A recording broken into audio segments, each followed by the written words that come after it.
Thunderball by Ian Fleming. Read by Jason Isaacs. Chapter 1. Take it easy, Mr. Bond. It was one of those days when it seemed to James Bond that all life, as someone put it, was nothing but a heap of 6 to 4 against. To begin with, he was ashamed of himself, a rare state of mind. He had a hangover, a bad one, with an aching head and stiff joints. When he coughed, smoking too much goes with drinking too much and doubles the hangover, a cloud of small luminous black spots swam across his vision like amoeba in pond water. The one drink too many signals itself unmistakably. His final whisky and soda in the luxurious flat in Park Lane had been no different from the 10 preceding ones, but it had gone down reluctantly, and had left a bitter taste and an ugly sensation of surfeit. And although he had taken in the message, he had agreed to play just one more rubber. £5 100, as it's the last one. He had agreed. And he had played the rubber like a fool. Even now he could see the Queen of Spades, with that stupid Mona Lisa smile on her fat face, slapping triumphantly down on his knave. The Queen, as his partner had so sharply reminded him, that had been so infallibly marked with South, and that had made the difference between a grand slam redoubled, drunkenly, for him, and 400 points above the line for the opposition. In the end, it had been a 20-point rubber, £100 against him, important money. Again Bond dabbed with a blood-stained styptic pencil at the cut on his chin, and despised the face that stared sullenly back at him from the mirror above the wash-basin. Stupid, ignorant bastard. It all came from having nothing to do. More than a month of paperwork, ticking off his number on stupid dockets, scribbling minutes that got spikier as the weeks passed, and snapping back down the telephone when some harmless section officer tried to argue with him. And then his secretary had gone down with the flu, and he'd been given a silly and worse ugly bitch from the pool who called him Sir, and spoke to him primly through a mouth full of fruit stones. And now it was another Monday morning. Another week was beginning. The May rain thrashed at the windows. Bond swallowed down 2 Fensics and reached for the Enos. The telephone in his bedroom rang. It was the loud ring of the direct line with headquarters. James Bond, his heart thumping faster than it should have done, despite the race across London and a fretful wait for the lift at the 8th floor, pulled out the chair and sat down and looked across into the calm, grey, damnably clear eyes he knew so well. What could he read in them? "Good morning, James. Sorry to put you along a bit early in the morning. Got a very full day ahead. Wanted to fit you in before the rush." Bond's excitement waned minutely. It was never a good sign when M addressed him by his Christian name instead of by his number. This didn't look like a job, more like something personal. There was none of the tension in M's voice that heralded big, exciting news. M's expression was interested, friendly, almost benign. Bond said something non-committal. "Haven't seen much of you lately, James. How have you been? Your health, I mean." M picked up a sheet of paper, a form of some kind, from his desk, and held it as if preparing to read. Suspiciously, trying to guess what the paper said, what all this was about, Bond said, "I'm all right, sir." M said mildly, "That's not what the M.O. thinks, James. Just had your last medical. I think you ought to hear what he has to say." Bond looked angrily at the back of the paper. Now what the hell? He said with control, "Just as you say, sir." M gave Bond a careful, appraising glance. He held the paper closer to his eyes. "This officer," he read, "remains basically physically sound. Unfortunately, his mode of life is not such as is likely to allow him to remain in this happy state. Despite many previous warnings, he admits to smoking 60 cigarettes a day. These are of a Balkan mixture with a higher nicotine content than the cheaper varieties. When not engaged upon strenuous duty, the officer's average daily consumption of alcohol is in the region of half a bottle of spirits of between 60 and 70 proof.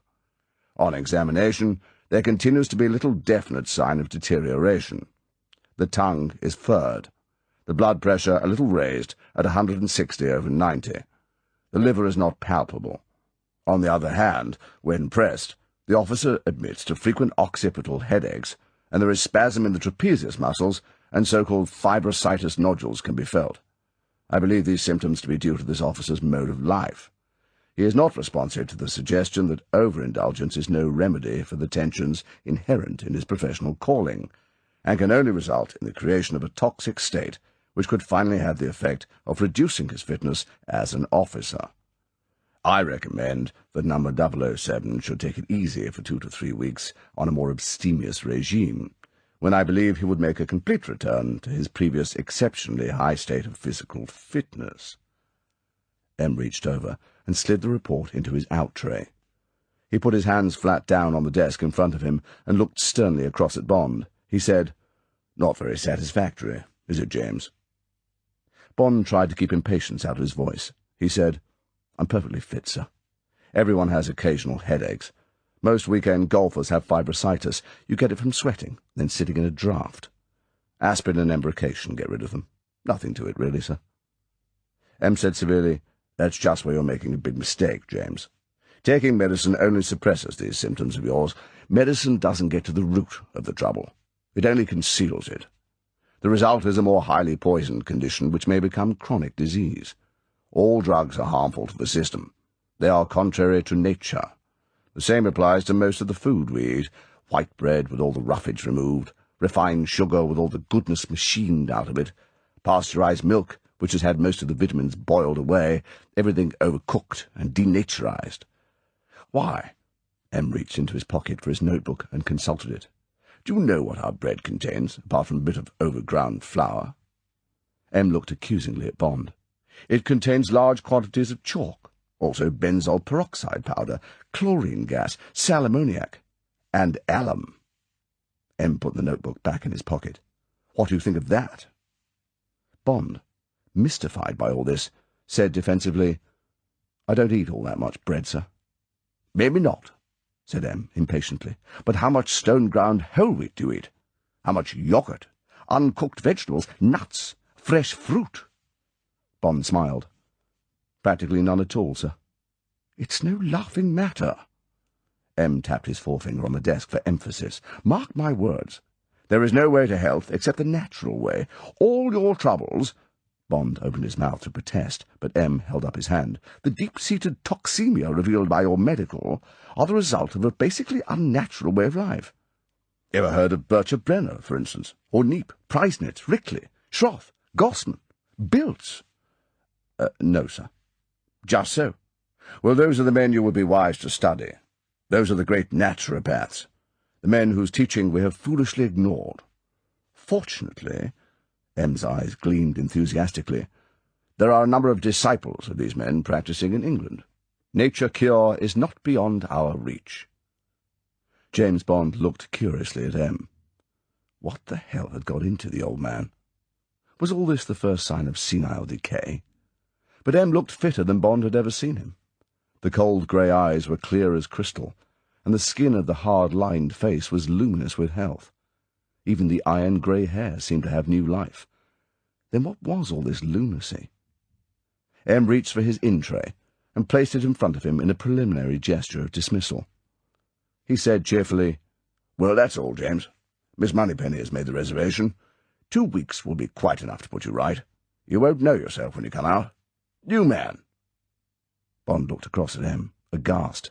He said in a strangled voice, "Out of where, sir?" "Place called Shrublands, run by quite a famous man in his line. Wayne, Joshua Wayne, remarkable chap. 65, doesn't look a day over 40.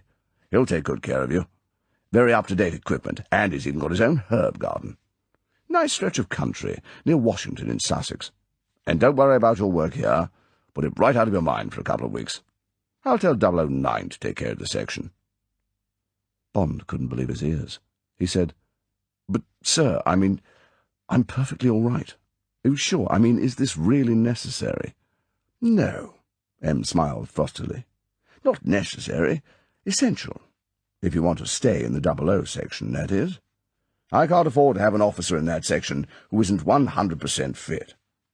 M lowered his eyes to the basket in front of him and took out a signal file. "That's all, 007. He didn't look up. The tone of voice was final. Bond got to his feet. He said nothing. He walked across the room and let himself out, closing the door with exaggerated softness. Outside the door, Miss Moneypenny looked sweetly up at him. Bond walked over to her desk and banged his fist down so that the typewriter jumped. He said furiously, "Now what the hell, Penny, has the old man gone off his rocker? What's all this bloody nonsense? I'm damned if I'm going. He's absolutely nuts." Miss Moneypenny smiled happily. "The manager's been terribly helpful and kind. He says he can give you the Myrtle Room in the annex. He says it's a lovely room. It looks right over the herb garden. They've got their own herb garden, you know. I know all about their bloody herb garden. Now look here, Penny," Bond pleaded with her. "Be a good girl and tell me what it's all about. What's eating him?" Miss Moneypenny, who often dreamed hopelessly about Bond, took pity on him. She lowered her voice conspiratorially. "As a matter of fact, I think it's only a passing phase, but it is rather bad luck on you getting caught up in it before it's past. You know he's always apt to get bees in his bonnet about the efficiency of the service. There was the time when all of us had to go through that physical exercise course. Then he had that head shrinker in, the psychoanalyst man. You missed that. You were somewhere abroad. All the heads of section had to tell him their dreams. He didn't last long. Some of their dreams must have scared him off or something. Well, last month M got lumbago, and some friend of his at Blades, one of the fat drinking ones, I suppose," Miss Moneypenny turned down her desirable mouth, "told him about this place in the country. This man swore by it. Told M that we were all like motor cars, and that all we needed from time to time was to go to a garage and get decarbonised. He said he went there every year. He said it only cost 20 guineas a week, which was less than what he spent in Blades in one day, and it made him feel wonderful. Well, you know M always likes trying new things, and he went there for 10 days and came back absolutely sold on the place. Yesterday he gave me a great talking to all about it, and this morning in the post I got a whole lot of tins of treacle and wheat germ and heaven knows what all. I don't know what to do with this stuff. I'm afraid my poor poodle will have to live on it. Anyway, that's what happened, and I must say, I've never seen him in such wonderful form. He's absolutely rejuvenated. He looks like that blasted man in the old Crucian Salts advertisements. But why does he pick on me to go to this nut-house?" Miss Moneypenny gave a secret smile. "You know he thinks the world of you. Or perhaps you don't. Anyway, as soon as he saw your medical, he told me to book you in." Miss Moneypenny screwed up her nose. "But, James, do you really drink and smoke as much as that? It can't be good for you, you know." She looked up at him with motherly eyes. Bond controlled himself. He summoned a desperate effort at nonchalance, at the throwaway phrase. "It's just that I'd rather die of drink than of thirst. As for the cigarettes, it's really only that I don't know what to do with my hands." He heard the stale, hangover words fall like clinker in a dead grate. "Cut out the schmaltz. What you need is a double brandy and soda." Miss Moneypenny's warm lips pursed into a disapproving line. "About the hands? That's not what I've heard." "Now don't you start on me, Penny." Bond walked angrily towards the door. He turned round. "Any more ticking off from you, and when I get out of this place, I'll give you such a spanking you'll have to do your typing off a block of Dunlopillow." Miss Moneypenny smiled sweetly at him. "I don't think you'll be able to do much spanking after living on nuts and lemon juice for 2 weeks, James." Bond made a noise between a grunt and a snarl, and stormed out of the room. Chapter 2. Shrublands. James Bond slung his suitcase into the back of the old chocolate-brown Austin taxi, and climbed into the front seat, beside the foxy, pimpled young man in the black leather wind-cheater. The young man took a comb out of his breast pocket, ran it carefully through both sides of his ducktail haircut, put the comb back in his pocket, then leant forward and pressed the self-starter. The play with the comb, Bond guessed, was to assert to Bond that the driver was really only taking him and his money as a favour. It was typical of the cheap self-assertiveness of young Labour since the war. This youth, thought Bond, makes about £20 a week, despises his parents, and would like to be Tommy Steele. It's not his fault. He was born into the buyer's market of the welfare state, and into the age of atomic bombs and spaceflight. For him, life is easy and meaningless. Bond said, "How far is it to Shrublands?" The young man did an expert but unnecessary racing change round an island, and changed up again. "About half an hour." He put his foot down on the accelerator, and neatly but rather dangerously overtook a lorry at an intersection. "You certainly get the most out of your bluebird." The young man glanced sideways to see if he was being laughed at. He decided that he wasn't. He unbent fractionally. "My dad won't spring me something better. Says this old crate was okay for him for 20 years, so it's got to be okay for me for another 20. So I'm putting money by on my own. Halfway there already." Bond decided that the comb play had made him over-censorious. He said, "What are you going to get?" "Volkswagen minibus. Do the Brighton races." "That sounds a good idea. Plenty of money in Brighton." "I'll say." The young man showed a trace of enthusiasm. "Only time I ever got there, a couple of bookies had me take them and a couple of tarts to London. 10 quid and a £5 tip. Piece of cake." "Certainly was. But you can get both kinds at Brighton. You want to watch out for being mugged and rolled. There are some tough gangs operating out of Brighton. What's happened to the bucket of blood these days?" "Never opened up again after that case they had. The one that got in all the papers." The young man realised that he was talking as if to an equal. He glanced sideways and looked Bond up and down with a new interest. "You going into the scrubs or just visiting?" "Scrubs?"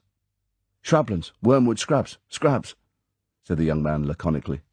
"You're not like the usual ones I get to take there.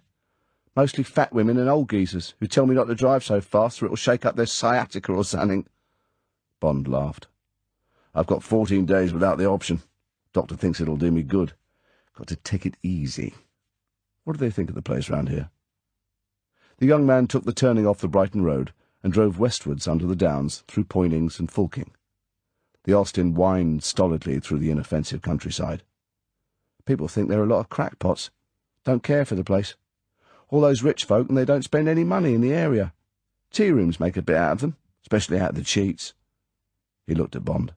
"You'd be surprised. Grown people, some of them pretty big shots in the city and so forth, and they motor around their Bentleys with their bellies empty, and they see a tea shop and go in just for their cups of tea. That's all they're allowed. Next thing, they see some guy eating buttered toast and sugar cakes at the next table, and they can't stand it. They order mounds of the stuff and hog it down just like kids who've broken into the larder, looking round all the time to see if they've been spotted. You'd think people like that would be ashamed of themselves. Seems a bit silly when they're paying plenty to take the cure or whatever it is. And there's another thing." The young man's voice was indignant. "I can understand charging 20 quid a week and giving you 3 square meals a day, but how do they get away with charging 20 quid for giving you nothing but hot water to eat? Doesn't make sense." "I suppose there are the treatments, and it must be worth it to the people if they get well." "Guess so," said the young man doubtfully. "Some of them do look a bit different when I come to take them back to the station." He sniggered. "And some of them change into real old goats after a week of nuts and so forth. Guess I might try it myself one day." "What do you mean?" The young man glanced at Bond. Reassured and remembering Bond's worldly comments on Brighton, he said, "Well, you see, we got a girl here in Washington, racy bird, sort of local tart, if you see what I mean. Waitress at a place called the Honey Bee Tea Shop, or was, rather. She started most of us off, if you get my meaning. £1 a go, and she knows a lot of French tricks. Regular sport. Well, this year, the word got round up at the scrubs, and some of these old goats began patronising Polly Grace, that's her name. Took her out in their Bentleys, and gave her a roll in a deserted quarry up on the downs. That's been her pitch for years. Trouble was, they paid her 5-10 quid, and she soon got too good for the likes of us. Priced her out of our market, so to speak. Inflation, sort of. And a month ago, she chucked up her job at the Honey Bee. And you know what?" The young man's voice was loud with indignation. "She bought herself a beat-up Austin Metropolitan for a couple £100 and went mobile. Just like the London tarts in Curzon Street they talk about in the papers. Now she's off to Brighton, Lewis, anywhere she can find the sports. And in between whiles she goes to work in the quarry with these old goats from the scrubs. Would you believe it?" The young man gave an angry blast on his klaxon at an inoffensive couple on a tandem bicycle. Bond said seriously, "That's too bad. I wouldn't have thought these people would be interested in that sort of thing, on nut cutlets and dandelion wine, or whatever they get to eat at this place." The young man snorted. "That's all you know. I mean," he felt he had been too emphatic, "that's what we all thought. One of my pals, is the son of the local doctor, talked the thing over with his dad, in a roundabout way, sort of, and his dad said no. He said that this sort of diet, and no drink, and plenty of rest, what with a massage and the hot and cold sitz baths and what have you, he said that all clears the bloodstream and tones up the system, if you get my meaning. Wakes the old goats up. Makes them want to start cutting the mustard again. if you know the song by that Rosemary Clooney." Bond laughed. He said, "Well, well, perhaps there's something to the place after all." A sign on the right of the road said, "Shrublands, Gateway to Health, first right. Silence, please." The road ran through a wide belt of firs and evergreens in a fold of the downs. A high wall appeared, and then an imposing mock-battlemented entrance with a Victorian lodge, from which a thin wisp of smoke rose straight up among the quiet trees. The young man turned in and followed a gravel sweep between thick laurel bushes. An elderly couple cringed off the drive at a blare from his klaxon, and then on the right there were broad stretches of lawn and neatly flowered borders and a sprinkling of slowly moving figures, alone and in pairs, and behind them a red-brick Victorian monstrosity, from which a long glass sun-parlour extended to the edge of the grass. The young man pulled up beneath a heavy portico with a crenellated roof. Beside a varnished, iron-studded arched door stood a tall glazed urn, above which a notice said, "No smoking inside. Cigarettes here, please." Bond got down from the taxi and pulled his suitcase out of the back. He gave the young man a 10-shilling tip. The young man accepted it as no less than his due. He said, "Thanks. You ever want to break out, you can call me up. Polly's not the only one. And there's a tea shop on the Brighton Road has buttered muffins. So long." He banged the gears into bottom and ground off back the way he had come. Bond picked up his suitcase and walked resignedly up the steps and through the heavy door. Inside it was very warm and quiet. At the reception desk in the big oak-panelled hall, a severely pretty girl in starched white welcomed him briskly. When he had signed the register, she led him through a series of sombrely furnished public rooms and down a neutral-smelling white corridor to the back of the building. Here there was a communicating door with the annex, a long, low, cheaply built structure with rooms on both sides of a central passage. The doors bore the names of flowers and shrubs. She showed him into myrtle, told him that the chief would see him in an hour's time at 6 o'clock, and left him. It was a room-shaped room, with furniture-shaped furniture and dainty curtains. The bed was provided with an electric blanket. There was a vase containing 3 marigolds beside the bed, and a book called Nature Cure Explained by Alan Moyle, MNBA. Bond opened it and ascertained that the initials stood for Member British Naturopathic Association. He turned off the central heating and opened the windows wide.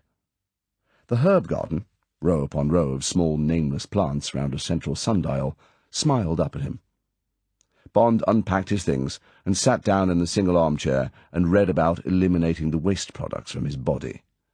He learnt a great deal about foods he had never heard of, such as potassium broth, nut mince, and the mysteriously named unmalted slippery elm. He had got as far as the chapter on massage, and was reflecting on the injunction that this art should be divided into effleurage, stroking, friction, kneading, petrissage, topotement, and vibration, when the telephone rang.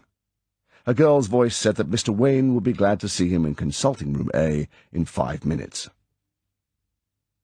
Mr. Joshua Wayne had a firm, dry handshake and a resonant, encouraging voice.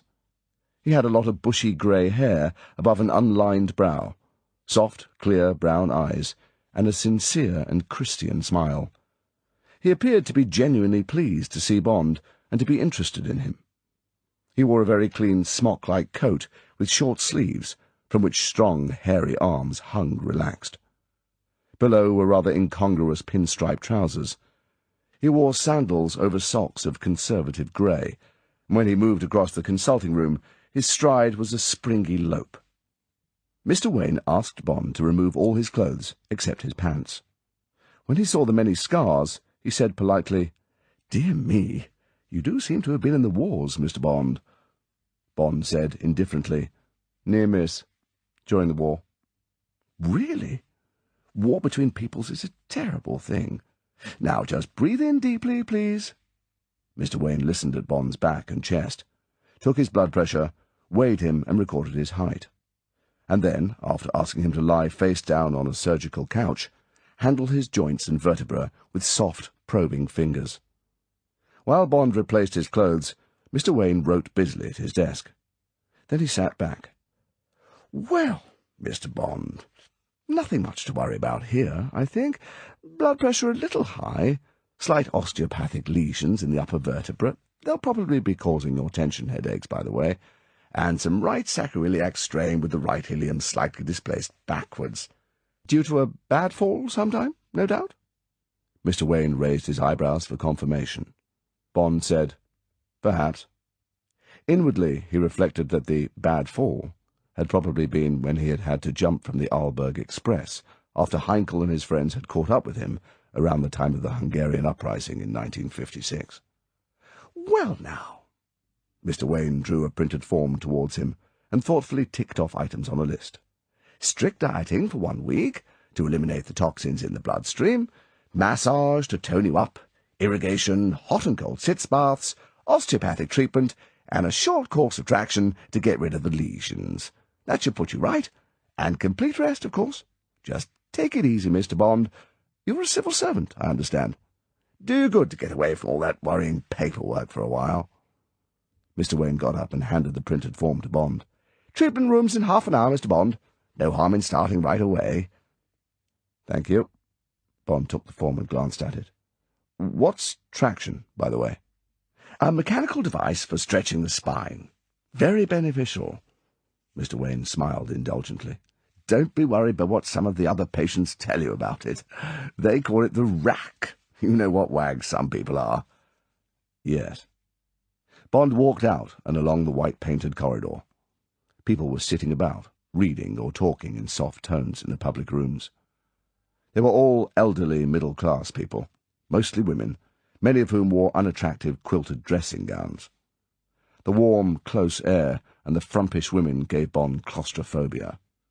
He walked through the hall to the main door and let himself out into the wonderful fresh air. Bond walked thoughtfully down the trim, narrow drive and smelled the musty smell of the laurels and the laburnums. Could he stand it?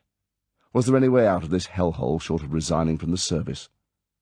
Deep in thought, he almost collided with the girl in white, who came hurrying round a sharp bend in the thickly hedged drive. At the same instant as she swerved out of his path and flashed him an amused smile, a mauve Bentley, taking the corner too fast, was on top of her. At one moment she was almost under its wheels. At the next, Bond, with one swift step, had gathered her up by the waist and, executing a passable Veronica with a sharp swivel of his hips, had picked her body literally off the bonnet of the car. He put the girl down as the Bentley dry skidded to a stop in the gravel. His right hand held the memory of one beautiful breast. The girl said, "Oh!" and looked up into his eyes with an expression of flurried astonishment. Then she took in what had happened and said breathlessly, "Oh, thank you." She turned towards the car. A man had climbed unhurriedly down from the driving seat. He said calmly, "I'm so sorry. Are you all right?" Recognition dawned on his face. He said silkily, "Why, if it isn't my friend Patricia, how are you, Pat? All ready for me?" The man was extremely handsome. A dark, bronzed woman-killer with a neat moustache above the sort of callous mouth women kiss in their dreams. He had regular features that suggested Spanish or South American blood, and bold, hard brown eyes that turned up oddly, or as a woman would put it, intriguingly, at the corners. He was an athletic-looking 6 foot, dressed in the sort of casually well-cut beige herringbone tweed that suggests Anderson and Shepherd. He wore a white silk shirt and a dark red polka-dot tie, and the soft dark brown V-necked sweater looked like vicuna. Bond summed him up as a good-looking bastard who got all the women he wanted and probably lived on them, and lived well. The girl had recovered her poise. She said severely, "You really ought to be more careful, Count Lipper. You know there are always patients and staff walking down this drive. If it hadn't been for this gentleman," she smiled at Bond, "you'd have run me over. After all, there is a big sign asking drivers to take care." "I am so sorry, my dear. I was hurrying. I am late for my appointment with the good Mr. Wayne. I am, as usual, in need of decarbonization, this time after 2 weeks in Paris." He turned to Bond. He said, with a hint of condescension, "Thank you, my dear sir. You have quick reactions. And now, if you will forgive me—" He raised a hand, got back into the Bentley, and purred off up the drive. The girl said, "Now, I really must hurry. I'm terribly late." Together they turned and walked after the Bentley. Bond said, examining her, Do you work here? She said that she did. She had been at Shrublands for 3 years. She liked it. And how long was he staying? The small talk continued. She was an athletic-looking girl, whom Bond would have casually associated with tennis, or skating, or show-jumping. She had the sort of firm, compact figure that always attracted him, and a fresh, open-air type of prettiness that would have been commonplace but for a wide, rather passionate mouth, and a hint of authority that would be a challenge to men.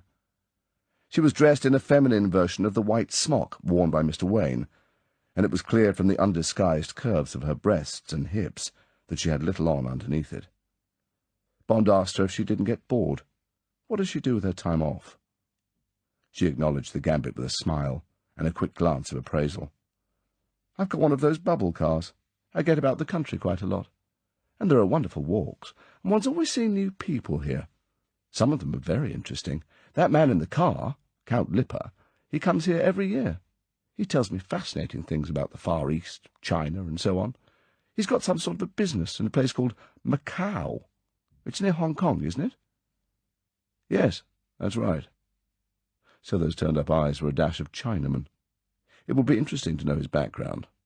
Probably Portuguese blood if he came from Macau. They had reached the entrance. Inside the warm hall, the girl said, "Well, I must run.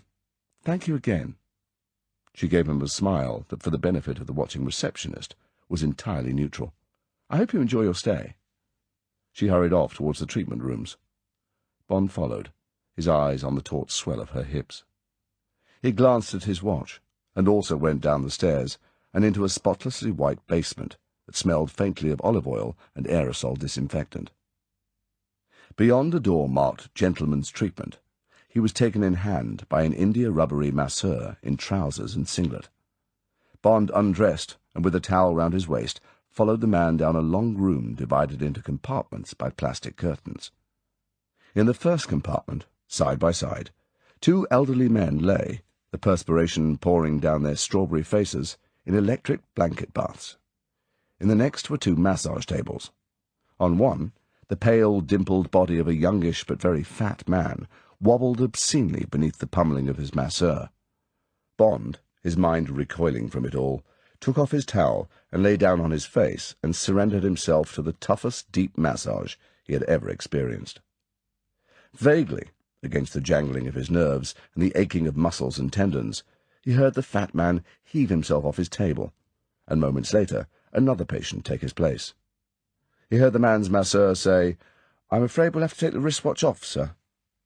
The urbane, silky voice that Bond at once recognized said with authority, "Nonsense, my dear fellow. I come here every year, and I've always been allowed to keep it on before.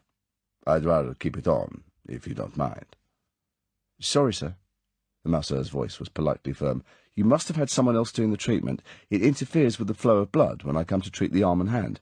If you don't mind, sir." There was a moment's silence. Bond could almost feel Count Lipper controlling his temper. The words, when they came, were spat out with what seemed to Bond ludicrous violence. "Take it off, then!" The "damn you" didn't have to be uttered. It hung in the air at the end of the sentence. "Thank you, sir."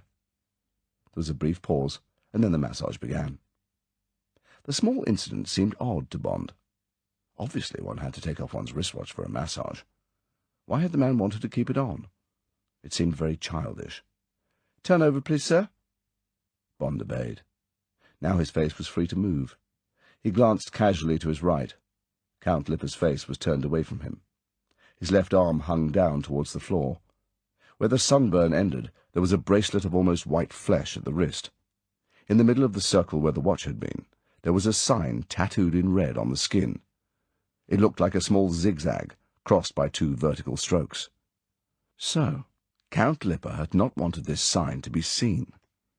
It would be amusing to ring up records and see if they had a line on what sort of people wore this little secret recognition sign under their wristwatches.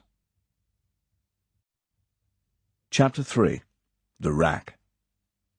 At the end of the hour's treatment, Bond felt as if his body had been eviscerated and then run through a wringer. He put on his clothes and, cursing M, climbed weakly back up the stairs into what, by comparison with the world of nakedness and indignities in the basement, was civilized surroundings. At the entrance to the main lounge were 2 telephone booths. The switchboard put him through to the only headquarters number he was allowed to call on an outside line. He knew that all such outside calls were monitored. As he asked for records, he recognized the hollowness on the line that meant the line was bugged. He gave his number to Head of Records and put his question, adding that the subject was an Oriental, probably of Portuguese extraction. After 10 minutes, Head of Records came back to him. "It's a tong sign." His voice sounded interested. "The Red Lightning Tong. Unusual to find anyone but a full-blooded Chinaman being a member. It's not the usual semi-religious organization. This is entirely criminal. Station H had dealings with it once. They're represented in Hong Kong, but their headquarters are across the bay in Macau. Station H paid big money to get a courier service running into Pekin. Worked like a dream. So they gave the line a trial with some heavy stuff. It bounced, badly. Lost a couple of H's top men. It was a double cross. Turned out that Redland had some sort of deal with these people. Hell of a mess. Since then they've cropped up from time to time in drugs, gold smuggling to India, and top-bracket white slavery. They're big people. We'd be interested if you've got any kind of a line." Bond said, "Thanks, Records. No, I've got nothing definite. First time I've heard of these Red Lightning people. Let you know if anything develops. So long." Bond thoughtfully put back the receiver. How interesting. Now what the hell could this man be doing at Shrublands? Bond walked out of the booth. A movement in the next booth caught his eye. Count Lipper, his back to Bond, had just picked up the receiver. How long had he been in there? Had he heard Bond's inquiry, or his comment? Bond had the crawling sensation at the pit of his stomach he knew so well, the signal that he had probably made a dangerous and silly mistake. He glanced at his watch. It was 7:30. He walked through the lounge to the sun parlour, where dinner was being served. He gave his name to the elderly woman with the wardress face behind a long counter. She consulted a list and ladled hot vegetable soup into a plastic mug. Bond took the mug.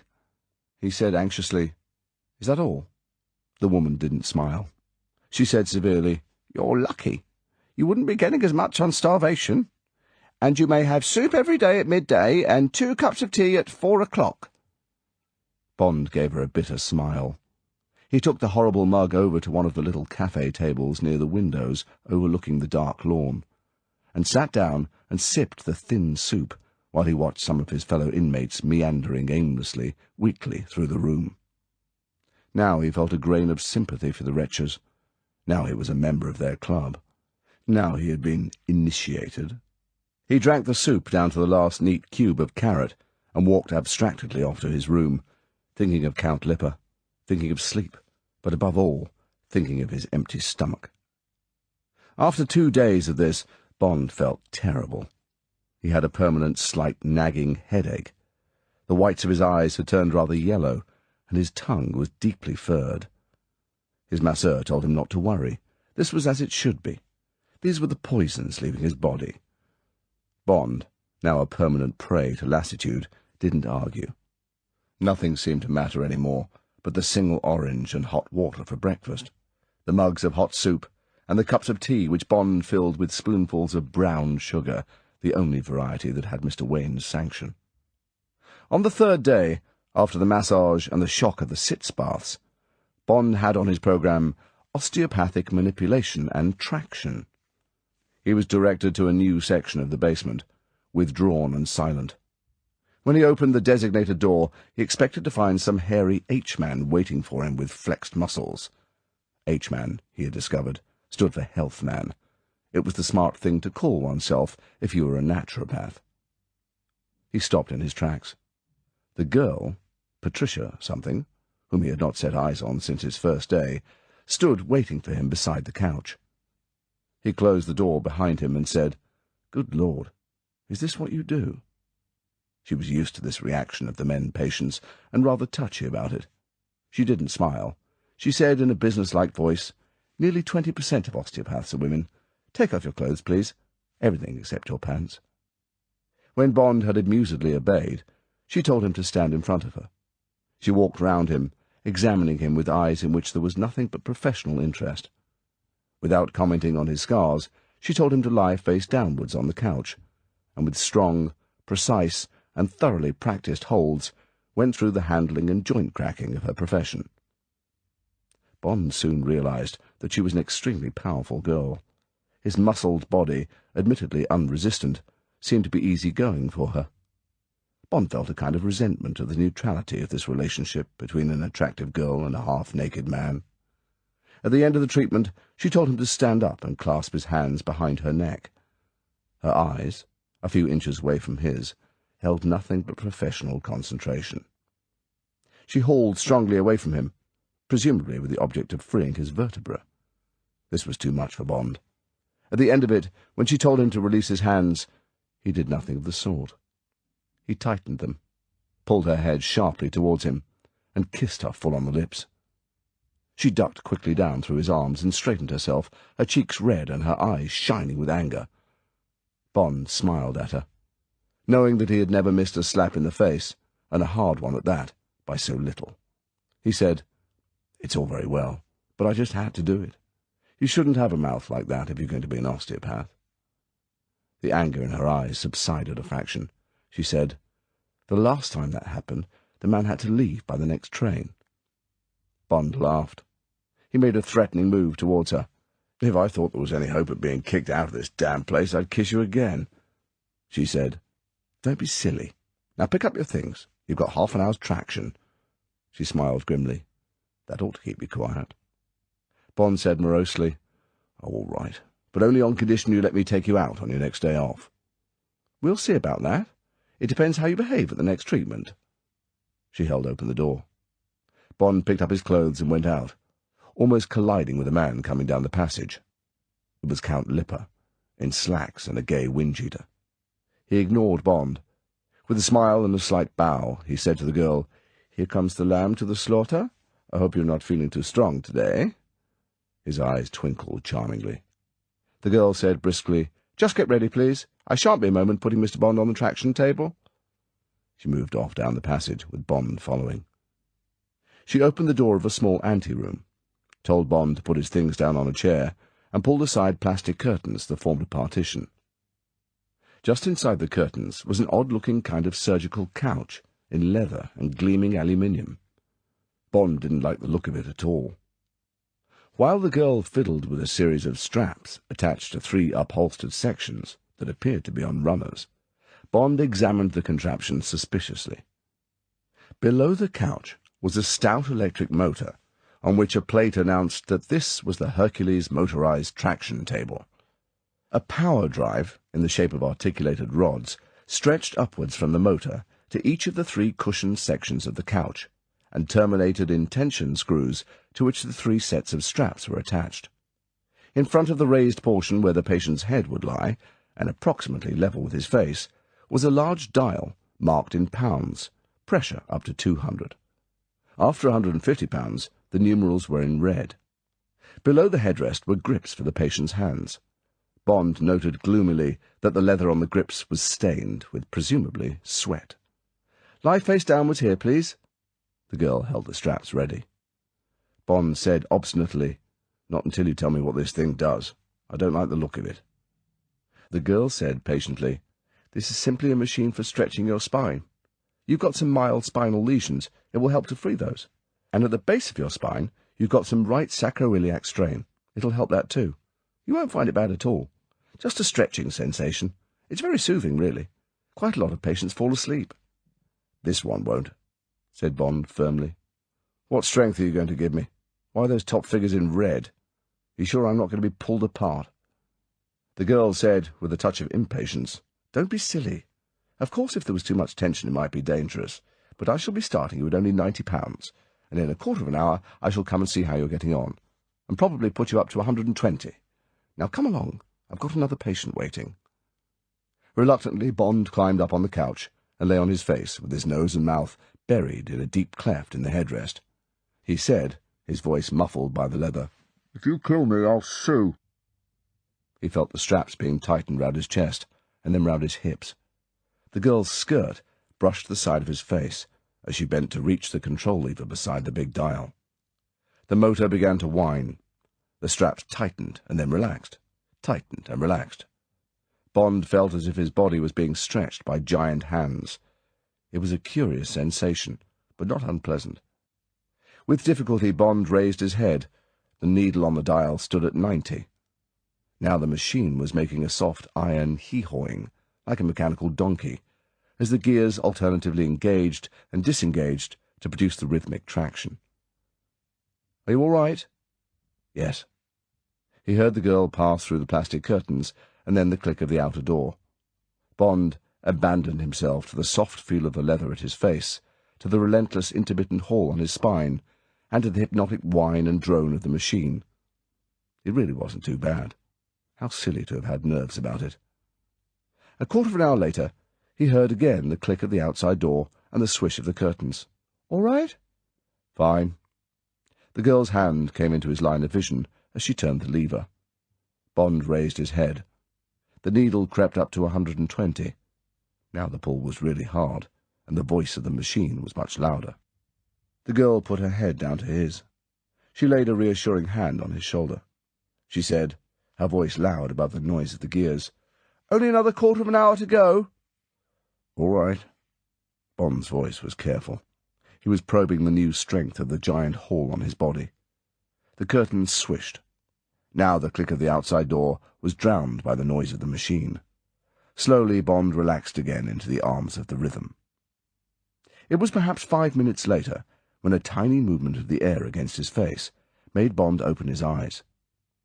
In front of his eyes was a hand, a man's hand, reaching softly for the lever of the accelerator.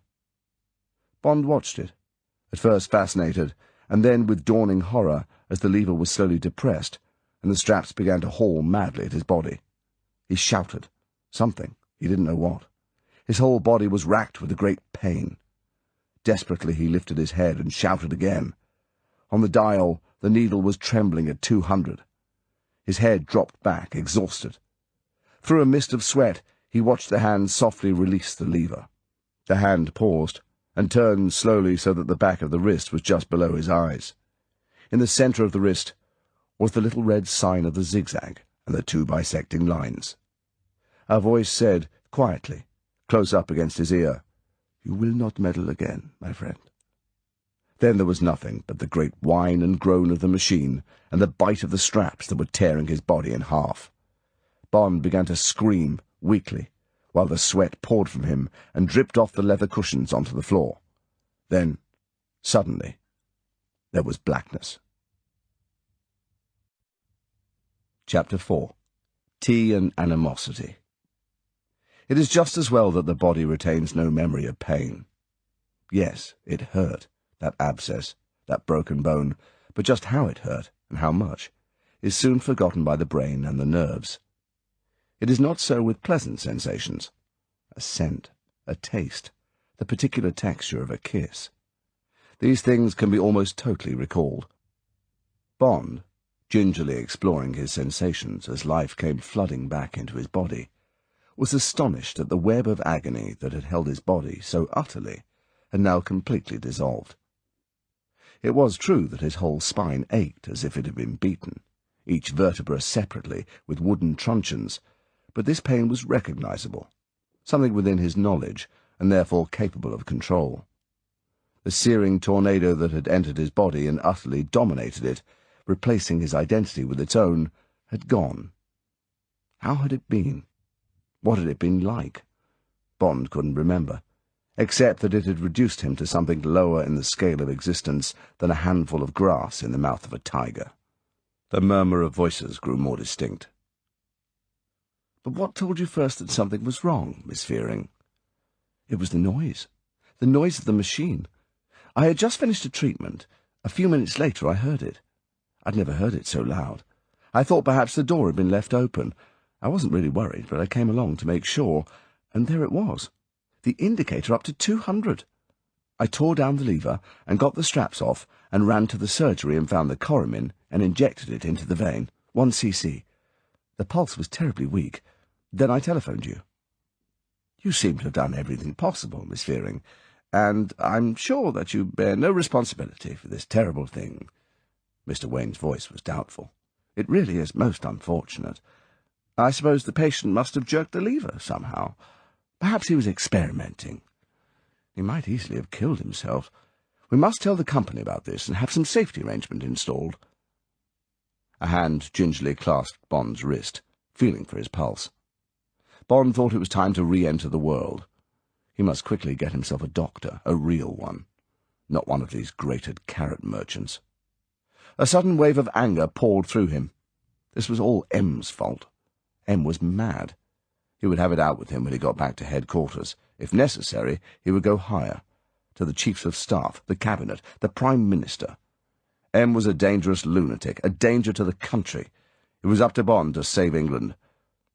The weak, hysterical thoughts whirled through his brain, mixed themselves up with the hairy hand of Count Lippe, the mouth of Patricia Fearing, the taste of hot vegetable soup, and, as consciousness slipped away from him again, the diminishing voice of Mr. Wayne.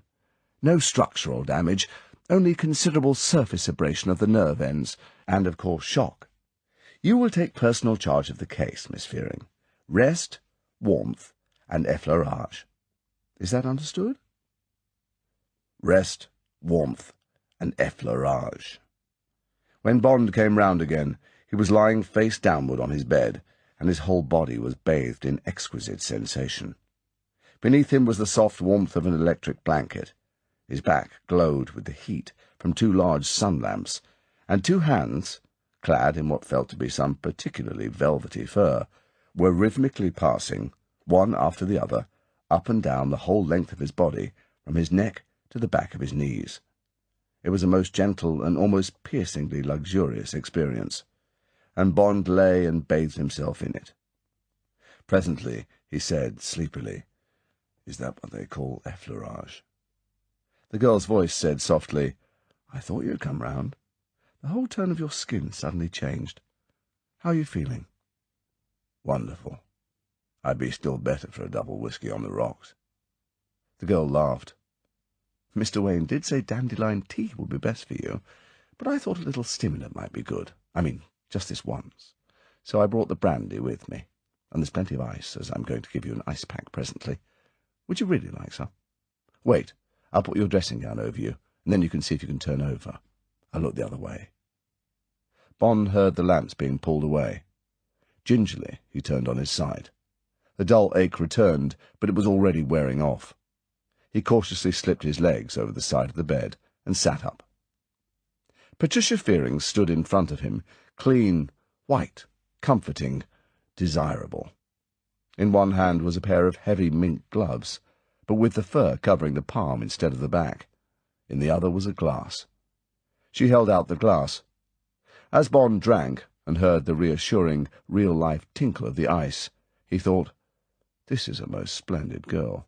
I will settle down with her. She will give me effleurage all day long, and from time to time a good tough drink like this. It will be a life of great beauty." He smiled at her and held out the empty glass and said, "More." She laughed, mostly with relief that he was completely alive again. She took the glass and said, "Well, just one more then, but don't forget it's on an empty stomach. It may make you dreadfully tight." She paused with the brandy bottle in her hand. Suddenly her gaze was cool, clinical. "And now you must try and tell me what happened. Did you accidentally touch the lever or something? You gave us all a dreadful fright. Nothing like that has ever happened before. The traction table's really perfectly safe, you know." Bond looked candidly into her eyes. He said reassuringly, "Of course. I was just trying to get more comfortable. I heaved about, and I do remember that my hand hit something rather hard. I suppose it must have been the lever. Then I don't remember any more. I must have been awfully lucky you came along so quickly."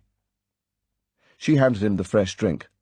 "Well, it's all over now, and thank heavens nothing's badly strained. Another 2 days of treatment and you'll be right as rain." She paused. She looked rather embarrassed. "Oh, and Mr. Wayne asks if you could possibly keep all this trouble to yourself. He doesn't want the other patients to get worried." "I should think not," thought Bond. He could see the headlines. "Patient torn nearly limb from limb at Nature Clinic. Rack machine goes berserk. Ministry of Health steps in." He said, "Of course I won't say anything. It was my fault anyway." He finished his drink, handed back the glass, and cautiously lay back on the bed. He said, "That was marvellous. Now how about some more of the mink treatment? And, by the way, will you marry me? You're the only girl I've ever met who knows how to treat a man properly." She laughed. "Don't be silly, and turn over on your face. It's your back that needs treatment." "How do you know?" 2 days later, Bond was once more back in the half-world of the nature cure. The routine of the early morning glass of hot water, the orange carefully sliced into symmetrical pigs by some ingenious machine, wielded, no doubt, by the wardress in charge of diets, then the treatments, the hot soup, the siesta, and the blank, aimless walk or bus ride to the nearest tea shop for the priceless strength-giving cups of tea laced with brown sugar. Bond loathed and despised tea, that flat, soft, time-wasting opium of the masses, but on his empty stomach, and in his febrile state, the sugary brew acted almost as an intoxicant. 3 cups, he reckoned, had the effect, not of hard liquor, but of just about half a bottle of champagne in the outside world, in real life. He got to know them all, these dainty opium dens. Rose Cottage, which he avoided after the woman charged him extra for emptying the sugar bowl. The thatched barn, which amused him because it was a real den of iniquity. Large plates of sugar cakes put on one's table, the piercing temptation of the smell of hot scones. The transport cafe, where the Indian tea was black and strong, and the lorry drivers brought in a smell of sweat and petrol and the great world. Bond found that all his senses, particularly his palate and nose, had miraculously become sharpened. And a dozen other cottagey, raftery nooks, where elderly couples with Ford Populars and Morris Minors talked in muted tones about children called Len and Ron and Pearl and Ethel, and ate in small mouthfuls with the points of their teeth, and made not a sound with the tea things.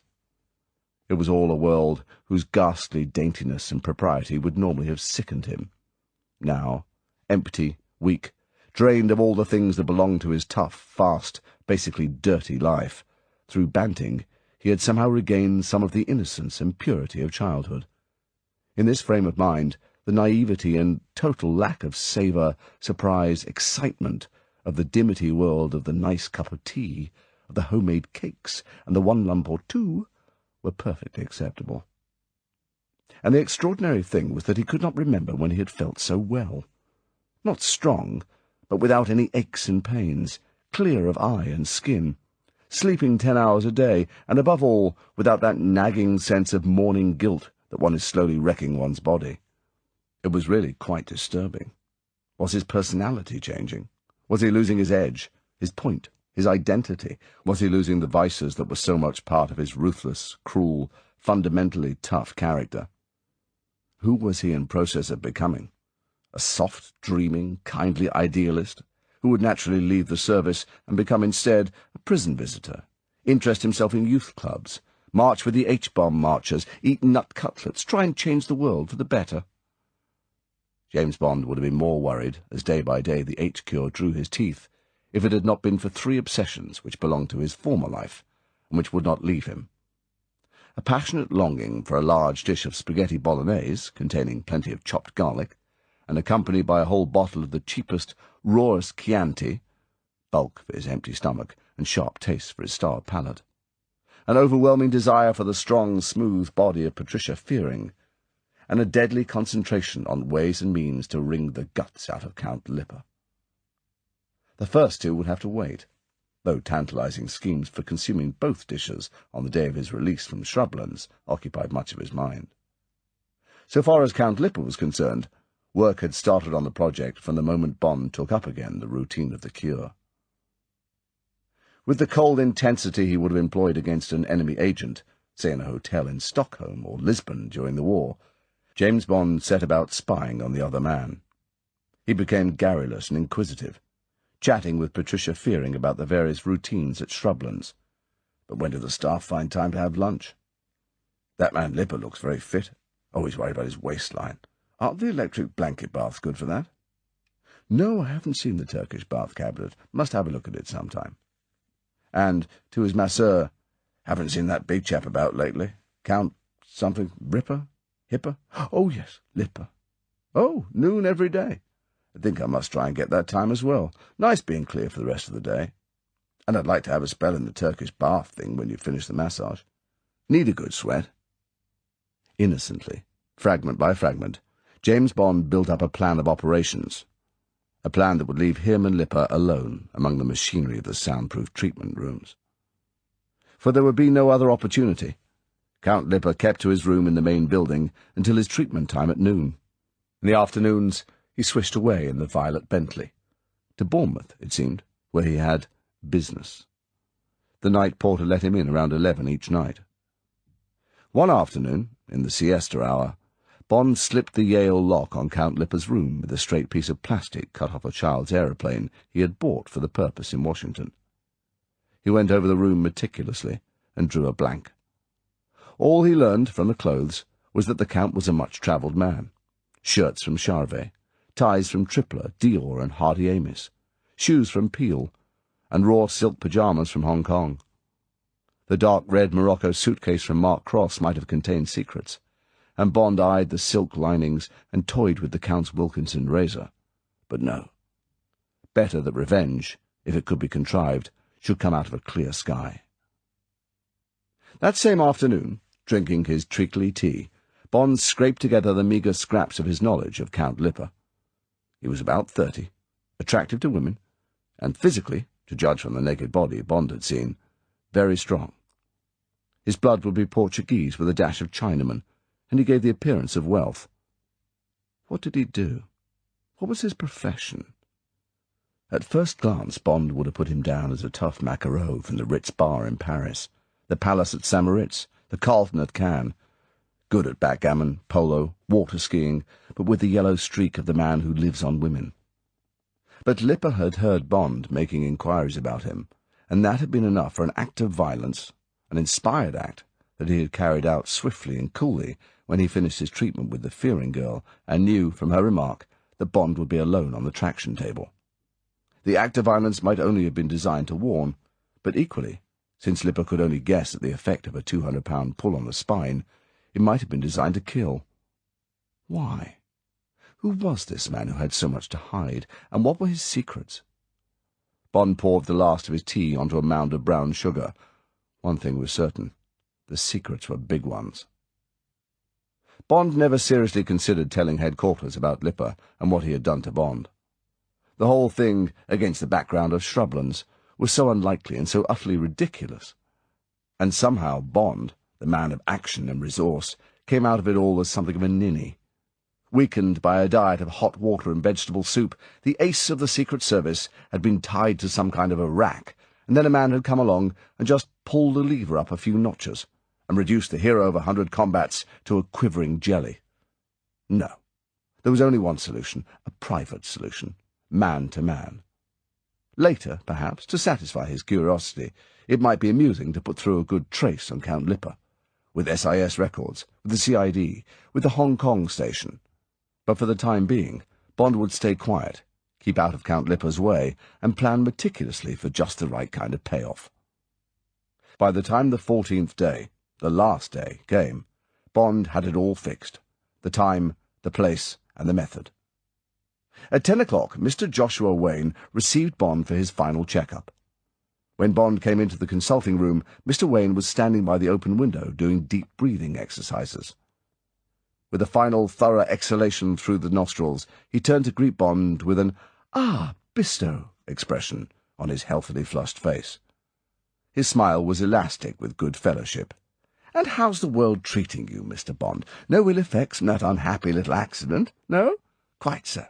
The body is a most remarkable piece of mechanism. Extraordinary powers of recovery. Now then, shirt off, please, and we'll see what Shrublands has managed to do for you."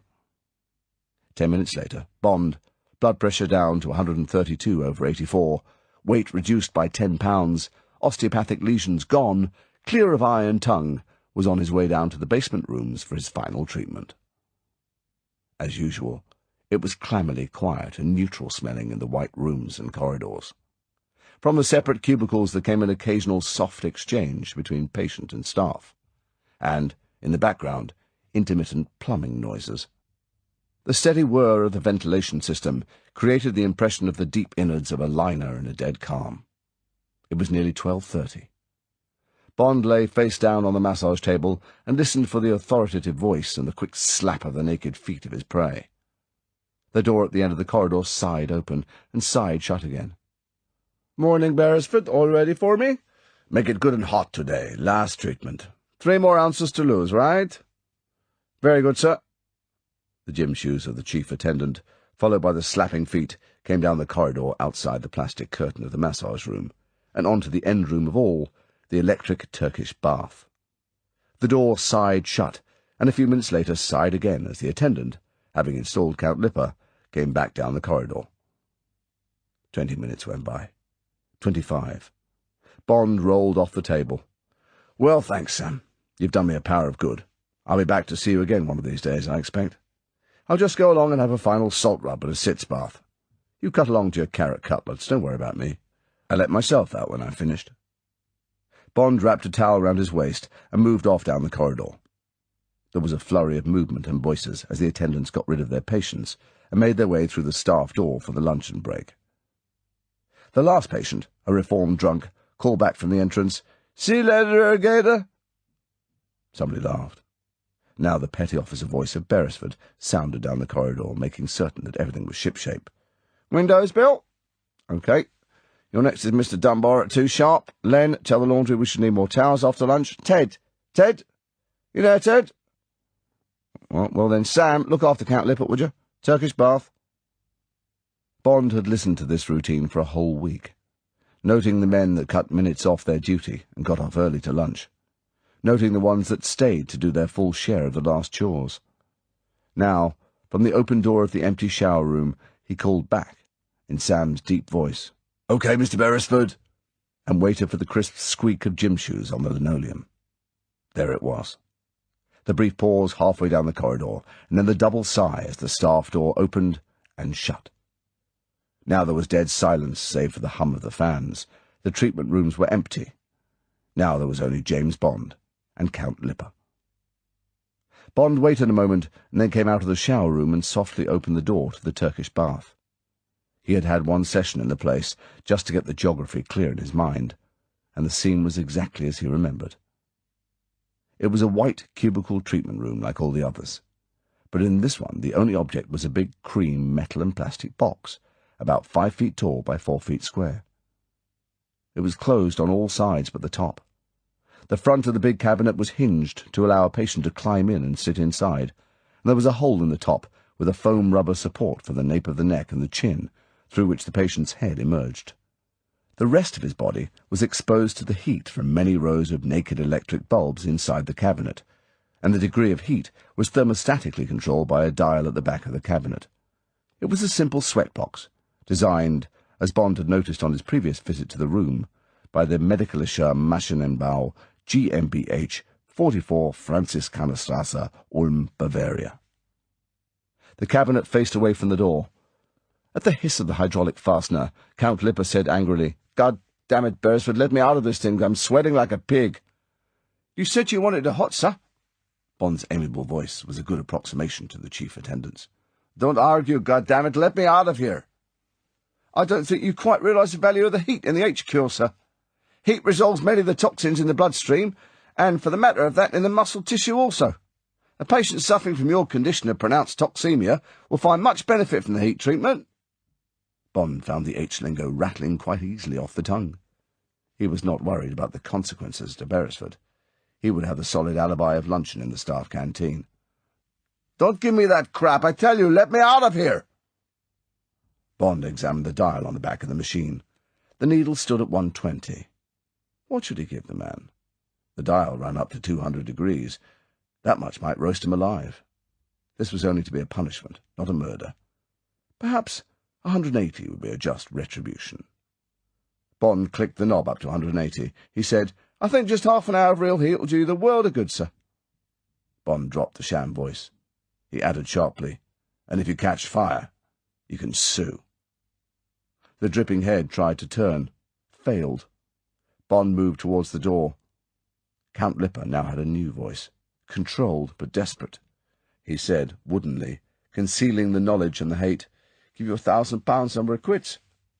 He heard the hiss of the opening door. 10,000! All right then, 50! Bond closed the door firmly behind him and walked quickly down the corridor to put on his clothes and get out. Behind him, deeply muffled, came the first shout for help. Bond closed his ears. There was nothing that a painful week in hospital and plenty of gentian violet or tannic acid jelly wouldn't cure. But it did cross his mind that a man who could offer a bribe of £50,000 must be either very rich or have some very urgent reason for needing freedom of movement. It was surely too much to pay just for avoidance of pain. James Bond was right. The outcome of this rather childish trial of strength between two extremely tough and ruthless men, in the bizarre surroundings of a nature clinic in Sussex, was to upset, if only in a minute fashion, the exactly timed machinery of a plot that was about to shake the governments of the Western world. Chapter 5. Spectre. The Boulevard Haussmann, in the 8th and 9th arrondissement, stretches from the Rue de Faubourg Saint-Honoré to the Opera. It is very long and very dull, but it is perhaps the solidest street in the whole of Paris.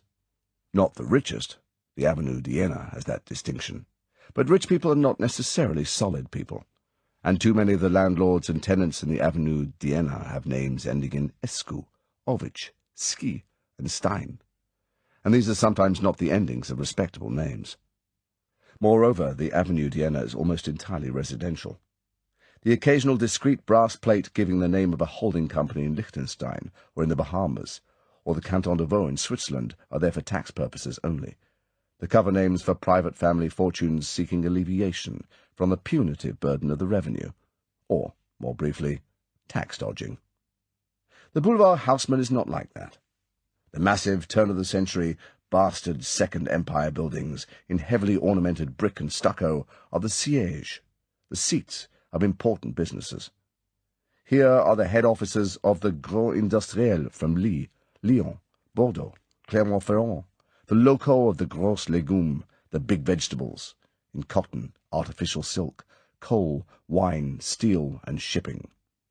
If, among them, there are some fly-by-nights concealing a lack of serious capital, des fonds sérieux, behind a good address, it would only be fair to admit that such men of paper exist also behind the even solider frontages of Lombard and Wall Streets. It is appropriate that among this extremely respectable company of tenants, suitably diversified by a couple of churches, a small museum, and the French Shakespeare Society, you should also find the headquarters of charitable organizations. At number 136 bis, for instance, a discreetly glittering brass plate says FIRCO, and underneath, Fraternité Internationale de la Résistance contre l'Oppression. If you were interested in this organization, either as an idealist or because you were a salesman of, say, office furniture, and you pressed the very clean porcelain bell button, the door would in due course be opened by an entirely typical French concierge. If your business was serious or obviously well-meaning, the concierge would show you across a rather dusty hall to tall, bogus directoire double doors adjoining the over-ornamented cage of a shaky-looking lift.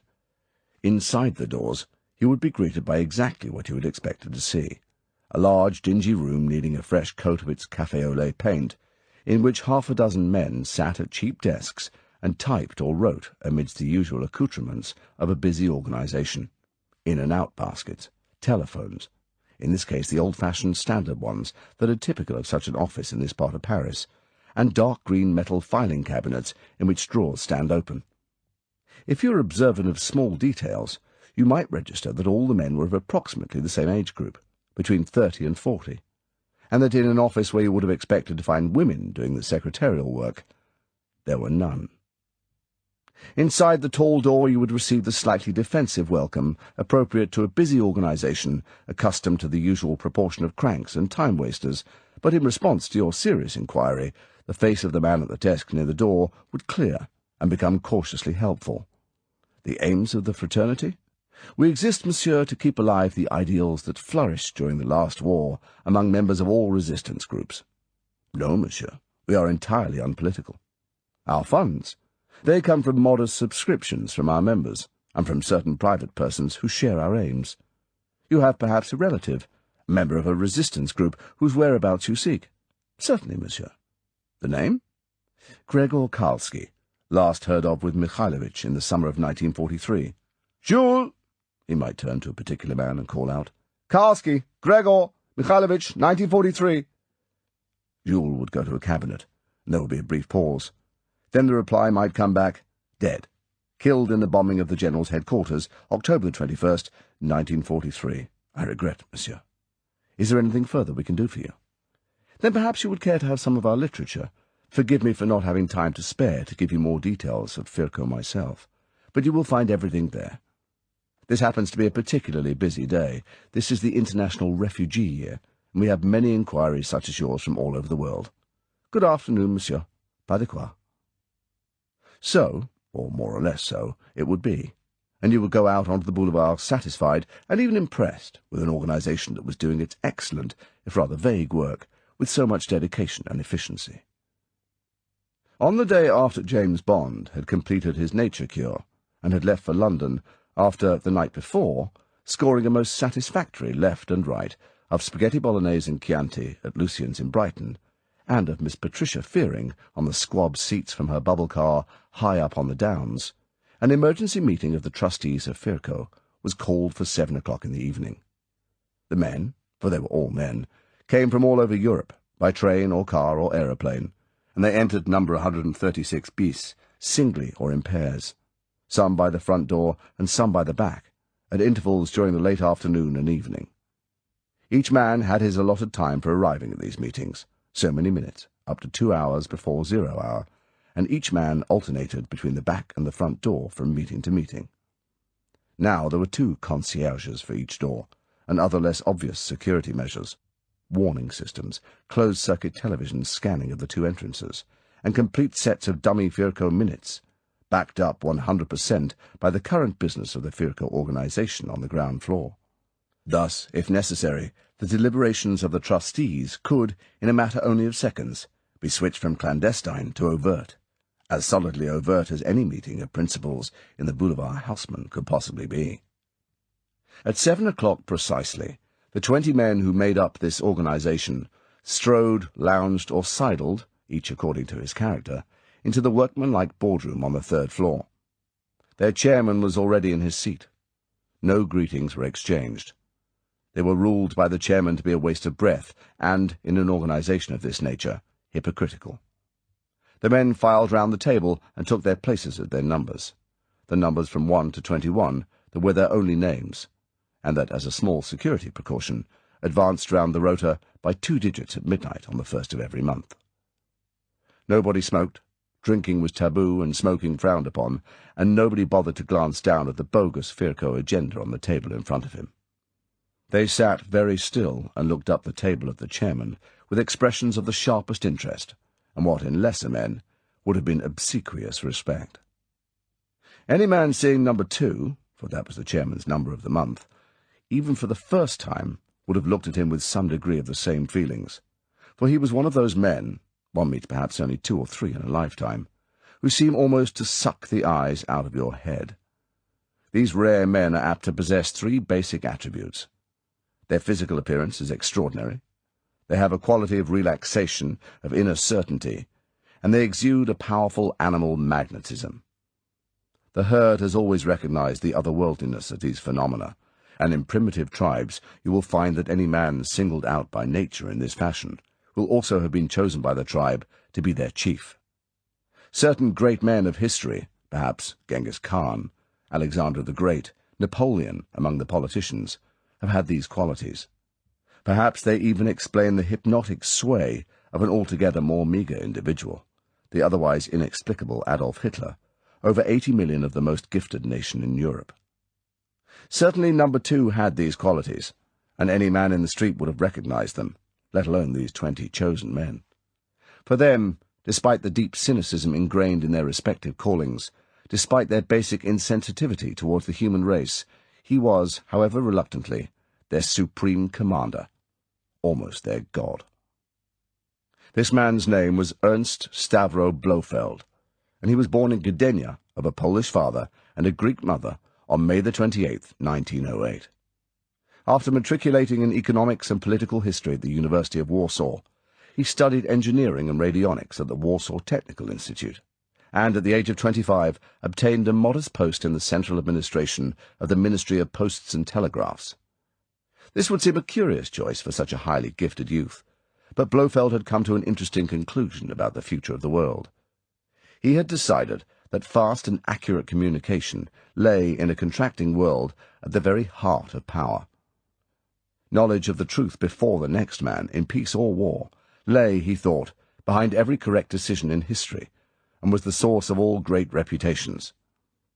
He was doing very well on this theory, watching the cables and radiograms that passed through his hands at the Central Post Office, and buying or selling on margin on the Warsaw Bourse, only occasionally, when he was absolutely certain, but then very big, when the basic nature of the postal traffic changed. Now Poland was mobilizing for war, and a spate of munition orders and diplomatic cables poured through his department. Blofeld changed his tactics. This was valuable stuff, worth nothing to him, but priceless to the enemy. Clumsily at first, and then more expertly, he contrived to take copies of cables, choosing, for the ciphers hid their contents from him, only those prefixed most immediate or most secret. Then, working carefully, he built up in his head a network of fictitious agents. These were real but small people in the various embassies and armament firms to whom most of the traffic was addressed. A junior cipher clerk in the British Embassy, a translator working for the French, private secretaries, real ones, in the big firms. These names were easily obtained from the diplomatic lists by ringing up a firm and asking inquiries for the name of the chairman's private secretary. He was speaking for the Red Cross. They wished to discuss the possibility of a donation from the chairman, and so on. When Blofeld had all his names right, he christened his network Tartar, and made a discreet approach to the German military attaché with one or two specimens of its work. He was rapidly passed on to the representative of AMT4 of the Abwehr, and from then on things were easy. When this pot was bubbling merrily, and the money, he refused to accept payment except in American dollars, coming in, it came in fast. He explained that he had so many agents to pay off. He proceeded to widen his market. He considered the Russians, but dismissed them, and the Czechs as probable non, or at any rate slow payers. Instead he chose the Americans and the Swedes, and money positively showered in on him. He soon realized, for he was a man of almost mimosaic sensibility in matters of security, that the pace could not possibly last. There would be a leak, perhaps between the Swedish and German secret services, who he knew, for through his contacts with their spies he was picking up the gossip of his new trade, were working closely together in some territories, or through Allied counter-espionage, or their cryptographic services, or else one of his national agents would die, or be transferred without his knowledge while he continued to use the name as a source. Anyway, by now he had $200,000, and there was the added spur that the war was getting too close for comfort. It was time for him to be off into the wide world, into one of the safe bits of it. Blofeld carried out his withdrawal expertly. First, he slowly petered off the service. Security, he explained, was being tightened up by the English and the French. Perhaps there had been a leak. He looked with mild reproof into the eyes of his contact. This secretary had had a change of heart. That one was asking too much money. Then he went to his friend on the bourse, and, after sealing his lips with $1,000, had all his funds invested in shell-bearer bonds in Amsterdam, and thence transferred to a numbered safe deposit box with the Disconto Bank in Zurich. Before the final step of telling his contacts that he was Brûlé, and that the Polish Deuxième Bureau was sniffing at his heels, he paid a visit to Gdynia, called on the registrar and on the church where he had been baptized, and on the pretext of looking up details of an invented friend, neatly cut out the page recording his own name and birth. It remained only to locate the passport factory that operates in every big seaport, and purchase a Canadian seaman's passport for $2,000. Then he was off to Sweden by the next boat.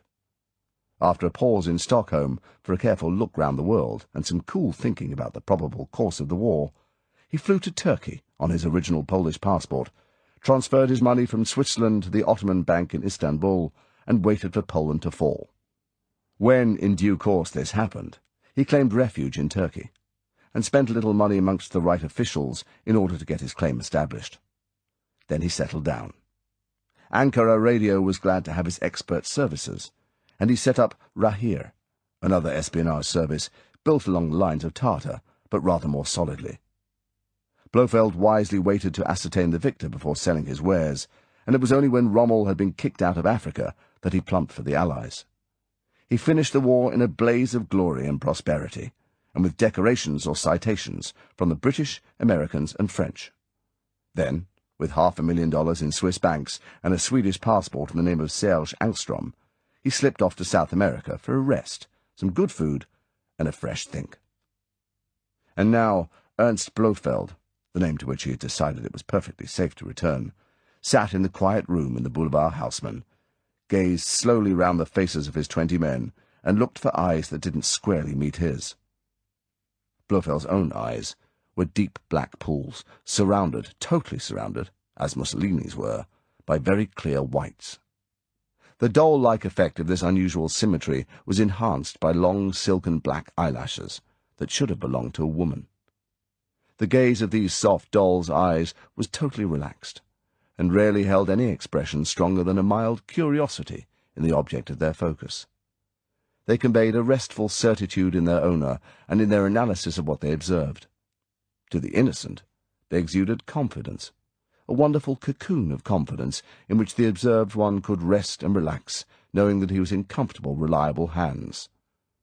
But they stripped the guilty or the false and made him feel transparent as a fishbowl through whose sides Blofeld examined, with only the most casual curiosity, the few solid fish, the grains of truth, suspended in the void of deceit or attempted obscurity.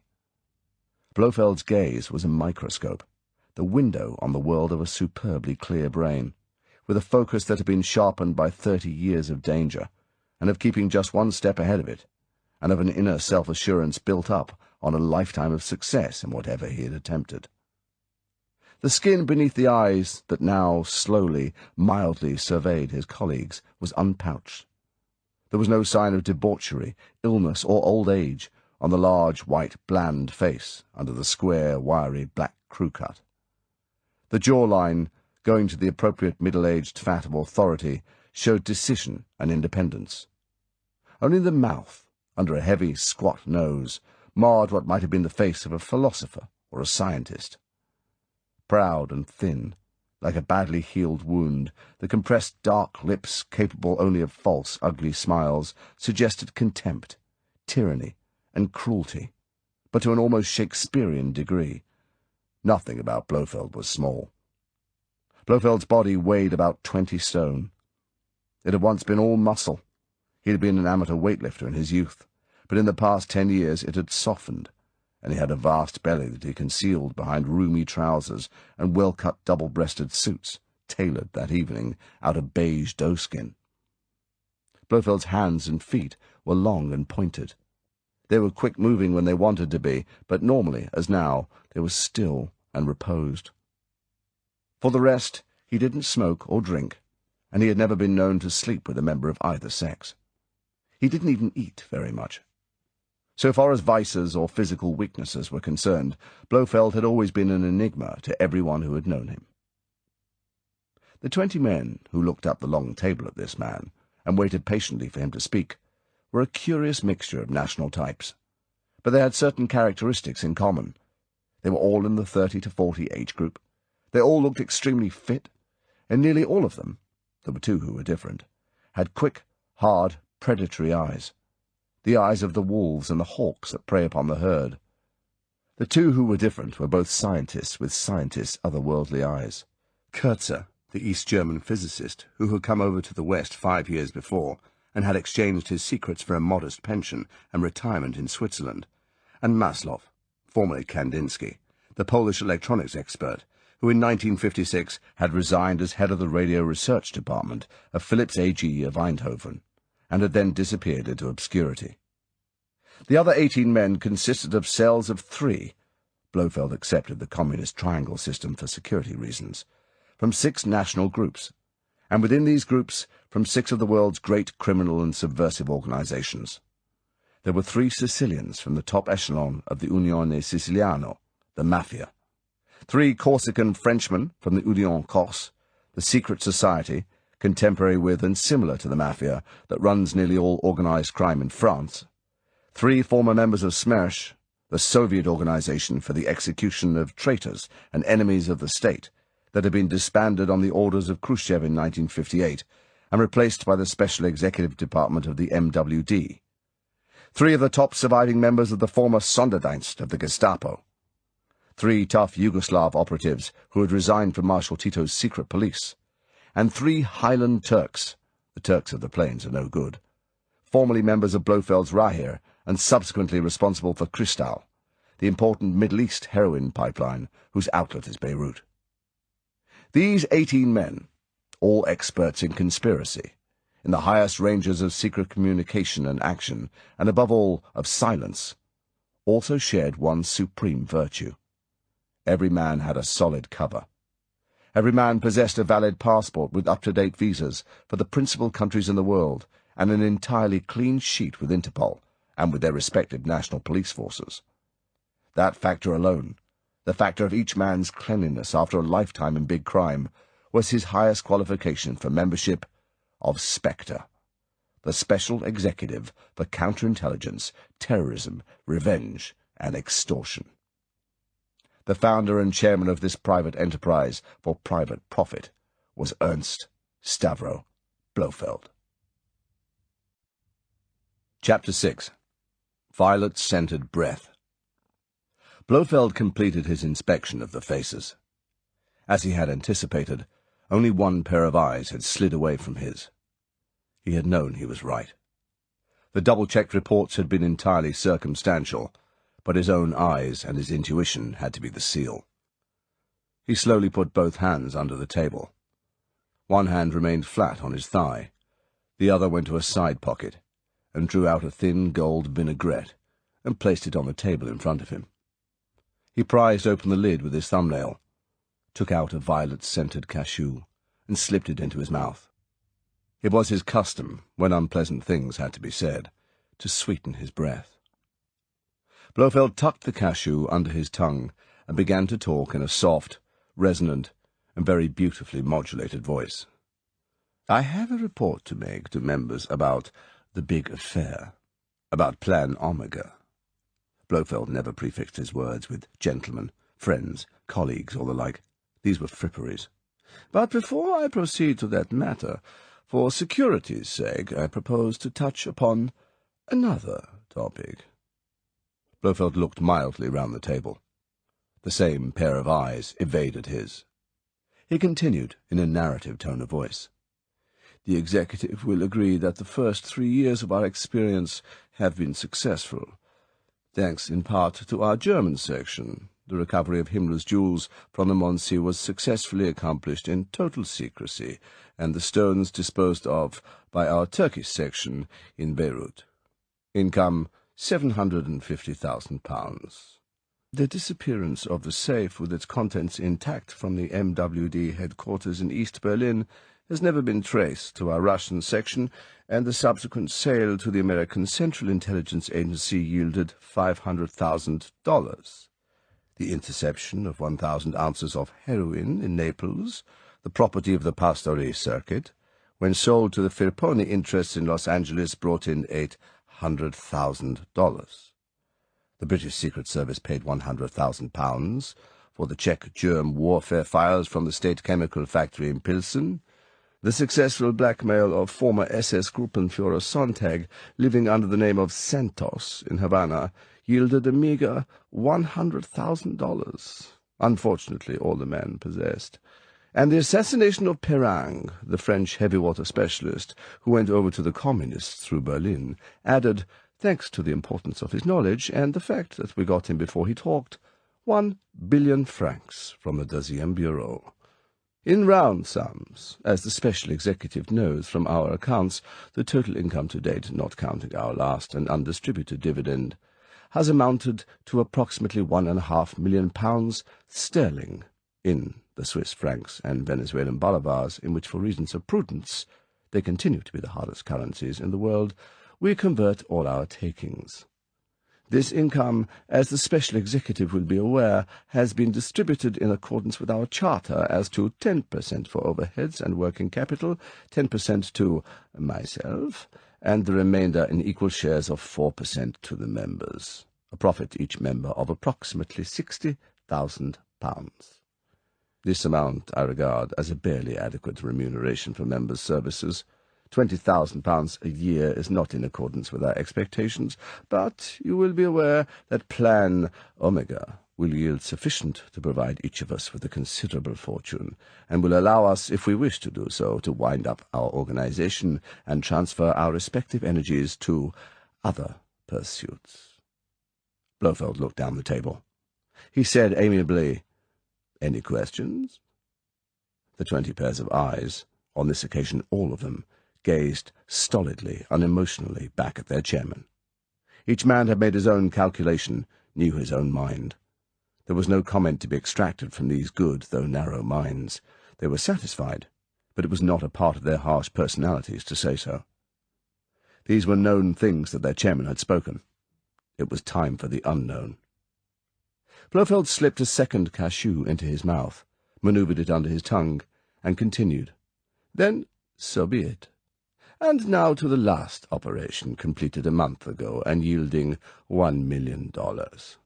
Blofeld's eyes moved down the left-hand rank of members to the end of the row. He said softly, "Stand up, number 7. Marius Domang of the Union Corse, a proud, chunky man with slow eyes, who was wearing ready-made, rather sharp clothes that probably came from Galerie Barbe in Marseille, got slowly to his feet. He looked squarely down the table at Blofeld. His big, rough hands hung relaxed at the seam of his trousers. Blofeld appeared to answer his gaze, but in fact he was noting the reaction of the Corsican next to number 7, number 12, Pierre Boreau. This man sat directly facing Blofeld at the far end of the long table. It was his eyes that had been evasive during the meeting. Now they were not. Now they were relaxed, assured. Whatever the eyes had feared had passed. Blofeld addressed the company. "This operation, you will recall, involved the kidnapping of the 17-year-old daughter of Magnus Blomberg, owner of the Principality Hotel in Las Vegas, and participant in other American enterprises through his membership of the Detroit Purple Gang. The girl was abducted from her father's suite in the Hotel de Paris in Monte Carlo and taken by sea to Corsica. This part of the operation was executed by the Corsican section. $1 million ransom was demanded. Mr. Blomberg was willing, and in accordance with the instructions of Spectre, the money, in an inflated life raft, was dropped at dusk off the Italian coast near San Remo. At nightfall, the raft was recovered by the ship operated by our Sicilian section. This section is to be commended for detecting the transistorized radio transmitter concealed in the raft, which it was intended should allow a unit of the French Navy to direction-find our ship and hunt it down.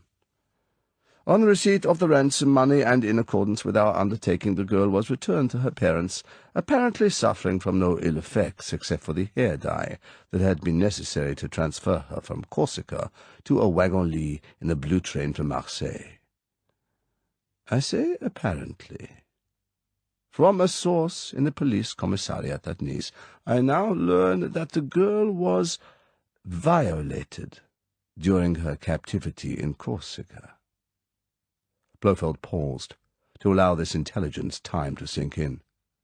He continued, "It is the parents who maintain that she was violated. It is possible that only carnal knowledge, with her consent, was involved. No matter. This organization undertook that the girl would be returned undamaged, without splitting hairs about the effect of sexual knowledge on a girl. I am of the opinion that, whether the act was voluntary or involuntary on the girl's part, she was returned to her parents in a damaged, or at least used, condition." Blofeld rarely employed gestures. Now he slowly opened the left hand that lay on the table. He said, in the same even tone of voice, "We are a large and very powerful organization. I am not concerned with morals or ethics, but members will be aware that I desire and most strongly recommend that Spectre shall conduct itself in a superior fashion. There is no discipline in Spectre except self-discipline. We are a dedicated fraternity whose strength lies entirely in the strength of each member. Weakness in one member is the death watch beetle in the total structure.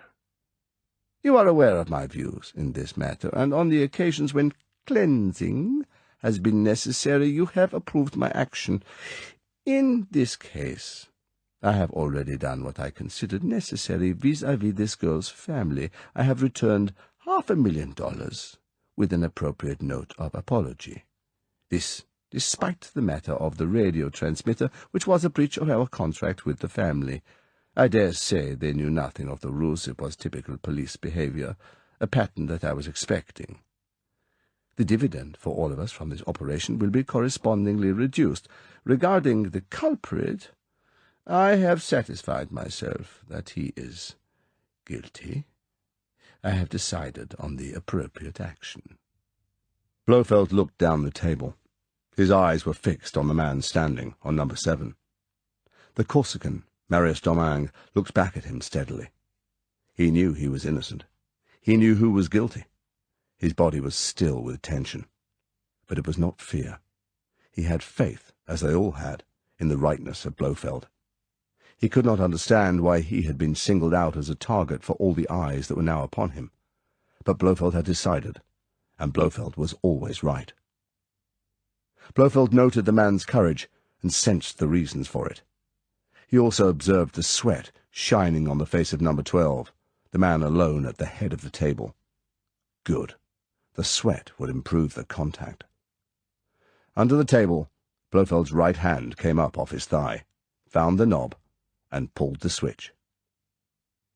The body of Pierre Boreau, seized in the iron fist of 3,000 volts, arced in the armchair as if it had been kicked in the back.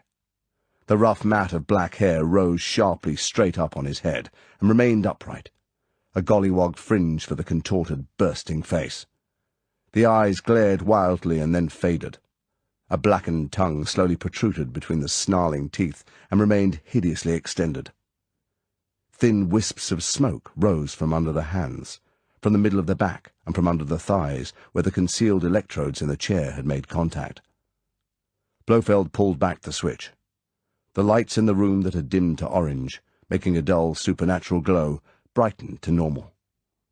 The roasted meat and burned fabric smell spread slowly. The body of number 12 crumpled horribly. There was a sharp crack as the chin hit the edge of the table. It was all over. Blofeld's soft, even voice broke the silence.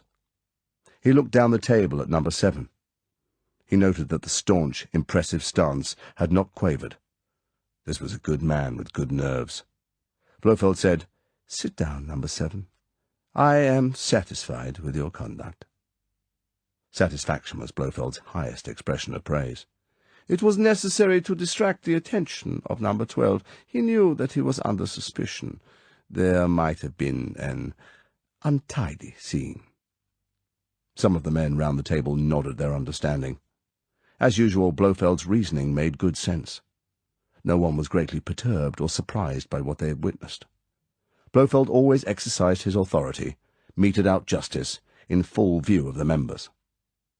There had been 2 previous occasions of this nature, both at similar meetings, and both on security or disciplinary grounds, which affected the cohesion, the inner strength of the whole team. In one, the offender had been shot by Blofeld through the heart, with a thick needle fired from a compressed air pistol. No mean feat at around 12 paces. In the other, the guilty man, who had been seated next to Blofeld on his left hand, had been garroted with a wire noose casually flicked over his head, and then, with 2 swift steps by Blofeld, pulled tight over the back of the man's chair. Those 2 deaths had been just, necessary. So had this death, the 3rd. Now, the members, ignoring the heap of death at the end of the table, settled in their chairs. It was time to get back to business. Blofeld snapped shut the gold vinaigrette and slipped it into a waistcoat pocket. "The Corsican section," he said softly, "will put forward recommendations for a replacement for number 12. But that can wait until after completion of Plan Omega. On this matter there are certain details to be discussed. Sub-operator G, recruited by the German section, has made an error. A serious error which radically affects our timetable. This man, whose membership of the Red Lightning Tongue in Macau should have made him expert in conspiracy, was instructed to make his headquarters at a certain clinic in the south of England, an admirable refuge for his purposes. His instructions were to keep intermittent contact with the airman Petacci at the not far distant Boscombe Down airfield, where the bomber squadron is under training. He was to report at intervals on the airman's fitness and morale. His reports have been satisfactory, and the airman, by the way, continues to be willing, but Sub-Operator G was also required to post the letter on D+1, or 3 days from now. Unfortunately, this foolish man took it upon himself to become embroiled in a hot-headed fashion with some fellow patient at the clinic, as a result of which, and I need not go into details, he is now in Brighton Central Hospital, suffering from second-degree burns. He is thus out of action for at least a week. This will involve an irritating, but fortunately not a serious delay in Plan Omega. Fresh instructions have been issued. The airman Petacci has been provided with a phial of influenza virus of sufficient strength for him to remain on the sick list for 1 week, during which he will be unable to accept his test flight. He will take the first flight after his recovery and alert us accordingly. The date of his flight will be communicated to Sub-Operator G, and he will by that time be recovered and will post the letter according to plan. The special executive, Blofeld glanced round the table, will readjust their flight schedules to Area Zeta in accordance with the new operational schedule. As for Sub-Operator G, Blofeld bent his gaze, one by one, on the 3 ex-Gestapo men. This is an unreliable agent. The German section will make arrangements for his elimination within 24 hours of the posting of the letter. Is that understood? The 3 German faces stood unanimously to attention. Yes, sir. For the rest, continued Blofeld, all is in order. Number 1 has solidly established his cover in Area Zeta.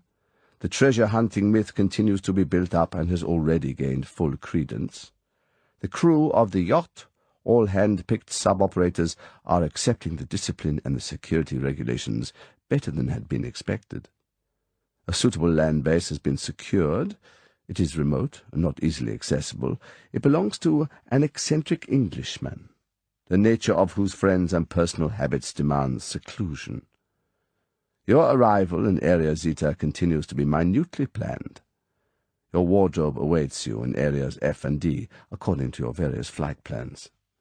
This wardrobe, down to the smallest detail, will be in accordance with your identities as financial backers of the treasure hunt, who have demanded to visit the scene and take part in the adventure. You are not gullible millionaires. You are the kind of rich, middle-class rentiers and businessmen who might be expected to be taken in by such a scheme. You are all shrewd, so you have come to watch over your investment and ensure that not one doubloon goes astray. Nobody smiled. You are all aware of the part you have to play, and I trust that you have studied your respective roles with close attention. There was a careful nodding of heads round the table. These men were all satisfied that not too much had been asked of them in the matter of their cover. This one was a rich cafe proprietor from Marseille. He had been one. He could talk to anyone about the business. That one had vineyards in Yugoslavia. He had been brought up in Bled. He could talk vintages and crop sprays with a Calvet from Bordeaux. That one had smuggled cigarettes from Tangier. He had done so, and would be just sufficiently discreet about it. All of them had been given covers that would stand up at least to second-degree inspection. In the matter of aqualung training, continued Blofeld, I would like reports from each section. Blofeld looked at the Yugoslav section on his left. Satisfactory, satisfactory, echoed the German section, and the word was repeated round the table. Blofeld commented, The safety factor is paramount in all underwater operations. Has this factor received sufficient attention in your respective training schedules? Affirmative. And exercises with the new CO2 underwater gun? Again, all sections reported favourably. And now, continued Blofeld, I would like a report from the Sicilian section on the preparations for the bullion drop. Fidelio Sciacca, was a gaunt, cadaverous Sicilian with a closed face. He might have been, and had been, a schoolmaster with communist leanings.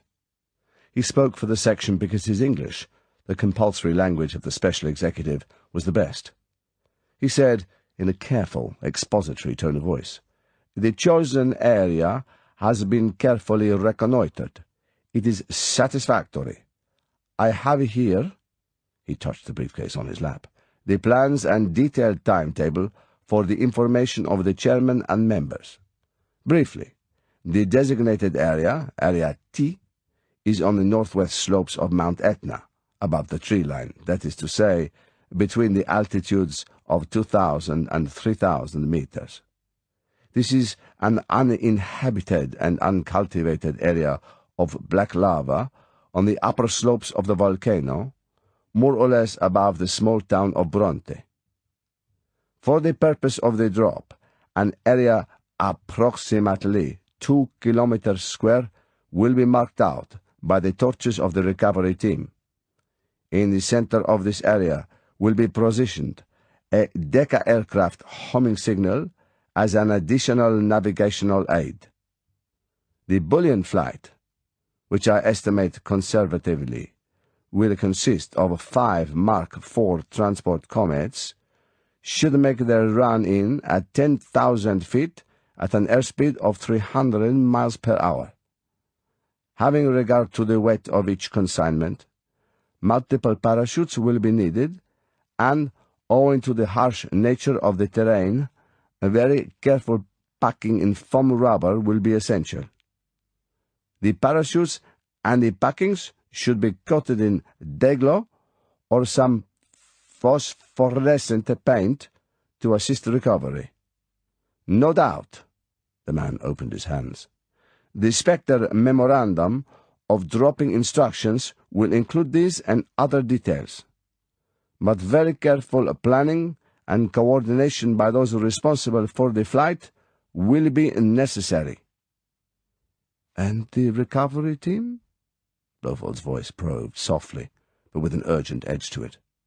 "The capo mafiosi of the district is my uncle. He has 8 grandchildren to whom he is devoted. I have made it clear that the whereabouts of these children is known to my associates." The man understood. "At the same time, as instructed, I made him the offer of £1 million for total recovery and safe delivery to the depot at Catania. This is a most important sum for the funds of the Unione." The capo mafiosi agreed to these terms. He understands that the robbery of a bank is in question. He wishes to know no more. The delay that has been announced will not affect the arrangements. It will still be within the full moon period. Sub-operator 52 is a most capable man. He has been provided with the alley crafter set issued to me for the purpose, and he will listen on 18 megacyclists in accordance with the schedule. Meanwhile, he remains in touch with the capo mafiosi, to whom he is related by marriage. Blofeld was silent for a long 2 minutes. He slowly nodded. "I am satisfied. So far as the next step is concerned, the disposal of the bullion, this will be in the hands of sub-operator 201, of whom we have had full experience. He is a man to be trusted. The MV Mercurio will load at Catania and proceed through the Suez Canal to Goa in Portuguese India. En route, at a designated cross bearing in the Arabian Gulf, she will rendezvous with a merchant ship owned by a consortium of the chief Bombay bullion brokers. The bullion will be transferred to the ship in exchange for the equivalent value at the ruling gold bullion price in used Swiss francs, dollars, and bolivars. These large amounts of currency will be broken up into the allotted percentages and will then be transferred from Goa by chartered plane to 22 different Swiss banks in Zurich, where they will be placed in deposit boxes. The keys to these numbered boxes will be distributed to members after this meeting. From that moment on, and subject, of course, to the usual security regulations regarding injudicious spending and display, these deposits will be entirely at the disposal of members. Blofeld's slow, calm eyes surveyed the meeting. Is this procedure considered satisfactory? There were cautious nods. Number 18, Kandinsky, the Polish electronics expert, spoke up. He spoke without diffidence. There was no diffidence between these men. "This is not my province," he said seriously. "But is there not danger that one of the navies concerned will intercept the ship, the Mercurial, and remove the bullion? It will be clear to the Western powers that the bullion will have to be removed from Sicily. Various patrols of the air and sea would be an easy matter." "You forget," Blofeld's voice was patient, "that neither the first nor, if need be, the second bomb will be rendered safe until the money is in the Swiss banks. There will be no risk on that score. Nor another possibility that I had envisaged is there likely to be danger of our ship being pirated on the high seas by some independent operator. I envisage that complete secrecy will be enforced by the Western powers. Any leakage would result in panic. Any other questions?" Bruno Bayer, one of the German section, said stiffly, "It is fully understood that number 1 will be in immediate control in Area Zeta. Is it correct that he will have full powers delegated by yourself? Is it that he will, so to speak, be supreme commander in the field?" How typical, thought Blofeld. The Germans will always obey orders, but they wish to be quite clear where final authority resides. The German generals would only obey the Supreme Command if they knew Hitler approved the Supreme Command. He said firmly, "I have made it clear to the Special Executive, and I repeat, number 1 is already, by your unanimous vote, my successor in case of my death or incapacity. So far as Plan Omega is concerned, he is Deputy Supreme Commander of Spectre. And since I shall remain at headquarters to keep watch over reactions to the letter, number 1 will be Supreme Commander in the field. His orders will be obeyed as if they were my own. I hope we are fully agreed in this matter." Blofeld's eyes, sharply focused, swept the meeting. Everyone signified his agreement. "So," said Blofeld, "then the meeting is now closed. I will instruct the disposal squad to take care of the remains of number 12. Number 18, please connect me with number 1 on 20 megacycles. That waveband will have been unoccupied by the French post office since 8 o'clock. Chapter 7. Fasten Your Lapstrap. James Bond scraped the last dregs of yoghurt out of the bottom of the carton that said, "Goat milk culture, from our own goat farm at Stanway, Gloucestershire, the heart of the Cotswolds, according to an authentic Bulgarian recipe." He took an Energen roll, sliced it carefully, they're apt to crumble, and reached for the black treacle. He masticated each mouthful thoroughly. Saliva contains ptyalin. Thorough mastication creates ptyalin, which helps to convert starches into sugar to supply energy for the body. Ptyalin is an enzyme. Other enzymes are pepsin, found in the stomach, and trypsin and erepsin, found in the intestine. These and other enzymes are chemical substances that break up the food as it passes through the mouth, the stomach, and the digestive tract, and help absorb it directly into the bloodstream. James Bond now had all these important facts at his fingertips. He couldn't understand why no one had told him these things before. Since leaving Shrublands 10 days before, he had never felt so well in his life. His energy had doubled. Even the paperwork he had always found an intolerable drudgery was now almost a pleasure. He ate it up. Sections, after a period of being only surprised, were now becoming slightly irritated by the forceful, clear-headed minutes that came shooting back at them from the 00 section. Bond awoke so early and so full of beans that he had taken to arriving at his office early and leaving late, much to the irritation of his secretary, the delectable Lelia Ponsonby, who found her own private routines being put seriously out of joint. She was also beginning to show signs of irritation and strain. She had even taken upon herself to have a private word with Miss Moneypenny, M's secretary, and her best friend in the building. Miss Moneypenny, swallowing her jealousy of Lelia Ponsonby, had been encouraging. "It's all right, Lil," she had said over coffee in the canteen. The old man was like that for a couple of weeks after he had got back from that damned nature cure place. It was like working for Gandhi or Schweitzer or someone. Then a couple of bad cases came up and rattled him, and one evening he went to Blades, to take his mind off things, I suppose, and the next day he felt awful and looked it, and from then on he's been all right again.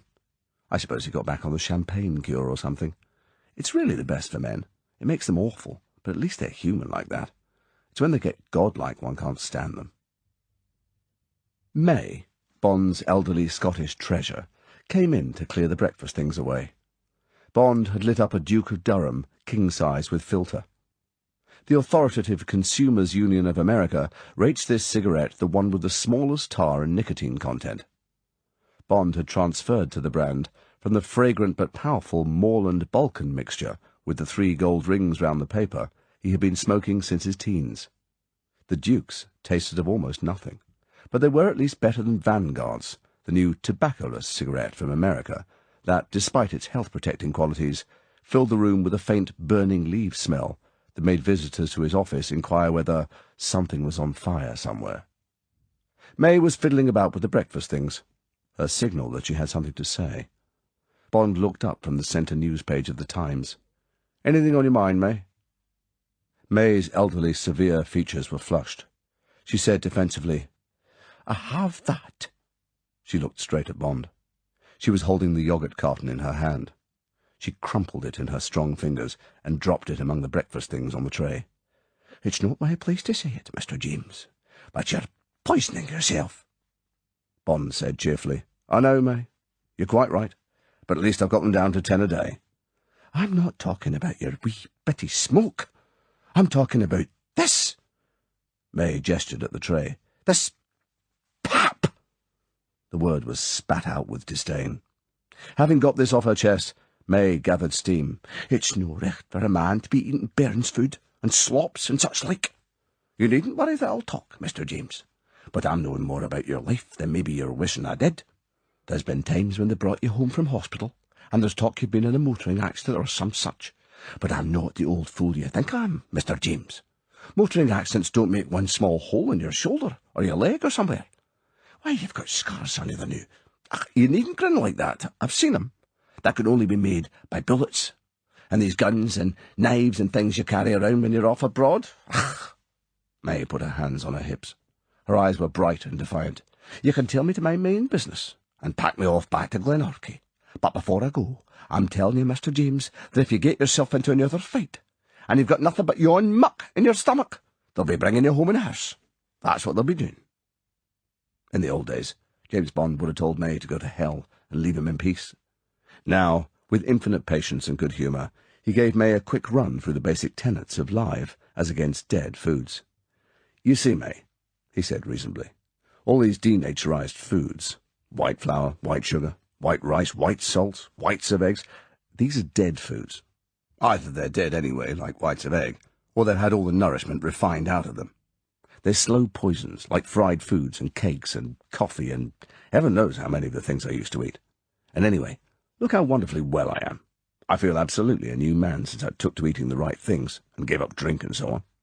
I sleep twice as well. I've got twice as much energy. No headaches, no muscle pains, no hangovers. Why, a month ago there wasn't a week went by but that on at least one day I couldn't eat anything for breakfast but a couple of aspirins and a prairie oyster. And you know quite well that used to make you cluck and tut-tut all over the place like an old hen." "Well?" Bond raised his eyebrows amiably. "What about that?" May was defeated. She picked up the tray and, with a stiff back, made for the door. She paused on the threshold and turned round. Her eyes were bright with angry tears. "Well, all I can say is, Mr. James, that maybe you're right, and maybe you're wrong. What worries the life out of me is that you're not yourself any more." She went out and banged the door. Bond sighed and picked up the paper. He said the magical words that all men say when a middle-aged woman makes a temperamental scene. Change of life, and went back to reading about the latest reasons for not having a summit meeting. The telephone, the red one that was the direct line with headquarters, gave its loud, distinctive jangle. Bond kept his eyes on the page and reached out a hand. With the Cold War easing off, it was not like the old days. This would be nothing exciting. Probably cancelling his shoot at Bisley that afternoon with the new FN rifle. "Bond speaking." It was the Chief of Staff. Bond dropped his paper on the floor. He pressed the receiver to his ear, trying, as in the old days, to read behind the words. "At once, please, James. M. Something for me. Something for everyone. Crash dive. An ultra hush. If you've got any dates for the next few weeks, better cancel them. You'll be off tonight. See you." The line went dead. Bond had the most selfish car in England. It was a Mark II Continental Bentley that some rich idiot had married to a telegraph pole on the Great West Road. Bond had bought the bits for £1,500, and Rolls had straightened the bend in the chassis and fitted new clockwork, the Mark IV engine with 9.5 compression. Then Bond had gone to Mulliner's with £3,000, which was half his total capital, and they had sawn off the old cramped sports saloon body and had fitted a trim, rather square, convertible two-seater affair, power-operated, with only 2 large-armed bucket seats in black leather. The rest of the blunt end was all knife-edged, rather ugly boot. The car was painted in rough, not gloss, battleship grey, and the upholstery was black Morocco. She went like a bird and a bomb, and Bond loved her more than all the women at present in his life rolled, if that were feasible, together. But Bond refused to be owned by any car. A car, however splendid, was a means of locomotion. He called the Continental the locomotive. "I'll pick you up in my locomotive." And it must at all times be ready to locomote. No garage doors to break one's nails on, no pampering with mechanics, except for the quick monthly service. The locomotive slept out of doors in front of his flat, and was required to start immediately, in all weathers, and after that, stay on the road. The twin exhausts, Bond had demanded 2-inch pipes. He hadn't liked the old soft flutter of the Mark. Growled solidly as the long grey nose, topped by a big octagonal silver bolt instead of the winged bee, swerved out of the little Chelsea Square and into King's Road. It was 9 o'clock, too early for the bad traffic, and Bond pushed the car fast up Sloane Street and into the park. It would also be too early for the traffic police, so he did some fancy driving that brought him to the Marble Arch exit in 3 minutes flat. Then there came the slow round the houses into Baker Street, and so into Regent's Park. Within 10 minutes of getting the hurry call, he was going up in the lift of the big square building to the 8th and top floor. Already, as he strode down the carpeted corridor, he smelled emergency. On this floor, besides M's officers, was housed communications, and from behind the grey closed doors there came a steady zing and crackle from the banks of transmitters, and a continuous machine-gun rattle and clack from the cipher machines. It crossed Bond's mind that a general call was going out. What the hell had happened? The Chief of Staff was standing over Miss Moneypenny. He was handing her signals from a large sheaf and giving her routing instructions. CIA, Washington, personal for Dulles, cipher XXX by teleprinter. Matthews, Duzzian Bureau, same prefix and route. Station F for head of NATO intelligence, personal, standard route through head of section.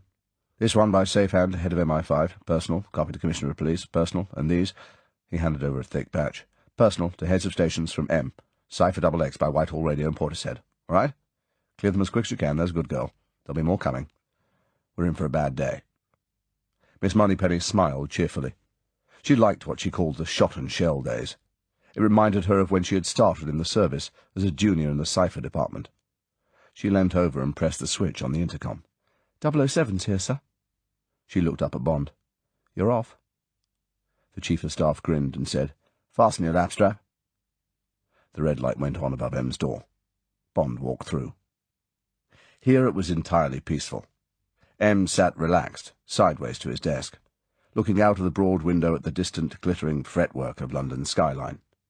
He glanced up. Sit down, 007. Have a look at these.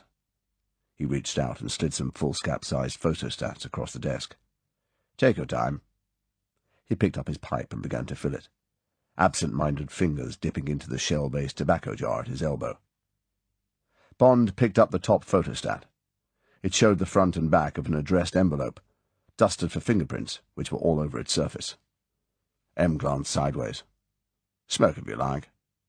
Bond said, Thanks, sir. I'm trying to give it up. M said, Humph.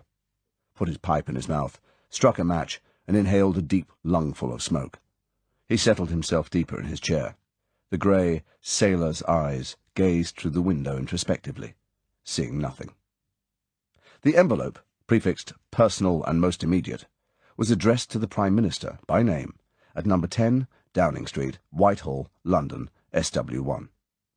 Every detail of the address was correct, down to the final PC, to denote that the Prime Minister was a Privy Councillor. The punctuation was meticulous. The stamp was postmarked Brighton, 8:30 a.m. on June the 3rd. It crossed Bond's mind that the letter might therefore have been posted under cover of night, and it would probably have been delivered sometime in the early afternoon of the same day, yesterday. A typewriter with a bold, rather elegant type had been used. This fact, together with the generous 5 by 7.5-inch envelope, and the spacing and style of the address, gave a solid, businesslike impression. The back of the envelope showed nothing but fingerprints. There was no sealing wax. The letter, equally correct and well laid out, ran as follows. Mr. Prime Minister, you should be aware, or you will be if you communicate with the Chief of the Air Staff, that since approximately 10 p.m. yesterday, 2nd of June, a British aircraft carrying 2 atomic weapons is overdue on a training flight. The aircraft is Villiers Vindicator ONBR from No. 5 RAF Experimental Squadron, based at Boscombe Down. The Ministry of Supply identification numbers on the atomic weapons are MOS-BD-654-Mark V and MOS-BD-655-Mark V. There are also USAF identification numbers in such profusion and of such prolixity that I will not weary you with them. This aircraft was on a NATO training flight with a crew of 5 and 1 observer. It carried sufficient fuel for 10 hours flying at 600 miles per hour at a mean altitude of 40,000 feet. This aircraft, together with the 2 atomic weapons, is now in the possession of this organization. The crew and the observer are deceased, and you have our authority to inform the next of kin accordingly, thus assisting you in preserving, on the grounds that the aircraft has crashed, the degree of secrecy you will no doubt wish to maintain, and which will be equally agreeable to ourselves. The whereabouts of this aircraft, and of the 2 atomic weapons, rendering them possible of recovery, will be communicated to you in exchange for the equivalent of £100 million in gold bullion, 1,000 or not less than 999 fine. Instructions for the delivery of the gold are contained in the attached memorandum. A further condition is that the recovery and disposal of the gold will not be hampered, and that a free pardon, under your personal signature, and that of the President of the United States, will be issued in the name of this organization and all its members. Failure to accept these conditions within 7 days from 5 p.m. GMT on June the 3rd, 1959, i.e. not later than 5 p.m. GMT on June the 10th, 1959, will have the following consequences. Immediately after that date, a piece of property belonging to the Western Powers, valued at not less than the aforesaid £100 million, will be destroyed. There will be loss of life. If, within 48 hours after this warning, willingness to accept our terms is still not communicated, there will ensue, without further warning, the destruction of a major city situated in an undesignated country of the world. There will be very great loss of life.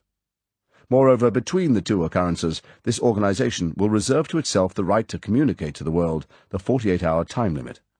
This measure, which will cause widespread panic in every major city, will be designed to hasten your hand. This, Mr. Prime Minister, is a single and final communication. We shall await your reply every hour, on the hour GMT, on the 16 megacycle waveband. Signed, Spectre, the Special Executive for Counterintelligence, Terrorism, Revenge and Extortion. James Bond read through the letter again, and put it carefully down on the desk in front of him.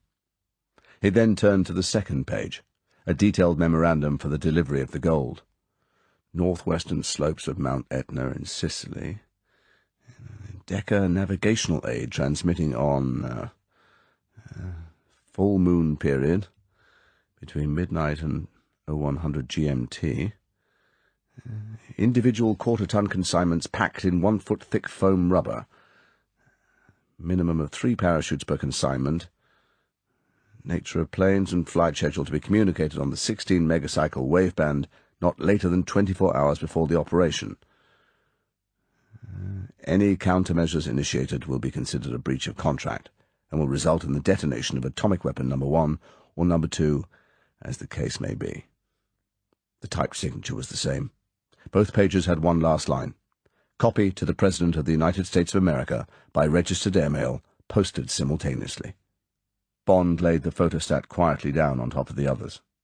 He reached into his hip pocket for the gunmetal cigarette case that now contained only 9 cigarettes, took one and lit it, drawing the smoke deep down into his lungs and letting it out with a long, reflective hiss.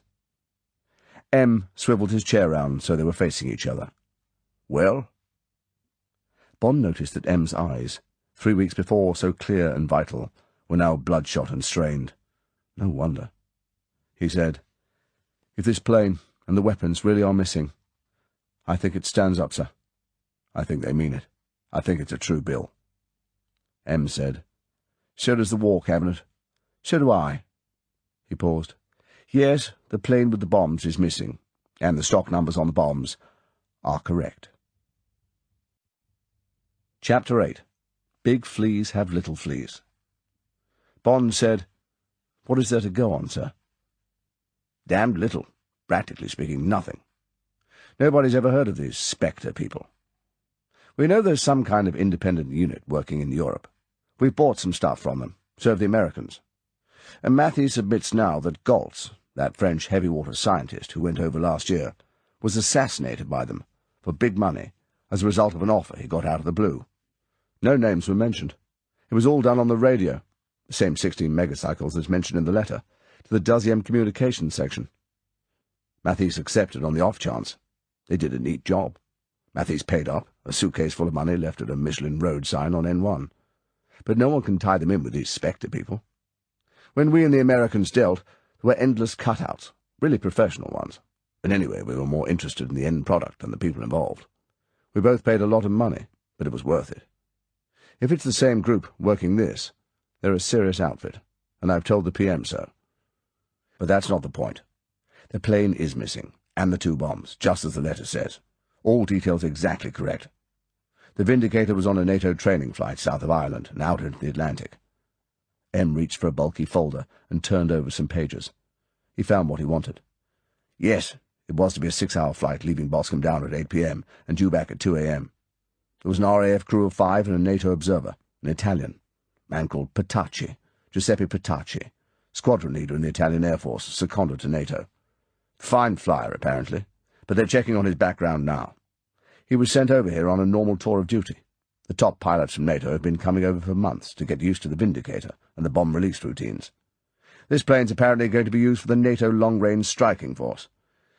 Anyway, M turned over a page. The plane was watched on the screen as usual, and all went well until it was west of Ireland at about 40,000 feet. Then, contrary to the drill, it came down to around 30,000 and got lost in the transatlantic air traffic. Bomber Command tried to get in touch, but the radio couldn't or wouldn't answer. The immediate reaction was that the Vindicator had hit one of the transatlantic planes, and there was something of a panic.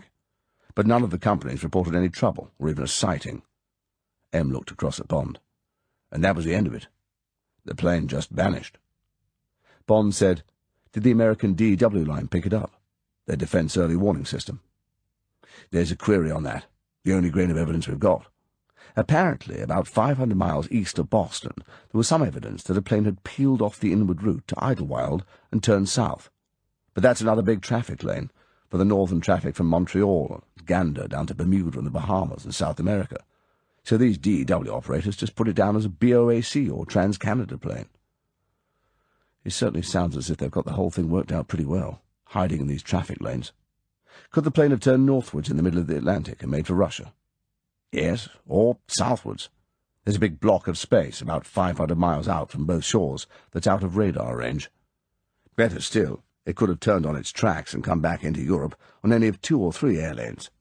In fact, it could be almost anywhere in the world by now. That's the point. But it's a huge plane. It must need special runways and so on. It must have come down somewhere. You can't hide a plane of that size. Just so. All these things are obvious. By midnight last night, the RAF had checked with every single airport, every one in the world that could have taken it. Negative. But the CAS says, of course, it could be crash-landed in the Sahara, for instance, or on some other desert, or in the sea in shallow water. Wouldn't that explode the bombs? No. They're absolutely safe until they're armed. Apparently, even a direct drop, like that one from the B-47 over North Carolina in 1958, would only explode the TNT trigger to the thing, not the plutonium. How are these Spectre people going to explode them then? M spread his hands. "They explained all this at the War Cabinet meeting. I don't understand it all, but apparently an atomic bomb looks just like any other bomb. The way it works is that the nose is full of ordinary TNT with the plutonium in the tail. Between the two there's a hole into which you screw some sort of detonator, a kind of plug. When the bomb hits, the TNT ignites the detonator, and the detonator sets off the plutonium." "So these people would have to drop the bomb to set it off?" "Apparently not. They'd need a man with good physics knowledge who understood the thing, but then all he'd have to do would be to unscrew the nose cone on the bomb, the ordinary detonator that sets off the TNT, and fix on some kind of time fuse that would ignite the TNT without it being dropped. That would set the thing off. And it's not a very bulky affair. You could get the whole thing into something only about twice the size of a big golf bag. Very heavy, of course. But you could put it in the back of a big car, for instance. Just run the car into a town and leave it parked with the time fuse switched on. Give yourself a couple of hours' start to get out of range, at least 100 miles away, and that will be that." Bond reached in his pocket for another cigarette. It couldn't be. Yet it was so. Just what his service and all the other intelligence services in the world had been expecting to happen. The anonymous little man in the raincoat with the heavy suitcase, or golf bag, if you like. The left luggage office, the parked car, the clump of bushes in a park in the centre of a big town. And there was no answer to it. In a few years' time, if the experts were right, there would be even less answer to it. Every tin-pot little nation would be making atomic bombs in their backyards, so to speak. Apparently, there was no secret now about the things. It had only been the prototypes that had been difficult, like the first gunpowder weapons, for instance, or machine guns, or tanks. Today, these were everybody's bows and arrows. Tomorrow, or the day after, the bows and arrows would be atomic bombs. And this was the first blackmail case. Unless Spectre was stopped, the word would get round, and soon every criminal scientist with a chemical set and some scrap iron would be doing it. If they couldn't be stopped in time, there would be nothing for it but to pay up. Bond said so. "That's about it," commented M. "From every point of view, including politics, not that they matter all that much, but neither the PM nor the President would last 5 minutes if anything went wrong. But whether we pay or don't pay, the consequences will be endless and all bad. That's why absolutely everything has got to be done to find these people and the plane and stop the thing in time. The PM and the President are entirely agreed. Every intelligence man all over the world who's on our side is being put onto this operation. Operation Thunderball, they're calling it. Planes, ships, submarines, and, of course, money's no object. We can have everything, whenever we want it. The Cabinet have already set up a special staff and a war room. Every scrap of information will be fed into it. The Americans have done the same. Some kind of a leak can't be helped. It's being put about that all the panic, and it is panic, is because of the loss of the Vindicator, bombs included, whatever fuss that may cause politically. Only the letter will be absolutely secret. All the usual detective work, fingerprints, Brighton, writing paper, these will be looked after by Scotland Yard, with the FBI, Interpol, and all the NATO intelligence organizations helping where they can. Only a segment of the paper and the typing will be used. A few innocent words. This will all be quite separate from the search for the plane. That'll be handled as a top espionage matter. No one shall be able to connect the two investigations. MI5 will handle the background to all the crew members and the Italian observer. That will be a natural part of the search for the plane. As for the service, we've teamed up with the CIA to cover the world. Alan Dulles is putting every man he's got onto it, and so am I. Just sent out a general call. Now all we can do is sit back and wait."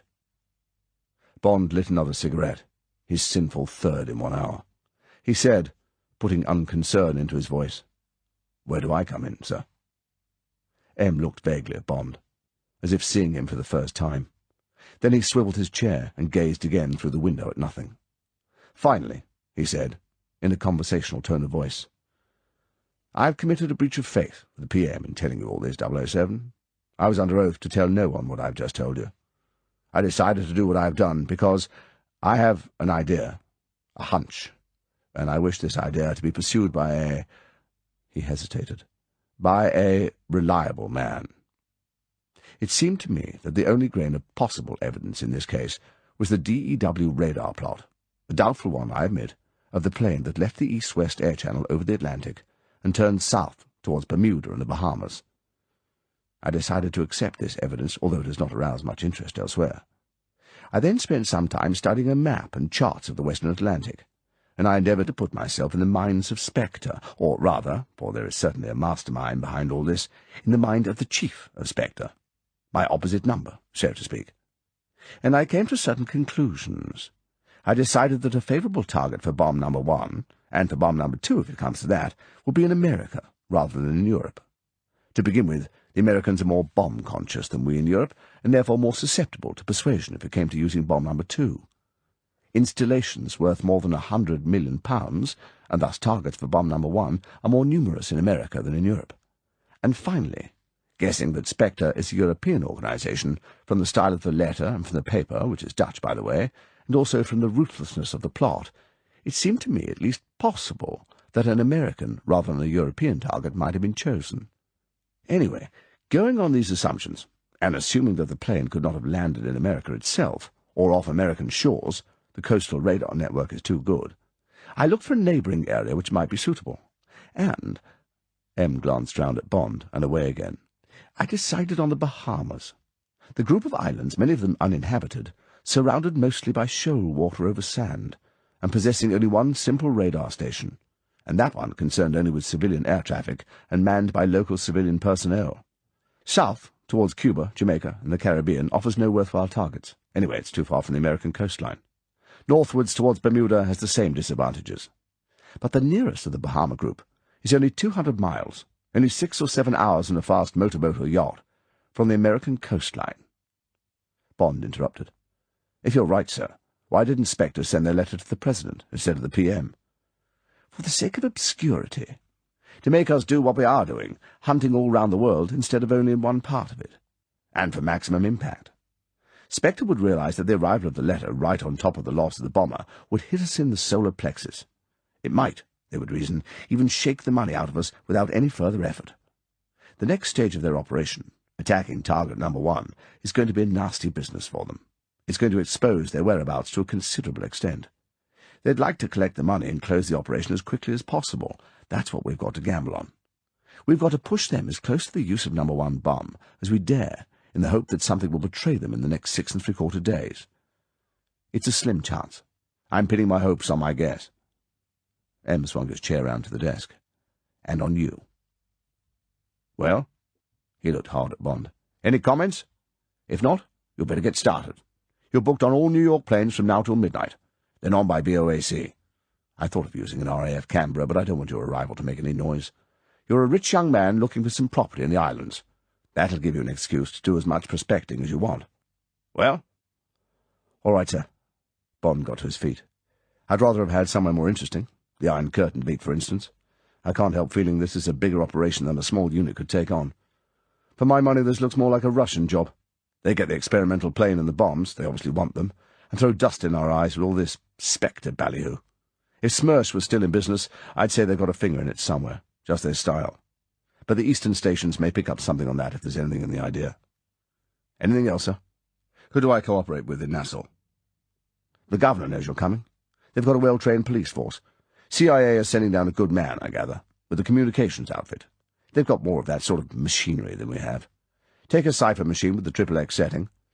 I want to hear every single detail you turn up. Personal to me, right? Right, sir. Bond went to the door and let himself out. There was nothing more to be said.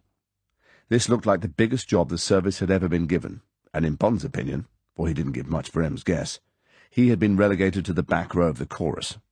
So be it. He would get himself a good sunburn and watch the show from the wings.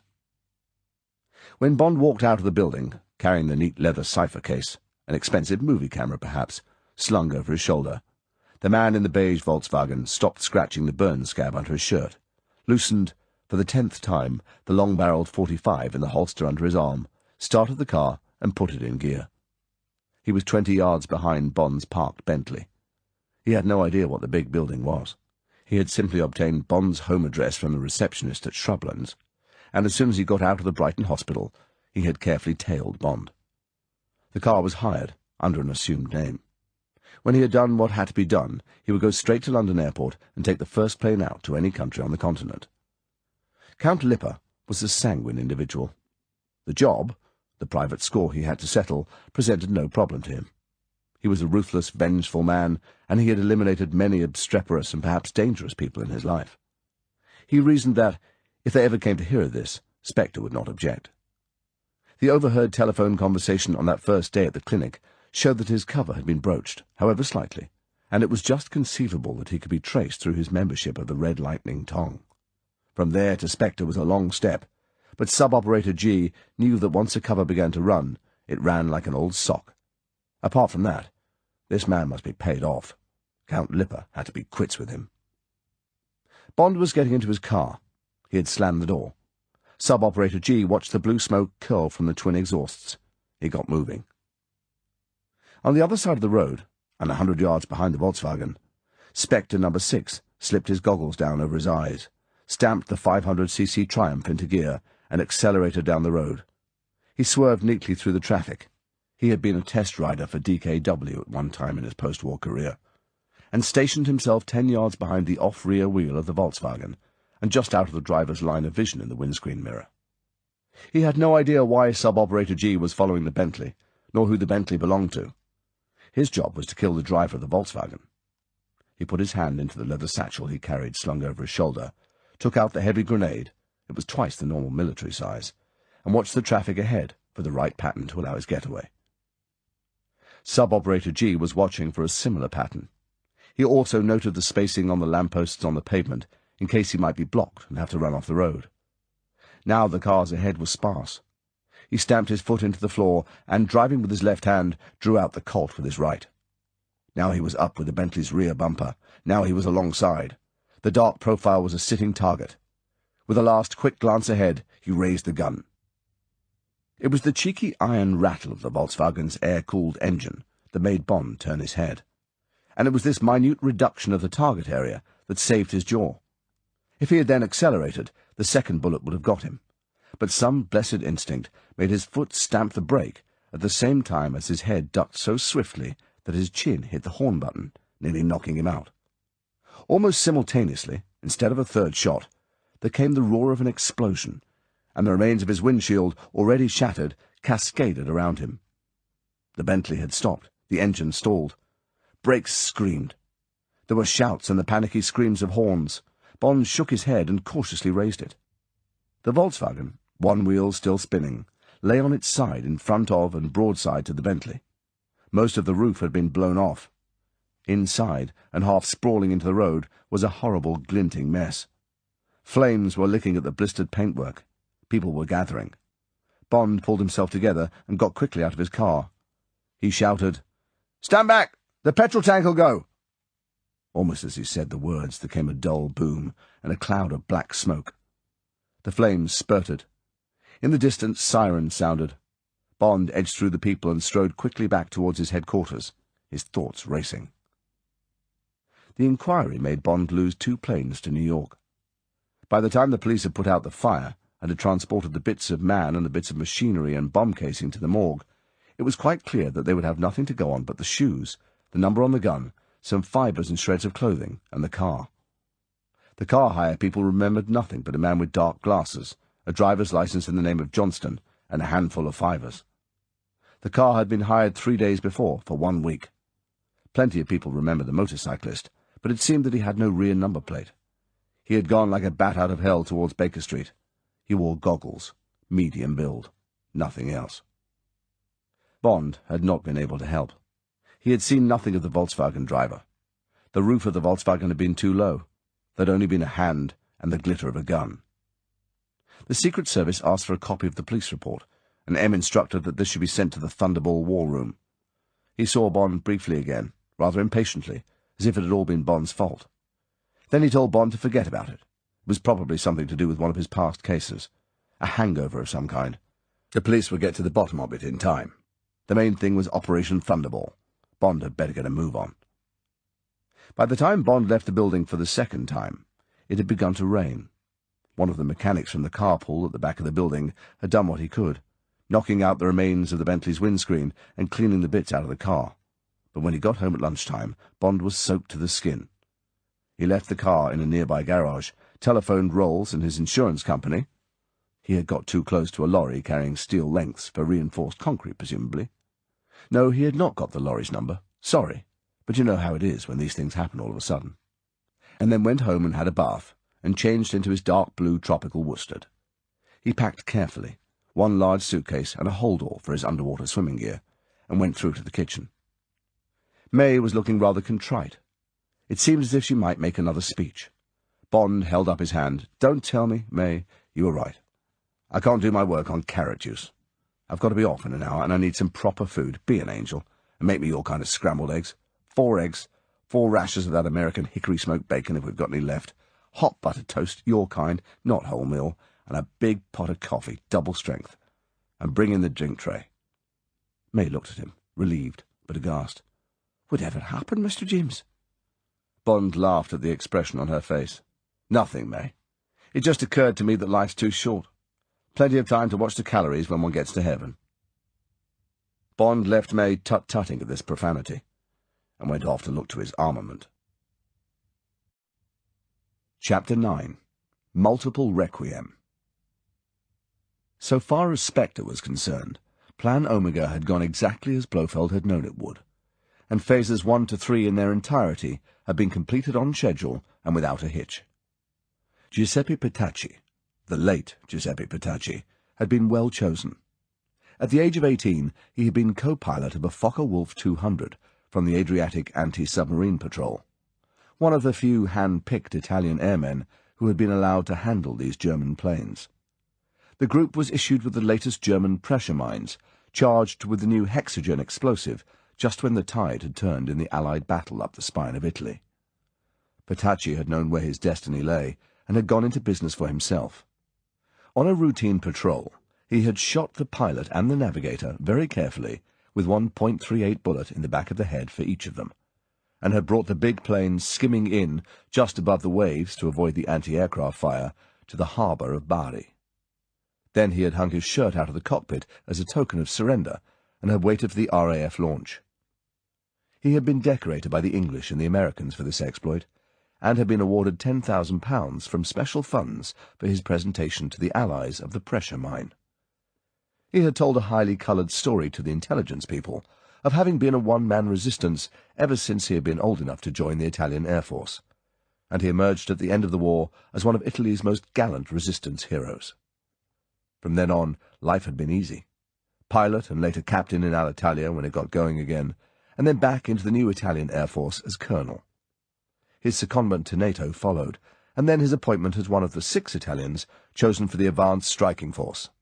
But he was now 34, and it occurred to him that he had had just about enough of flying. He especially did not care for the idea of being part of the spearhead of NATO defences.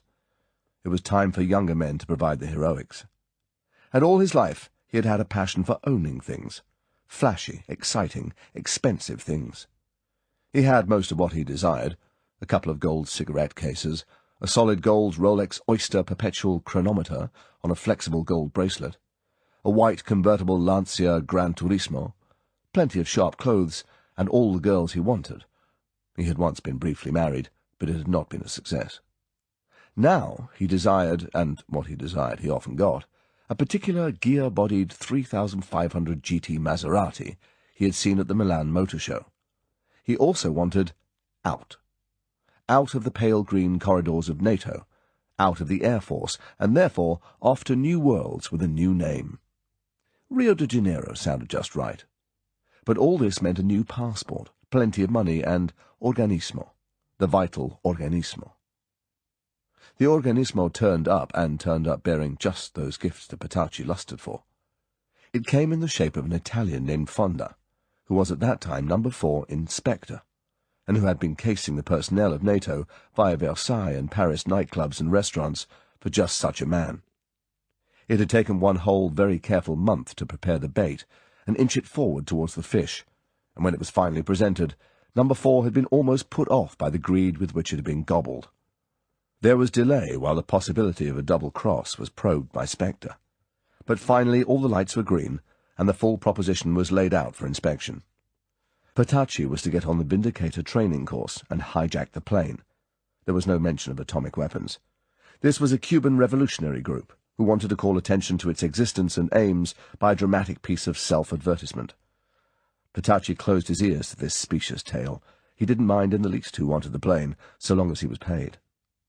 In exchange, Petacci would receive $1 million, a new passport in any name and nationality he chose, and immediate onward passage from the point of delivery to Rio de Janeiro. Many details were discussed and perfected, and when, at 8 o'clock in the evening of that June 2nd, the Vindicator screamed off down the runway and out over St. Albans Head, Petacci was tense but confident. For the training flights, a couple of ordinary civil aircraft seats had been fixed inside the roomy fuselage just back of the large cockpit, and Petacci sat quietly for a whole hour and watched the 5 men at work at the crowded dials and instruments. When it came to his turn to fly the plane, he was quite satisfied that he could dispense with all 5 of them. Once he had set George, there would be nothing to do but stay awake and make certain from time to time that he was keeping exactly at 32,000 feet, just above the transatlantic air channel.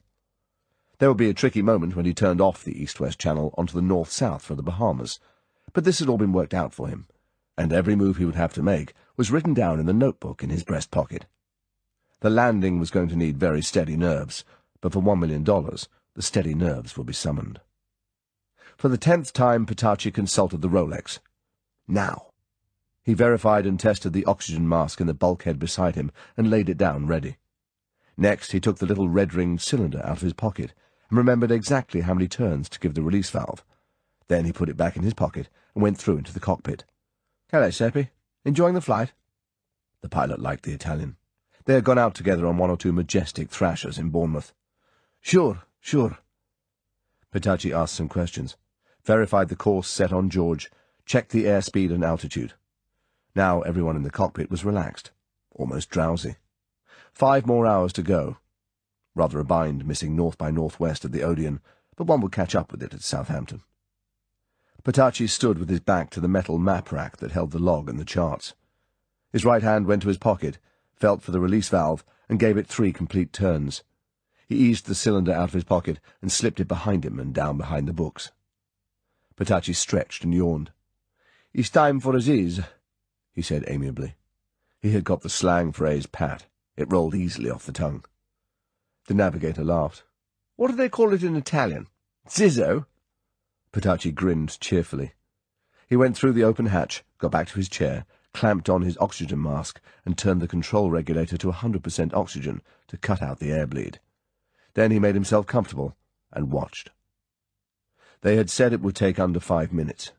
Sure enough, in about 2 minutes, the man nearest to the map rack, the navigator, suddenly clutched his throat and fell forward, gargling horribly.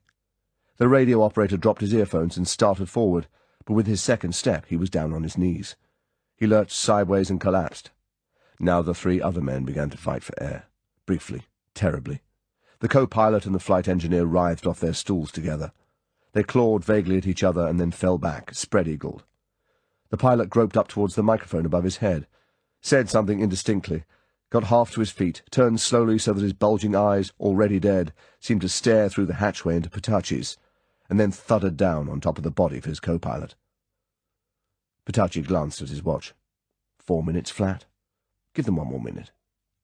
When the minute was up, he took rubber gloves out of his pocket, put them on, and, pressing the oxygen mask tight against his face, and trailing the flexible tube behind him, he went forward, reached down into the map rack, and closed the valve on the cylinder of cyanide. He verified George and adjusted the cabin pressurization to help clear the poison gas. He then went back to his seat to wait for 15 minutes. They had said 15 would be enough, but at the last moment he gave it another 10, and then, still with his oxygen mask on, he went forward again and began slowly, for the oxygen made him rather breathless, to pull the bodies back into the fuselage. When the cockpit was clear, he took a small phial of crystals out of his trousers pocket, took out the cork, and sprinkled the cabin floor with them. He went down on his knees and watched the crystals. They kept their white colour. He eased his oxygen mask away and took a small, cautious sniff. There was no smell. But still, when he took over the controls and began easing the plane down to 32,000, and then slightly northwest by west to get into the traffic lane, he kept the mask on. The giant plane whispered on into the night. The cockpit, bright with the yellow eyes of the dials, was quiet and warm. In the deafening silence in the cockpit of a big jet in flight, there was only the faint buzz of an invector. As he verified the dials, the click of each switch seemed as loud as a small-caliber pistol shot. Petacci again checked George with the gyro, and verified each fuel tank to see that they were all feeding evenly. One tank pump needed adjustment. The jet pipe temperatures were not overheating. Satisfied, Petacci settled himself comfortably in the pilot's seat and swallowed a benzodrine tablet and thought about the future. One of the headphones scattered on the floor of the cockpit began to chirp loudly. Petacci glanced at his watch. Of course, Boscombe Air Traffic Control was trying to raise the Vindicator. He had missed a third of the half-hourly calls. How long would Air Control wait before alerting Air-Sea Rescue, Bomber Command, and the Air Ministry? There would first be checks and double-checks with the Southern Rescue Centre. They would probably take another half hour, and by that time he would be well out over the Atlantic. The chirp of the headphones went quiet. Petacci got up from his seat and took a look at the radar screen. He watched it for some time, noting the occasional blip of planes being overhauled below him. Would his own swift passage above the air corridor be noted by the planes as he passed above them? Unlikely. The radar on commercial planes has a limited field of vision in a forward cone. He would almost certainly not be spotted until he crossed the defence early warning line, and DEW would probably put him down as a commercial jet that had strayed above its normal channel. Petacci went back to the pilot's seat and again minutely checked the dials. He weaved the plane gently to get the feel of the controls. Behind him, the bodies on the floor of the fuselage stirred uneasily. The plane answered perfectly. It was like driving a beautiful, quiet motor car. Petacci dreamed briefly of the Maserati. What colour? Better not his usual white or anything spectacular. Dark blue, with a thin red line along the coachwork. Something quiet and respectable that would fit in with his new, quiet identity. It would be fun to run her in some of the trials and road races, even the Mexican 2000.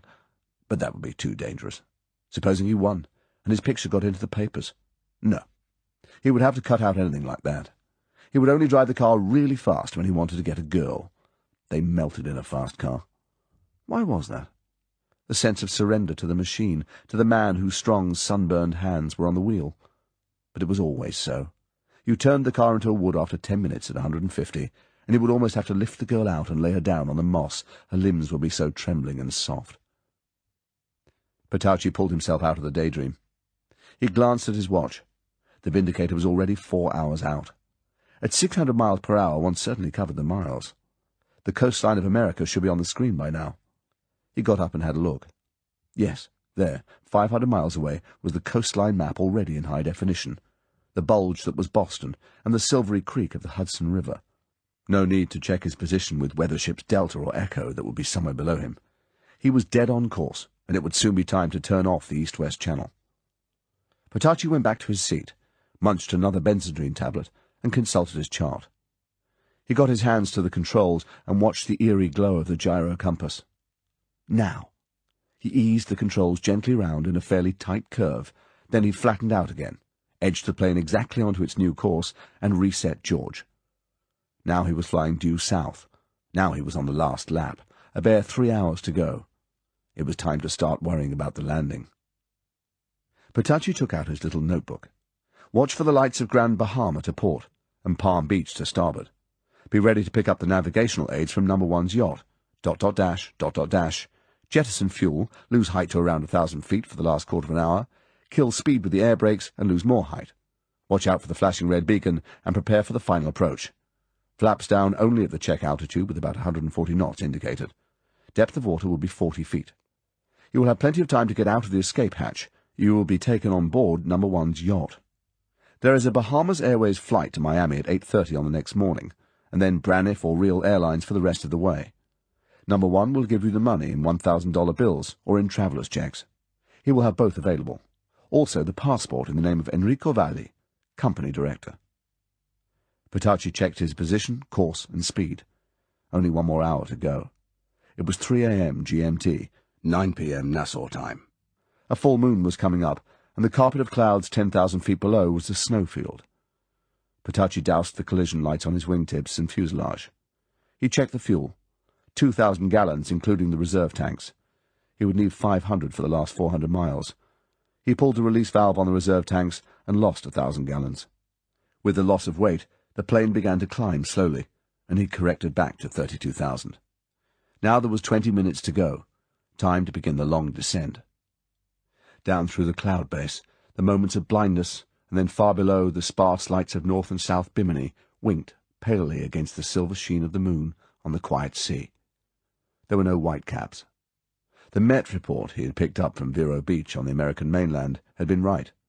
Dead calm, light airs from the northeast, visibility good, no immediate likelihood of change. And a check on the fainter Nassau radio had confirmed. The sea looked as smooth and as solid as steel. This was going to be all right. Petacci dialed channel 67 on the pilot's command set to pick up number 1's navigational aid. He had a moment's panic when he didn't hit it at once, but then he got it, faint but clear. ... It was time to get right down. Petacci began to kill his speed with the air brakes and cut down the 4 jets. The great plane began a shallow dive. The radio altimeter became vocal, threatening. Petacci watched it in the sea of quicksilver below him. He had a moment when the horizon was lost, there was so much reflection off the moonlit water. Then he was on and over a small dark island. It gave him confidence in the 2,000 feet indicated on the altimeter. He pulled out of the shallow dive and held the plane steady. Now number 1's beacon was coming in loud and clear. Soon he would see the red flashing light. And there it was, perhaps 5 miles dead ahead. Petacci inched the great nose of the plane down. Any moment now. It was going to be easy. His fingers played with the controls as delicately as if they were the erotic trigger points on a woman. 500 feet, 400, 3, 2. There was the pale shape of the yacht, lights doused. He was dead on line with the red flash of the beacon. Would he hit it? Never mind. Inch her down, down, down. Be ready to switch off at once. The belly of the plane gave a jolt. Up with the nose, crash! A leap in the air, and then crash again. Petacci unhinged his cramped fingers from the controls and gazed numbly out of the window at the foam and small waves. By God, he had done it. He, Giuseppe Petacci, had done it. Now for the applause, now for the rewards. The plane was settling slowly, and there was a hiss of steam from the submerging jets. From behind him came the rip and crack of tearing metal as the tail section gaped open where the back of the plane had broken. Petacci went through into the fuselage. The water swirled around his feet. The filtering moonlight glittered white on the upturned face of one of the corpses, now soggily awash at the rear of the plane. Petacci broke the perspex cover to the handle of the port-side emergency exit and jerked the handle down. The door fell outwards, and Petacci stepped through and walked out along the wing. The big jolly boat was almost up with the plane. There were 6 men in it. Petacci waved and shouted delightedly. One man raised a hand in reply. The faces of the men, milk-white under the moon, looked up at him quietly, curiously. Petacci thought, these men are very serious, very businesslike. It is right so. He swallowed his triumph and also looked grave. The boat came alongside the wing, now almost awash, and one man climbed up on the wing and walked towards him. He was a short, thick man, with a very direct gaze. He walked carefully, his feet well apart, and his knees flexed to keep his balance. His left hand was hooked in his belt. Petacci said happily, "Good evening, good evening. I'm delivering one plane in good condition." He had thought the joke out long before. "Please sign here." He held out his hand. The man from the jolly boat took the hand in a strong grasp, braced himself, and pulled sharply. Petacci's head was flung back by the quick jerk, and he was looking full into the eyes of the moon as the stiletto flashed up and under the offered chin, through the roof of the mouth, into the brain. He knew nothing but a moment's surprise, a sear of pain, and an explosion of brilliant light. The killer held in the knife for a moment, the back of his hand feeling the stubble on Petacci's chin. Then he lowered the body onto the wing and withdrew the knife. He carefully rinsed the knife in the seawater and wiped the blade on Petacci's back and put the knife away. Then he hauled the body along the wing and thrust it under water beside the escape hatch. The killer waded back along the wing to the waiting jolly boat and laconically raised a thumb. By now 4 of the men had pulled on their aqualungs. One by one, with a last adjustment of their mouthpieces, they clumsily heaved themselves over the side of the rocking boat and sank in a foam of small bubbles. When the last man had gone, the mechanic of the engine carefully lowered a huge underwater searchlight over the side and paid out the cable. At a given moment he switched the light on, and the sea and the great sinking hulk of the plane were lit up with a mist of luminescence. The mechanic slipped the idling motor into gear and backed away, paying out cable as he went. At 20 yards, out of range of the suction of the sinking plane, he stopped and switched off his engine. He reached into his overalls and took out a packet of Camels. He offered one to the killer, who took it, broke it carefully in half, put one half behind his ear, and lit the other half. The killer was a man who rigidly controlled his weaknesses. Chapter 10. The Disco Volante. On board the yacht, Number 1 put down his night glasses, took a Charvet handkerchief out of the breast pocket of his white sharkskin jacket, and dabbed gently at his forehead and temples. The musky scent of Schiaparelli's snuff was reassuring, reminding him of the easy side of life, of Dominetta, who would now be sitting down to dinner. Everyone kept Spanish hours in Nassau, and cocktails would not have finished before 10, with the raffish but rather gay Somars and their equally frivolous guests, of the early game that would already be underway at the casino, of the Calypsos thudding into the night from the bars and nightclubs on Bay Street. He put the handkerchief back in his pocket. But this also was good, this wonderful operation, like clockwork. He glanced at his watch. Just 10:15. The plane had been a bare 30 minutes late, a nasty half-hour to have to wait, but the landing had been perfect. Vargas had done a good, quick job on the Italian pilot. What was his name? So that now they were running only 15 minutes late.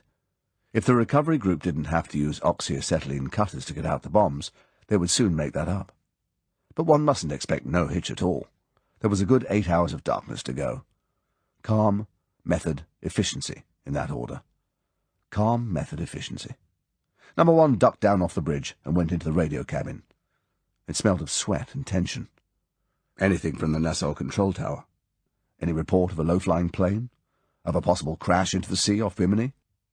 Then keep watching, and get me number 2. Quick, please. It's just on the quarter. Number 1 lit a cigarette and watched the yacht's big brain get to work, scanning the ether, listening, searching. The operator played the dials with insect fingers, pausing, verifying, hastening on through the sound waves of the world. Now he suddenly stopped, checked, minutely adjusted the volume. He raised his thumb. Number 1 spoke into the little sphere of wire mesh that rose in front of his mouth from the base of the headset. Number 1 speaking. Number 2 listening. The voice was hollow. The words waxed and waned, but it was Blofeld all right. Number 1 knew that voice better than he remembered his father's. Successful. 10:15. Next phase 10:45. Continuing. Over. Thank you. Out. The sound waves went dead. The interchange had taken 45 seconds. No conceivable fear of interception in that time, on that waveband. Number 1 went through the big stateroom and down into the hold. The 4 men of B-Team, their aqualungs beside them, were sitting around smoking. The wide underwater hatch just above the keel of the yacht was open. Moonlight, reflected off the white sand under the ship, shone up through the 6 feet of water in the hold. Stacked on the grating beside the men was the thick pile of tarpaulin, painted a very pale café au lait, with occasional irregular blotches of dark green and brown. Number 1 said, "All is going very well. The recovery team is at work. It should not be long now. How about the chariot and the sled?" One of the men jerked his thumb downwards. "They are down there, outside on the sand, so it will be quicker." "Correct." Number 1 nodded towards a crane-like contraption fastened to a bulkhead above the hold. "The derrick took the strain, all right?" "The chain could handle twice the weight." "The pumps?" "In order. They will clear the hold in 7 minutes." "Good. Well, take it easy. It will be a long night." Number 1 climbed the iron ladder out of the hold and went up on deck. He didn't need his night glasses. 200 yards away to starboard, the sea was empty, save for the jolly boat riding at anchor above the golden submarine glow. The red marker light had been taken into the boat. The rattle of the little generator making current for the big searchlight was loud. It would carry far across a sea as still as this. But accumulators would have been too bulky, and might have exhausted themselves before the work was finished. The generator was a calculated risk, and a small one at that. The nearest island was 5 miles away, and uninhabited unless someone was having a midnight picnic on it. The yacht had stopped and searched it on the way to the rendezvous. Everything had been done that could be done, every precaution taken. The wonderful machine was running silently and full out. There was nothing to worry about now, except the next step. Number 1 went through the hatch into the enclosed bridge and bent over the lighted chart table. Emilio Largo, Number 1, was a big, conspicuously handsome man of about 40. He was a Roman, and he looked like a Roman, not from the Rome of today, but from the Rome of the ancient coins. The large, long face was sunburned a deep mahogany brown, and the light glinted off the strong, rather hooked nose and the clean-cut lantern jaw that had been meticulously shaved before he had started out late that afternoon. In contrast to the hard, slow-moving brown eyes, the mouth, with its thick, rather down-curled lips, belonged to a satyr. Ears that from dead in front looked almost pointed added to an animalness that would devastate women.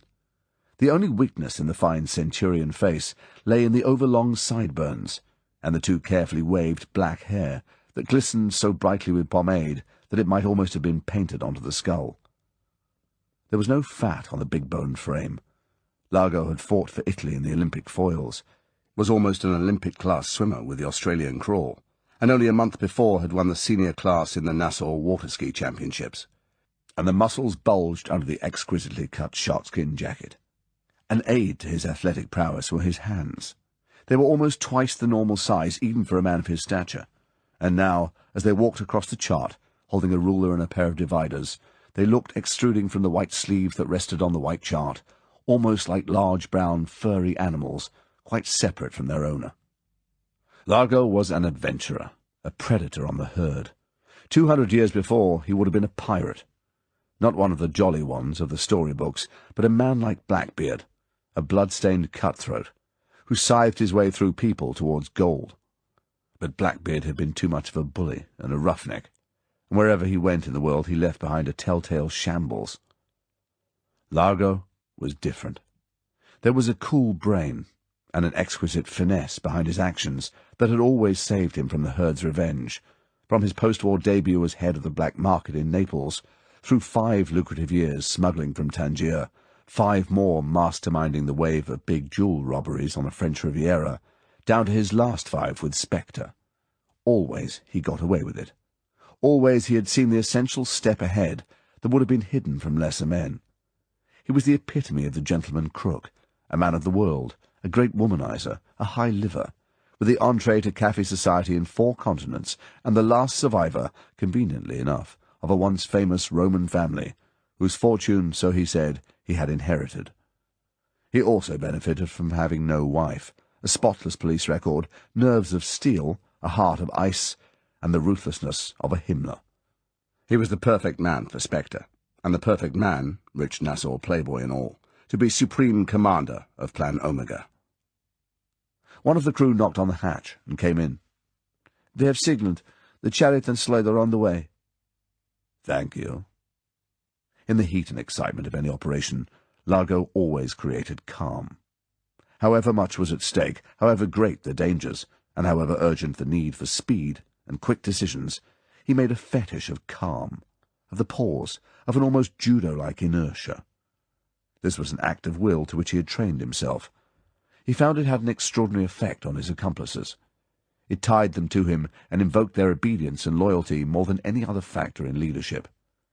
That he, a clever and cunning man, should show unconcern at particularly bad, or as in this case, particularly good news, meant that he had already known that what had happened would happen. With Largo, consequences were foreseen. One could depend on him. He never lost balance. So now, at this splendid news, Largo deliberately picked up his dividers again and made a trace, an imaginary trace, on the chart, for the sake of the crew member. He then put down the dividers and strolled out of the air-conditioning into the warm night. A tiny worm of underwater light was creeping out towards the jolly boat. It was a 2-man underwater chariot, identical with those used by the Italians during the war, and bought, with improvements, from Ansaldo, the firm that had originally invented the 1-man submarine. It was towing an underwater sled, a sharp-prowed tray with negative buoyancy used for the recovery and transport of heavy objects under the sea. The worm of light merged with the luminescence from the searchlight, and minutes later re-emerged on its way back to the ship. It would have been natural for Largo to have gone down to the hold to witness the arrival of the 2 atomic weapons. Typically, He did nothing of the sort. In due course the little headlight reappeared, going back over its previous course.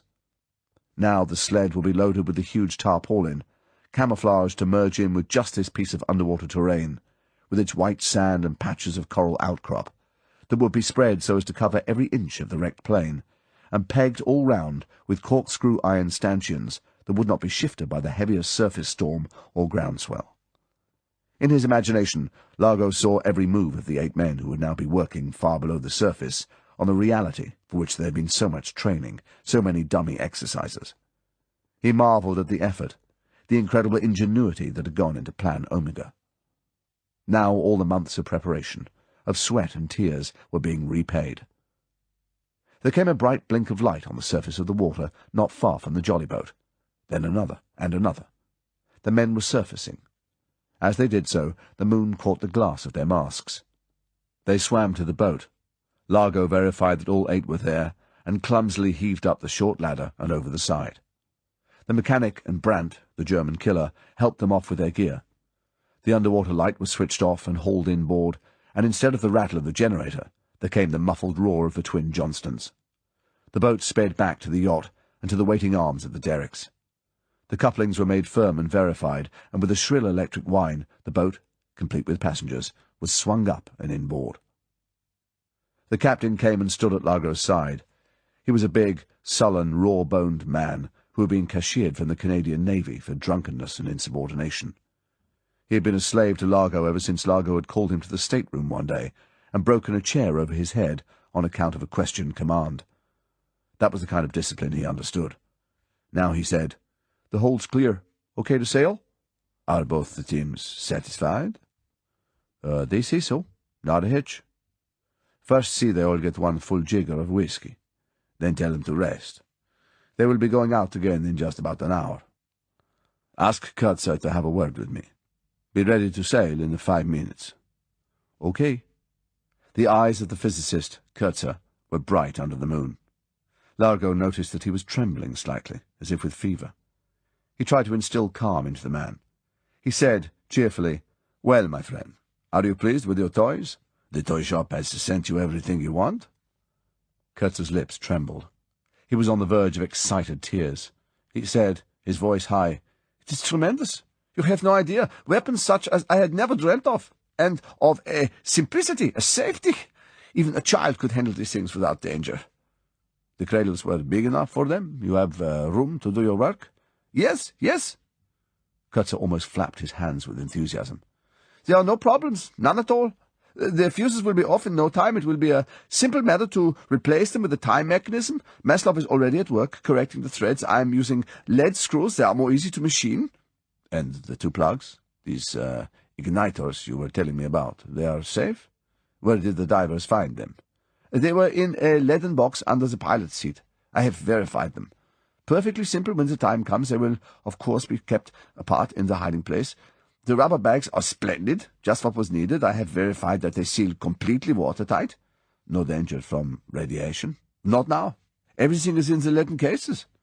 Kurtzer shrugged. "I may have picked up the little while I was working on the monsters, but I wore the harness. I will watch for signs. I know what to do." "You are a brave man, Kurtzer. I won't go near the damn things until I have to. I value my sex life too much. So you are satisfied with everything. You have no problems. Nothing has been left on the plane." Kurtzer had got himself under control.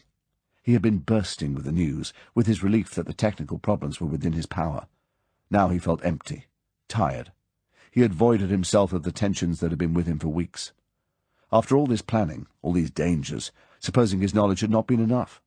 Supposing the bloody English had invented some new safety device, some secret control of which he knew nothing?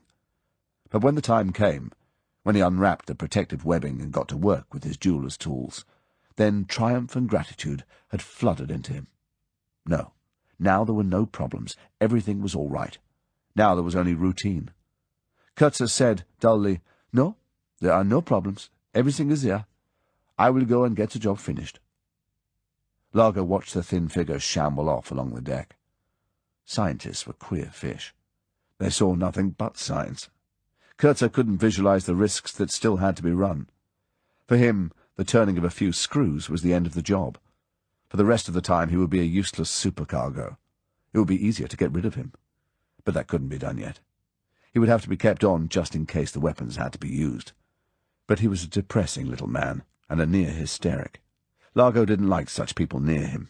They lowered his spirits. They smelled of bad luck. Kurtzer would have to be found some job in the engine room, where he could be kept busy and, above all, out of sight. Largo went into the cockpit bridge. The captain was sitting at the wheel, a light aluminium affair consisting only of the bottom half of a circle. Largo said, "Okay, let's go." The captain reached out his hand to the bank of buttons at his side and pressed the one that said, "Start both." There came a low, hollow rumble from amidships. A light blinked on the panel to show that both engines were firing properly. The captain pulled the electromagnetic gear shift to slow ahead both, and the yacht began to move. The captain made it full ahead both, and the yacht trembled and settled a little in the stern. The captain watched the revolution counter, his hand on a squat lever at his side. At 20 knots, the counter showed 5,000. The captain inched back the lever that depressed the great steel scoop below the hull. The revolutions remained the same, but the finger of the speedometer crawled on round the dial until it said 40 knots. Now the yacht was half flying, half planing across the glittering sheet of still water. The hull supported 4 feet above the surface on the broad, slightly up-tilted metal skid, and with only a few feet of the stern and the 2 big screws submerged. It was a glorious sensation, and Largo, as he always did, thrilled to it. The motor yacht, Disco Volante, was a hydrofoil craft, built for Largo with Spectre funds by the Italian constructors Leopoldo Rodriguez of Messina, the only firm in the world to have successfully adapted the Scherto-Saxenberg system to commercial use. With a hull of aluminium and magnesium alloy, 2 Daimler-Benz 4-stroke diesels supercharged by twin Brown-Boveri turbo superchargers, the Disco Volante could move her 100 tons at around 50 knots, with a cruising range at that speed of around 400 miles. She had cost £200,000, but she had been the only craft in the world with the speed, cargo and passenger space, and with the essential shallow draft for the job required of her in Bahamian waters. The constructors claim of this type of craft that it has a particular refinement that Spectre had appreciated. Having high stability in a shallow draft, aliscafos, as they are called in Italy, do not determine magnetic field variation, nor do they cause pressure waves, both desirable characteristics in case the Disco Volante might wish, sometime in her career, to escape detection. 6 months before, the Disco had been shipped out to the Florida Keys by the South Atlantic route. She had been a sensation in Florida waters and among the Bahamas, and had vastly helped to make Largo the most popular millionaire in a corner of the world that crawls with millionaires who have everything.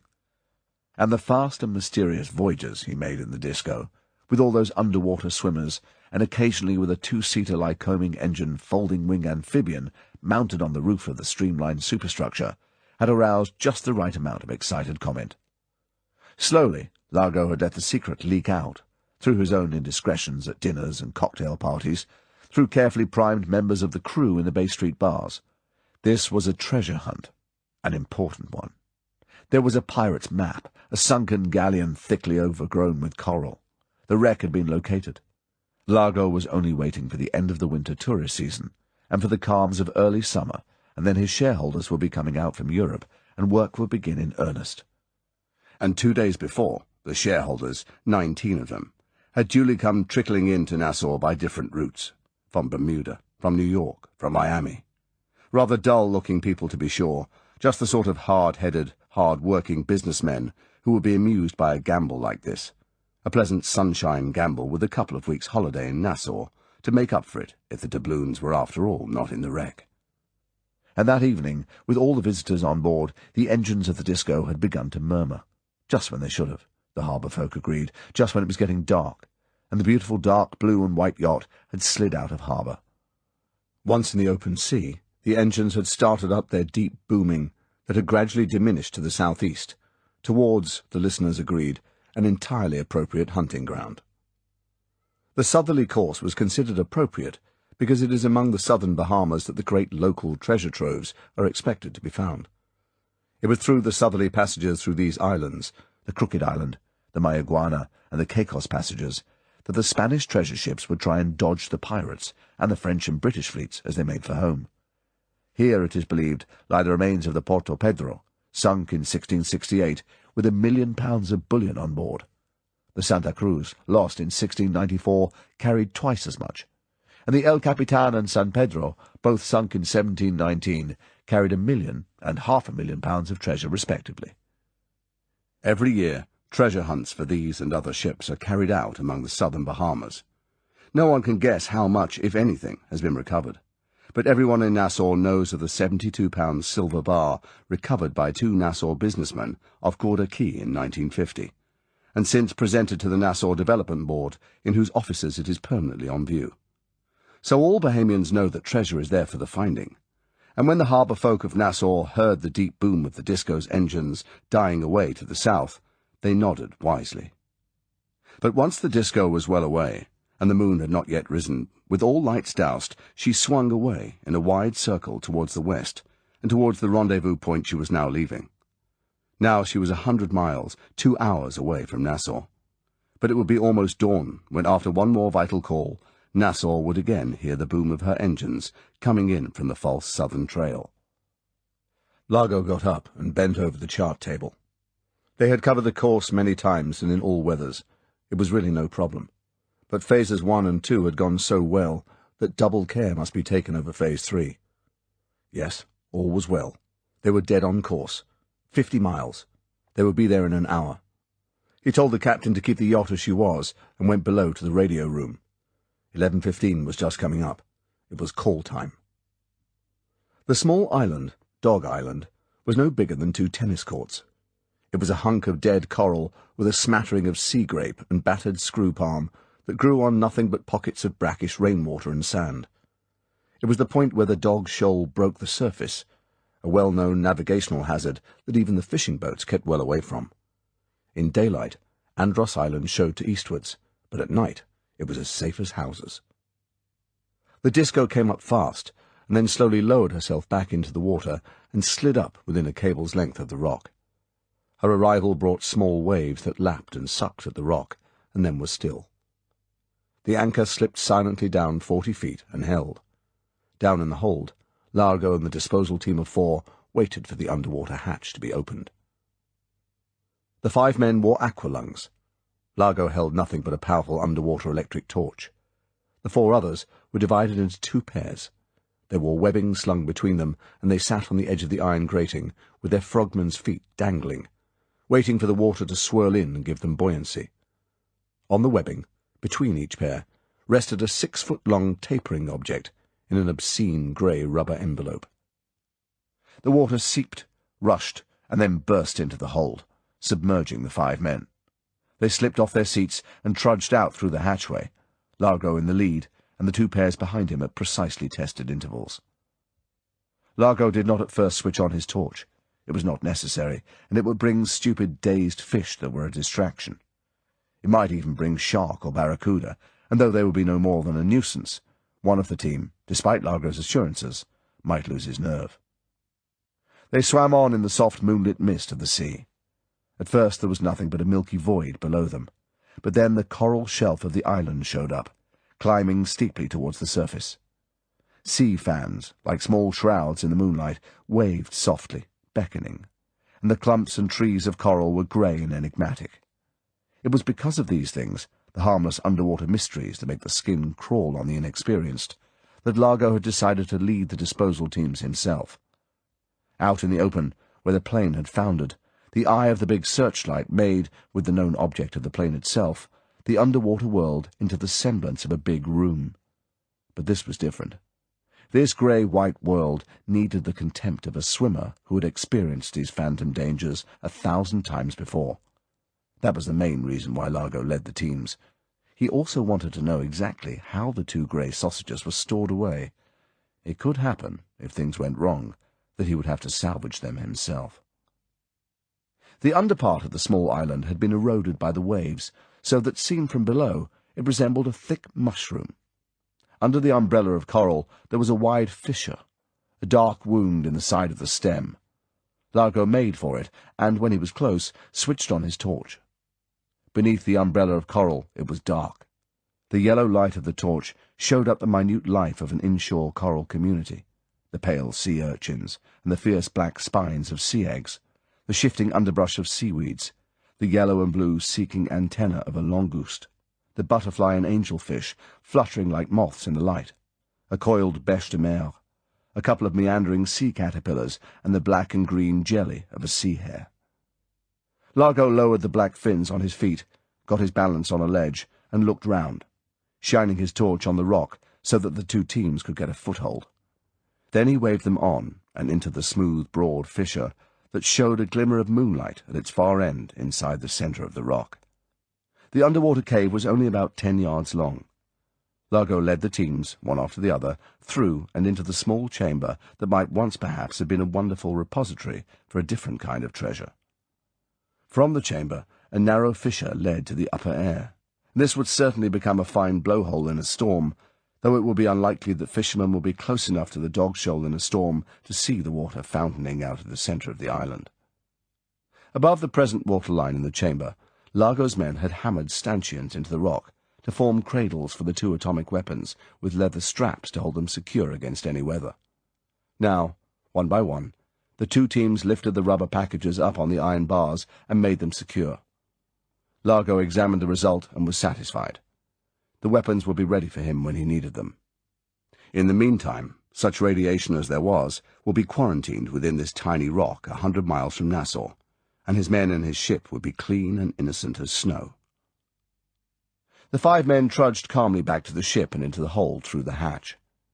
To the boom of the engines, the bows of the Disco lifted slowly out of the water, and the beautiful ship, streamlined like the gondola of some machine of the air rather than of the sea, skimmed off on the homeward journey. Largo stripped off his equipment, and with a towel round his slim waist, went forward to the radio cabin. He had missed the midnight call. It was now 1:15, 7:15 in the morning for Blofeld. Largo thought of this while contact was being made. Blofeld would be sitting there, haggard, perhaps, probably unshaven. There would be coffee beside him, the last of an endless chain of cups. Largo could smell it. Now Blofeld would be able to take a taxi to the Turkish baths in the Rue Aubert, his resort when there were tensions to be dissipated. And there, at last, he would sleep. Number 1 speaking. Number 2 listening. Phase 3 completed. Phase 3 completed. Successful. 1 a.m. here, closing down. I am satisfied. Largo stripped off the earphones. He thought to himself, so am I. We are more than 3/4 home. Now only the devil can stop us.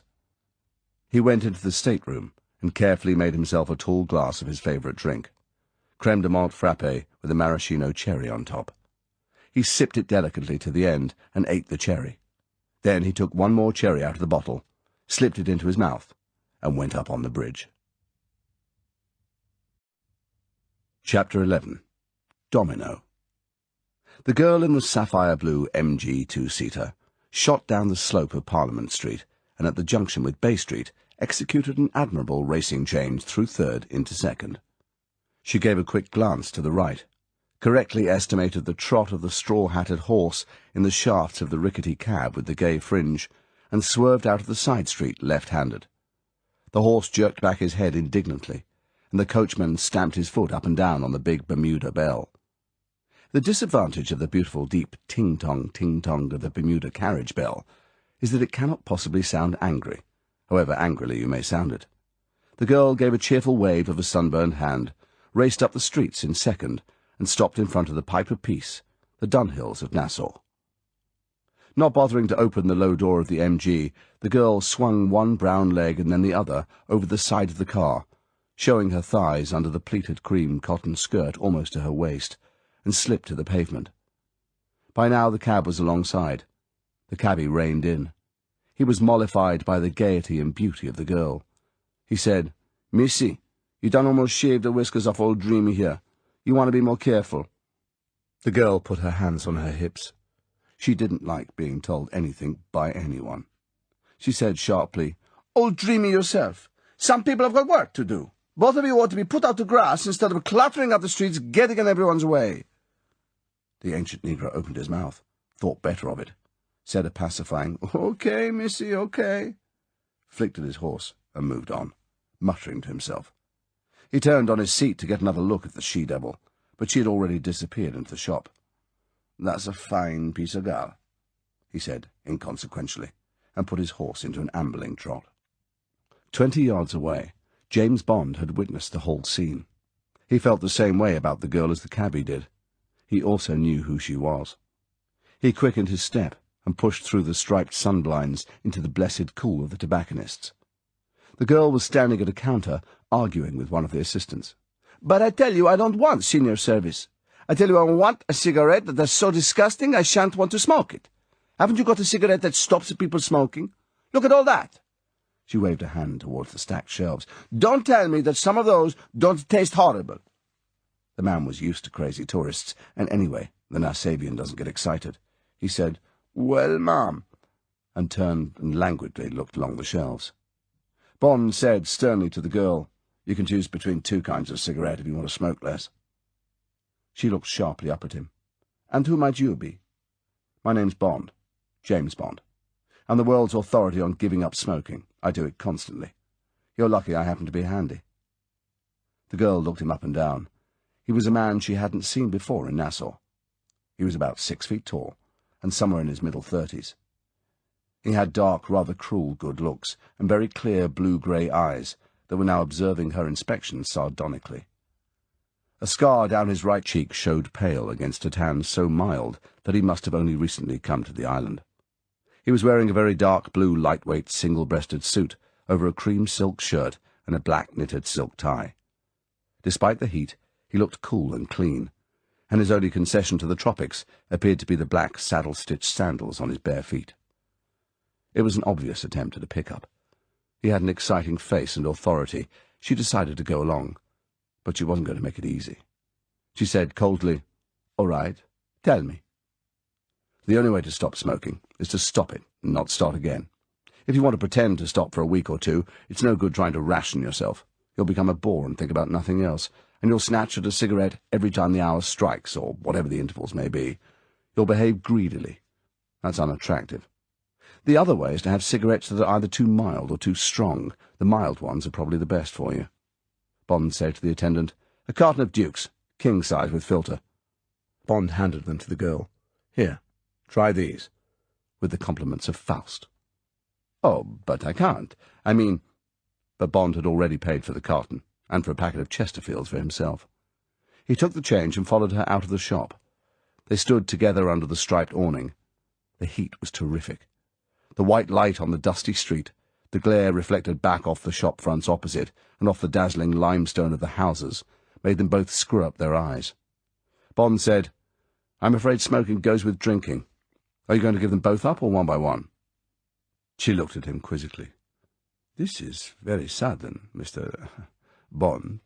Well, all right. But somewhere out of the town. It's too hot here. Do you know the wharf out beyond the Fort Montague?" Bond noticed that she looked quickly up and down the street. "It's not bad. Come on, I'll take you there. Mind the metal. It'll raise blisters on you." Even the white leather of the upholstery burned through to Bond's thighs, but he wouldn't have minded if his suit had caught fire.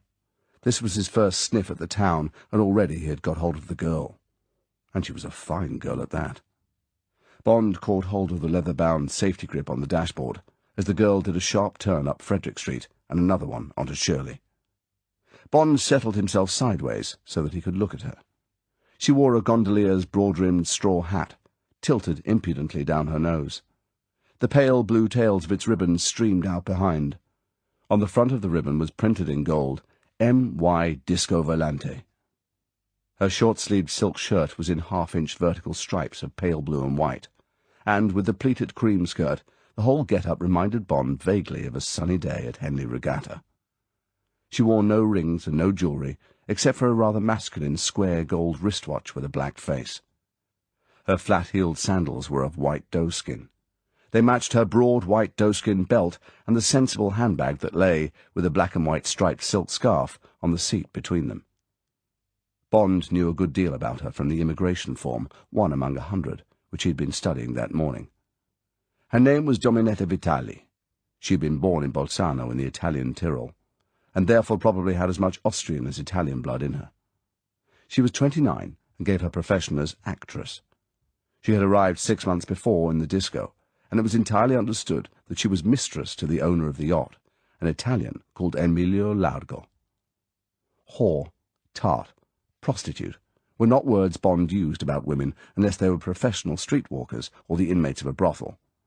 And when Harling, the Commissioner of Police, and Pittman, Chief of Immigration and Customs, had described her as an Italian tart, Bond had reserved judgment. Now he knew he had been right.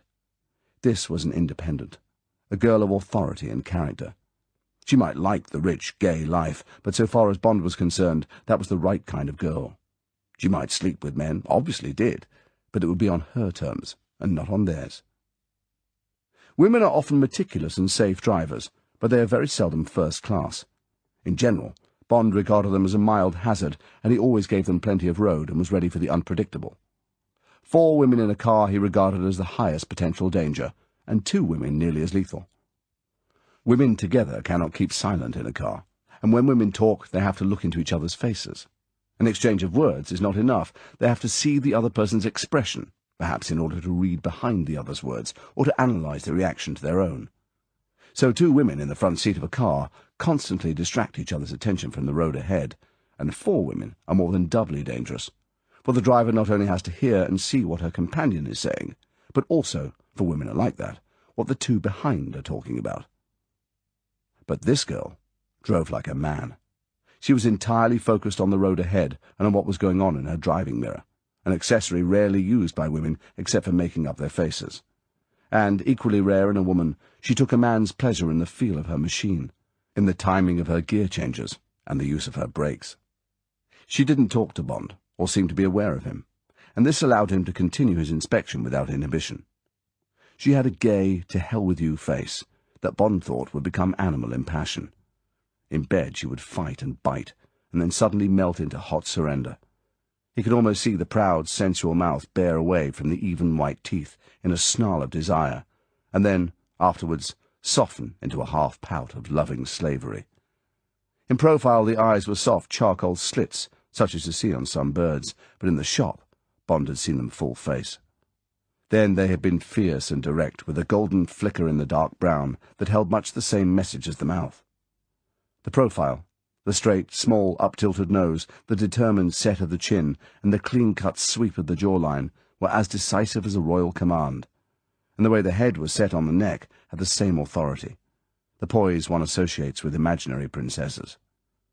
2 features modified the clean-cut purity of the line: a soft, muddled Brigitte Bardot haircut that escaped from under the straw hat in endearing disarray, and 2 deeply cut but soft dimples which could only have been etched by a sweet, if rather ironic, smile that Bond had not yet seen.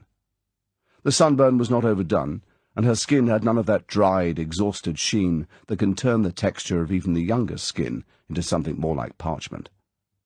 Beneath the gold there was an earthy warmth in the cheeks that suggested a good healthy peasant strain from the Italian Alps, and her breasts, high-riding and deeply V'd, were from the same stock. The general impression, Bond decided, was of a wilful, high-tempered, sensual girl, a beautiful Arab mare, who would only allow herself to be ridden by a horseman with steel thighs and velvet hands, and then only with curb and saw-bit, and then only when he had broken her to bridle and saddle. Bond thought that he would like to try his strength against hers, but that must be for some other time. For the moment, another man was in the saddle. He would first have to be unhorsed. And anyway, what the hell was he doing fooling with these things? There was a job to be done. The devil of a job. The MG swept out of Shirley Street onto Eastern Road and followed the coast. Across the wide harbour entrance were the emerald and turquoise shoals of Athol Island. A deep-sea fishing boat was passing over them, the 2 tall antennae of her 12-foot rods streaming their lines astern. A fast motorboat came hammering by close inshore, the water skier on the line behind her executing tight slaloms across the waves of her wake. It was a sparkling, beautiful day, and Bond's heart lifted momentarily from the trough of indecision and despondency created by an assignment that, particularly since his arrival at dawn that day, seemed increasingly time-wasting and futile. The Bahamas, the string of 1,000 islands that straggle 500 miles southeast, from just east of the coast of Florida to just north of Cuba, from latitude 27 degrees down to latitude 21 degrees, were, for most of 300 years, the haunt of every famous pirate of the Western Atlantic. And today, tourism makes full use of the romantic mythology. A road sign said, Blackbeard's Tower 1 mile, and another, Gunpowder Wharf, seafood, native drinks, shady garden, first left. A sand track showed on their left. The girl took it and pulled up in front of a ruined stone warehouse against which leant a pink clapboard house with white window frames and a white Adam-style doorway, over which hung a brightly painted inn sign of a powder keg with a skull and crossbones on it. The girl drove the MG into the shade of a clump of casuarinas, and they got out and went through the door and through a small dining room with red and white checked covers, and out onto a terrace built on the remains of a stone wharf. The terrace was shaded by sea almond trees, trimmed into umbrellas. Trailed by a shuffling coloured waiter with soup stains down his white coat, they chose a cool table on the edge of the terrace, looking over the water. Bond glanced at his watch. He said to the girl, "It's exactly midday. Do you want to drink solid or soft?" The girl said, "Soft. I'll have a double Bloody Mary with plenty of Worcester sauce." Bond said, "What do you call hard?" "I'll have a vodka and tonic with a dash of bitters." The waiter said, "Yes, sir," and mooched away. "I call vodka on the rocks hard. All that tomato juice makes it soft." She hooked a chair towards her with one foot, and stretched out her legs on it so that they were in the sun. The position wasn't comfortable enough. She kicked off her sandals and sat back, satisfied. She said, "When did you arrive? I haven't seen you about. When it's like this at the end of the season, one expects to know most of the faces." "I got in this morning, from New York. I've come to look for a property. It struck me that now would be better than in the season. When all the millionaires are here, the prices are hopeless. They may come down a bit now they're gone." "How long have you been here?" "About 6 months. I came out in a yacht, the Disco Volante. You may have seen her. She's anchored up the coast. You probably flew right over her, coming into land at Winchell Field." "A long, low, streamlined affair. Is she yours? She's got beautiful lines." "She belongs to a relative of mine." The eyes watched Bond's face. "Do you stay on board?" "Oh, no. We've got the beach property, or rather, we've taken it. It's a place called Palmyra, just opposite where the yacht is. It belongs to an Englishman. I believe he wants to sell it. It's very beautiful, and it's a long way away from the tourist. It's at a place called the Lyford Quay." "That sounds the sort of place I'm looking for." "Well, we'll be gone in about a week." "Oh." Bond looked into her eyes. "I'm sorry." "If you've got to flirt, don't be obvious." Suddenly the girl laughed. She looked contrite. The dimples remained. I didn't really mean that, not the way it sounded. But I've spent 6 months listening to that kind of thing from these silly old rich goats, and the only way to shut them up is to be rude. I'm not being conceited. There's no one under 60 in this place. Young people can't afford it. So any woman who hasn't got a hair lip or a mustache, well, not even a mustache would put them off. They'd probably like it. Absolutely any girl makes these old goats get their bifocals all steamed up." She laughed again. She was getting friendly. "I expect you'll have just the same effect on the old women with pince-nez and blue rinses." "Do they eat boiled vegetables for lunch?" "Yes, and they drink carrot juice and prune juice." "We won't get on, then. I won't sink lower than conch chowder." She looked at him curiously. "You seem to know a lot about Nassau." "You mean about conch being an aphrodisiac? That's not only a Nassau idea. It's all over the world where there are conches." "Is it true?" "Island people have it on their wedding night. I haven't found it has any effect on me." "Why?" She looked mischievous. "Are you married?" "No." Bond smiled across into her eyes. "Are you?" "No." "Then we might both try some conch soup sometime and see what happens." "That's only a little better than the millionaires. You'll have to try harder." The drinks came. The girl stirred hers with a finger to mix in the brown sediment of Worcester sauce, and drank half of it. She reached for the carton of Dukes, broke it open, and slit a packet with her thumbnail. She took out a cigarette, sniffed it cautiously, and lit it with Bond's lighter. She inhaled deeply, and blew out a long plume of smoke. She said doubtfully, "Not bad. At least the smoke looks like smoke. Why did you say you were such an expert on giving up smoking?" Because I've given it up so often. Bond thought it time to get away from the small talk. He said, "Why do you talk such good English? Your accent sounds Italian." "Yes, my name's Dominetta Vitali, but I was sent to school in England, to the Cheltenham Ladies' College. Then I went to RADA to learn acting, the English kind of acting. My parents thought that was a ladylike way to be brought up. Then they were both killed in a train crash. I went back to Italy to earn my living. I remembered my English, but—" She laughed without bitterness. "I soon forgot most of the rest. You don't get far into the Italian theatre by being able to walk about with a book balanced on your head." "But this relative with a yacht," Bond looked out to sea, "wasn't he there to look after you?" "No." The answer was curt. When Bond made no comment, she added, "He's not exactly a relative, not a close one. He's a sort of close friend, a guardian." "Oh, yes." "You must come and visit us on the yacht." She felt that a bit of gush was needed. "He's called Largo, Emilio Largo. You've probably heard. He's here on some kind of treasure hunt." "Really?" Now it was Bond's turn to gush. "That sounds rather fun. Of course I'd like to meet him. What's it all about? Is there anything in it?" "Heaven knows. He's very secretive about it. Apparently there's some kind of map, but I'm not allowed to see it, and I have to stay ashore when he goes off prospecting or whatever he does. A lot of people have put up money for it, sort of shareholders. They've all just arrived. As we're going in a week or so, I suppose everything's ready, and the real hunt's going to start any moment now." "What are the shareholders like? Do they seem sensible sort of people? The trouble with most treasure hunts is that either someone's been there before and sneaked off with the treasure, or the ship's so deep in the coral you can't get at it. They seem all right. Very dull and rich. Terribly serious for something as romantic as treasure hunting. They seem to spend all their time with Largo, plotting and planning, I suppose. And they never seem to go out in the sun or go bathing or anything. It's as if they didn't want to get sunburned. As far as I can gather, none of them have ever been in the tropics before, just a typical bunch of stuffy businessmen. They're probably better than that. I haven't seen much of them. Largo's giving a party for them at the casino tonight." "What do you do all day?"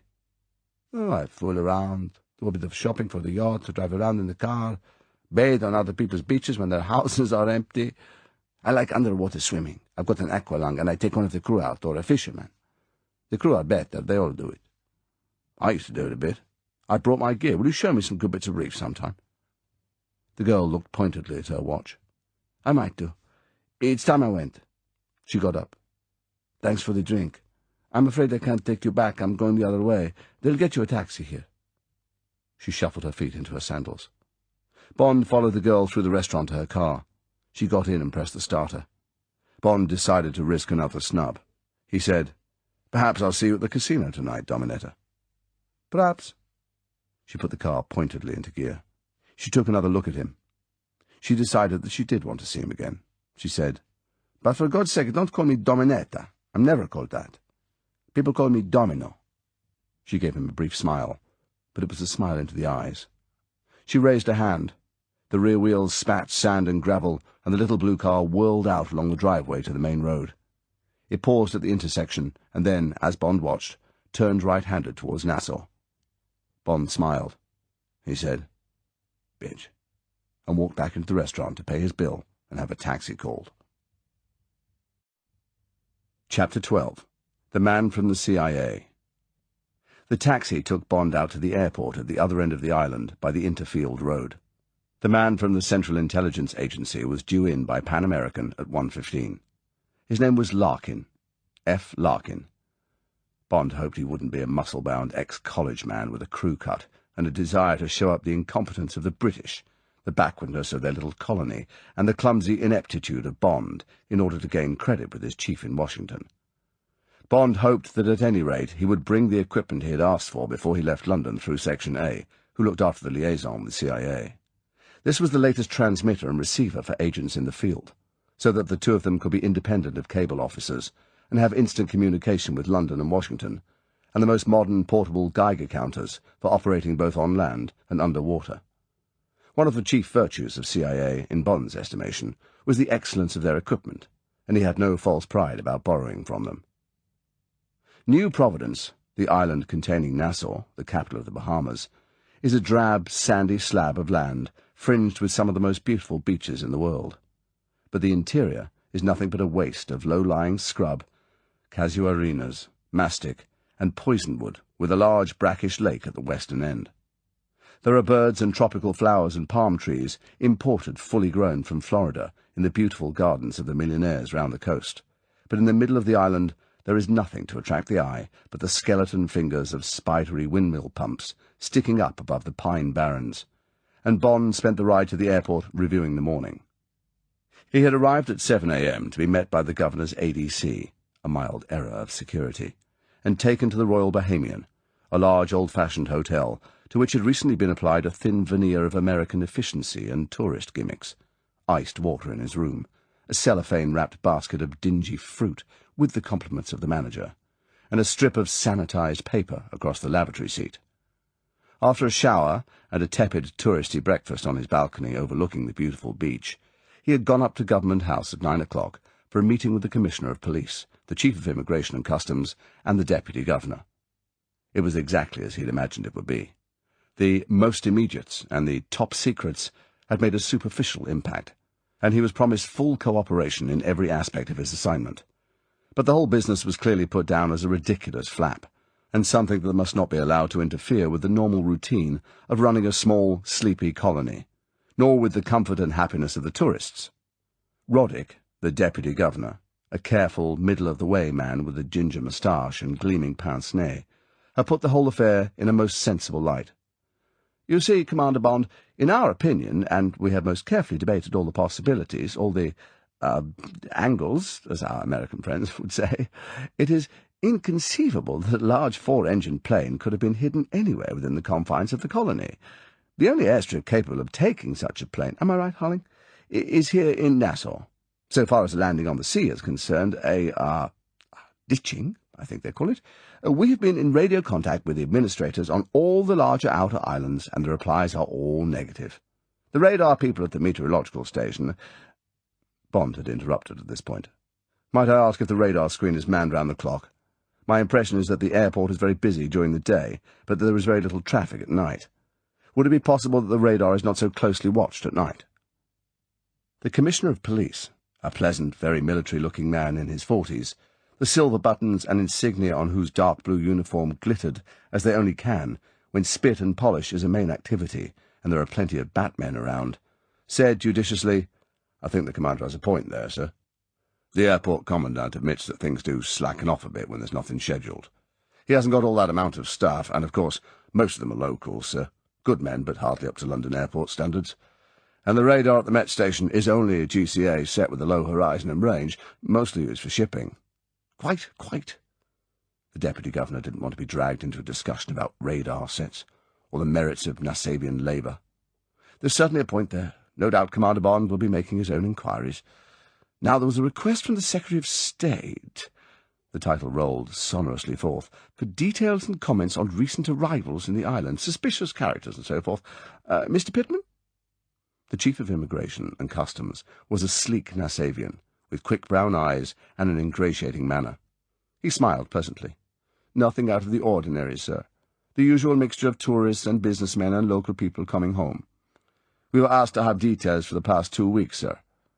He touched the briefcase on his lap. "I have all the immigration forms here, sir. Perhaps Commander Bond would care to go through them with me." The brown eyes flicked towards Bond in a way.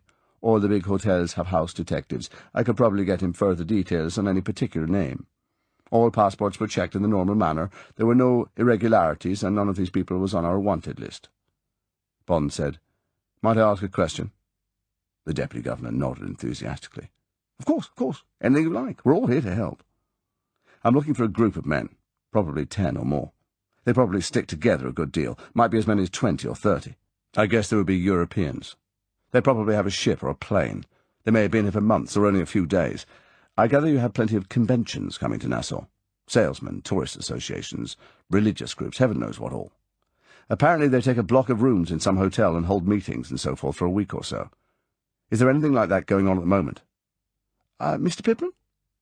"Well, of course, we do have plenty of those sort of gatherings." "Very welcome to the tourist board." The Chief of Immigration smiled conspiratorially at Bond, as if he had just given away a closely guarded secret. "But in the last 2 weeks we've only had a moral rearmament group at the Emerald Wave, and the tip-top biscuit people at the Royal Bohemian. They've gone now. Quite the usual convention pattern, all very respectable. That's just it, Mr. Pittman. The people I'm looking for, the people who may have arranged to steal this plane, will certainly take pains to look respectable and behave in a respectable fashion. We're not looking for a bunch of flashy crooks. We think these must be very big people indeed. Now, is there anything like that on the island? A group of people like that? Well, the Chief of Immigration smiled broadly. Of course, we've got our annual treasure hunt going on. The Deputy Governor barked a quick, deprecating laugh. Ha! Now steady on, Mr. Pittman. Surely we don't want them to get mixed up in all this, or heaven knows where we shall end. I can't believe Commander Bond wants to bother his head over a lot of rich beachcombers. The Commissioner of Police said doubtfully, The only thing is, sir, they do have a yacht, and a small plane, for the matter of that, and I did hear that a lot of the shareholders in the swindle had come in lately. Those points do tally with what the Commander was asking about. I admit it's ridiculous, but this man Largo's respectable enough for Commander Bond's requirements, and his men have never once given us trouble. Unusual to have not even one case of drunkenness in a ship's crew in nearly 6 months. And Bond had leapt at the flimsy thread, and had pursued it for another 2 hours, in the Customs building and in the Commissioner's office, and, as a result, he had gone walking in the town to see if he could get a look at Largo, or any of his party, or pick up any other shreds of gossip.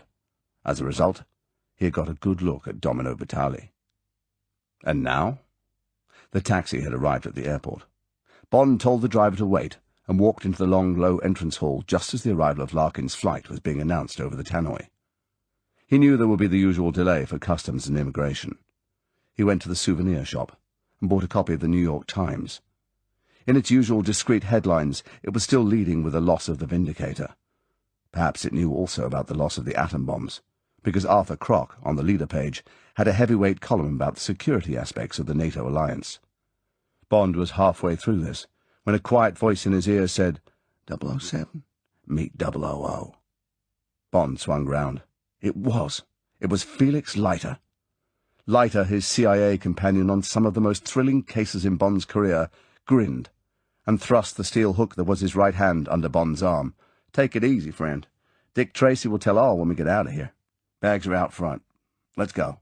Bond said, Well, God damn it, you old so-and-so. Did you know it was going to be me? Sure. CIA knows all.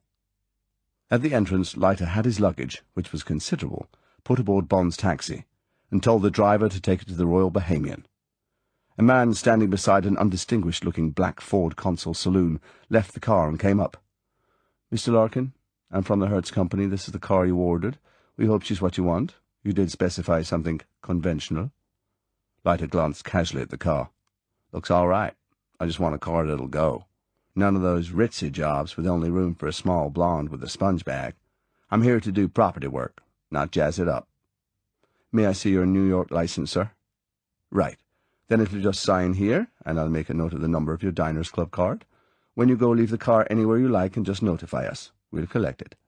Have a good holiday, sir. They got into the car. Bond took the wheel. Leiter said that he'd have to practice a bit on what he called this limish southpaw routine of driving on the left. And anyway, he'd be interested to see if Bond had improved his cornering since their last drive together. When they were out of the airport, Bond said, Now go ahead and tell. Last time we met you were with Pinkertons. What's the score? Drafted. Just damn well drafted. Hell, anyone would think there was a war on. You see, James, once you've worked for the CIA, you're automatically put on the reserve of officers when you leave, unless you've been cashiered for not eating the code book under fire or something.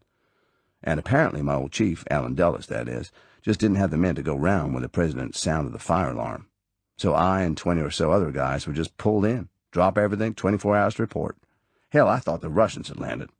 And then they tell me to score and to pack my bathing trunks and my spade and bucket and come on down to Nassau. So, of course, I griped like hell. Asked them if I shouldn't brush up on my canasta game and take some quick lessons in the cha-cha. So then they unbuttoned and told me I was to team up with you down here, and I thought maybe if that old bastard of yours, N or M or whatever you call him, had sent you down here with your old equalizer, there might be something cooking in the pot after all.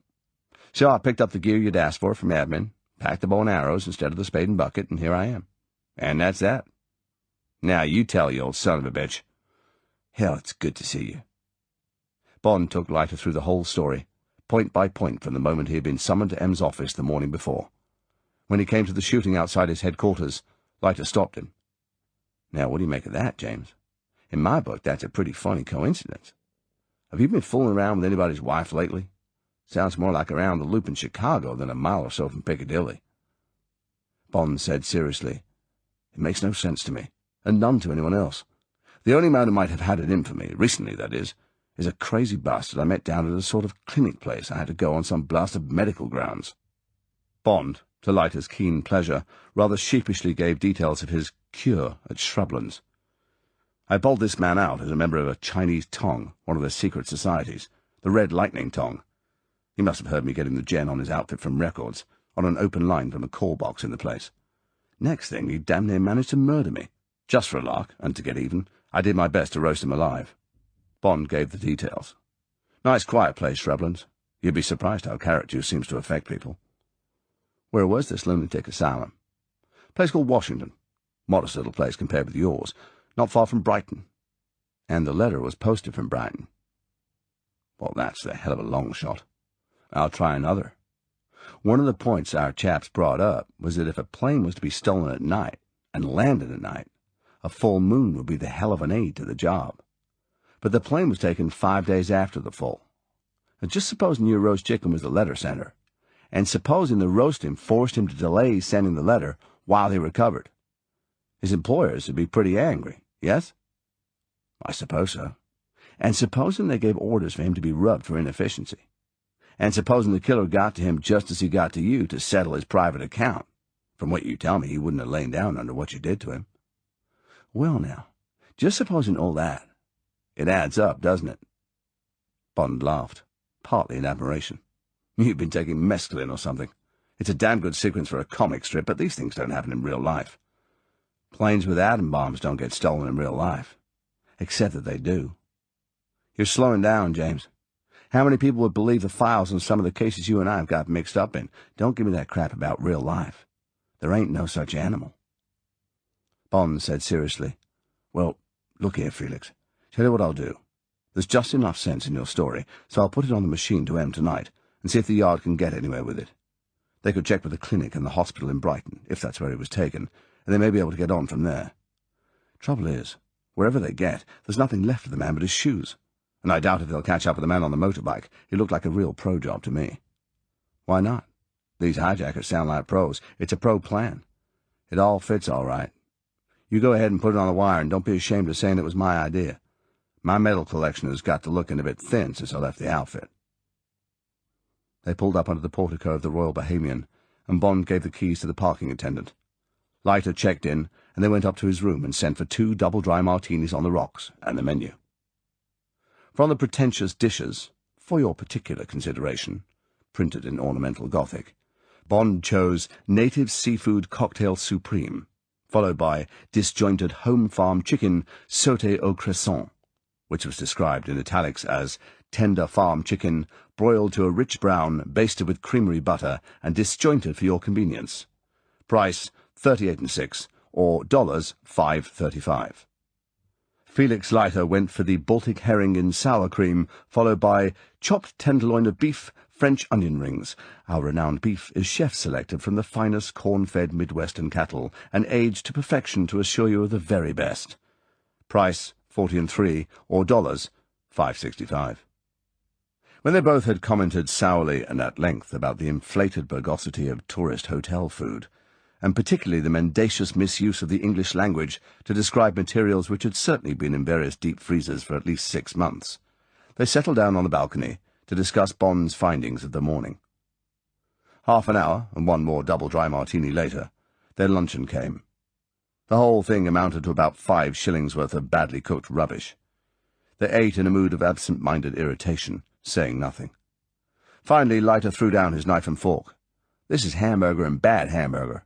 The French onion rings were never in France, and what's more," he poked at the remains with the fork, "they're not even rings. They're oval." He looked belligerently across at Bond. "All right, Hawkshaw, where do we go from here?" "The major decision is to eat out in future. The next is to pay a visit to the disco. Now." Bond got up from the table. "When we've done that, we'll have to decide whether or not these people are hunting pieces of 8 or £100 million. Then we'll have to report progress." Bond waved at the packing cases in a corner of the room. "I've got the loan of a couple of rooms on the top floor of police headquarters here. The Commissioner's cooperative and a solid character. These colonial police are good, and this one's a cut above the rest. We can set up the radio there and make contact this evening. Tonight there's this party at the casino. We'll go to that and see if any of these faces mean anything to either of us. The first thing's to see if the yacht's clean or not. Can you break that Geiger counter out?" "Sure, and it's a honey." Leiter went to the cases, selected one and opened it. He came back carrying what looked like a Rolleiflex camera in a portable leather case. "Here, give me a hand."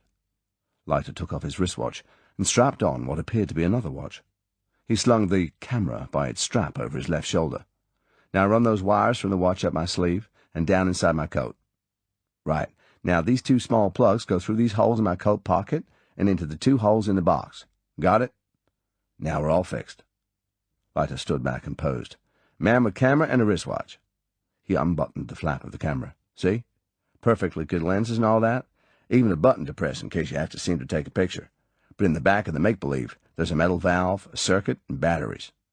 Now take a look at this watch, and it is a watch." He held it under Bond's eyes. "Only difference is that it's a very small watch mechanism, and that sweep second hand is a meter that takes the radioactive count. Those wires up the sleeve hitch it onto the machine. Now then, you're still wearing that old wristwatch of yours with the big phosphorus numerals, so I'll walk around the room for a moment to get the background count. That's basic. All sorts of things give off radiation of some sort. And I take an occasional glance at my watch, nervous type, and I've got an appointment coming up. Now here, by the bathroom, all that metal is giving off something, and my watch is registering positive, but very little.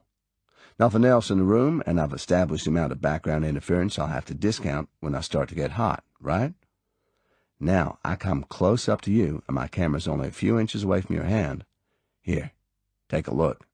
Put your watch right up against the counter. See? The sweep hand's getting all excited. Move your watch away and it loses interest. It's those phosphorus numerals of yours.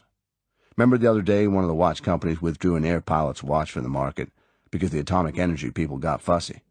Same thing.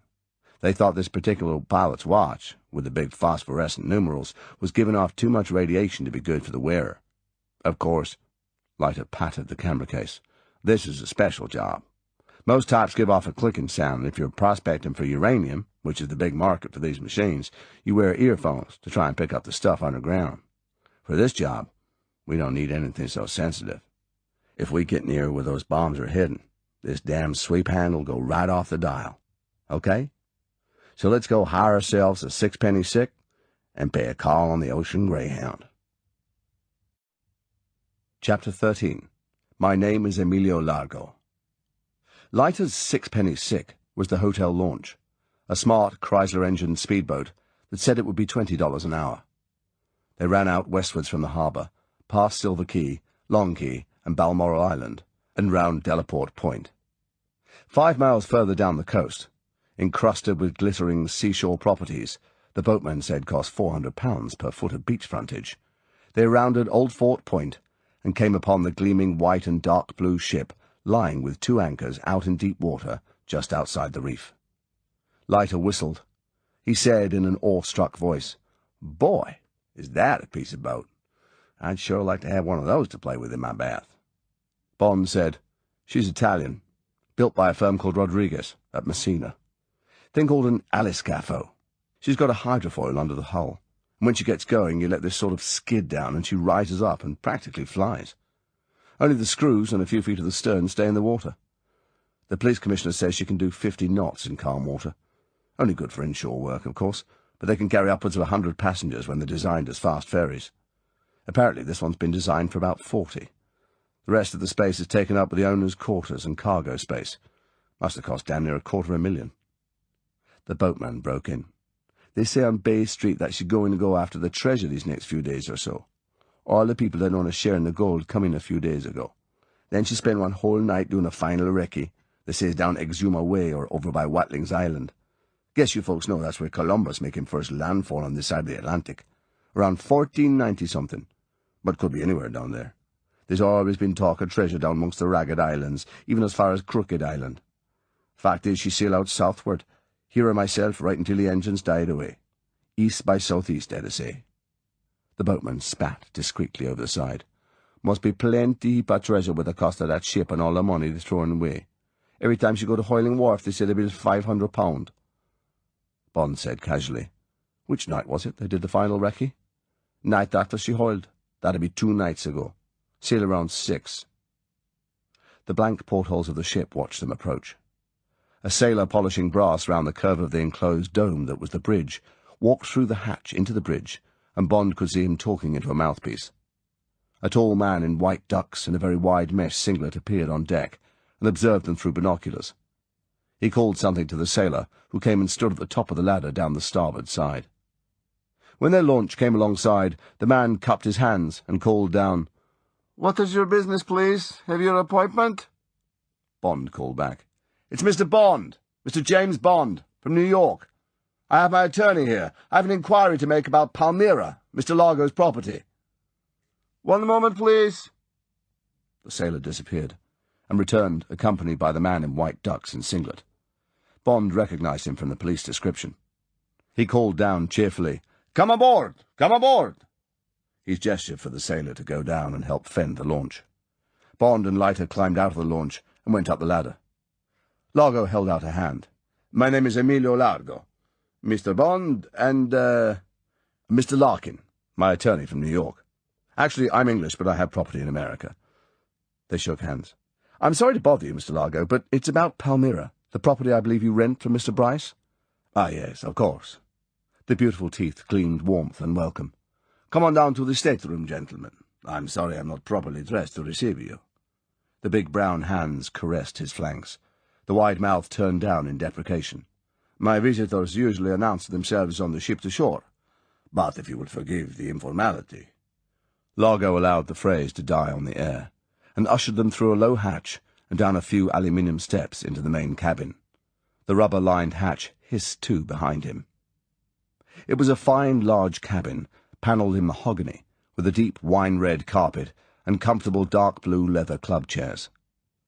The sun shining through the slats of Venetian blinds over the broad square ports added a touch of gay light to an otherwise rather sombre and masculine room, its long centre table littered with papers and charts, glass-fronted cabinets containing fishing gear and an array of guns and other weapons, and a black rubber underwater diving suit and aqualung suspended, almost like the skeleton in a sorcerer's den, from a rack in one corner. The air conditioning made the cabin deliciously cool, and Bond felt his damp shirt slowly freeing itself from his skin. "Please take a chair, gentlemen." Largo carelessly brushed aside the charts and papers on the table, as if they were of no importance. "Cigarettes?" He placed a large silver box between them. "And now what can I get you to drink?" He went to the loaded sideboard. "Something cool and not too strong, perhaps. A planter's punch, gin and tonic, or there are various beers. You must have had a hot journey in that open launch. I would have sent my boat for you if only I had known." They both asked for a plain tonic. Bond said, "I'm very sorry to barge in like this, Mr. Largo. No idea I could have got you on the telephone. We just got in this morning, and as I've only a few days, I have to get a move on. The point is, I'm looking for a property down here." "Oh, yes?" Largo brought the glasses and bottles of tonic to the table, and sat down so that they formed a comfortable group. "What a good idea. Wonderful place. I've been here for 6 months, and already I'd like to stay forever. But the prices they're asking—" Largo threw up his hands. "These Bay Street pirates and the millionaires, they are even worse. But you're wise to come at the end of the season. Perhaps some of the owners are disappointed not to have sold. Perhaps they will not open their mouths so wide." "That's what I thought." Bond sat comfortably back and lit a cigarette. "Or rather what my lawyer, Mr. Larkin, advised." Leiter shook his head pessimistically. He had made some inquiries, and he frankly advised that real estate values down here have gone mad. Bond turned politely towards Leiter to bring him into the conversation. "Isn't that so?" "Daft, Mr. Largo. Quite daft. Worse even than Florida. Out of this world. I wouldn't advise any client of mine to invest at these prices." "Quite so." Largo obviously didn't want to get drawn too deeply into these matters. "You mentioned something about Palmyra. Is there anything I can do to help in that respect?" Bond said, "I understand you have a lease of the property, Mr. Largo, and there is talk that you may be leaving the house before long. Only gossip, of course." You know what they are on these small islands. But it sounds more or less what I'm looking for, and I gather the owner, this Englishman, Bryce, might sell if he got the right price. What I was going to ask you," Bond looked apologetic, "was whether we might drive out and look the place over. Sometime when you weren't there, of course, any time that might suit you." Largo flashed his teeth warmly. He spread his hands. "But of course, my dear fellow, whenever you wish. There is no one in residence but my niece and a few servants, and she is out most of the time. Please just call her up on the telephone. I shall tell her that you will be doing so. It is indeed a charming property. So imaginative, a beautiful piece of design. If only all rich men had such good taste." Bond got to his feet, and Leiter followed suit. "Well, that's extraordinarily kind of you, Mr. Largo. And now we'll leave you in peace. Perhaps we may meet again in the town sometime. You must come and have lunch. But—" Bond poured admiration and flattery into his voice. "With a yacht like this, I don't suppose you ever want to come ashore. Must be the only one on this side of the Atlantic. Didn't one used to run between Venice and Trieste? I seem to remember reading about it somewhere." Largo grinned his pleasure. "Yes, that is right, quite right. They were also on the Italian lakes, for passenger traffic. Now they are buying them in South America. A wonderful design for coastal waters. She only draws 4 feet when the hydrofoil is operating. I suppose accommodation is the problem."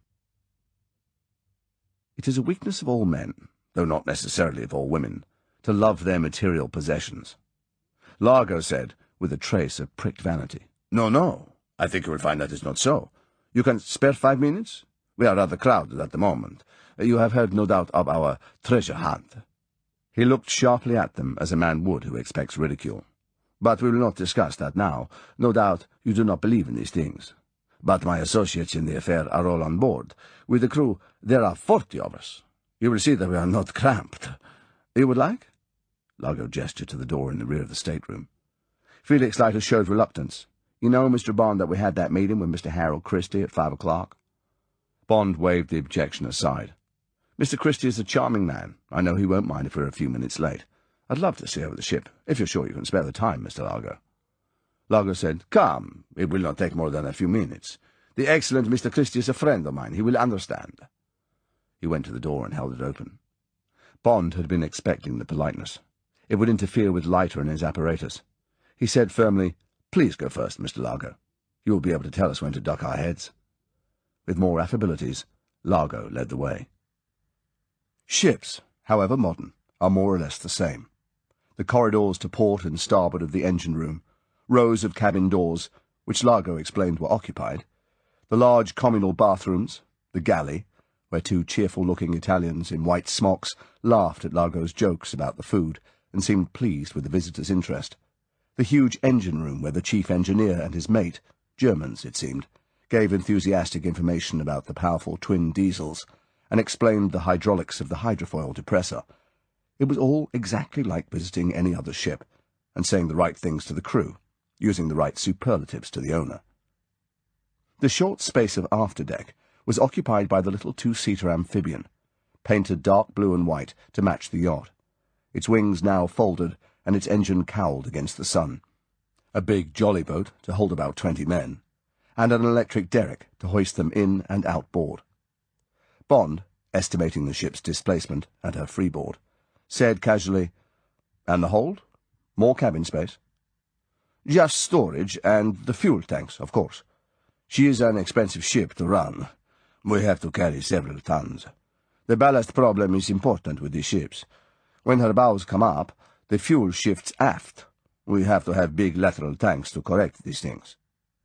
Talking fluently and expertly, Largo led them back up the starboard passageway. They were about to pass the radio room when Bond said, "You said you had shipped ashore. What else do you carry? The usual Marconi short and long wave, I suppose. Could I have a look? Radio has always fascinated me." Largo said politely, "Some other time, if you don't mind. I'm keeping the operator full-time on Met reports. They're rather important to us at the moment." "Of course." They climbed up into the enclosed dome of the bridge, where Largo briefly explained the controls, and then led them out onto the narrow deck space. "So, there you are," said Largo. "The good ship Disco Volante, the flying saucer, and she really does fly, I can assure you. I hope you and Mr. Larkin will come for a short cruise one of these days. For the present," he smiled with a hint of a secret shared, "as you may have heard, we are rather busy." "Very exciting, this treasure business. Do you think you've got a good chance?" "We like to think so." Largo was deprecating. "I only wish I could tell you more." He waved an apologetic hand. "Unfortunately, as they say, my lips are sealed. I hope you will understand." "Yes, of course. You have your shareholders to consider. I only wish I was one, so that I could come along. I suppose there's not room for another investor?" "Alas, no. The issue, as they say, is fully subscribed. It would have been very pleasant to have had you with us." Largo held out a hand. "Well, I see that Mr. Larkin has been looking anxiously at his watch during our brief tour. We must not keep Mr. Christie waiting any longer. It has been a great pleasure to meet you, Mr. Bond, and you, Mr. Larkin." With a further exchange of courtesies, they went down the ladder to the waiting launch and got under way. There was a last wave from Mr. Largo before he vanished through the hatch to the bridge. They sat in the stern, well away from the boatman. Leiter shook his head. "Absolutely negative. Reaction round the engine room and the radio room, but that's normal.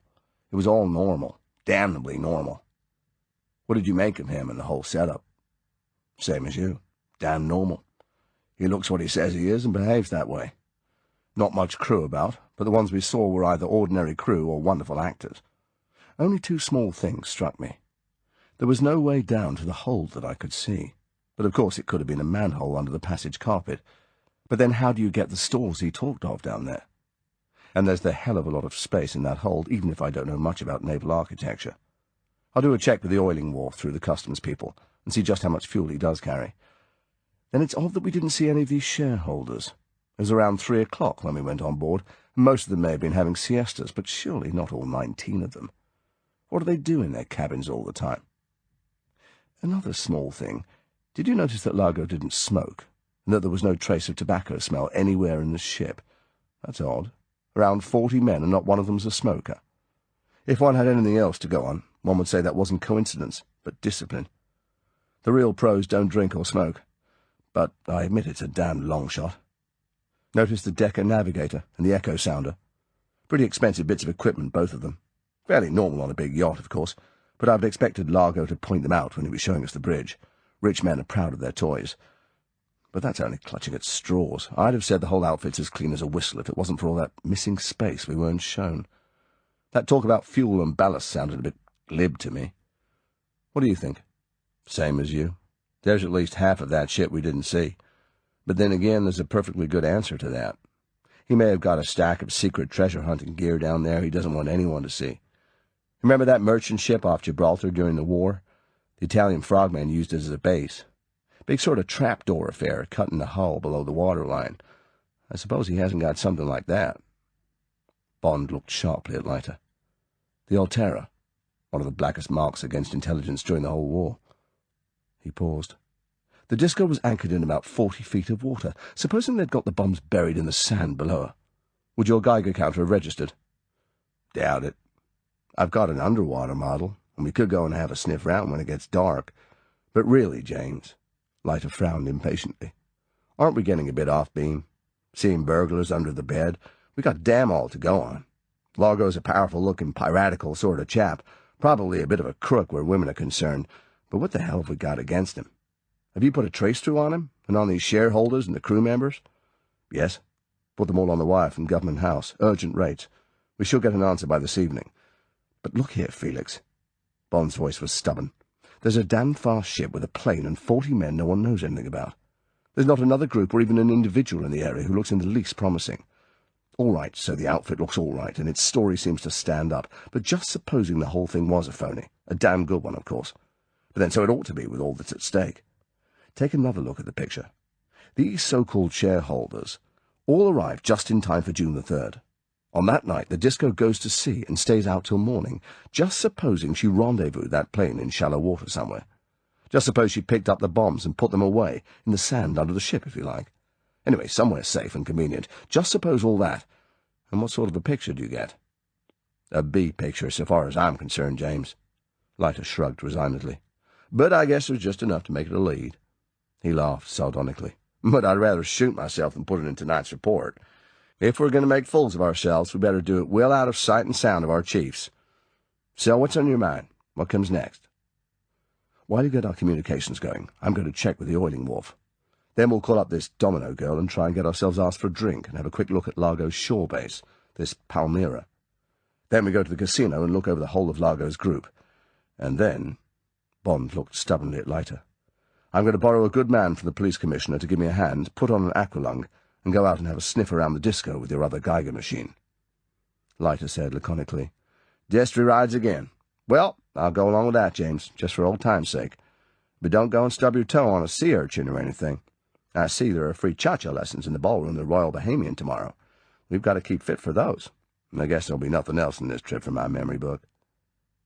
Back in the hotel, a dispatch rider from Government House was waiting for Bond. He saluted smartly, handed over an OHMS envelope, and got Bond's signed receipt in exchange. It was a cable from the Colonial Office, personal to the Governor. The text was prefixed Pro Bond. The cable read, You're 1107.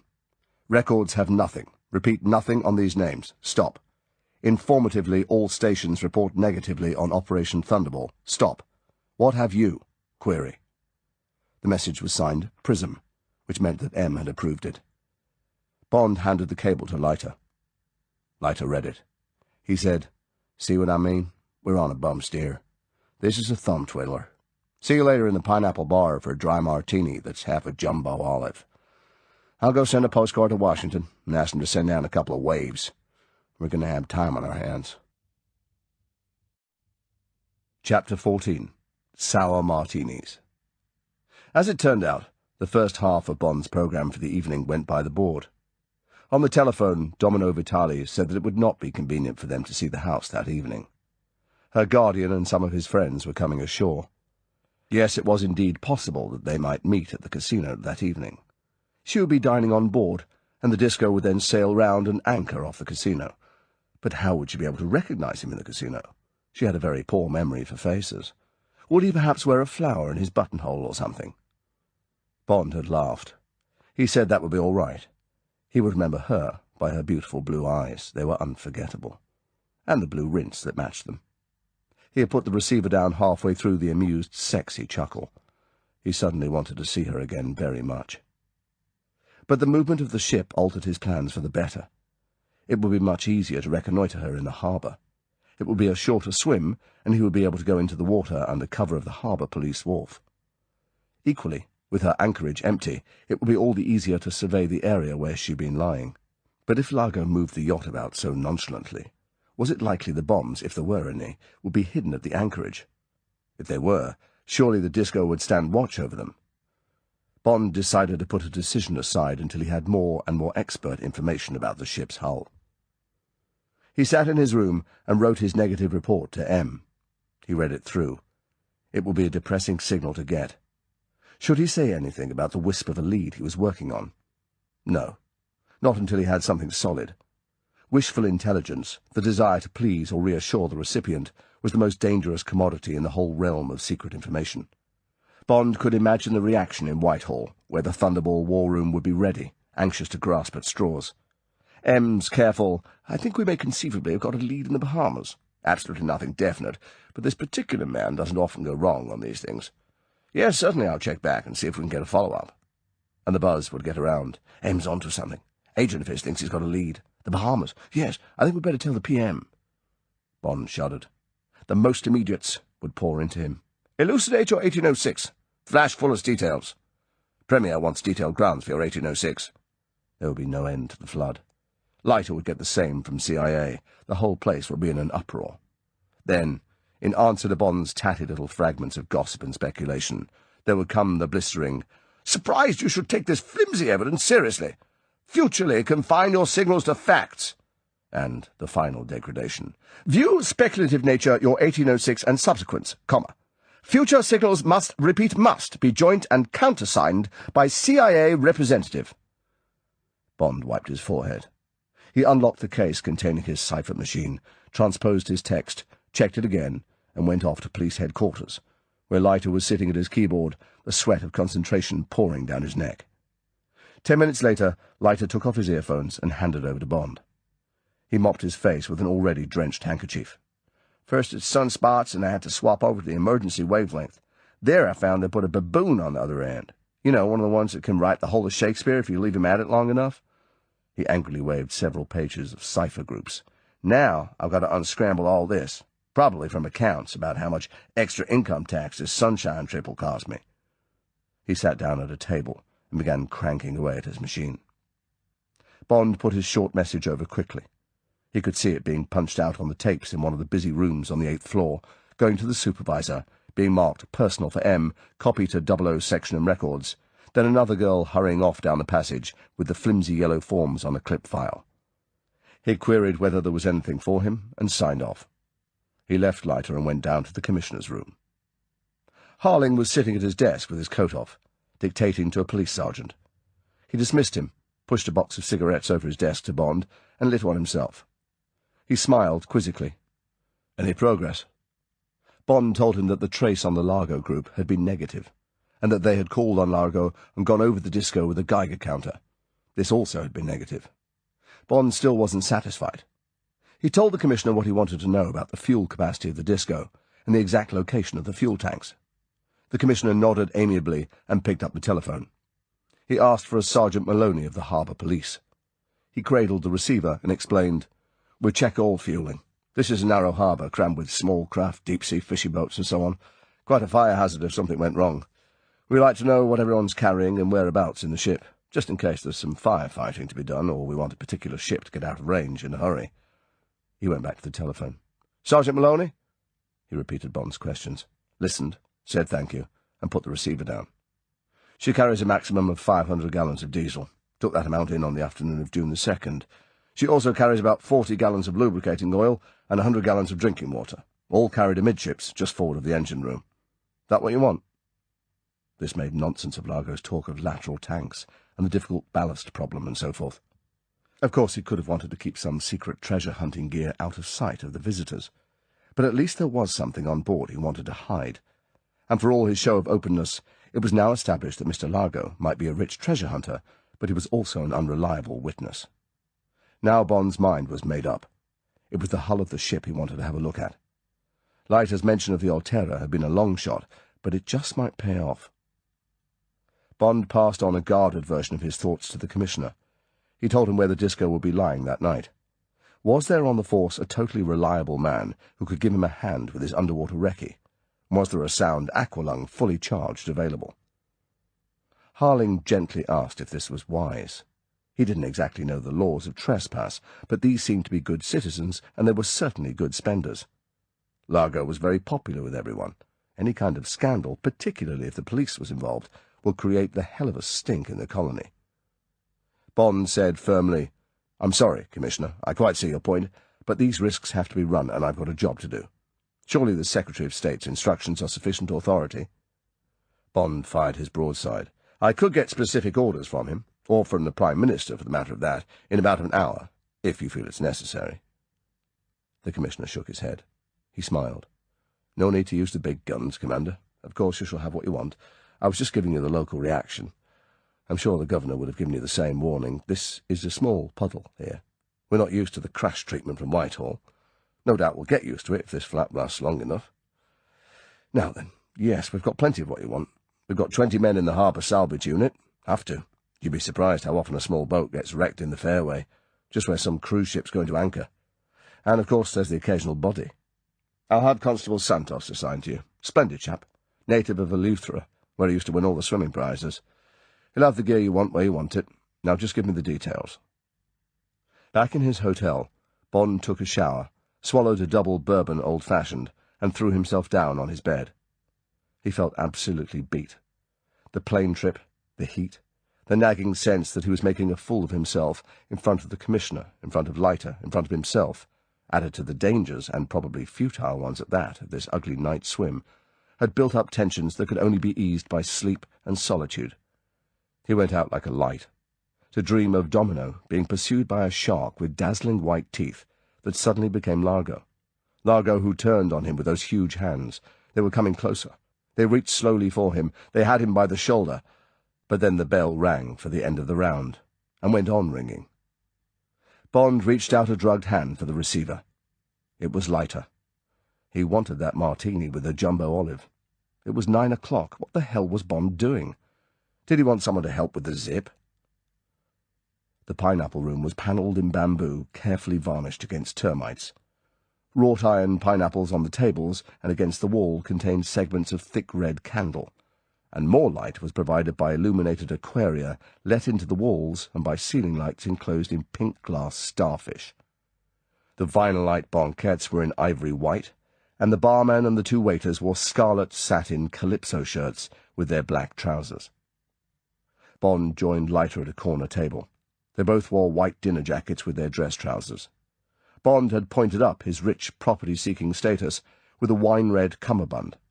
Leiter laughed. I nearly tied a gold-plated bicycle chain round my waist in case of trouble, but I remembered just in time that I'm a peaceful lawyer. I suppose it's right that you should get the girls on this assignment. I suppose I just stand by and arrange the marriage settlement, and later the alimony. Waiter! Leiter ordered 2 dry martinis. Just watch, he said, sourly. The martinis arrived. Leiter took one look at them and told the waiter to send over the barman. When the barman came, looking resentful, Leiter said, My friend, I asked for a martini and not a soused olive. He picked the olive out of the glass with the cocktail stick. The glass, that had been 3/4 full, was now half full. Leiter said mildly, This was being done to me while the only drink you knew was milk. I'd learned the basic economics of your business by the time you had graduated to Coca-Cola. 1 bottle of Gordon's gin contains 16 true measures. Double measures, that is, the only ones I drink. Cut the gin with 3 ounces of water, and that makes it up to 22. Have a jigger glass with a big steel in the bottom and a bottle of these fat olives, and you've got around 28 measures. Bottle of gin here costs only $2 retail. Let's say around $1.60 wholesale. You charge 80 cents for a martini, $1.60 for 2, same price as a whole bottle of gin, and with your 28 measures to the bottle, you still got 26 left. That's a clear profit on 1 bottle of gin of around $21. Give you $1 for the olives and the drop of vermouth, and you've still got $20 in your pocket. Now, my friend, that's too much profit. And if I could be bothered to take this martini to the management and then to the tourist board, you'd be in trouble. Be a good chap and mix us 2 large dry martinis without olives and with some slices of lemon peel, separate. Okay? Right. Then we're friends again. The barman's face had run through indignation, respect, and then the sullenness of guilt and fear. Reprieved, but clutching at his scraps of professional dignity, he snapped his fingers for the waiter to take away the glasses. Okay, sir, whatever you says. But we got plenty overheads here, and the majority of customers, they don't complain. Leiter said, Well, here's one who's dry behind the ears. A good barman should learn to be able to recognize a serious drinker from the status seeker who just wants to be seen in your fine bar. Yes, sir. The barman moved away with Negro dignity. Bond said, You got those figures right, Felix. I always knew one got clipped, but I thought only about 100%, not 4 or 5. Young man, since I graduated from government service to Pinkerton's, the scales have dropped from my eyes. The cheating that goes on in hotels and restaurants is more sinful than all the rest of the sin in the world. Anyone in a tuxedo before 7 in the evening is a crocodile, and if he couldn't take a good bite at your pocketbook, he'd take a good bite at your ear. Same goes for the rest of the consumer business, even when it's not wearing a tuxedo. Sometimes it gets me real mad to have to eat and drink the muck you get and then see what you charge for it. Look at our damn lunch today. $6-7 for 15% added for what's called service, and then the waiter hangs about for another 50 cents for riding up in the elevator with the stuff. Hell! Leiter ran an angry hand through his mop of straw hair. Just don't let's talk about it. I'm fit to bust a gut when I think about it. The drinks came. They were excellent. Leiter calmed down, ordered a second round. He said, Now let's get angry about something else. He laughed curtly. Guess I'm just sore at being back in government service again, watching all the taxpayers' money going down the drain on this wild goose chase. Mark you, James. There was apology in Leiter's voice. I'm not saying this whole operation isn't a true bill. Hell of a mess, in fact. But what riles me is that we should be a couple of ass-end Charlies stuck down on this sandspit while the other guys have got the hot spots. You know, places where something really may be happening, or at least likely to happen. To tell you the truth, I felt like a damn fool gumshoeing round that fellow's yacht this afternoon with my little Geiger toy. He looked keenly at Bond. You don't find you grow out of these things? I mean, it's all right when there's a war on, but it seems kind of childish when peace is busted out all over. Bond said doubtfully, "Of course I know what you mean, Felix. Perhaps it's just that in England we don't feel quite as secure as you do in America. The war just doesn't seem to have ended for us. Berlin, Cyprus, Kenya, Suez, let alone these jobs with people like Smersh that I used to get tangled up in. There always seems to be something boiling up somewhere. Now this damn business. Dare say I'm taking it all too seriously. But there's something fishy going on around here. I checked up on that fuel problem, and Largo certainly told us a lie." Bond gave the details of what he had learned at police headquarters. "I feel I've got to make sure tonight. You realize there's only about 70 hours to go. If I find anything, I suggest tomorrow we take a small plane and really run a search over as much of the area as we can. That plane's a big thing to hide, even underwater. You still got your license?" Sure. Leiter shrugged his shoulders. "I'll go along with you. Of course I will. If we find anything, perhaps the signal I got this evening won't look so damn silly after all." So this was what had put Leiter into such a vile temper. Bond said, "What was that?" Leiter took a drink and gazed morosely into his glass.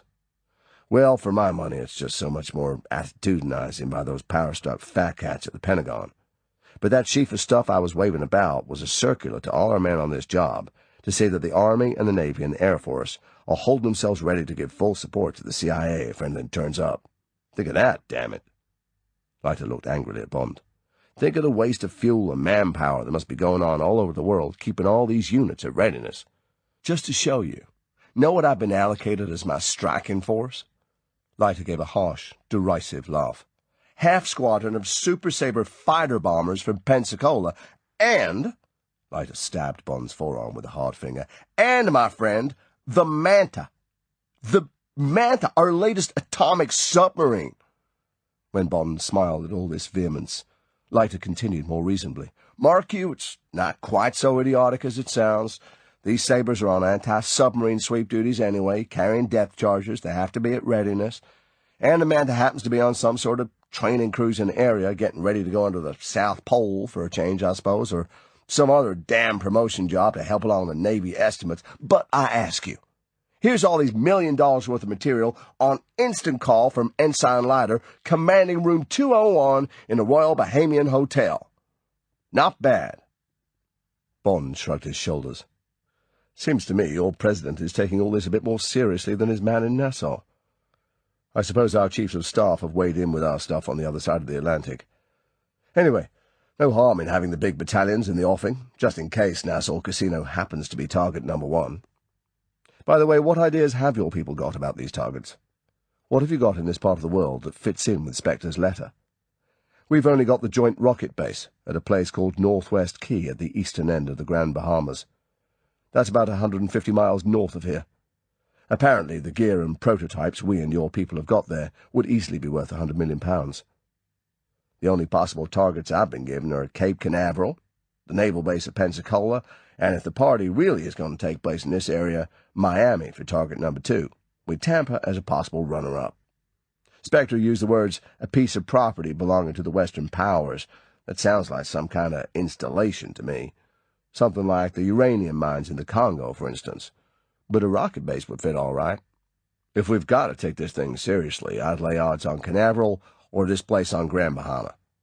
Only thing I can't understand, if they've got these bombs, how are they going to transport them to the target and set them off? A submarine could do it. Just lay one of the bombs offshore through a torpedo tube, or a sailing dinghy, for the matter of that. Apparently exploding these things is no problem, so long as they recovered all the parts from the plane. Apparently you just have to insert some kind of fuse thing in the right place between the TNT and the plutonium, and screw the impact fuse off the nose, and fit a time fuse that would give you time to get 100 miles away. Bond added casually, "Have to have an expert who knows the drill, of course. But the trip would be no problem for the disco, for instance. She could lay the bomb off Grand Bahama at midnight, and be back at anchor off Palmyra by breakfast time." He smiled. "See what I mean? It all adds up." "Nuts," said Leiter succinctly. "You'll have to do better than that if you want my blood pressure to go up. Anyway, let's get the hell out of here and go have ourselves some eggs and bacon in one of those clip joints on Bay Street. It'll cost us $20 plus tax, but the Manta probably burns that every time her screws turn full circle. Then we'll go along to the casino and see if Mr. Fuchs or Senor Pontecorvo is sitting beside Largo at the blackjack table. Chapter 15. Cardboard Hero. The Nassau Casino is the only legal casino on British soil anywhere in the world. How this is justified under the laws of the Commonwealth, no one can quite figure. It is leased each year to a Canadian gambling syndicate, and their operating profits in the smart winter season are estimated to average around $100,000. The only games played are roulette, with 2 zeros instead of 1, which increases the take to the house from the European 3.6 to a handsome 5.4, blackjack, or 21, on which the house makes between 6 and 7%, and one table of chemin de fer, whose cagnotte yields a modest 5%. The operation is run as a club in a handsome private house on West Bay Street, and there is a pleasant dance and supper room with a 3-piece combo that plays old favourites in strict time and a lounge bar. It is a well-run, elegant place that deserves its profit. The governor's ADC had presented Bond and Leiter with membership cards, and after they had had coffee and a stinger at the bar, they separated and went to the tables. Largo was playing chemin de fer. He had a fat pile of $100 plaques in front of him, and half a dozen of the big yellow $1,000 biscuits. Domino Vitalis sat behind him, chain-smoking and watching the play. Bond observed the game from a distance. Largo was playing expansively, bancoing whenever he could and letting his own banks run. He was winning steadily, but with excellent manners, and by the way people joked with him and applauded his coups, he was obviously a favourite in the casino. Domino, in black with a square-cut neckline, and with one large diamond on a thin chain at her throat, was looking morose and bored. The woman on Largo's right, having bancoed him 3 times and lost, got up and left the table. Bond went quickly across the room and slid into the empty place.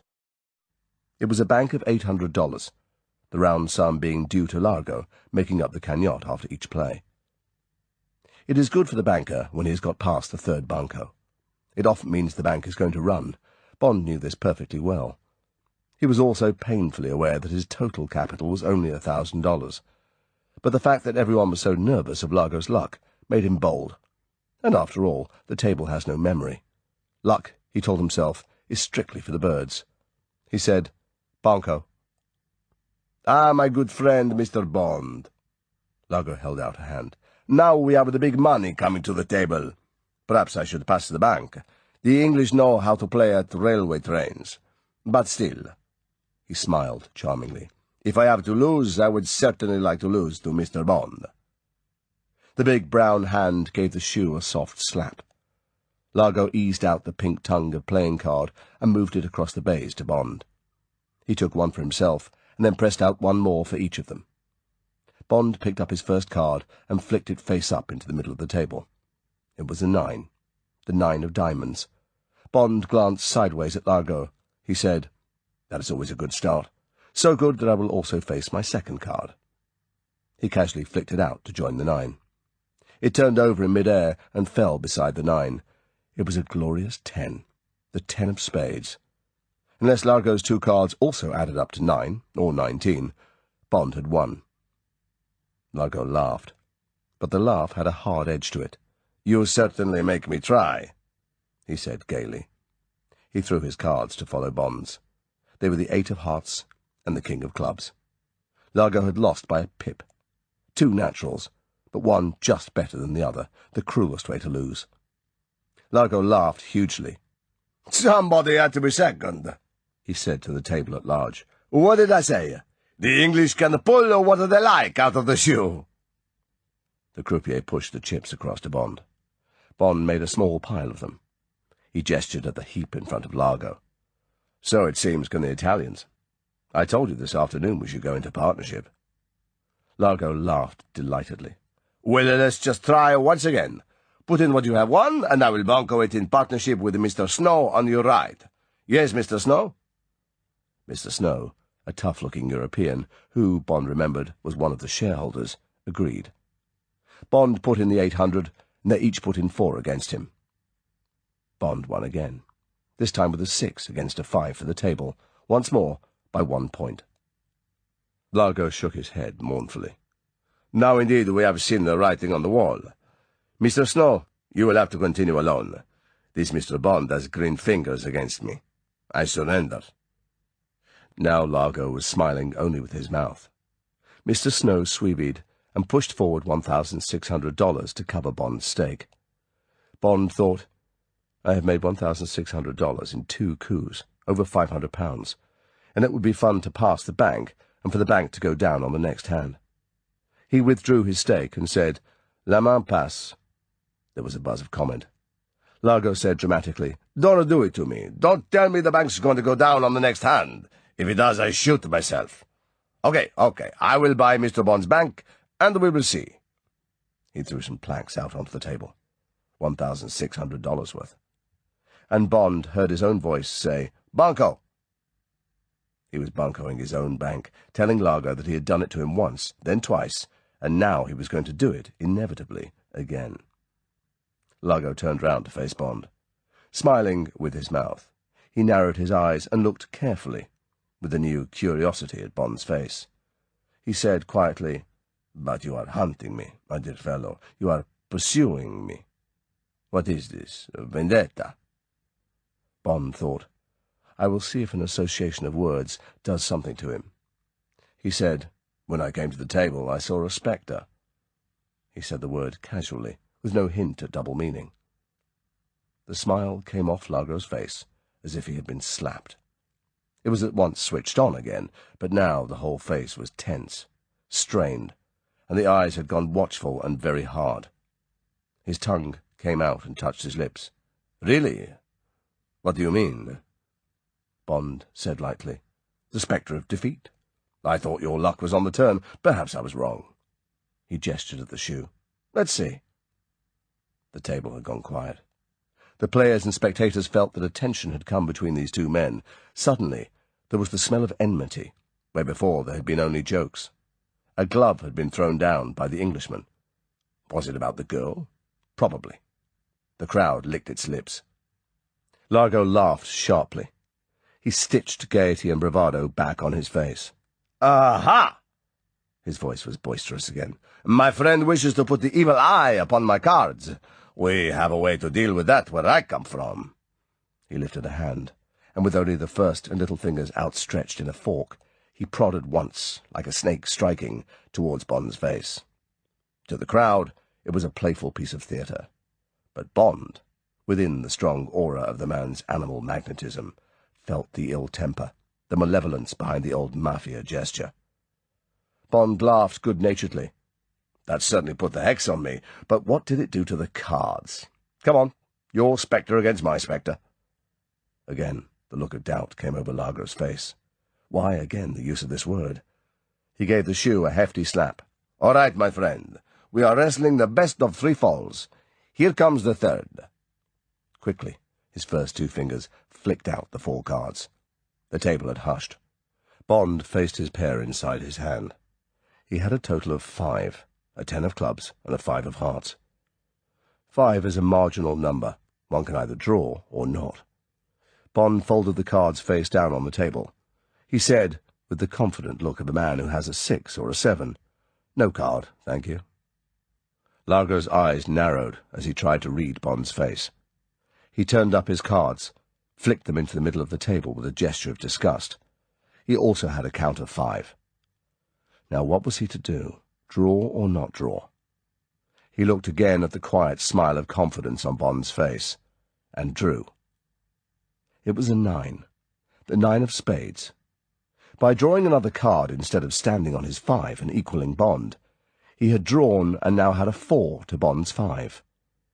Impassively, Bond turned up his cards. He said, "I'm afraid you should have killed the evil eye in the pack, not in me." There was a buzz of comment round the table. "But if the Italian had stood on his 5, I always draw on a 5. I never do. It was bad luck. No, it was bad play."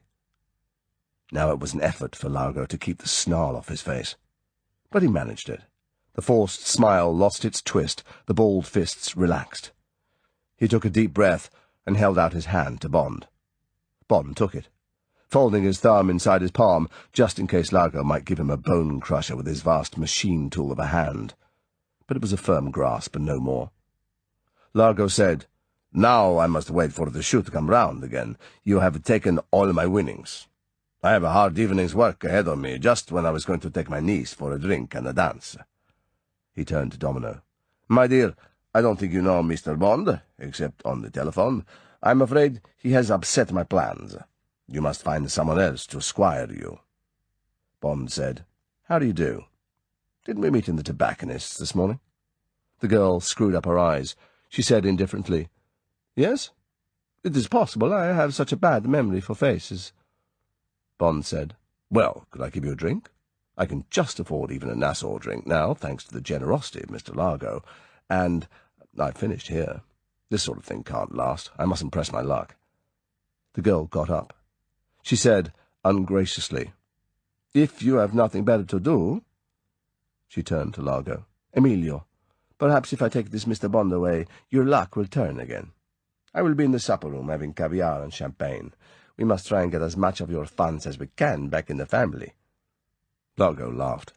His spirit had returned. He said, "You see, Mr. Bond, you are out of the frying pan into the fire.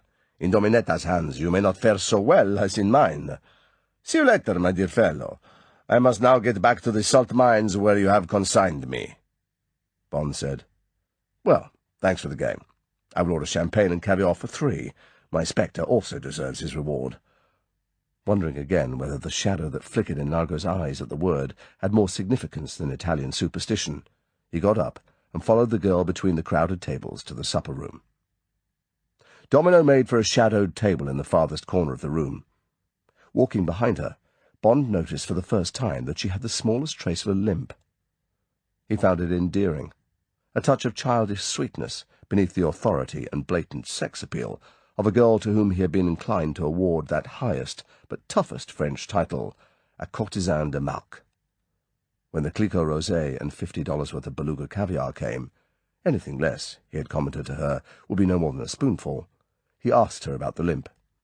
"Did you hurt yourself swimming today?" She looked at him gravely. "No. I have one leg an inch shorter than the other. Does it displease you?" "No. It's pretty. It makes you something of a child." "Instead of a hard old kept woman, yes?" Her eyes challenged him. "Is that how you see yourself?" "It's rather obvious, isn't it? Anyway, it's what everyone in Nassau thinks." She looked him squarely in the eyes, but with a touch of pleading. "Nobody's told me that. Anyway, I make up my own mind about men and women. What's the good of other people's opinions? Animals don't consult each other about other animals. They look and sniff and feel. In love and hate and everything in between, those are the only tests that matter. But people are unsure of their own instincts. They want reassurance.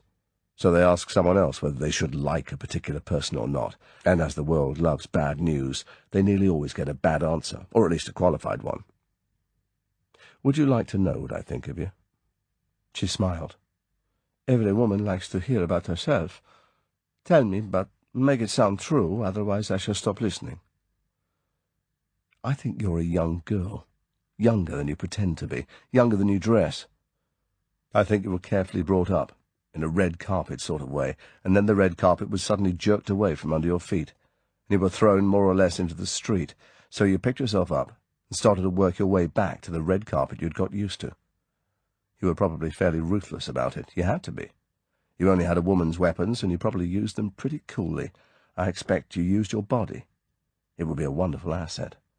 But in using it to get what you wanted, your sensibilities had to be put aside. I don't expect they're very far underground. They certainly haven't atrophied. They've just lost their voice because you wouldn't listen to them. You couldn't afford to listen to them if you were to get back on that red carpet and have the things you wanted. And now you've got the things." Bond touched the hand that lay on the banquette between them. "And perhaps you've almost had enough of them." He laughed. "But I mustn't get too serious. Not about the smaller things. You know all about them, but just for the record, you're beautiful, sexy, provocative, independent, self-willed, quick-tempered, and cruel." She looked at him thoughtfully. There's nothing very clever about all that. I told you most of it. You know something about Italian women. But why do you say I'm cruel? If I was gambling, and I took a knock like Largo did, and I had my woman, a woman, sitting near me, watching, and she didn't give me one word of comfort or encouragement, I would say she was being cruel. Men don't like failing in front of their women. She said impatiently, I've had to sit there too often and watch him show off. I wanted you to win, I cannot pretend. You didn't mention my only virtue. It's honesty. I love to the hilt and I hate to the hilt. At the present time with Emilio, I am halfway. Where we were lovers, we are now good friends who understand each other. When I told you he was my guardian, I was telling a white lie. I am his kept woman. I am a bird in a gilded cage. I am fed up with my cage and tired of my bargain. She looked at Bond defensively. Yes, it is cruel for Emilio, but it is also human. You can buy the outside of the body, but you cannot buy what is inside, what people call the heart and the soul. But Emilio knows that. He wants women for use, not for love. He has had thousands in this way. He knows where we both stand. He is realistic. But it is becoming more difficult to keep to my bargain, let's call it, sing for my supper. She stopped abruptly. She said, Give me some more champagne. All this silly talking has made me thirsty. And I would like a packet of Players. She laughed. Please, as they say in the advertisements, I'm fed up with just smoking smoke. I need my hero. Bond bought a packet from the cigarette girl. He said, What's that about a hero? She had entirely changed. Her bitterness had gone, and the lines of strain on her face. She had softened. She was suddenly a girl out for the evening. Ah, you don't know. My one true love, the man of my dreams. The sailor on the front of the packet of Players. You have never thought about him as I have. She came closer to him on the banquette, and held the packet under his eyes. You don't understand the romance of this wonderful picture. One of the great masterpieces of the world. This man, she pointed, was the first man I ever sinned with. I took him into the woods. I loved him in the dormitory. I spent nearly all my pocket money on him. In exchange, he introduced me to the great world outside the Cheltenham Ladies' College. He grew me up. He put me at ease with boys of my own age. He kept me company when I was lonely or afraid of being young. He encouraged me. He gave me assurance. Have you never thought of the romance behind this picture? You see nothing, yet the whole of England is there. Listen. She took his arm eagerly. This is a story of Hero, the name on his cap badge. At first he was a young man, a powder monkey or whatever they called it, in that sailing ship behind his right ear. It was a hard time for him. Weevils in the biscuits, hit with marlin spikes and rope's ends and things, sent up aloft to the top of all that rigging where the flag flies. But he persevered. He began to grow a moustache. He was fair-haired and rather too pretty. She giggled. He may even have had to fight for his virtue, or whatever men call it, among all those hammocks. But you can see from his face, that line of concentration between his eyes, and from his fine head, that he was a man to get on. She paused, and swallowed a glass of champagne. The dimples were now deep holes in her cheeks. Are you listening to me? You are not bored having to listen about my hero? I'm only jealous. Go on. So, he went all over the world, to India, China, Japan, America. He had many girls and many fights with cutlasses and fists. He wrote home regularly to his mother and to a married sister who lived at Dover. They wanted him to come home and meet a nice girl and get married, but he wouldn't. You see, he was keeping himself for a dream girl who looked rather like me. And then, she laughed, the first steamships came in and he was transferred to an ironclad. That's the picture of it on the right. And by now he was a boatswain, whatever that is, and very important. And he saved up from his pay, and instead of going out fighting and having girls, he grew that lovely beard to make himself look older and more important. And he set to with a needle and coloured threads to make that picture of himself. You can see how well he did it. His first windjammer and his last ironclad with the lifebuoy as a frame. He only finished it when he decided to leave the Navy. He didn't really like steamships. In the prime of life, don't you agree? And even then, he ran out of gold thread to finish the rope around the lifebuoy, so he just had to tail it off. There, you can see on the right where the rope crosses the blue line. So, he came back home on a beautiful golden evening after a wonderful life in the Navy, and it was so sad and beautiful and romantic that he decided he would put the beautiful evening into another picture. So, he bought a pub at Bristol with his savings, and in the mornings, before the pub opened, he worked away until he had finished, and there you can see the little sailing ship that brought him home from Suez with his duffel bag full of silks and seashells and souvenirs carved out of wood.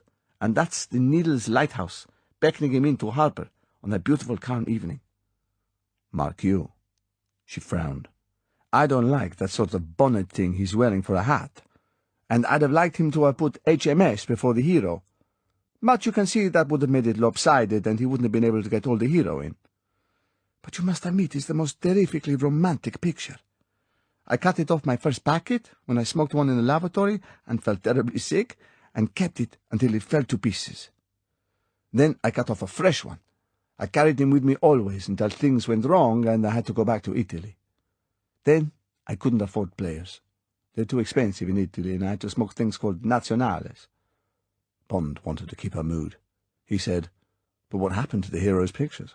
How did the cigarette people get hold of them?" "Oh, well, you see, one day a man with a stovepipe hat and a frock coat came into the hero's pub with two small boys. Here." She held the packet sideways. "Those are the ones, John Player and Sons. You see? It says that their successors run the business now. Well, they had one of the first motor cars, a Rolls-Royce, and it had broken down outside the hero's pub. The man in the stovepipe hat didn't drink, of course. Those sort of people didn't. Not the respectable merchants who lived near Bristol. So he asked for ginger beer and bread and cheese, while his chauffeur mended the car. And the hero got it for them. And Mr. John Player and the boys all admired the two wonderful tapestry pictures hanging on the wall of the pub.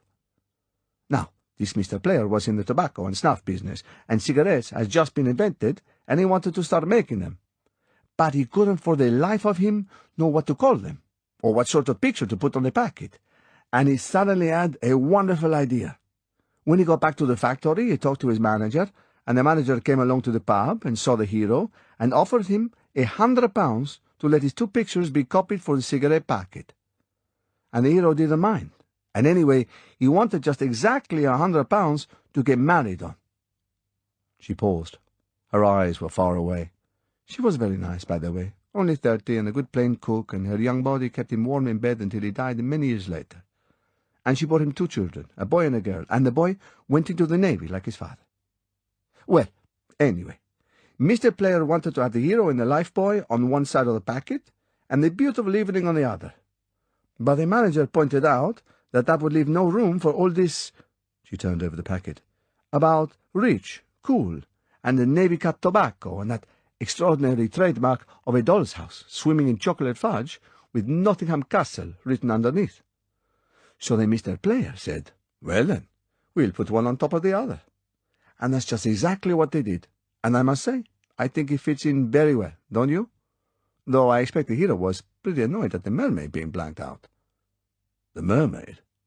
Oh yes, underneath the bottom corner of the lifebuoy, where it dips into the sea, the hero had put a tiny mermaid combing her hair with one hand and beckoning him home with the other. That was supposed to be the woman he was going to find and marry, but you can see there wasn't room. And anyway, her breasts were showing, and Mr. Player, who was a very strong Quaker, didn't think that was quite proper. But he made it up to the hero in the end. Oh? How did he do that? Well, you see, the cigarettes were a great success. It was really the picture that did it. People decided that anything with a wonderful picture like that on the outside must be good, and Mr. Player made a fortune, and I expect his successors did too. So when the hero was getting old, and hadn't got long to live, Mr. Player had a copy of the lifebuoy picture drawn by the finest artist of the day. It was just the same as the hero's, except that it wasn't in colour, and it showed him very much older, and he promised the hero that this picture too would always be on his cigarette packets, only on the inside bit. Here. She pushed out the cardboard container. You see how old he looks? And one other thing, if you look closely, The flags on the two ships are flying at half-mast. Rather sweet of Mr. Play, don't you think, to ask the artist for that? It meant that the hero's first and last ships were remembering him. And Mr. Player and his two sons came and presented it to him just before he died. It must have made it much easier for him, don't you think? It certainly must. Mr. Player must have been a very thoughtful man. The girl was slowly returning from her dreamland. She said in a different, rather prim voice, "Well, thank you anyway for having listened to the story. I know it's all a fairy tale, at least I suppose it is, but children are stupid in that way. They like to have something to keep under the pillow until they're quite grown up, a rag doll or a small toy or something. I know that boys are just the same. My brother hung on to a little metal charm his nanny had given him until he was 19. Then he lost it. I shall never forget the scenes he made, even though he was in the Air Force by then and it was the middle of the war. He said it brought him luck." She shrugged her shoulders. There was sarcasm in her voice as she said, "He needn't have worried.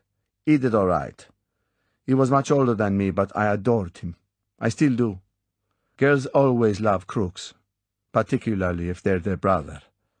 He did so well that he might have done something for me, but he never did. He said that life was every man for himself. He said that his grandfather had been so famous as a poacher and a smuggler in the Dolomites that his was the finest tombstone among all the Petacci graves in the graveyard at Bolzano. My brother said he was going to have a finer one still, and by making money the same way." Bond held the cigarette steady. He took a long draw at it and let the smoke out with a quiet hiss. "Is your family name Petacci, then?" "Oh, yes. Vitalia's only a stage name. It sounded better, so I changed it. Nobody knows the other. I've almost forgotten it myself. I've called myself Vitali since I came back to Italy. I wanted to change everything." "What happened to your brother? What was his first name?" "Giuseppe. He went wrong in various ways, but he was a wonderful flyer.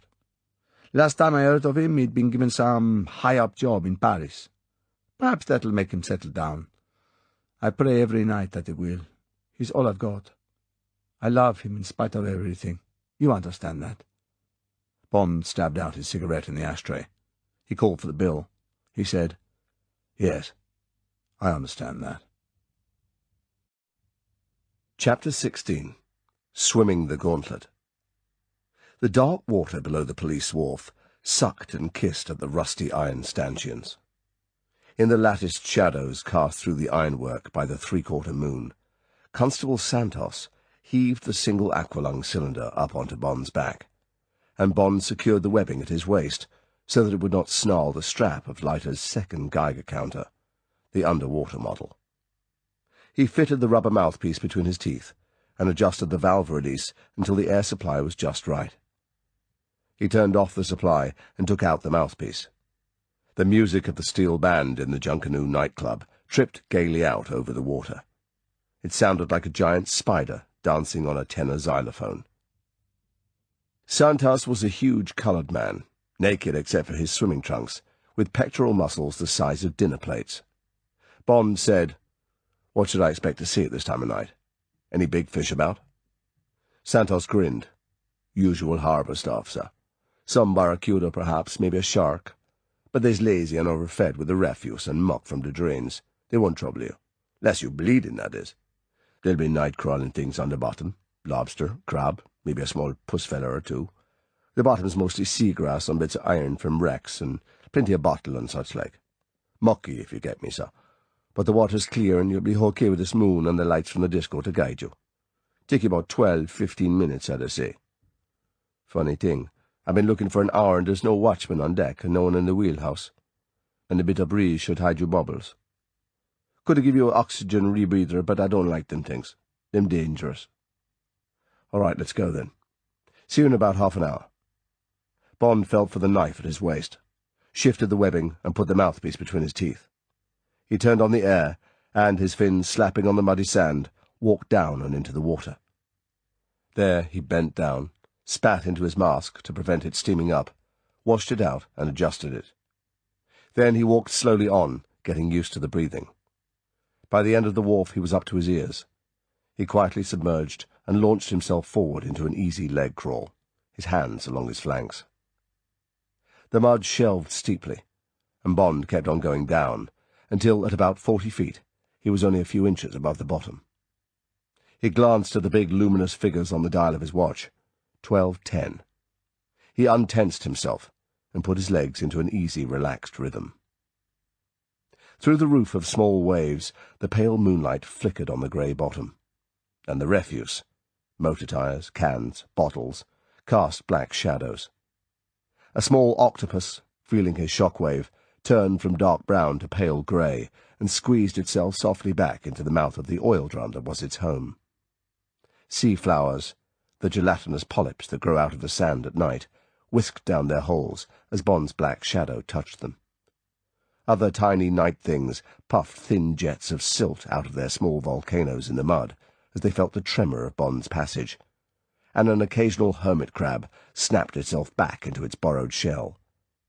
It was like travelling across a moon landscape, on and under which many mysterious creatures lived minute lives. Bond watched it all, carefully, as if he had been an underwater naturalist. He knew that was the way to keep nerves steady under the sea, to focus the whole attention on the people who lived there, and not try and probe the sinister grey walls of mist for imaginary monsters. The rhythm of his steady progress soon became automatic, and while Bond, keeping the moon at his right shoulder, held to his course, his mind reached back to Domino. So she was the sister of the man who probably hijacked the plane. Probably even Largo, if Largo was in fact involved in the plot, didn't know this. So what did the relationship amount to? Coincidence. It could be nothing else. Her whole manner was so entirely innocent. And yet it was one more thin straw to add to the meagre pile that seemed, in some indeterminate way, to be adding up to Largo's involvement. And Largo's reaction at the word spectre. That could be put down to Italian superstition, or it could not. Bond had a deadly feeling that all these tiny scraps amounted to the tip of an iceberg, a few feet of ice pinnacle with below 1,000 tons of the stuff. Should he report, or shouldn't he? Bond's mind boiled with indecision. How to put it? How to grade the intelligence so that it would reflect his doubts? How much to say and how much to leave out? The extrasensory antennae of the human body, the sensors left over from the jungle life of millions of years ago, sharpen unconsciously when man knows that he is on the edge of danger. Bond's mind was concentrating on something far away from his present risks, but beneath his conscious thoughts his senses were questing for enemies. Now, suddenly the alarm was sounded by a hidden nerve. Danger! Danger! Danger! Bond's body tensed. His hand went to his knife, and his head swiveled sharply to the right, not to the left or behind him. His senses told him to look to the right. A big barracuda, if it is 20 pounds or over, is the most fearsome fish in the sea. Clean and straight and malevolent, it is all hostile weapon, from the long snarling mouth in the cruel jaw that can open like a rattlesnake's to an angle of 90 degrees, along the blue and silver steel of the body, to the lazy power of the tail fin that helps to make this fish one of the 5 fastest sprinters in the sea. This one, moving parallel with Bond, 10 yards away just inside the wall of grey mist that was the edge of visibility, was showing its danger signals.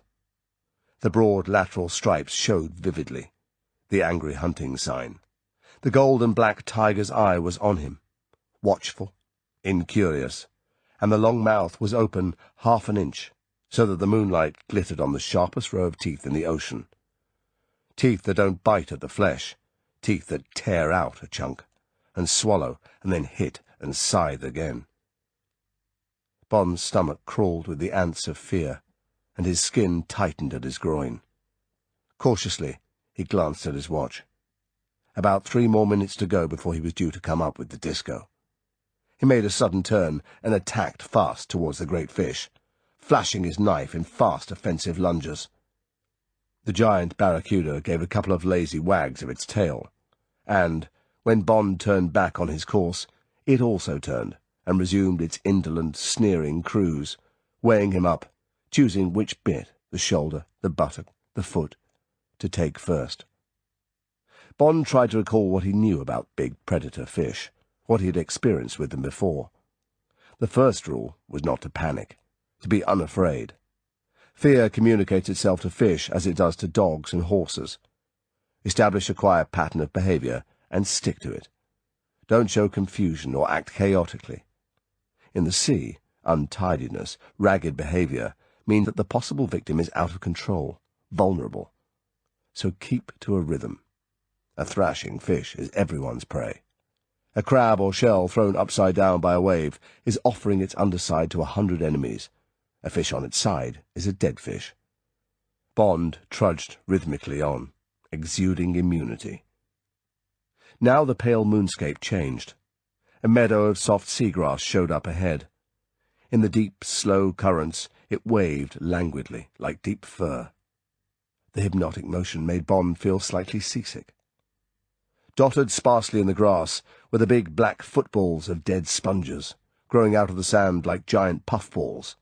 Nassau's only export, until a fungus had got at them, and had killed the sponge crop as surely as myxomatosis has killed rabbits. Bond's black shadow flickered across the breathing lawn like a clumsy bat. To the right of his shadow, the thin black lance cast by the barracuda moved with quiet precision. A dense mass of silvery small fry showed up ahead, suspended in midstream as if they had been bottled in aspic. When the two parallel bodies approached, the mass divided sharply, leaving wide channels for the two enemies and then closing behind them into the phalanx they adopted for an illusory protection. Through the cloud of fish, Bond watched the barracuda. It moved majestically on, ignoring the food around it as a fox creeping up on the chicken run will ignore the rabbits in the warren. Bond sealed himself in the armour of his rhythm, transmitting to the barracuda that he was a bigger, a more dangerous fish, that the barracuda must not be misled by the whiteness of the flesh. Amongst the waving grass, the black barb of the anchor looked like another enemy. The trailing chain rose from the bottom and disappeared into the upper mists. Bond followed it up, forgetting the barracuda in his relief at hitting the target and in the excitement of what he might find. Now he swam very slowly, watching the white explosion of the moon on the surface contract and define itself. Once he looked down. There was no sign of the barracuda. Perhaps the anchor and chain had seemed inimical. The long hull of the ship grew out of the upper mists and took shape, a great zeppelin in the water. The folded mechanism of the hydrofoil looked ungainly, as if it did not belong. Bond clung for a moment to its starboard flange to get his bearings. Far down to his left, the big twin screws, bright in the moonlight, hung suspended. Motionless, but somehow charged with thrashing speed. Bond moved slowly along the hull towards them, staring upwards for what he sought. He drew in his breath.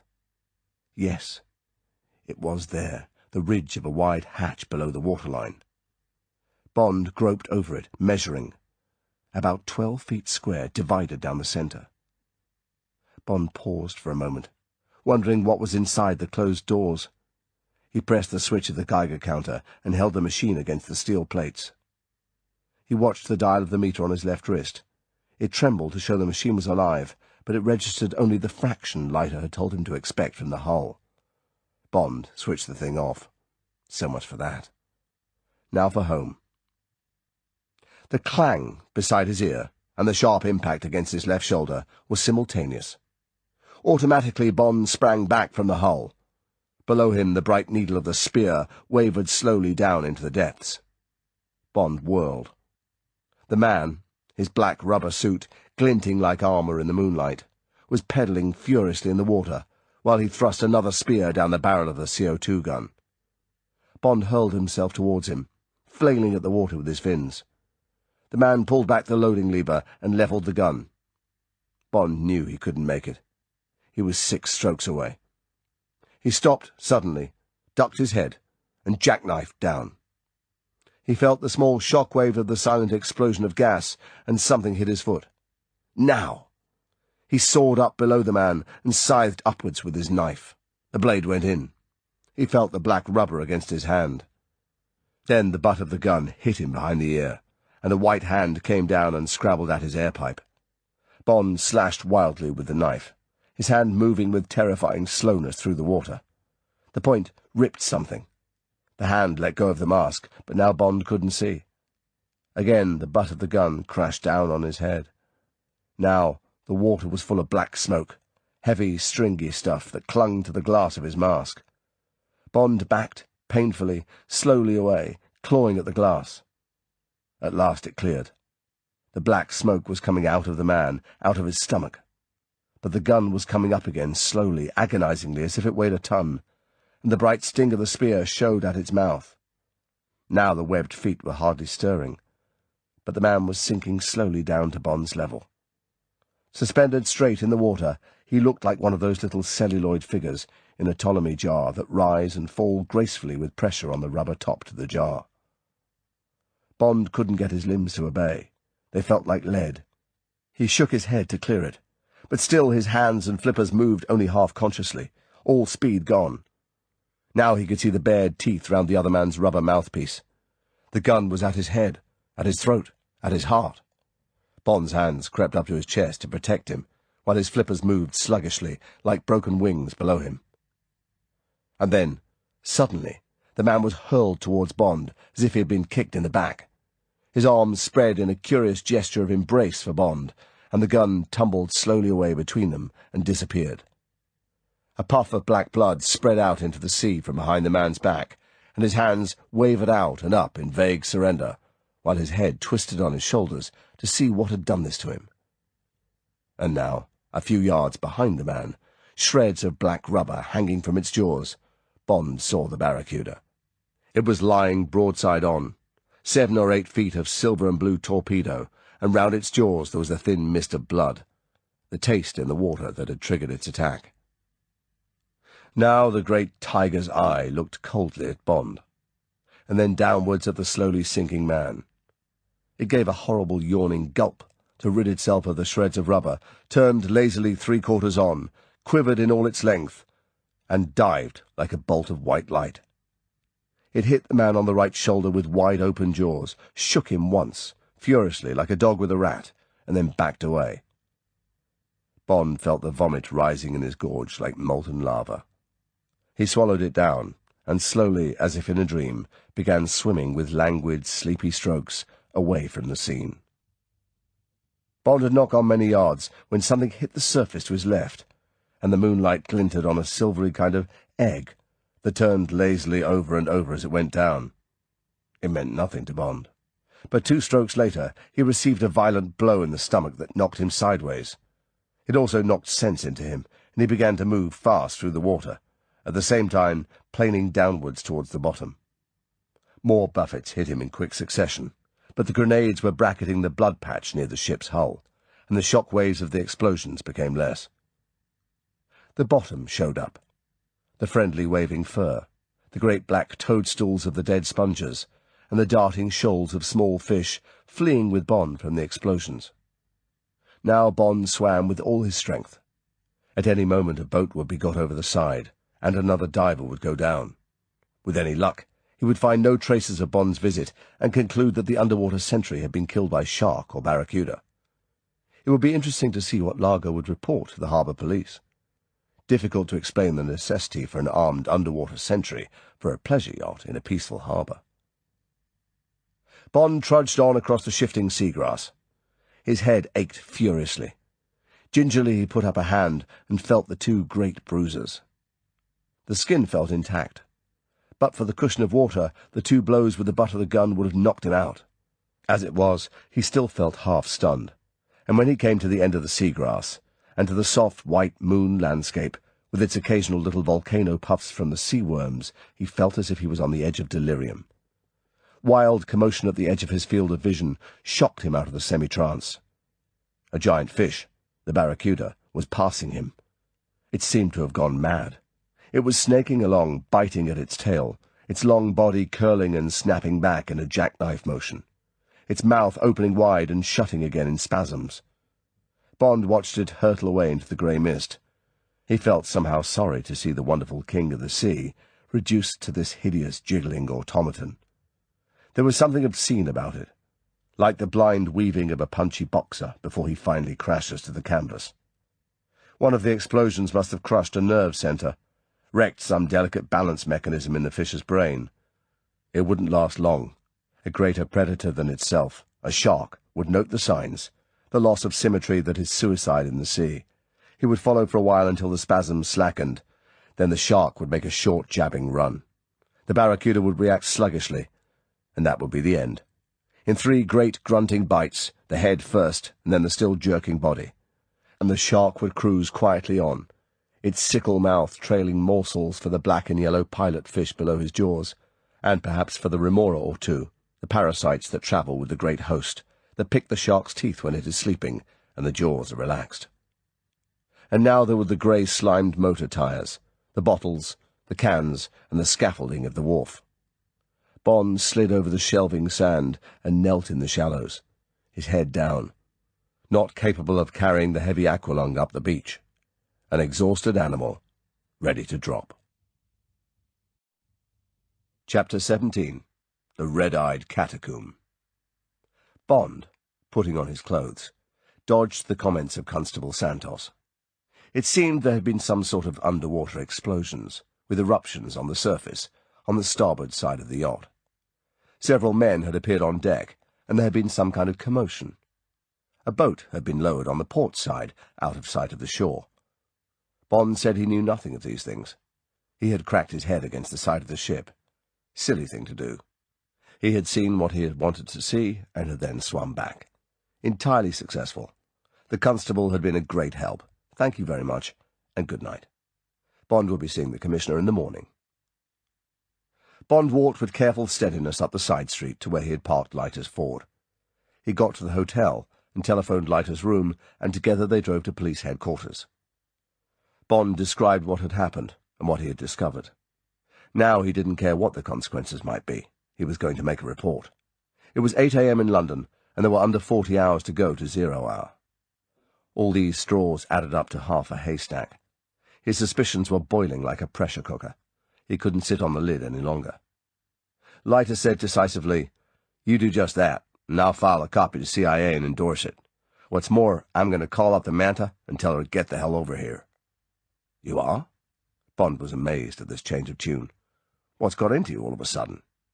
"Well, I was sculling around the casino, taking a good look at anyone I thought might be a shareholder or a treasure hunter.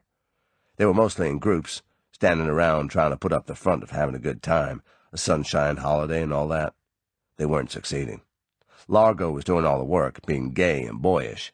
The others looked like Private Dicks or the rest of the Torrio gang just after the St. Valentine's Day massacre.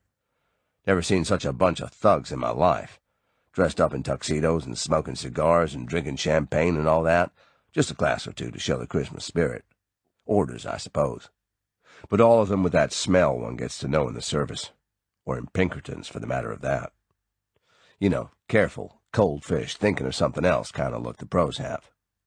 Well, none of the faces meant anything to me, until I came across a little guy with a furrowed brow and a big egghead with pebble glasses who looked like a Mormon who's got into a whorehouse by mistake.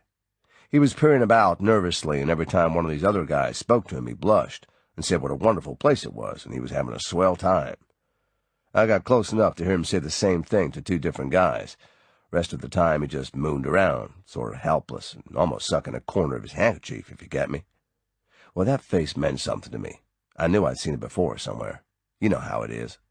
So after puzzling for a bit, I went to the reception and told one of the guys behind the desk in a cheery fashion that I thought I'd located an old classmate who'd migrated to Europe, but I couldn't for the life of me remember his name. Very embarrassing, as he seemed to recognize me. Would the guy help? So he came along, and I pointed this feller out, and he went back to his desk and went through the membership cards and came up with the one I wanted. Seemed he was a man called Trout, Emil Trout, Swiss passport, one of Mr. Largo's group from the yacht. Leiter paused.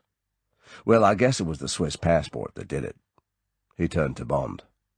Remember a fellow called Kurtzer, East German physicist, came over to the West about 5 years ago and sang all he knew to the Joint Scientific Intelligence boys? Then he disappeared, thanks to a fat payment for the info, and went to ground in Switzerland. Well, James, take my word for it, that's the same guy.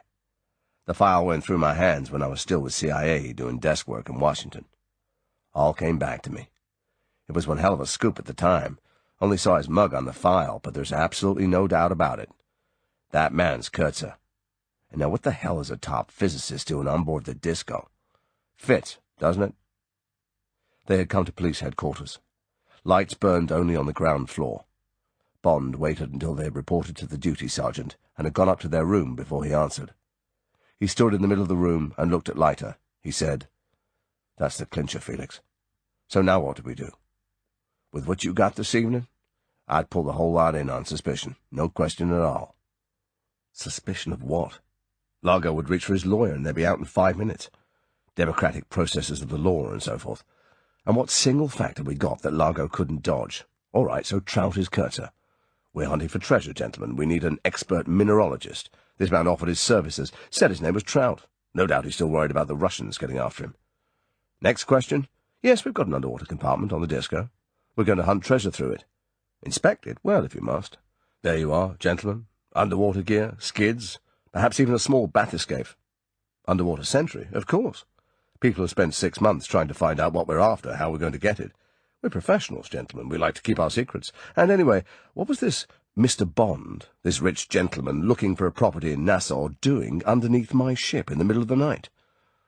Petacci? Never heard of him. Don't care what Miss Vitali's family name was. Always known her as Vitali. Bond made a throwaway gesture with one hand. See what I mean? This treasure-hunting cover is perfect. It explains everything. And what are we left with? Largo pulls himself up to his full height and says, "Thanks, gentlemen. So I may go now?"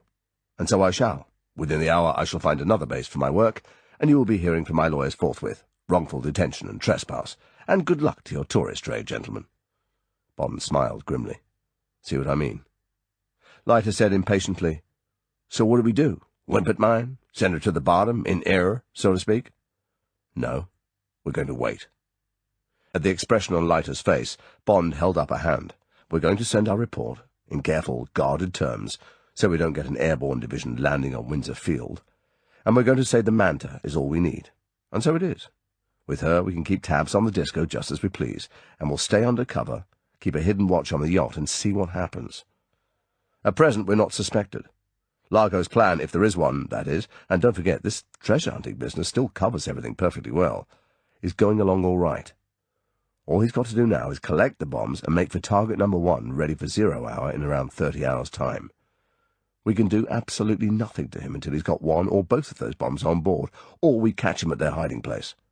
Now that can't be far away. Nor can the Vindicator if she's hereabouts.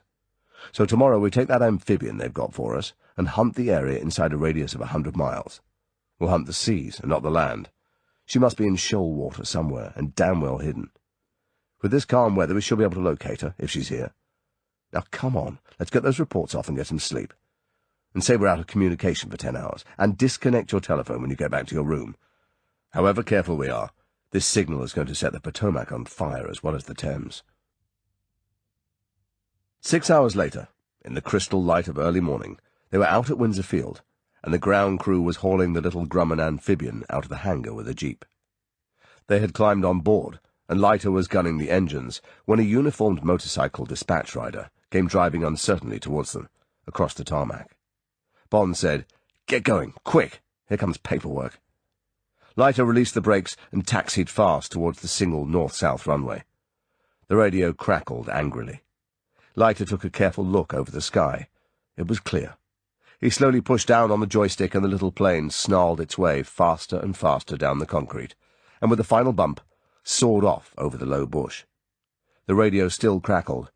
Leiter reached up and switched it off.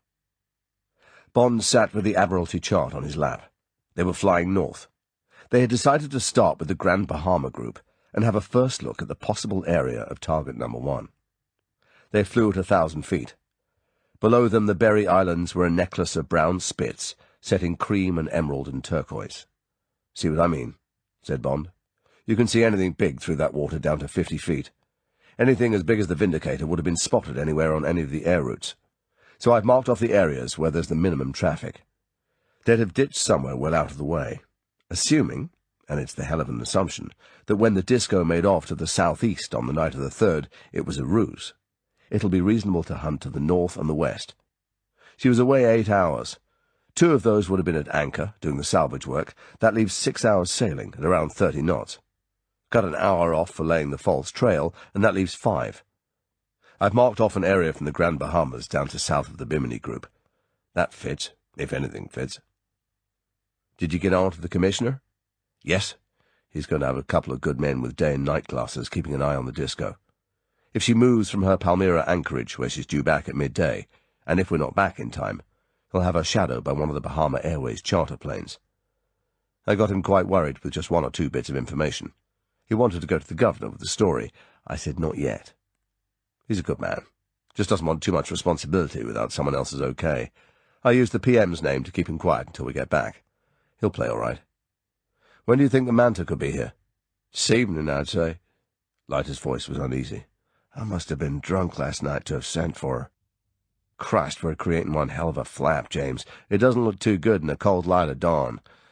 Anyway, what the hell? There's Grand Bahama coming up dead ahead. Want me to give the rocket base a buzz?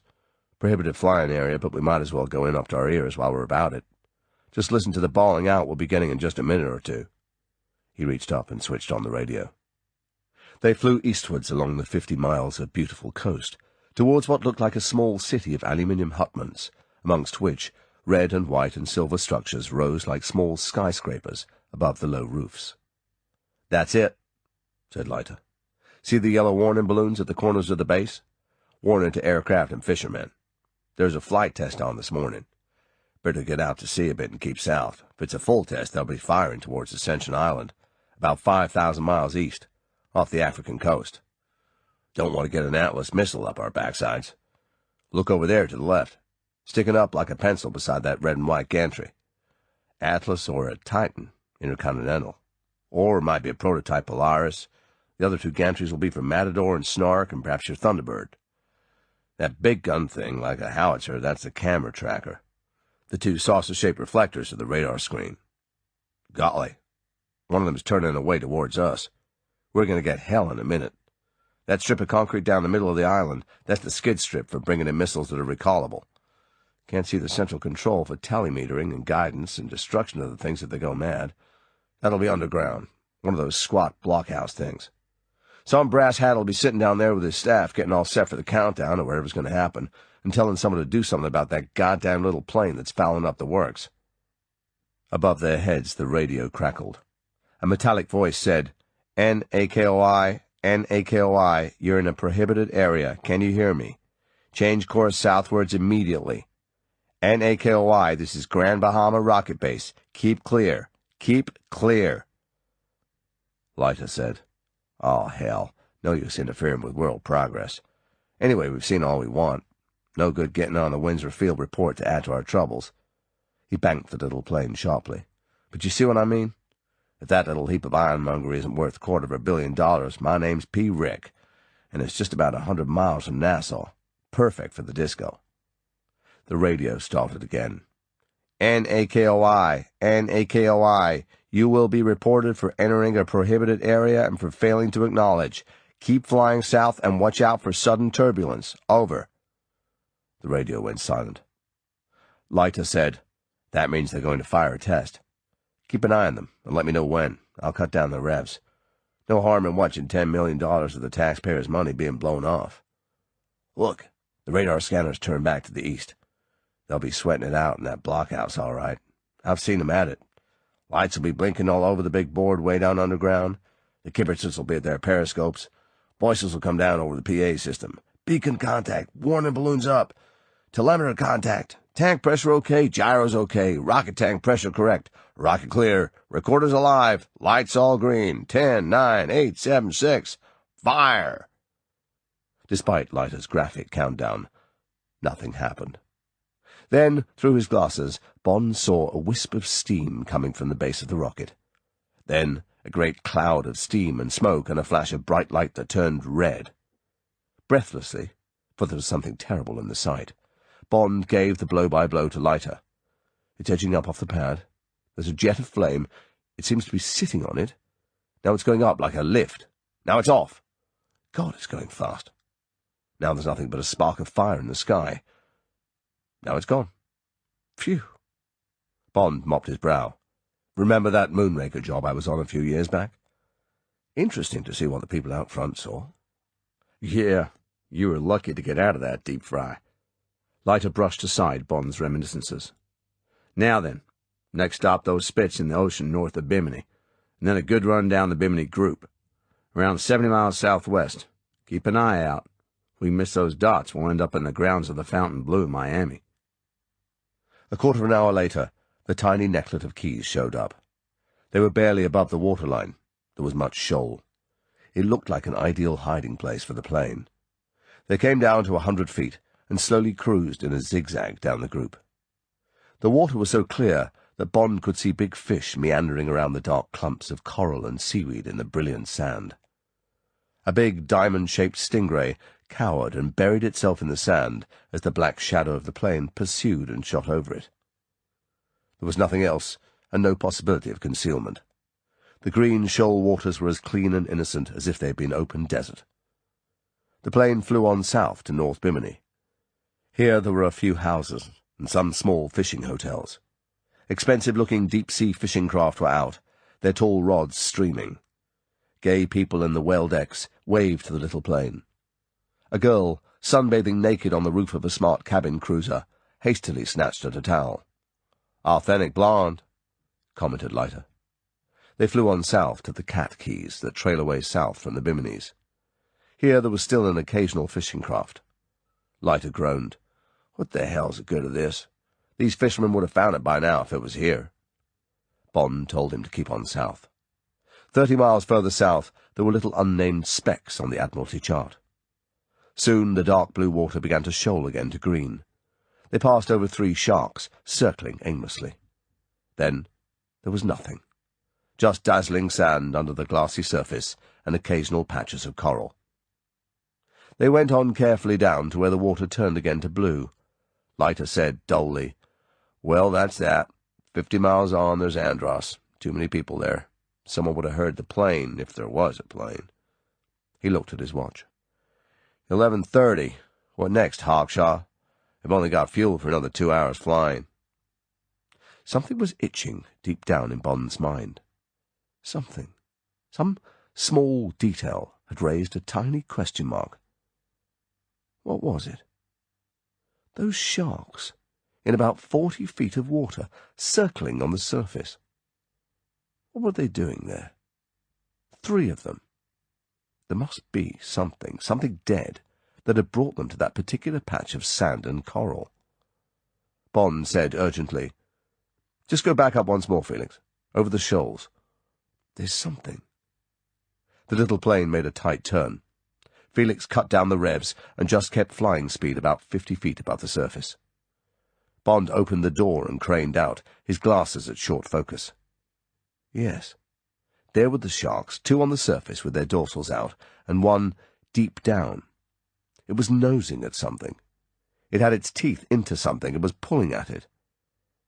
Among the dark and pale patches, a thin, straight line showed on the bottom. Bond shouted, "Get back over again!" The plane zoomed round and back. Christ, why did they have to go so fast? But now Bond had seen another straight line on the bottom, leading off at 90 degrees from the first. He flopped back into his seat and banged the door shut. He said quietly, "Put her down over those sharks, Felix. I think this is it."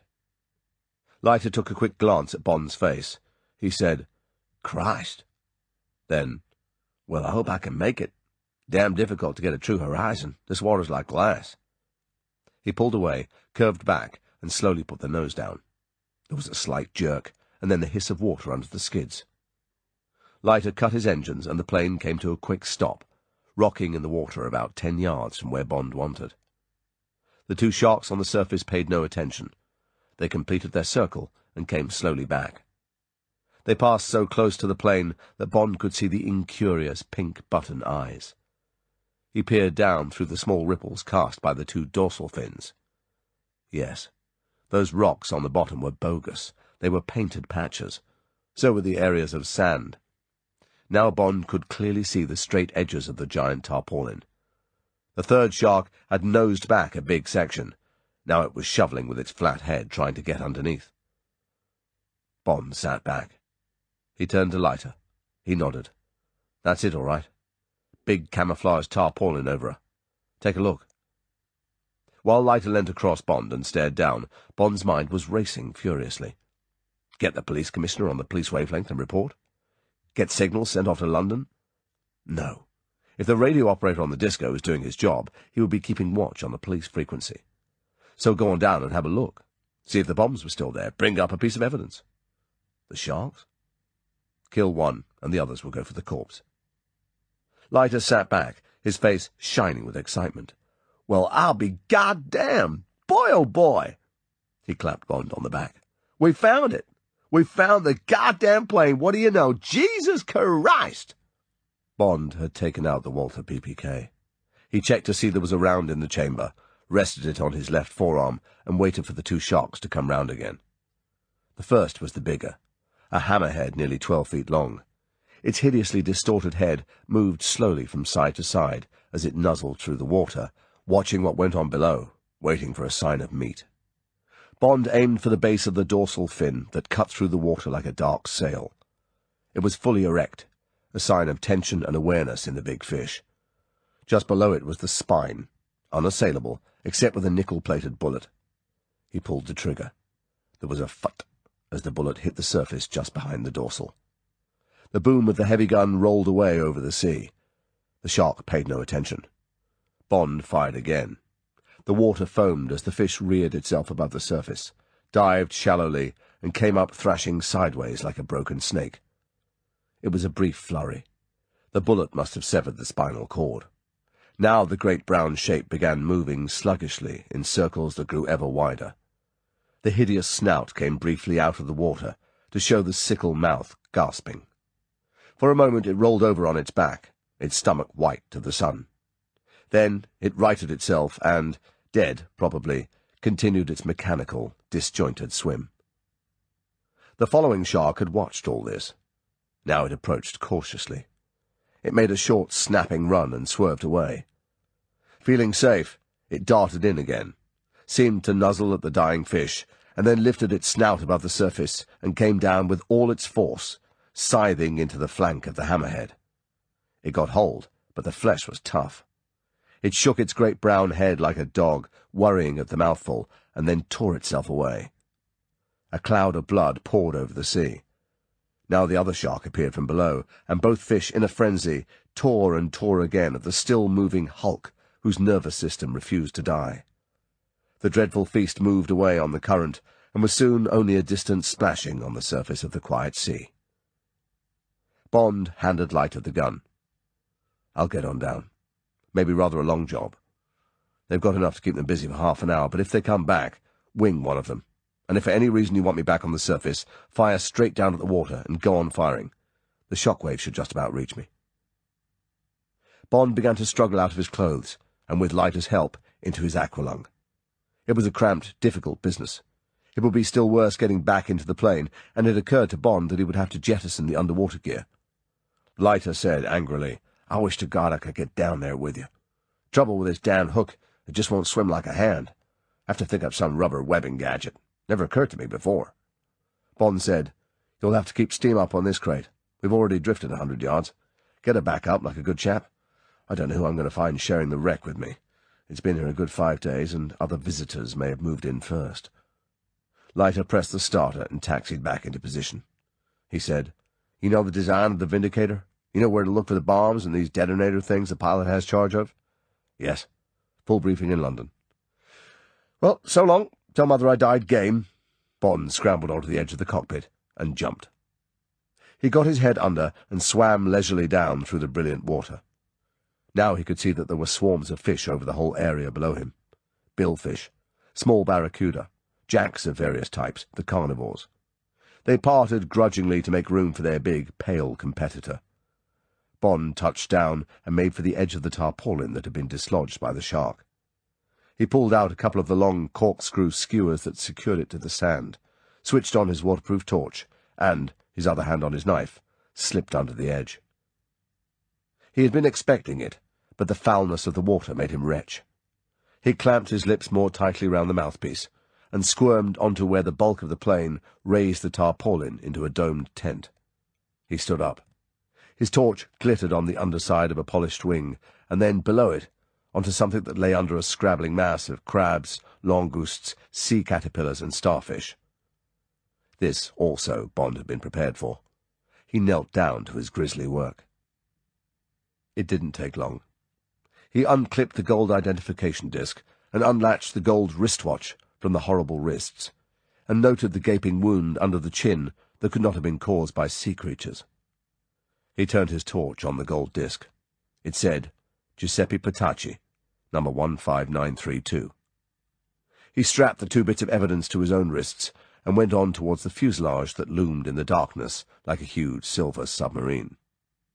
He inspected the exterior, noted the rent where the hull had been broken on impact, and then climbed up through the open safety hatch into the interior. Inside, Bond's torch shone everywhere into red eyes that glowed like rubies in the darkness, and there was a soft movement and a scuttling. He sprayed the light up and down the fuselage. Everywhere there were octopuses, small ones, but perhaps 100 of them, weaving on the tips of their tentacles, sliding softly away into protecting shadows, changing their camouflage nervously from brown to a pale phosphorescence that gleamed palely in the patches of darkness. The whole fuselage seemed to be crawling with them, evilly, horribly, and as Bond shone his torch on the roof, the sight was even worse. There, bumping softly in the slight current, hung the corpse of a crew member. In decomposition, it had risen up from the floor, and octopuses, hanging from it like bats, now let go their hold and shot, jet-propelled, to and fro inside the plane. Dreadful, glinting, red-eyed comets that slapped themselves into dark corners and stealthily squeezed themselves into cracks and under seats. Bond closed his mind to the disgusting nightmare, and, weaving his torch in front of him, proceeded with his search. He found the red-striped cyanide canister and tucked it into his belt. He counted the corpses, noted the open hatch to the bomb bay, and verified that the bombs had gone. He looked in the open container under the pilot's seat, and searched in alternative places for the vital fuses for the bombs, but they also had gone. Finally, having a dozen times had to slash away groping tentacles from his naked legs, he felt his nerve was quickly seeping away. There was much he should have taken with him: the identification discs of the crew, the pulp of the logbook that showed nothing but routine flight details and no hint of emergency, readings from the instrument panel, but he couldn't stand another second of the squirming, red-eyed catacomb. He slid out through the escape hatch and swam almost hysterically towards the thin line of light that was the edge of the tarpaulin. Desperately, he scrabbled his way under it, snagged the cylinder on his back in the folds, and had to back under again to free himself. And then he was out, in the beautiful crystal water, and soaring up to the surface. At 20 feet, the pain in his ears reminded him to stop and decompress.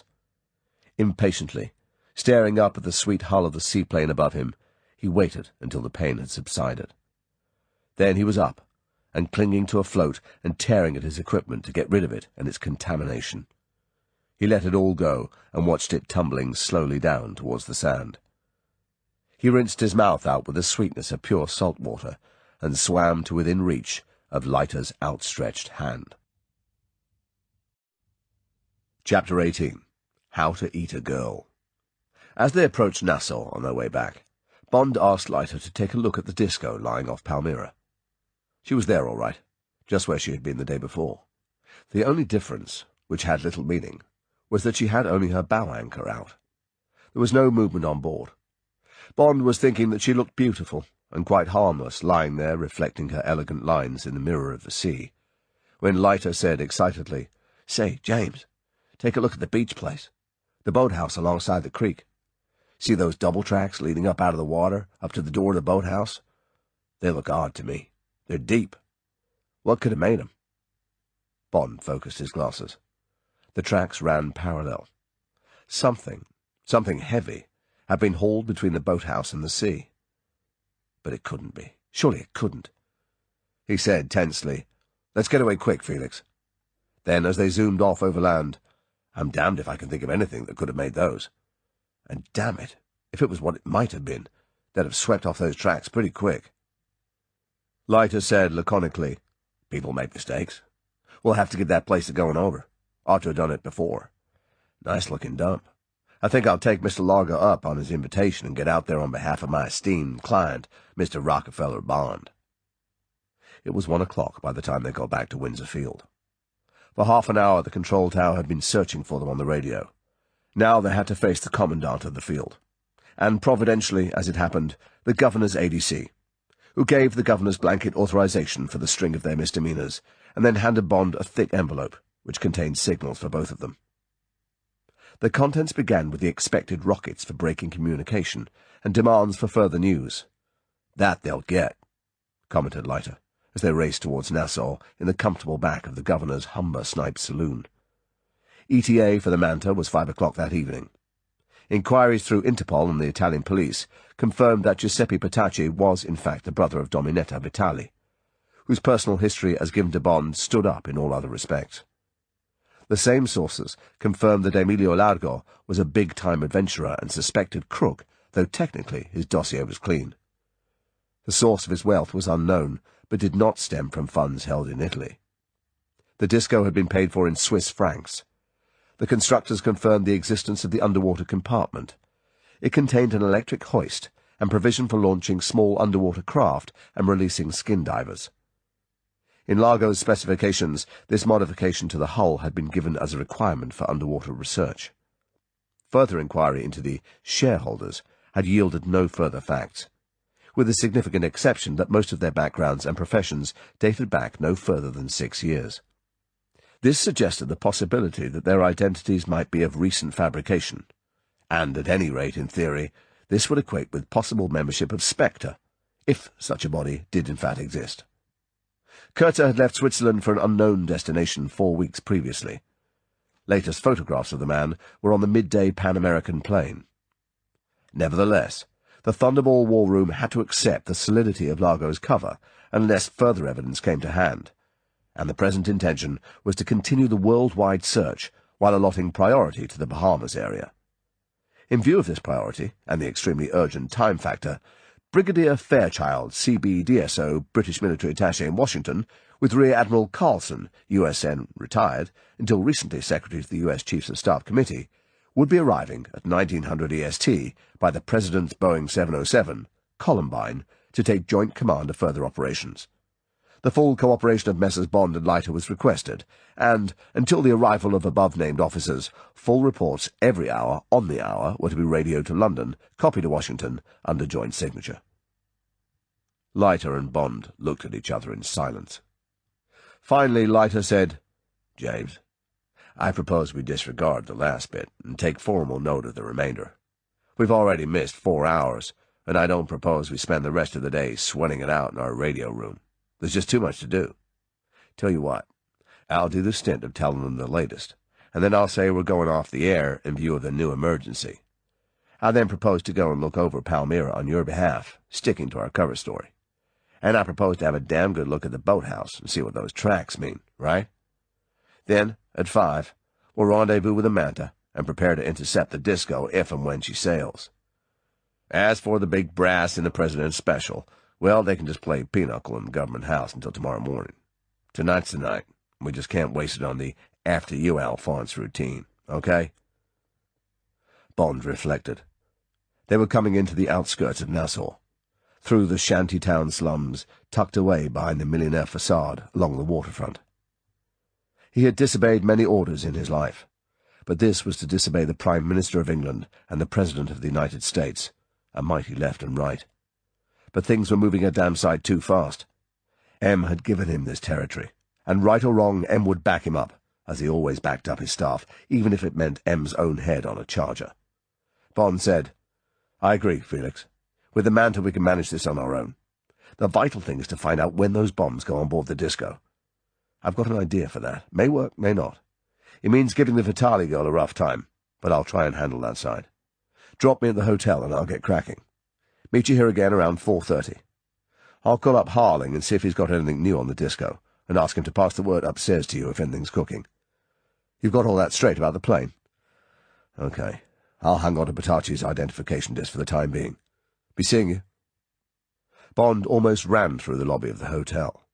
When he picked up his key at the reception desk, they gave him a telephone message. He read it going up in the lift. It was from Domino. Please telephone quickly. In his room, Bond first ordered a club sandwich and a double bourbon on the rocks, and then called the police commissioner. The disco had moved to the oiling wharf at first light and had filled her tanks. Then she had moved back to her anchorage off Palmyra. Half an hour ago, at 1:30 precisely, the seaplane had been lowered over the side, and, with Largo and one other on board, had taken off eastwards. When the commissioner had heard this on the walkie-talkie from his watchers, he had got onto the control tower at Windsor Field and had asked for the plane to be radar-tracked. But she had flown low, at about 300 feet, and they had lost her among the islands about 50 miles to the southeast. Nothing else had come up, except that the harbour authorities had been alerted to expect an American submarine, the Manta, the nuclear-powered one, at around 5 in the evening. That was all. What did Bond know? Bond said carefully that it was too early to tell. It looked as if the operation was hotting up. Could the watchers be asked to rush the news back as soon as the seaplane was sighted coming back to the disco? This was vital. Would the commissioner please pass on his news to Felix Leiter, who was on his way to the radio room at that moment? And could Bond be lent a car, anything, to drive himself? Yes, a Land Rover would be fine. Anything with 4 wheels. Then Bond got on to Domino out at Palmyra. She sounded eager for his voice. "Where have you been all morning, James?" It was the first time she had used his Christian name. "I want you to come swimming this afternoon. I have been told to pack and come on board this evening. Emilio says they are going after the treasure tonight. Isn't it nice of him to take me? But it's a dead secret, so don't tell anyone, will you? But he is vague about when we will be back.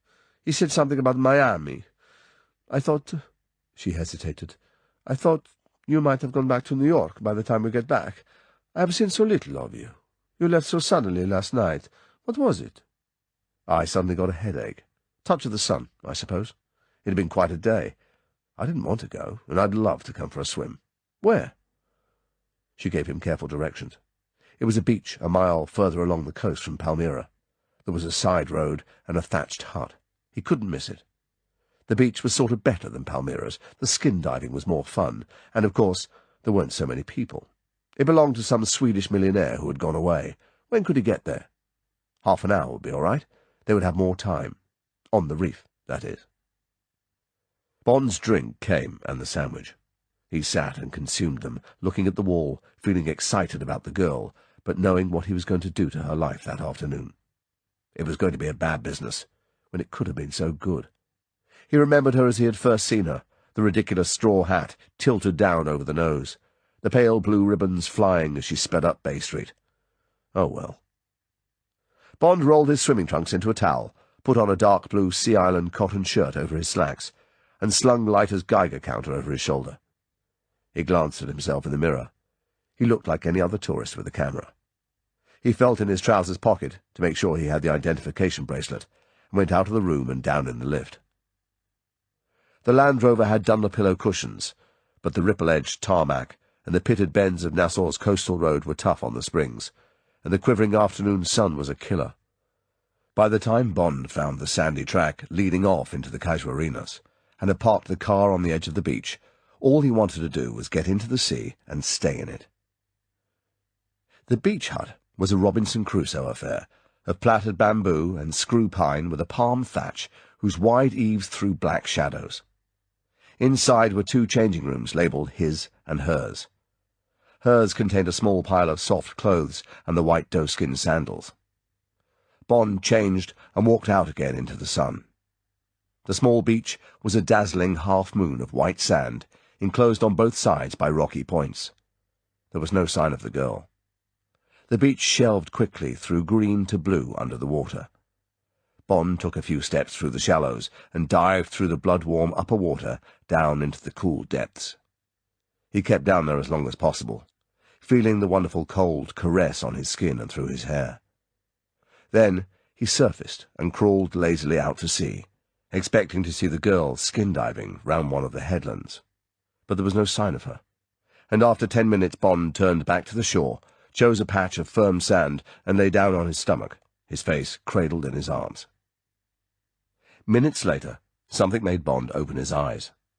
Coming towards him across the middle of the quiet bay was a thin trail of bubbles. When it passed over the dark blue into the green, Bond could see the yellow single cylinder of the aqualung tank, and the glint of a mask with a fan of dark hair streaming out behind. The girl beached herself in the shallows. She raised herself on one elbow and lifted the mask. She said, severely, "Don't lie there dreaming. Come and rescue me."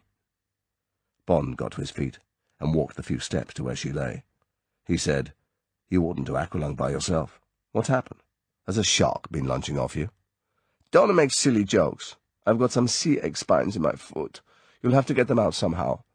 First of all, get this aqualung off me. It hurts too much to stand on my foot with all this weight." She reached for the buckle at her stomach and released the catch. "Now just lift it off." Bond did as he was told and carried the cylinder up into the shade of the trees.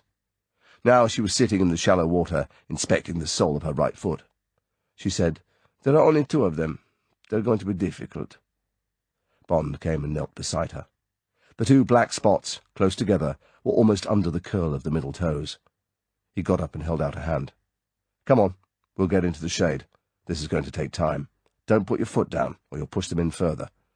I'll carry you." She laughed up at him. "My hero. All right, but don't drop me." She held up both arms. Bond reached down and put one arm under her knees and another under her armpits. Her arms closed round his neck. Bond picked her up easily. He stood for a moment in the lapping water and looked down into her upturned face. The bright eyes said yes. He bent his head and kissed her hard on the half-open, waiting mouth. The soft lips held his and drew slowly away. She said, rather breathlessly, "You shouldn't take your reward in advance." That was only on account. Bond closed his hand firmly over her right breast and walked out of the water and up to the beach into the shade of the casuarinas. He laid her gently down in the soft sand. She put her hands behind her head to keep the sand out of her straggling hair and lay, waiting, her eyes half hidden behind the dark mesh of her eyelashes. The mounded V of the bikini looked up at Bond, and the proud breasts in the tight cups were 2 more eyes. Bond felt his control going. He said roughly, "Turn over." She did as she was told. Bond knelt down and picked up her right foot. It felt small and soft, like a captured bird in his hand. He wiped away the specks of sand and uncurled the toes. The small pink pads were like the buds of some multiple flower. Holding them back, he bent and put his lips to where the broken ends of the black spine showed. He sucked hard for about a minute.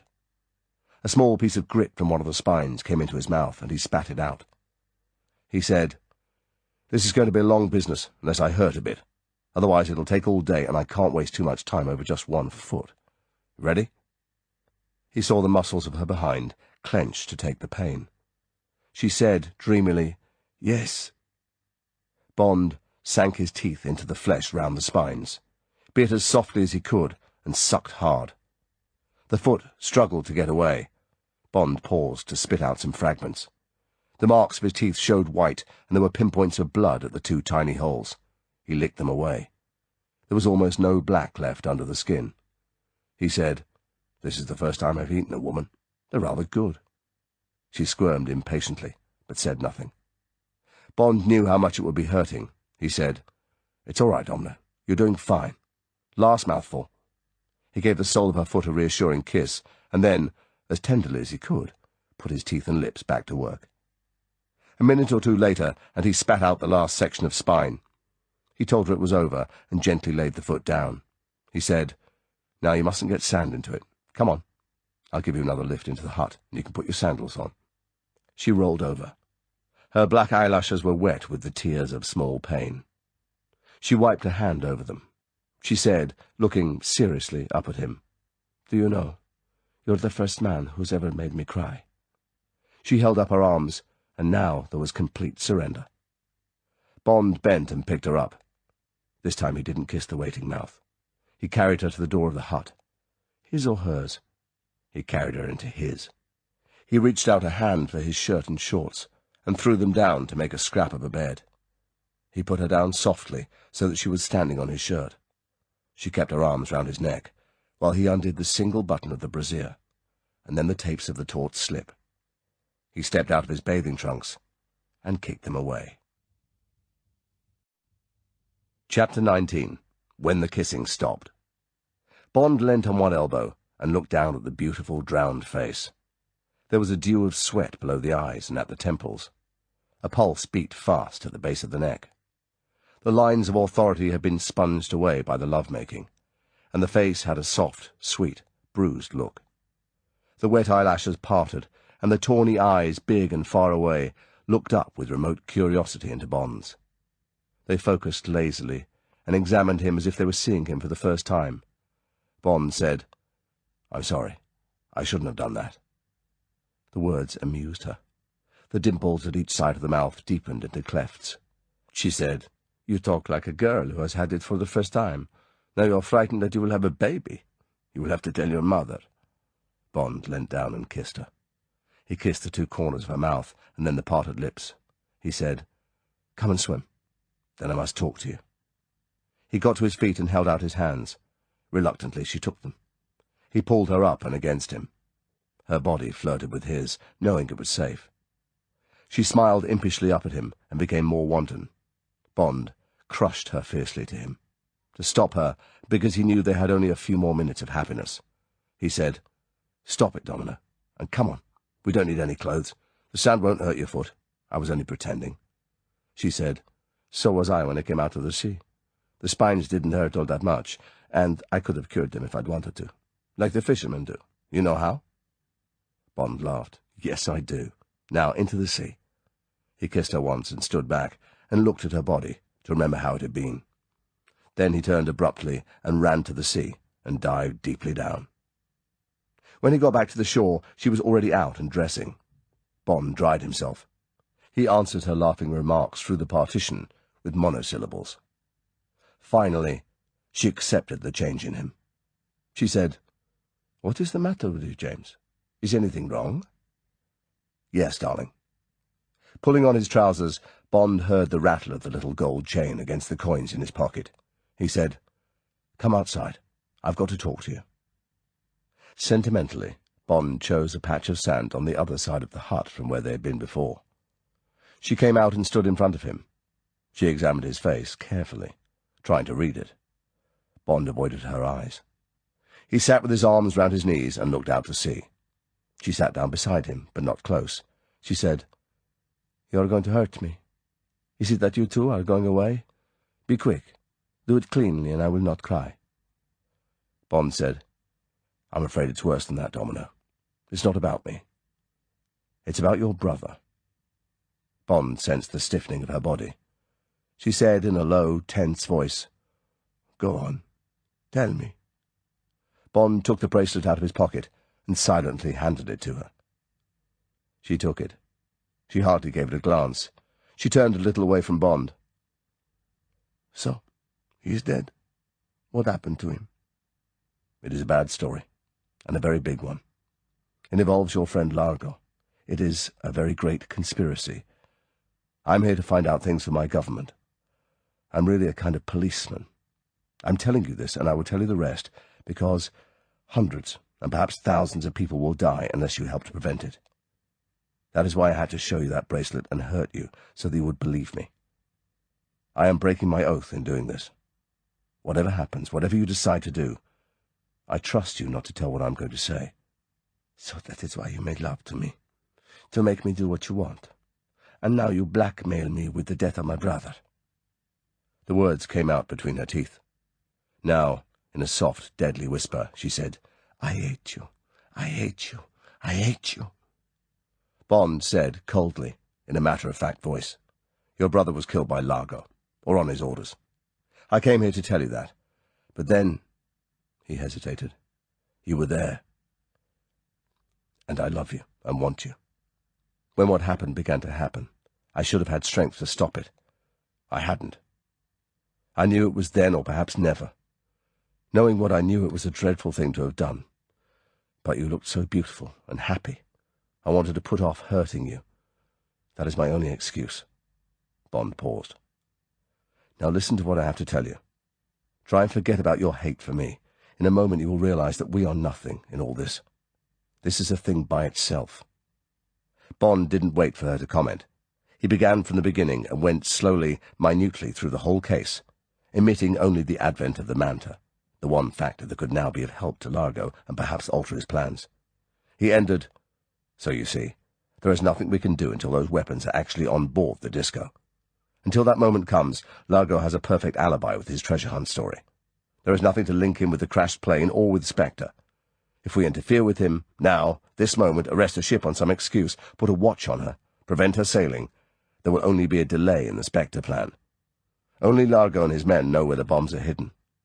If the plane has gone for them, it will be keeping contact with the disco by radio. If there's any hitch, the plane can leave the bombs at the hiding place, or at another, dump them in shallow water anywhere, and return for them when the trouble has blown over. Even the disco could be taken off the job and some other ship or plane used any time in the future. Spectre headquarters, wherever they are, will inform the Prime Minister that there has been a change of plan, or they can say nothing at all. Then, perhaps weeks from now, they will send another communication, and this time there will perhaps be only 24 hours' notice for the money to be dropped. The terms will be tougher, and we shall have to accept them. So long as those bombs are still lost to us, the threat is there. You see that?" "Yes. So what is to be done?" The voice was harsh. The girl's eyes glittered fiercely as they looked at and through Bond, towards some distant target. Not, he thought, at Largo the great conspirator, but at Largo who had had her brother killed. "We have got to know when those bombs are on board the disco. That is all that matters. Then we can act with all our weight. And we have one great factor on our side. We are pretty sure that Largo feels secure.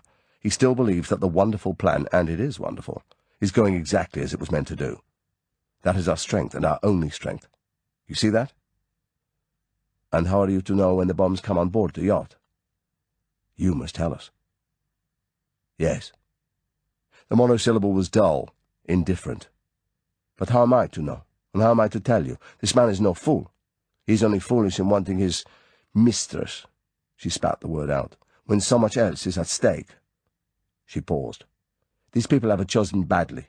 Largo cannot live without the woman within reach. They should have known that." "When did Largo tell you to come back on board?" 5. The boat is coming to fetch me at Palmyra." Bond looked at his watch. "It is now 4. I have this Geiger counter. It's simple to use. It will tell at once if the bombs are on board. I want you to take it with you. If it says there is a bomb on board, I want you to show a light at your porthole. Switch the lights on in your cabin several times, anything like that. We have men watching the ship. They will be told to report. Then get rid of the Geiger counter. Drop it overboard." She said scornfully, "That is a silly plan. It is the sort of melodramatic nonsense people write about in thrillers. In real life, people don't go into their cabins and switch on their lights in daylight. No. If the bombs are there, I will come up on deck. Show myself to your men. That is natural behavior. If they are not there, I will stay in my cabin." "All right. Have it your own way. But will you do this?" "Of course. If I can prevent myself killing Largo when I see him. But on condition that when you get him, you will see that he is killed." She was entirely serious. She looked at him with matter-of-fact eyes, as if he was a travel agent, and she was reserving a seat on a train. "I doubt if that will happen. I should say that every man on board will get a life sentence in prison." She considered this. "Yes, that will do. That is worse than being killed. Now, show me how this machine works." She got to her feet and took a couple of steps up the beach. She seemed to remember something. She looked down at the bracelet in her hand. She turned and walked down to the edge of the sea and stood for a moment looking out across the quiet water. She said some words that Bond couldn't hear. Then she leant back, and with all her strength threw the gold chain far out over the shoal into the dark blue. The chain twinkled briefly in the strong sun, and there was a small splash. She watched the ripples widen, and when the smashed mirror was whole again, turned and walked back up the sand, a small limp leaving footmarks of uneven depth. Bond showed her the working of the machine. He eliminated the wristwatch indicator and told her to depend entirely on the telltale clicking. "Anywhere in the ship shall be all right," he explained, "but better near the hold if you can get there. Say you want to take a photograph from the well deck aft or something. This thing's made up to look like a Rolleiflex. It's got all the Rolleiflex lenses and gadgets on the front, lever press and all. It just hasn't got a film. You could say you decided to take some farewell pictures of Nassau and the yacht, couldn't you?" "Yes." The girl, who had been listening attentively, now seemed distracted. Tentatively she put out a hand and touched Bond's arm. She let the hand fall. She looked up at him and then swiftly away. She said, shyly, what I said about hating you. That is not true. I didn't understand. How could I? All this terrible story. I still can't quite believe that Largo has anything to do with it. We had a sort of an affair in Capri. He is an attractive man. Everyone else wanted him. It was a challenge to take him from all these other smart women. Then he explained about the yacht and this wonderful trip looking for treasure. It was like a fairy tale. Of course, I agreed to come. Who wouldn't have? In exchange, I was quite ready to do what I had to do. She looked briefly at him and away. I'm sorry, but that is how it is. When we got to Nassau and he kept me ashore, away from the yacht, I was surprised, but I was not offended. The islands are beautiful. There was enough for me to do. But what you have told me explains many small things. I was never allowed in the radio room. The crew were silent and unfriendly. They treated me like someone who was not wanted on board, and they were on curious terms with Largo, more like equals than paid men. And they were tough men, and better educated than sailors usually are, so it all fits. I can even remember that, for a whole week before last Thursday, Largo was terribly nervous and irritable. We were already getting tired of each other. I put it down to that. I was even making plans for flying home by myself, but he has been better the last few days. And when he told me to be packed and ready to come on board this evening, I thought I might just as well do as he said. And of course, I was very excited over this treasure hunt. I wanted to see what it was all about. But then, she looked out to sea, there was you. And this afternoon, after what happened, I had decided to tell Largo I would not go. I would stay here and see where you went, and go with you. For the first time she looked him full in the face, and held his eyes. Would you have let me do that? Bond reached out and put his hand against her cheek. Of course I would. But what happens now? When shall I see you again? This was the question Bond had dreaded. By sending her back on board, and with the Geiger counter, he was putting her in double danger. She could be found out by Largo, in which case her death would be immediate.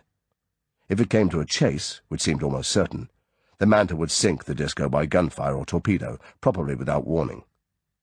Bond had added up these factors and had closed his mind to them. He kept it closed. He said, as soon as this is over, I shall look for you wherever you are. But now you are going to be in danger. You know this. Do you want to go on with it? She looked at her watch. She said, It is 4:30. I must go. Do not come with me to the car. Kiss me once and stay here. Do not worry about what you want done. I will do it well. It is either that or a stiletto in the back for this man. She held out her arms. Come. Minutes later, Bond heard the engine of the MG come to life. He waited until the sound had receded in the distance down the Western Coast Road. Then he went to the Land Rover and climbed in and followed. A mile down the coast, at the two white obelisks that marked the entrance to Palmyra, dust still hung in the driveway. Bond sneered at his impulse to drive in after her and stop her from going out to the yacht. What in hell was he thinking of? He drove on fast down the road to Old Fort Point, where the police watchers were housed in the garage of a deserted villa. They were there, one man reading a paperback in a canvas chair, while the other sat before tripod binoculars that were trained on the disco through a gap in the blinds of a side window. The khaki walkie-talkie set was beside them on the floor. Bond gave them the new briefing and got on the radio to the police commissioner and confirmed it to him. The commissioner passed two messages to him from Leiter. One was to the effect that the visit to Palmyra had been negative, except that a servant had said the girl's baggage had gone on board the disco that afternoon. The boathouse was completely innocent. It contained a glass-bottomed boat and a pedalo. The pedalo would have made the tracks they had seen from the air. The second message said that the Manta was expected in 20 minutes. Would Bond meet Leiter at the Prince George Wharf, where she would dock? The Manta, coming with infinite caution up-channel, had none of the greyhound elegance of the conventional submarine. She was blunt and thick and ugly. The bulbous metal cucumber, her rounded nose shrouded with tarpaulin to hide the secrets of her radar scanner from the Nassavians, held no suggestion of her speed, which Leiter said was around 40 knots submerged. But they won't tell you that, James. That's classified. I guess we're going to find that even the paper in the can is classified when we go aboard. Watch out for these Navy guys. Nowadays they're so tight-lipped they think even a belch is a security risk. What else do you know about her? Well, we won't tell this to the captain, but of course in CIA we had to be taught the basic things about these atom subs, so as we could brief agents on what to look for and recognize clues in their reports. She's one of the George Washington class, about 4,000 tons, crew of around 100, cost around $100 million. Range, anything you want until the chow runs out, or until the nuclear reactor needs topping up, say every 100,000 miles or so. If she has the same armament as the George Washington, she'll have 16 vertical launching tubes, 2 banks of 8, for the Polaris solid-fuel missile. These have a range of around 1,200 miles. The crews call the tubes the Sherwood Forest, because they're painted green and the missile compartment looks like rows of great big tree trunks. These Polaris jobs are fired from way down below the surface. The sub stops and holds dead steady. They have the ship's exact position at all times through radio fixes and star sights through a tricky affair called a star tracker periscope. All this dope is fed into the missiles automatically. Then the chief gunner presses a button, and a missile shoots up through the water by compressed air. When it breaks surface, the solid-fuel rockets ignite and take the missile the rest of the way. Hell of a weapon, really, when you come to think of it. Imagine these damn things shooting up out of the sea anywhere in the world and blowing some capital city to smithereens. We got 6 of them already, and we're going to have more. Good deterrent when you come to think of it. You don't know where they are or when. Not like bomber bases and firing pads and so on you can track down and put out of action with your first rocket wave. Bond commented dryly. They'll find some way of spotting them, and presumably an atomic depth charge, set deep, would send a shock wave through hundreds of miles of water and blow anything to pieces over a huge area. But has she got anything smaller than these missiles? If we're going to do a job on the Disco, what are we going to use? She's got 6 torpedo tubes up front, and I dare say she's got some smaller stuff, machine guns and so forth. The trouble is going to be to get the commander to fire them. He's not going to like firing on an unarmed civilian yacht on the orders of a couple of plainclothes guys, and one of them a limey at that. I hope his orders from the Navy Department are as solid as mine and yours. The huge submarine bumped gently against the wharf. Lines were thrown, and an aluminium gangplank was run ashore. There was a ragged cheer from the crowd of watchers being held back by a cordon of police. Leiter said, "Well, here we go. Into one hell of a bad start. Not a hat between us to salute the quarterdeck with. You curtsy, I'll bow." Chapter 20. Time for Decision. The interior of the submarine was incredibly roomy, and it was stairs and not a ladder that led down into the interior. There was no clutter, and the sparkling paintwork was in two-tone green. Power lines painted in vivid colours provided a cheerful contrast to the almost hospital decor. Preceded by the officer of the watch, a young man of about 28, they went down 2 decks. The air, 70 degrees with 46% humidity, explained the officer, was beautifully cool. At the bottom of the stairs he turned left and knocked on a door that said, "Commander P. Pedersen, USN." The captain looked about 40. He had a square, rather Scandinavian face, with a black crew cut just going grey. He had shrewd, humorous eyes, but a dangerous mouth and jaw. He was sitting behind a neatly stacked metal desk, smoking a pipe. There was an empty coffee cup in front of him, and a signal pad on which he had just been writing. He got up and shook hands, waved them to 2 chairs in front of his desk, and said to the officer of the watch, "Coffee, please, Stanton, and have this sent, would you?" He tore the top sheet off the signal pad and handed it across. "Most immediate." He sat down. "Well, gentlemen, welcome aboard. Commander Bond, it's a pleasure to have a member of the Royal Navy visit the ship. Ever been in subs before?" "I have," said Bond, "but only as a supercargo. I was in intelligence, RNVR, special branch. Strictly a chocolate sailor." The captain laughed. "That's good. And you, Mr. Leiter?" "No, Captain, but I used to have one of my own. You operated it with a sort of rubber bulb and tube. Trouble was, they'd never let me have enough depth of water in the bath to see what you could really do." "Sounds rather like the Navy Department. They never let me try their ship full out, except once on trials. Every time you want to get going, the needle comes across a damn red line some interfering so-and-so has painted on the dial. Well, gentlemen," the captain looked at Leiter, "what's the score? Haven't had such a flood of top-secret most immediate since Korea. I don't mind telling you the last one was from the Chief of the Navy, personal. Said I was to consider myself under your orders, or, on your death or incapacity, under Commander Bond's, until Admiral Carlson arrives at 1900 this evening. So, what? What's cooking? All I know is that all signals have been prefixed Operation Thunderball. What is this operation? Bond had greatly taken to Commander Pedersen. He liked his ease and humour, and, in general, the old Navy phrase came back to him, the cut of his jib. Now he watched the stolid, good-humoured face as Leiter told his story down to the departure of Largo's amphibian at 1:30 and the instructions Bond had given to Domino Vitali. In the background to Leiter's voice there was a medley of soft noises, the high, constant whine of a generator overlaid by the muted background of canned music, the inkspots singing, "I love coffee, I love tea." Occasionally the PA system above the captain's desk crackled and sang with operational double-talk, "Roberts to Chief of the boat, Chief Engineer wants Openshaw, Team Blue to Compartment F." And from somewhere came the suck and gurgle of a pump-like apparatus that sounded punctually every 2 minutes. It was like being inside the simple brain of a robot that worked by hydraulics and electrical impulses with a few promptings from its human masters. After 10 minutes, Commander Pedersen sat back. He reached for his pipe and began filling it absent-mindedly. He said, "Well, that's one hell of a story." He smiled. "And strangely enough, even if I hadn't had these signals from the Navy Department, I'd believe it. Always did think something like this would happen one of these days. Hell, I have to carry these missiles around, and I'm in command of a nuclear ship, but that doesn't mean I'm not terrified by the whole business. Got a wife and 2 children, and that doesn't help either. These atomic weapons are just too damn dangerous. Why, any one of these little sandy keys around here could hold the whole of the United States to ransom just with one of my missiles trained on Miami. And here am I, fellow called Peter Pedersen, age 38, maybe sane or maybe not, toting around 16 of the things, enough to damn near wipe out England. However," he put his hands down on the desk in front of him, "that's all by the way. Now we've just one small piece of the problem on our hands. Small, but as big as the world. So what are we to do? As I see it, the idea of you gentlemen is that this man Largo will be coming back any minute now in his plane, after picking up the bombs from where he hid them. If he's got the bombs, and on what you've told me I'll go along with the probability that he has, this girl will give us the tip-off.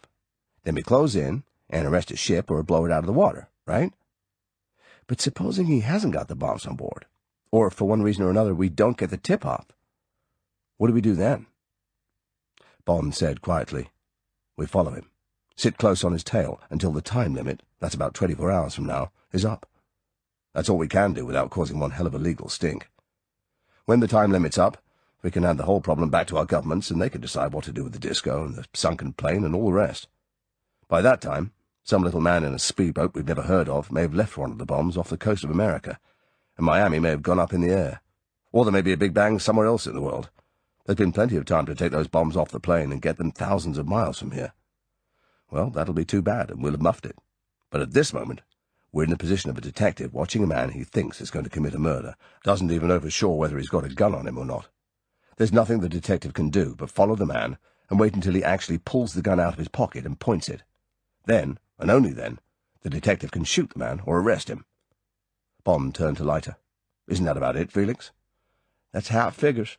And, Captain, Commander Bond here and I are damn sure Largo's our man, and that he'll be sailing for his target in no time at all. That's why we agreed to panic and ask you along. One gets you 100, he'll be placing that bomb at night, and tonight's the last night he's got. By the way, Captain, have you got steam up, or whatever the Atom boys call it?" "I have, and we can be underway in just about 5 minutes." The captain shook his head. "But there's one bit of bad news for you, gentlemen. I just can't figure how we're going to keep track of the disco." "How's that? You got the speed, haven't you?"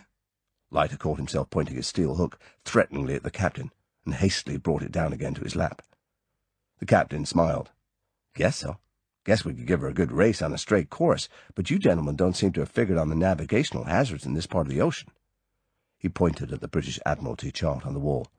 "Take a look at that. Ever seen a chart with so many figures on it? Looks like a spilled ant's nest. Those are soundings, gentlemen. And I can tell you that unless the disco sticks to one of the deep water channels, tongue of the ocean, Northwest Providence Channel, or the Northeast, we've had it, as Commander Bond would say. All the rest of that area," he waved a hand, "may look the same blue color on a map, But after your trip in that Grum and Goose, you know darn well it isn't the same blue color. Darn near the whole of that area is banks and shoal, with only around 3 to 10 fathoms over it. If I was quite crazy, and looking for a nice cozy job ashore, I'd take the ship along surfaced in 10 fathoms, if I could bribe the navigator and seal off the echo sounder from crew members. But even if we got a long spell of 10 fathoms on the chart, you got to remember that's an old chart. Dates back to the days of sail, and these banks have been shifting for more than 50 years since it was drawn up. Then there's the tides that set directly onto and off the banks, and the coral niggerheads that won't show up on the echo sounder until you hear the echo of them smashing up the hollow of the screw. The captain turned back to his desk. No, gentlemen, this Italian vessel was darned well chosen. With that hydrofoil device of hers, she probably doesn't draw more than a fathom. If she chooses to keep to the shallows, we just haven't got a chance, and that's flat.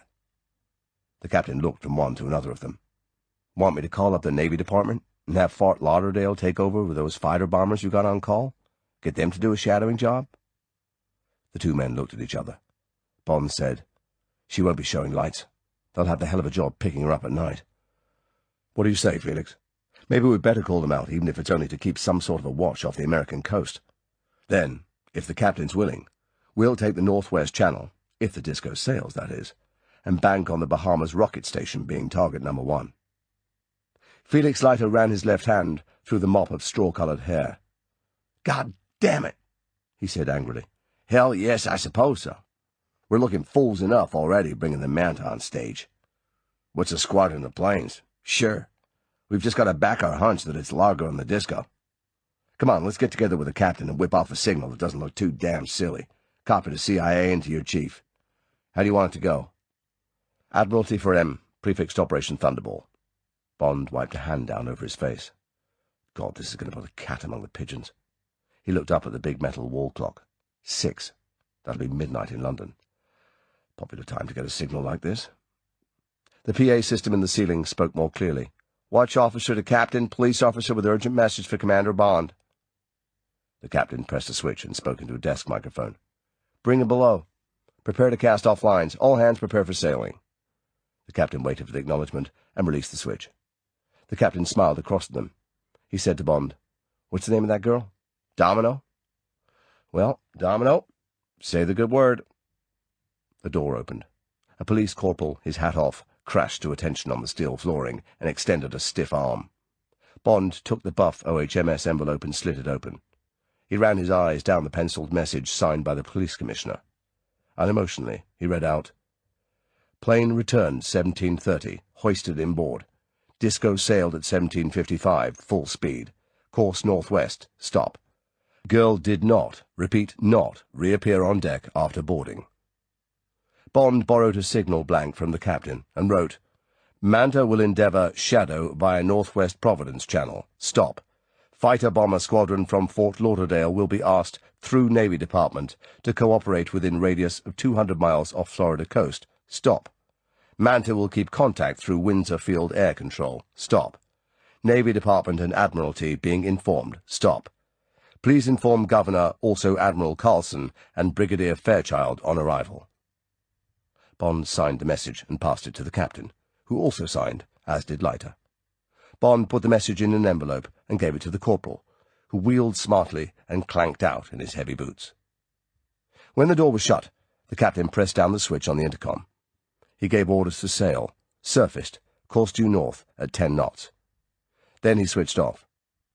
In the short silence there was a flurry of background noise, piping of boatswain's whistles, a thin mechanical whine, and the sound of running feet. The submarine trembled slightly. The captain said quietly, Well, gentlemen, that's that. I'd like to have the goose a bit less wild and a bit more solid, but I'll be glad to chase her for you. Now then, that signal. With only half his mind on the wording of the signal, Bond sat and worried about the significance of the commissioner's message and about Domino. It looked bad. It looked as if either the plane had not brought back the 2 bombs, or one of them, in which case the mobilization of the Manta and of the fighter-bombers was a pretty meaningless precaution, hardly justified by the evidence. It could easily be that the crashed Vindicator and the missing bombs were the work of some entirely different group, and that while they chased the disco, the field was being left clear for Spectre. but Bond's instincts refused to allow him to accept this possibility. As cover, the whole Disco Largo setup was 100% watertight. It could not be faulted in any respect. That in itself was enough to arouse Bond's suspicions.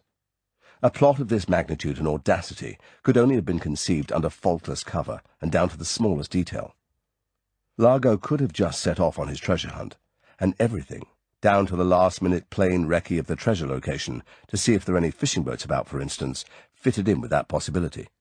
Or he could be sailing to lay the bomb, adjust the time fuse for perhaps a few hours after the deadline, to allow time for its recovery, or destruction, if England and America at the last moment agreed to pay the ransom, and get far enough away from the danger area to avoid the explosion and establish an alibi. But where was the bomb? Had it arrived on board in the plane, and had Domino for some reason been unable to go up on deck to make her signal? Or was it going to be picked up en route to the target area? The westerly course from Nassau, heading perhaps for the northwest light, through the Berry Island Channel, fitted both possibilities. The sunken plane lay westwards, south of the Bimini's, and so did Miami and other possible targets on the American coast. Or, after passing through the channel, about 50 miles west of Nassau, the Disco could veer sharply northwards, and after another 50 miles of sailing through shoal water that would discourage pursuit, get back into the northwest Providence Channel and make straight for the Grand Bahamas and the missile station. Bond, fretted with indecision and the fear that he and Leiter were making majestic fools of themselves, forced himself to face one certainty. He and Leiter and the Manta were engaged on a crazy gamble.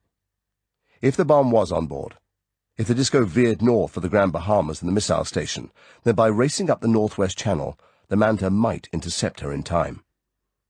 But if this gamble came off, with all its possibilities of error, why hadn't Domino made her signal? What had happened to her? Chapter 21. Very softly, very slowly.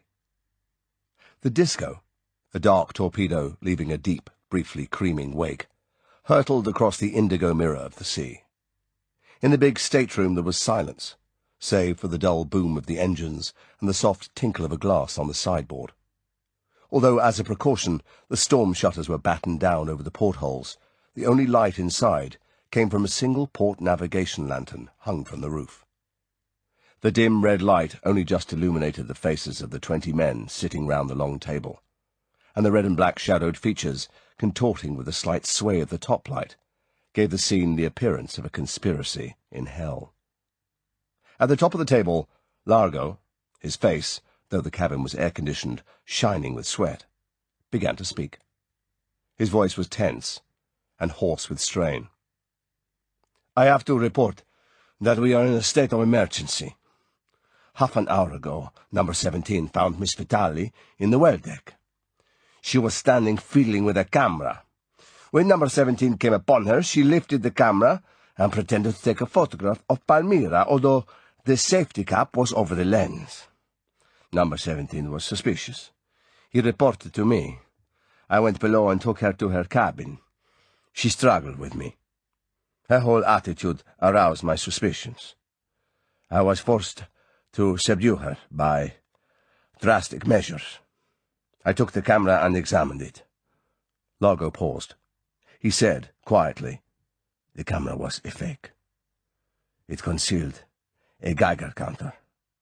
The counter was, very naturally, registering over 500 milliroentgens. I brought her back to consciousness and questioned her. She refused to talk. In due course I shall force her to do so, and then she will be eliminated. It was time to sail. I again rendered her unconscious and roped her securely to her bunk. I have now summoned this meeting to acquaint you of this occurrence which I have already reported to number 2. Largo was silent. A threatening, exasperated growl came from round the table. Number 14, one of the Germans, said through his teeth, "And what, Mr. Number 1, did number 2 have to say about this?" "He said we were to carry on. He said the whole world is full of Geiger counters looking for us. The secret services of the whole world have been mobilized against us.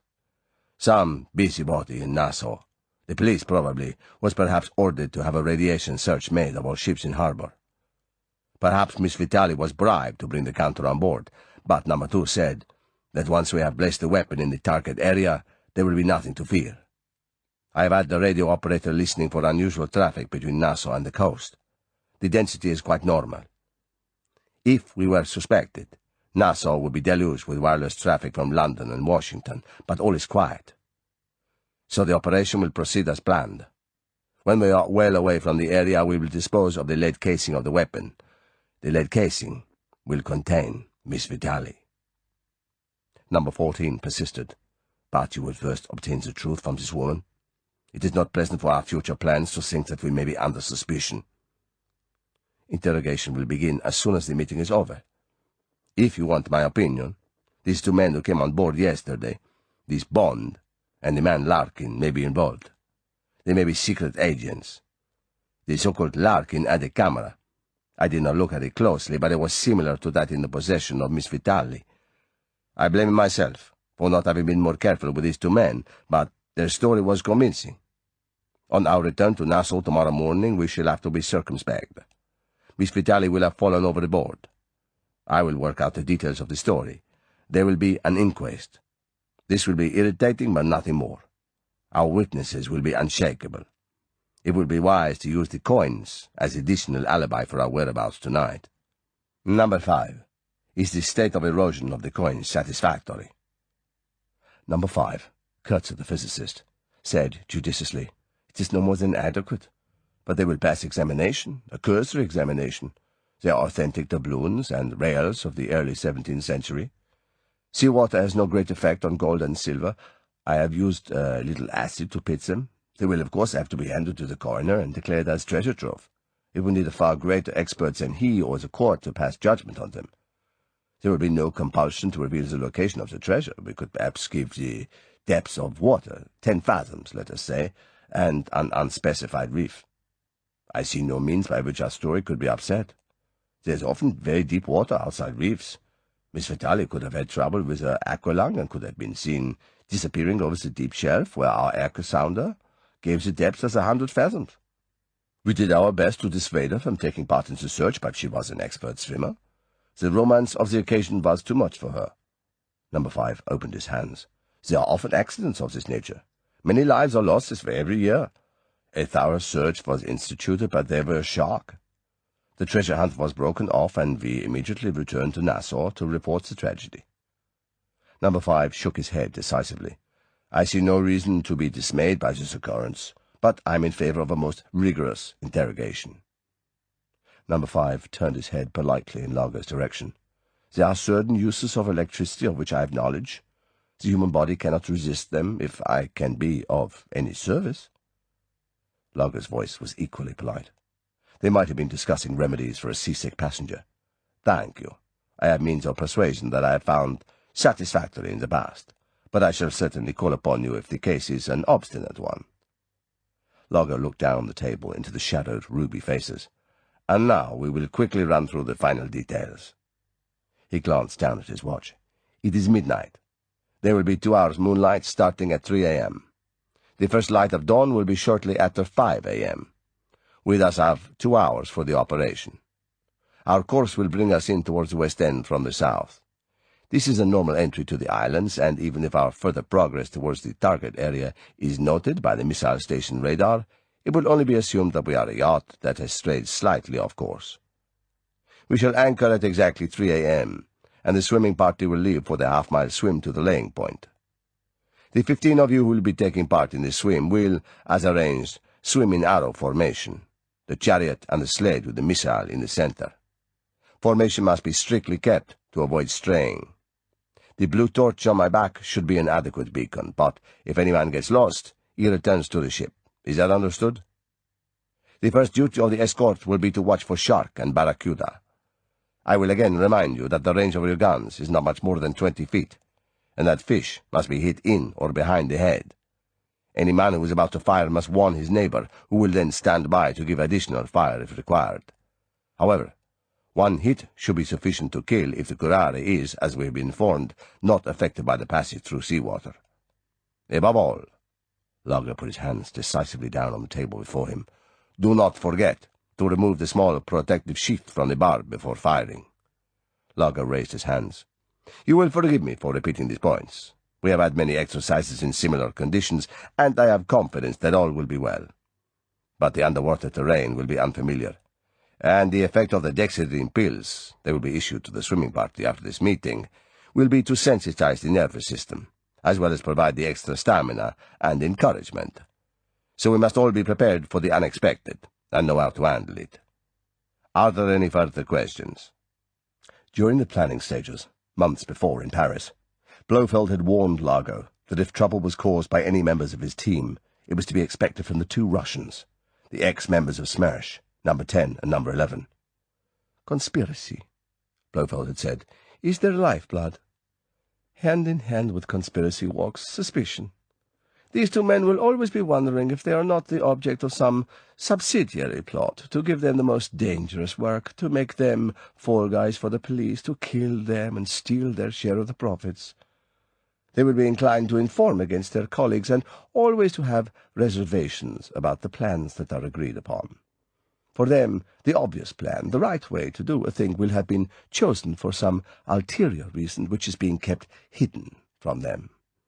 They will need constant reassurance that nothing is being kept hidden from them, but once they have accepted their orders, they will carry them out meticulously and without regard for their personal safety. Such men, apart from their special talents, are worth having, but you will please remember what I have said, and should there be trouble, should they try and sow mistrust within the team, you must act quickly and with utter ruthlessness. The maggots of mistrust and disloyalty must not be allowed to get a hold in your team. They are the enemies within that can destroy even the most meticulous planning. Now, number 10, a once famous Smersh terrorist called Strelik, began talking.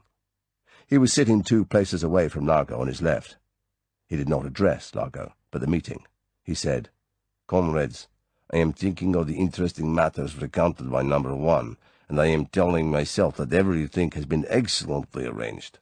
I am also thinking that this operation will be a very fine one, and that it will certainly not be necessary to explode the second weapon on target number 2. I have some documentations on these islands, and I am learning from the yachtsman's" number 10 had trouble with the word, "guide to the Bahamas, that there is a big new hotel within a few miles of our target site, also a scattered township. I am therefore estimating that the explosion of weapon number 1 will destroy perhaps 2,000 persons. 2,000 persons is not very many in my country, and their death, compared with the devastation of this important missile station, would not, in the Soviet Union, be considered of great importance. I am thinking that it will be otherwise in the West, and that the distraction of these people in the rescuing of the survivors will be considered a grave matter. They will act decisively towards immediate agreement with our terms and the saving of target number 2 from distraction. This being so, comrades," the dull, flat voice gained a trace of animation, "I am saying to myself that within as little as 24 hours our labors will have been completed, and the great prize will be within our grasp. Now, comrades," the red and black shadows turned the taut little smile into a dark grimace, "with so much money so near at hand, a most unworldly thought has come into my mind." Largo put his hand in his coat pocket and put up the safe on the little Colt .25. "And I would not be performing my duty to my Russian comrade, number 11, nor to the other members of our team, if I did not share this thought with you, at the same time requesting forbearance for what may be unfounded suspicions." The meeting was very quiet, ominously so. These men had all been secret agents or conspirators. They recognized the smell of insurrection, the shadow of approaching disloyalty. What did number 10 know? What was he going to divulge? Each man got ready to decide very quickly which way to jump when the cat was let out of the bag. Largo slipped the gun out of his pocket and held it along his thigh. "There will come a moment," continued number 10, watching the faces of the men opposite for a quick gauge of their reactions, "very shortly, when 15 of us, leaving 5 members and 6 sub-agents on board this ship, will be out there." He waved a hand at the cabin wall, "in the darkness, at least half an hour's swim from this ship. At that moment, comrades," the voice became sly, "what a thing it would be if those remaining on board were to sail the ship away and leave us in the water. There was a shifting and muttering round the table. Number 10 held up a hand. Ridiculous, I'm thinking, and so no doubt are you, comrades, but we are men of a feather. We recognize the unworthy urges that can come upon even the best of friends and comrades when fortunes are at stake. And, comrades, with 15 of us gone, how much more of a fortune would there be for those remaining? With their story for number 2 of a great fight with sharks in which we all succumbed. Largo said softly, And what is it you propose, number 10? For the first time, number 10 looked to his right. He could not see the expression in Largo's eye. He spoke at the great red and black mass of his face. The tone of his voice was obstinate. He said, I am proposing that one member of each national group should stay on board to safeguard the interests of the other members of his national group. That would reduce the swimming party to 10. In this way, those who are undertaking this dangerous work would go about it with more enthusiasm, knowing that no such happening as I have mentioned could come about. Largo's voice was polite, unemotional. He said, I have one very short and simple answer to your suggestion, number 10. The light glittered redly on the metal thumb that protruded from the big hand. The 3 bullets pumped so quickly into the face of the Russian that the 3 explosions, the 3 bright flashes, were almost one. Number 10 put up 2 feeble hands, palms forward, as if to catch any further bullets, gave a jerk forward with his stomach at the edge of the table, and then crashed heavily backwards, in a splinter of chairwood onto the floor. Largo put the muzzle of the gun up to his nose and delicately sniffed at it, moving it to and fro under the nostrils as if it was some delicious vial of perfume. In the silence, he looked slowly down one rank of faces and up the other. Finally, he said, softly, The meeting is now at an end. Will all members please return to their cabins and look for a last time to their equipment? Food will be ready from now on in the galley. 1 drink of alcohol will also be available for those who want it. I will detail 2 crew members to look after the late number 10. Thank you. When Largo was alone, he got to his feet, stretched, and gave a great cavernous yawn. Then he turned to the sideboard, opened a drawer, and took out a box of Corona cigars. He chose one, and with a gesture of distaste, lit it. He then took the closed red rubber container that held the ice cubes, and walked out of the door and along to the cabin of Domino Vitali. He closed the door and locked it. Here, also, a red riding light hung from the ceiling. Under it, on the double bunk, the girl lay offered like a starfish, her ankles and wrists strapped to the 4 corners of the ironwork below the mattress.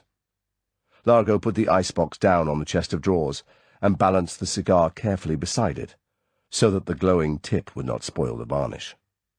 The girl watched him, her eyes glittering red points in the semi-darkness. Largo said, My dear, I have had great enjoyment out of your body, much pleasure. In return, unless you tell me who gave you that machine to bring on board, I shall be forced to cause you great pain. It will be caused with these 2 simple instruments. He held up the cigar and blew on the tip until it glowed brightly. This for heat, and these ice cubes for cold. Applied scientifically as I shall apply them, they will have the inevitable effect of causing your voice, when it has stopped screaming, to speak, and speak the truth. Now then, which is it to be? The girl's voice was deadly with hate. She said, You killed my brother, and you will now kill me. Go on and enjoy yourself. You are already a piece of death yourself. When the rest of it comes, very soon, I pray God you will suffer 1,000,000 times more than both of us. Largo's laugh was a short, harsh bark. He walked over to the edge of the bunk. He said, Very well, my dear. We must see what we can do with you. Very softly, and very, very slowly. He bent down and hooked his fingers in the neckline of her shirt and the join of the brassiere. Very slowly, but with great force, he tore downwards, the whole length of her. Then he threw aside the torn halves of material and exposed the whole gleaming length of her body. He examined it carefully and reflectively, and then went to the chest of drawers and took the cigar and the bowl of ice cubes and came back and made himself comfortable on the edge of the bunk. Then he took a puff at the cigar, knocked the ash off onto the floor, and leant forward. Chapter 22. The Shadower. In the attack centre of the Manta, it was very quiet. Commander Pedersen, standing behind the man at the echo sounder, occasionally made a comment over his shoulder to Bond and Leiter, who had been given canvas-backed chairs well away from the depth and speed gauges, which had been hooded so that they could only be read by the navigation team. These three men sat side by side on red-leather, foam-cushioned aluminium seats, handling the rudder and the forward and aft diving planes, as if they were pilots in an airliner. Now the captain left the echo sounder and came over to Bond and Leiter. He smiled cheerfully. 30 fathoms, and the nearest key is a mile to westwards. Now we've got a clear course all the way to Grand Bahama, and we're making good speed. If we keep it up, we've got about 4 hours sailing. Be off Grand Bahama about an hour before first light. How about some food and a bit of sleep? There won't be anything on the radar for an hour. These Berry Islands will fill the screen until we're clear of them. Then'll come the big question. When we clear them, shall we see that one of the smallest of the keys has broken loose and is sailing fast northwards on a parallel course to ours? If we see that on the screen, it'll be the disco. If she's there, we'll submerge. You'll hear the alarm bells. But you can just roll over and have a bit more sleep. Nothing can happen until it's certain that she's in the target area. Then we'll have to think again. The captain made for the stairway. Mind if I lead the way? Watch your head on the pipes. This is the one part of the ship where there isn't much clearance. They followed him down and along a passage to the mess hall, a well-lighted dining room finished in cream with pastel pink and green panels. They took their places at the head of one of the formica-top tables, away from the other officers and men, who looked curiously at the two civilians. The captain waved a hand at the walls of the room. Bit of a change from the old battleship Grey. You'd be surprised how many eggheads are involved in the design of these ships. Have to be, if you want to keep your crew happy when the ship's submerged for a month or more at a time. The trick cyclist said we couldn't have just one color. Must have contrast everywhere, or the men's eyes get sort of depressed. This hall's used for movies, closed-circuit television, cribbage tournaments, bingo, God knows what. Anything to keep the men off duty from getting bored. And you notice there's no smell of cooking, or engine smells. Electrostatic precipitators all over their ship that filter them off. A steward came with menus. Now then, let's get down to it. I'm having the baked Virginia ham with red-eye gravy, apple pie with ice cream and iced coffee. And steward, don't go too easy on that red-eye. He turned to Bond. Getting out of harbor always gives me an appetite. You know, it isn't the sea the captain hates. It's the land. Bond ordered poached eggs with rye toast and coffee. He was grateful for the captain's cheerful talk, but he himself had no appetite. There was a gnawing tension inside him which would only be released when the disco was picked up on the radar and there would be a prospect of action. And lurking behind his concern about the whole operation was worry about the girl. Had he been right to trust her with so much of the truth? Had she betrayed him? Had she been caught? Was she alive? He drank down a glass of iced water and listened to the captain explaining how the ice cubes and the water were distilled from the sea. Finally, Bond became impatient with the cheerful, even tone of the conversation. He said, "Forgive me, Captain, but could I interrupt for a moment and clear my mind about what we're going to do if we're right about the disco, and if we come up with her off Grand Bahama? I can't quite figure what the next step ought to be. I've got my own ideas, but were you thinking we'd try and go alongside and board her, or just blow her out of the water?" The captain's grey eyes were quizzical. He said, "I was kind of leaving all that to you fellers. The Navy Department says that I'm under your orders. I'm just a chauffeur. Supposing you tell me what you have in mind, and I'll be glad to go along with anything you suggest, so long as it doesn't endanger my ship." He smiled. "Too much, that is. In the last resort, if the Navy Department means what it says, and from your account of this operation it does, the safety of the ship will also have to go by the board. As I told you aloft in the attack center, I got acknowledgment of our signal and full approval for our proposed course of action. That's all the clearance I need. Now then, you tell me." The food came. Bond pecked at his eggs and pushed them away. He lit a cigarette. He said, looking at Felix Leiter, "Well, I don't know what you've worked out, Felix, but this is how I see the picture. We may find, around 4 o'clock in the morning, on the assumption, that is, that the disco has been sailing north in shoal water, under cover of the Berry Islands, and that she'll then make for the Grand Bahama shore, somewhere off the site of the missile station. Well, now, on that assumption, I've had a good look at the charts, and it seems to me that if she's going to lay that bomb as close to the target as she can, she'll heave to and anchor about a mile offshore, in about 10 fathoms, and get the bomb another half-mile or so closer to the target, lay it in 12 feet of water or so, switch on the time mechanism, and get the hell away. That's how I'd go about it. She'd be away by first light, and there's plenty of yacht traffic around West End from what I can gather from the pilot. She'd show up on the station radar, of course, but she'd be just another yacht. Assuming the bomb's set for the 12 hours Largo's got before the time limit expires, he could be back in Nassau, or twice as far away, if he wanted, in the time he's got. For my money, he'll go back to Nassau with his treasure-hunting story and wait for the next lot of orders from Spectre. Bond paused. He avoided Leiter's eyes. That is, unless he's managed to get information out of the girl. Leiter said staunchly, "Hell, I don't believe that girl would talk. She's a tough cookie. And supposing she did, he's only got to drop her overboard with some lead around her neck and say her aqualung failed on the treasure hunt or some spiel of that sort. He'd go back to Nassau all right. That man's cover's as solid as J.P. Morgan and Company." The captain interrupted. "Leaving all that aside, Commander Bond, and sticking to the operational angles, how do you suggest he's going to get that bomb out of the ship and right into the target area? I agree that according to the charts he can't get much closer in the yacht, and if he did, he might be in trouble with the waterfront guard at the missile station. I see from my dope on the place that they've got some kind of a guard boat for chasing away fishermen and such like when they're going to do a practice shoot." Bond said decisively, "I'm sure that's the real purpose of the underwater compartment in the disco. They've got one of those underwater sleds in there, and probably an electric torpedo to haul it.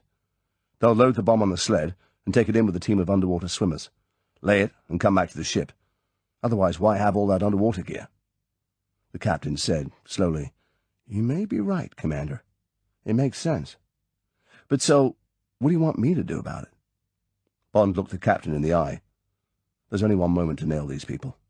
If we show our hand too soon, the disco can get the hell away. Only a few hundred yards, maybe, and dump the bombs in 100 fathoms.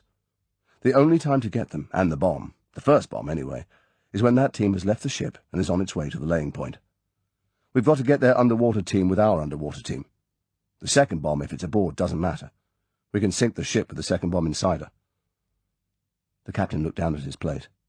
He arranged the knife and fork tidily together, straightened the dessert spoon, and took the remains of his iced coffee and swirled the fragments of ice round so that they tinkled. He put the glass back on the table and looked up, first at Leiter, then at Bond. He said thoughtfully, "I guess what you say makes sense, Commander. We have plenty of oxygen rebreathers on board. We also have 10 of the finest swimmers in the nuclear flotilla, but they'll only have knives to fight with. I'll have to ask for volunteers." He paused. "Who's going to lead them?" Bond said, "I'll do that.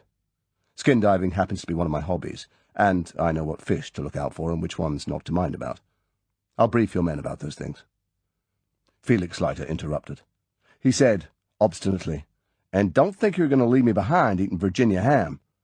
I'll put an extra foot flipper on this," he held up the shining hook, "and I'll race you over half a mile any day, gammy leg and all. You'd be surprised the things one gets around to improvise when someone chews off one of your arms. Compensation it's called by the medics, in case you hadn't heard about it." The captain smiled. He got to his feet. Okay, I'll leave you two heroes to fight it out while I have a word to the men over the speaker system. Then we'll have to get together with the charts and see that the gear's okay and such like. You fellas aren't going to get any sleep after all. I'll have a ration of battle pills issued to you. You're going to need 'em." He raised a hand and went off down the mess hall. Leiter turned to Bond. "You goddamn shyster. Thought you were going to leave your old pal behind, didn't you? God, the treachery you limeys. Perfidious Albion is right, all right." Bond laughed. "How the hell was I to know you'd been in the hands of rehabilitators and therapists and so on? I never knew you took life so seriously. I suppose you've even found some way of petting with that damn meat hook of yours." Leiter said darkly, "You'd be surprised. Get a girl round the arm with this, and you'd be amazed the effect it has on her good resolutions. Now, let's get down to cases. What sort of formation are we going to swim in? Can we get some of those knives made into lances? How are we going to recognize our side from theirs underwater and in semi-darkness at that? We've got to make this operation pretty solid. That Pedersen's a good guy. We don't want to get some of his men killed through some damn silly mistake of ours." The voice of the captain sounded over the communication system. Now hear this. This is your captain speaking. It is possible that we may encounter hazards in the course of this operation. I will tell you how this may come about. This ship has been chosen by the Navy Department for an exercise that is tantamount to an operation of war. I will tell you the story, which will remain classified top secret until further orders. This is what has happened. Bond, asleep in one of the duty officers' bunks, was awakened by the alarm bell. The iron voice of the PA system said, "Diving stations, diving stations." And almost at once his bunk tilted slightly, and the distant whine of the engines altered pitch. Bond smiled grimly to himself. He slipped off the bunk and went along and up to the attack center. Felix Leiter was already there. The captain turned away from the plot. His face was tense. He said, "It looks as if you were right, gentlemen. We've got her all right. About 5 miles ahead and 2 points to starboard. She's doing around 30 knots. No other ship could be holding that speed, or would be likely to. And she's showing no lights. Here, care to have a look through the scope? She's raising quite a wake, and kicking up plenty of phosphorescence. No moon yet, but you'll see the white blur when your eyes get used to the dark." Bond bent to the rubber eye sockets. In a minute he had her, a white scut on the horizon of the soft, feathery swell. He stood back. "What's her course?" "Same as ours. Western end of Grand Bahama. We'll go deeper now and put on a bit of speed. We've got her on the sonar as well, so we shan't lose her. We'll get up parallel and close in a bit later. The Met report gives a light westerly breeze in the early hours. That'll be a help. Don't want it too calm when we unload the swimming party. The surface will boil quite a bit as each man goes out. Here." He turned to a powerful-looking man in white ducks. "This is Petty Officer Fallon. He's in command of the swimming party, under your and Mr. Leiter's orders, of course. All the top swimmers volunteered. He's chosen 9 of them. I've taken them off all duties. Maybe you gentlemen would like to get acquainted with your team. You want to discuss your routines. I guess discipline will have to be pretty tight, recognition signals and so forth, okay? The sergeant-at-arms is looking after the weapons." He smiled. "He's rustled up a dozen flick knives. Had some difficulty persuading the men to give them up, but he's done it. He's barbed them and sharpened them down almost to needles, then fitted them into the tops of broom handles. Guess he'll make you sign an indent for the brooms, or he'll have the supply officer on top of him when we get out of this." "All right, then. Be seeing you. Ask for anything you want." He turned back to the plot. Bond and Leiter followed Petty Officer Fallon along the lower deck to the engine room, and then to the engine repair shop. On their way they passed through the reactor room. The reactor, the equivalent of a controlled atomic bomb, was an obscene knee-level bulge rising out of the thickly leathered deck. As they passed it, Leiter whispered to Bond, "Liquid sodium submarine intermediate reactor mark B." He grinned sourly and crossed himself. Bond gave the thing a sideways kick with his shoe. "Steam-age stuff. Our Navy's got the Mark C." The repair shop, a long, low room equipped with various forms of precision machinery, presented a curious sight. At one end were grouped the 9 swimmers, clad only in bathing trunks, their fine bodies glowing with sunburn. At the other, 2 men in grey overalls, drab figures of the machine age, were working in semi-darkness, with only pinpoints of bright light cast on the whirring lathes, from which the knife blades threw small fountains of blue and orange sparks. Some of the swimmers already had their spears. After the introductions, Bond took one and examined it. It was a deadly weapon. The blade, sharpened to a stiletto and notched near the top into a barb, firmly wired into the top of a long, stout stave. Bond thumbed the needle-sharp steel and touched the tip. Even a shark's skin would not stand up to that. But what would the enemy have? CO2 guns for a certainty. Bond looked the smiling bronzed young men over. There were going to be casualties, perhaps many. Everything must be done to effect surprise, but those golden skins, and his own and Leiter's paler skins, would show at 20 feet in the moonlight. All right for the guns, but well out of range of the spears. Bond turned to Petty Officer Fallon. "I suppose you don't have rubber suits on board?" "Why, sure, Commander. Have to, for escaping cold waters." He smiled. "We're not always sailing among the palm trees." "We'll all need them. And could you get white or yellow numbers, big ones, painted on their backs? Then we'll know more or less who's who." "Sure, sure." He called to his men. "Hey, Fonder and Johnson, go along to the quartermaster and draw rubber suits for the whole team. Bracken, get a pail of rubber solution paint from the stores. Paint numbers on the backs of the suits, a foot deep, from 1 to 12. Get going."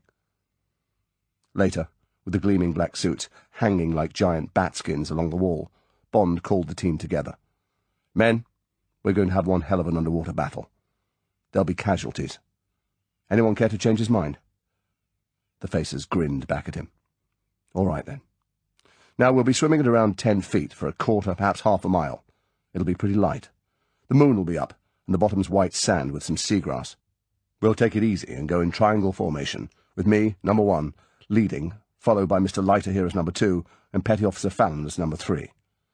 Then we broaden out behind like a wedge of geese. All you have to do is follow the number in front of you, and no one will get lost. Watch out for isolated niggerheads. As far as I can gather from the chart, there's no true reef, only broken clumps.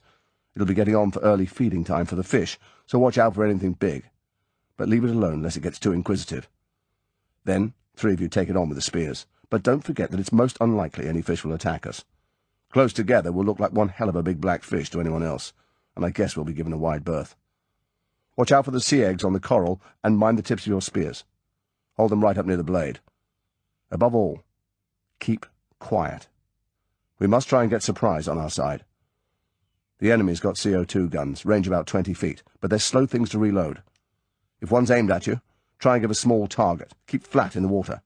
Don't put your feet down and give him a full-length target. As soon as he's fired, go for him like hell with your spear right out. One jab of those things in almost any part of the head or body, and your man's had it. Wounded men will have to look after themselves. We can't spare stretcher bearers. If you're wounded, back out of the fight and get away to a coral clump and rest on it. Or make for the shore in shallow water.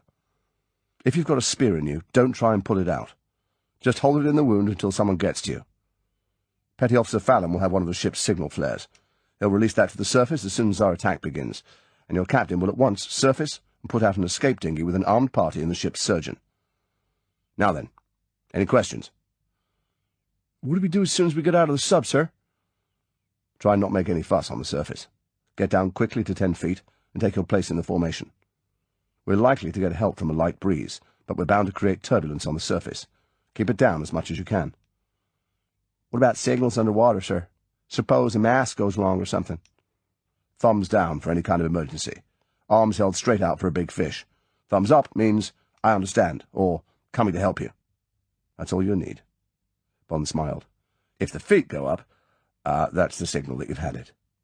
The men laughed, various kinds of laugh. There came the sudden voice of the PA system. "Swimming party to the escape hatch. I repeat, swimming party to the escape hatch. Don equipment. Don equipment. Commander Bond to the attack center, please." The whine of the engines died to a moan, and then was silent. There was a slight bump as the Manta hit bottom. Chapter 23. Naked Warfare. Bond shot upwards out of the escape hatch in a blast of compressed air. Far above him the surface of the sea was a glittering plate of quicksilver, bubbling and swirling with the small waves that Bond was glad to see had materialized. The balloon of air rushed on past him, and he watched it hit the silver ceiling like a small bomb. There was a sharp pain in his ears. To get decompression, he fought with his fins, and slowed down until he hung suspended 10 feet below the surface. Below him, the long black shape of the Manta looked sinister and dangerous. He thought of the electric light blazing inside her, and 100 men going about their business. It gave him a creepy feeling. Now there came a great explosion from the escape hatch, as if the Manta was firing at Bond, and the black projectile of lighter shot up at him through the burst of silver air bubbles. Bond moved out of his path and swam on up to the surface. Cautiously, he looked above the small flurry of the waves. The disco, still blacked out, lay stopped less than a mile away to his left. There were no signs of activity on board. A mile to the north lay the long, dark outline of Grand Bahama, edged with the white of sand and small waves. There were small patches of broken white on the coral and niggerheads in the intervening water. Above the island, on top of the tall rocket gantries that showed as indistinct black skeletons, the red aircraft warning lights winked on and off. Bond got his bearings and quietly jackknifed his body down below the surface. He stopped at about 10 feet, and keeping his body like a compass needle along the course he would have to follow, lay, paddling softly with his fins to keep position, and waited for the rest of his team. 10 minutes before, Commander Pedersen's stolid calm had given way to controlled excitement. "By gum, it's working out like you said it would," he had said wonderingly when Bond came into the attack centre. "They hove to just about 10 minutes ago, and since then the sonar keeps on picking up odd noises. Underwater noises, just what one would expect if they were getting things mobilized in that underwater compartment of theirs. Nothing else to go on, but it's quite enough. I guess you and the boys had better get going. As soon as you're out of the way, I'm going to float up a surface antenna and get a signal off to Navy Department. Give them a sitrep, and have the missile station warned to stand by to evacuate if things go wrong. Then I'm going to come up to 20 feet or so and have 2 tubes loaded and keep a periscope watch. I'm issuing Petty Officer Fallon with a second flare. I've told him to keep out of trouble as much as he can and be ready to let off the second flare if it looks as if things are going really bad for our side. Unlikely, but I can't take chances with things as they are. If that second flare comes up, I'm going to close in, knock a piece or two off the disco with the 4-inch, and then board her. Then I'm going to be rough as hell until that bomb's been recovered and rendered safe." The captain shook his head doubtfully. He ran his hand over the black iron filings of his crew cut. "This is one hell of a situation, Commander. We'll just have to play it by ear." He held out his hand. "Well, you better get going. Good luck. I hope my boys will be a credit to the ship." Bond felt a tap on his shoulder. It was lighter. He grinned through his mask and jerked up a thumb. Bond took a quick look behind him. The men lay spread out in a rough wedge, their fins and hands working slowly as they marked time in the water. Bond nodded and got going, moving forward with a slow, even trudge, one hand at his side and the other holding his spear up the shaft against his chest. Behind him, the black wedge fanned out into formation and cruised forward like some giant, delta-winged stingray on the prowl. It was hot and sticky inside the black suit, and the recirculating oxygen coming through the mouthpiece tasted of rubber. But Bond forgot the discomfort, as he concentrated on keeping an even pace and a dead, steady course on a prominent niggerhead with waves washing its head that he had chosen as a fix for his first contact with the shoal waters. Far below, where the dancing moon shadows could not penetrate, the bottom was even white sand, with an occasional dark patch that would be seagrass. All around there was nothing but the great pale luminous hall of the sea at night, a vast lonely mist through which, against his will and his intelligence, Bond expected at any moment the dark torpedo of a great fish to materialize, its eyes and sensors questing towards the rippling shape of the black intruder. But there was nothing, and nothing came, and gradually the patches of seagrass became more distinct, and ripples showed on the sandy bottom as it shelved slowly up from 50 to 40 and then to 30 feet. To reassure himself that all was well, Bond took a quick glance over his shoulder. Yes, they were all there, the oval panes of 11 gleaming masks, with the fluttering fins kicking up behind them and the glint of the moonlight on the blades of the spears. Bond thought, "By God, if only we can achieve surprise. What a terrifying ambush to meet, coming at you through the shadows and shapes of the reef." His heart lifted momentarily at the thought, only to be checked by the deep gnawing of his hidden fears about the girl. Supposing she was part of the enemy team? Supposing he came face to face with her? Would he bring himself to do it? With the spear? But the whole idea was ridiculous. She was on board, safe. He would be seeing her again soon as this work was done. A small coral clump showed up below and refocused his mind. Now he gazed watchfully ahead. There were more clumps, the ink splashes of sea eggs, crowds of small glittering reef fish, a small forest of sea fans that beckoned and waved with the ebb and flow like the hair of drowned women. Bond slowed and felt lighter or Fallon bump into his fins. He made the slowing signal with his free hand. Now he crept carefully forward, looking for the silvery wash of the waves against the top of his navigation mark. Yes, it was there, away to the left. He was a good 20 feet off course. He swerved towards it, gave the halt signal, and came slowly up under its protection. With infinite caution, he raised his head through the sucking waves. He glanced first towards the disco. Yes, she was still there, showing more plainly with the moon now full on her. No sign of life. Bond inched his gaze slowly across the intervening sea. Nothing. A flurry of wavelets down the mirrored pathway of the moon. Now Bond slid round to the other side of the coral head. Nothing but the broken waters of the shoal, and 500 or 600 yards away, the clear coastline and the beach. Bond searched the clear channels for unusual turbulence in the water, for shapes, for anything moving. What was that? 100 yards away, on the edge of a big patch, almost a lagoon of clear water amongst the coral. A head. A pale head with the glitter of a mask across it had broken the surface for an instant, taken a quick look round, and immediately submerged. Bond held his breath. He could feel his thrilled heart hammering against the inside of his rubber suit. Feeling stifled, he took the breathing tube from between his teeth, and let his breath burst out of him. He quickly gulped in some mouthfuls of fresh air, got a good fix on the position, crammed the tube roughly between his lips, and slid back and down. Behind, the masks gazed blankly at him, waiting for a signal. Bond jerked up his thumb several times. Through the near masks he could see the answering flash of teeth. Bond shifted his grasp on the spear down to an attacking position, and surged forward over the low coral. Now it was only a question of speed and careful navigation among the occasional higher outcrops. Fish squirted out of his path, and all the reef seemed to waken with the shock-wave of the 12 hastening bodies. 50 yards on, Bond signalled to slow, to fan out in the attacking line. Then he crept on again, his eyes, aching and bloodshot with the strain, boring ahead through the jagged shapes amongst the pale mist. Yes! There was the glitter of white flesh, and there! Bond's arm made the hurling signal for the attack. He plunged forward, his spear held in front of him like a lance. Bond's group came in from the flank. It was a mistake, as Bond quickly saw, for the Spectre team was still moving forward and at a speed that surprised Bond until he saw the small, whirring propellers on the backs of the enemy. Largo's men were wearing compressed air speed packs, bulky cylinders strapped between the twin cylinders of their aqualungs that operated small screws. Combined with the trudge of the fins, this gave them at least double normal swimming speed in open water. But here, amongst the broken coral, and slowed by the manoeuvring of the sled, preceded by the electric chariot, the team was perhaps only a knot faster than Bond's group, now thrashing their way forward to an interception point that was rapidly escaping them. And there were the hell of a lot of the enemy. Bond stopped counting after 12. And most of them carried CO2 guns, with extra spears in quivers strapped to their legs. The odds were bad. If only he could get within spear range before the alarm was given. 30 yards. 20. Bond glanced behind him.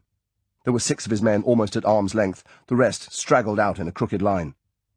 Still the masks of Largo's men pointed forward. Still they hadn't seen the black shapes making for them through the coral. But now, when Bond was level with Largo's rear guard, the moon threw his shadow forward across a pale patch of sand, and one man, then another, glanced quickly round. Bond got a foot against a lump of coral, and with this to give him impetus, flung himself forward. The man had no time to defend himself. Bond's spear caught him in the side, and hurled him against the next man in line. Bond thrust and wrenched sickeningly. The man dropped his gun and bent double, clutching his side. Bond bored on into the mass of naked men now scattering in all directions, with their jetpacks accelerated. Another man went down in front of him, clawing at his face. A chance thrust of Bond's had smashed the glass of his mask. He threshed his way up towards the surface, kicking Bond in the face as he went. A spear ripped into the rubber protecting Bond's stomach, and Bond felt pain and wetness that might be blood or seawater.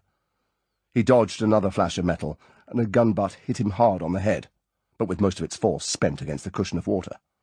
It knocked him silly, and he clung for a moment to a niggerhead to get his bearings, while the black tide of his men swept past him, and individual fights filled the water with black puffs of blood. The battleground had now shifted to a wide expanse of clear water, fringed with broken coral. On the far side of this, Bond saw the grounded sled, laden with something long and bulky with a rubber covering, the silver torpedo of the chariot, and a close group of men that included the unmistakable, oversized figure of Largo. Bond melted back among the coral clumps, got close down to the sand, and began to swim cautiously round the flank of the big clear pool. Almost immediately he had to stop. A squat figure was cowering in the shadows. His gun was raised, and he was taking careful aim. It was at Leiter, in difficulties with one of Largo's men, who had him by the throat, while Leiter, the swim fin on his hook gone, clawed with the hook at the man's back. Bond gave 2 hard kicks of his flippers and hurled his spear from 6 feet. The light wood of the handle had no momentum, but the blade cut into the man's arm just as the bubbles of gas burst from the muzzle of the gun. His shot went wide, but he flashed round and thrust at Bond with the empty gun. Out of the corner of his eye, Bond saw his spear floating slowly up towards the surface. He dived for the man's legs in a clumsy rugby tackle and clawed them off the ground. Then, as the gun muzzle hit him on the temple, he reached a desperate hand for the enemy's mask and ripped it off his face. That was enough.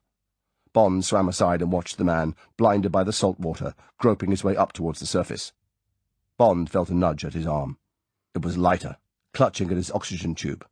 His face inside the mask was contorted. He made a feeble gesture upwards. Bond got the message. He seized Leiter round the waist and leapt for the surface 15 feet up.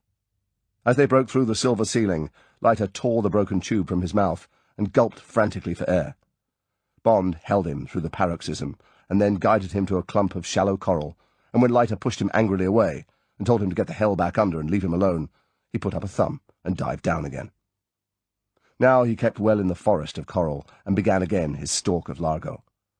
Occasionally he caught glimpses of individual battles, and once he passed under a man, one of his men from the Manta, staring down at him from the surface. But the face under the water, framed in its streaming hair, had no mask or oxygen tube, and the mouth gaped hideously in death. On the bottom, among the coral clumps, there were bits of wrack from the tide of battle, an oxygen pack, strips of black rubber, a complete aqualung, and several spears from the CO2 guns. Bond picked up 2 of them. Now he was on the edge of the open lagoon of battle water. The sled, with its obscene rubber sausage, was still there, guarded by 2 of Largo's men with their guns at the ready. But there was no sign of Largo. Bond peered into the misty wall through which the moonlight, paler now, filtered down onto the ripples in the sand, their pretty patterns scuffed and churned by the feet of the combatants. Where the sand had been disturbed, reef fish were swarming to pick up minute fragments of algae and other fodder, like seagulls and rooks when the ploughs passed. There was nothing else to be seen, and there was no way for Bond to guess how the battle, dispersed into a dozen separate running fights, was going. What was happening on the surface? When Bond had taken Leiter up, the sea had been lit by the red flare. How soon would the rescue dinghy from the Manta be on the scene? Ought he to stay where he was and watch over the bomb? With frightening suddenness, the decision was made for him. Out of the mists to Bond's right, the gleaming torpedo shape of the electric chariot shot into the arena. Largo sat astride it in the saddle. He was bent down behind the small perspex shield to get extra speed, and his left hand held 2 of the Manta spears pointing forward, while he controlled the single joystick with his right. As he appeared, the 2 guards dropped their guns on the sand and held up the coupling of the sled. Largo slowed down and drifted up to them. One man caught the rudder and wrestled to pull the chariot backwards towards the couplings. They were going to get out. Largo was going to take the bomb back out through the reef and drop it in deep water or bury it. The same thing would be done with the second bomb in the disco. With the evidence gone, Largo would say that he had been ambushed by rival treasure hunters. How was he to know they came from a United States submarine? His men had fought back with their shark guns, but only because they had been attacked first. Once again, the treasure hunt cover would hide everything. The men were still wrestling with the coupling. Largo was looking back anxiously. Bond measured the distance and flung himself forward with a great kick against the coral. Largo turned in time to fling up an arm and parry Bond's stab with his right-hand spear, and Bond's stab with the left rattled harmlessly off the aqualung cylinders on Largo's back.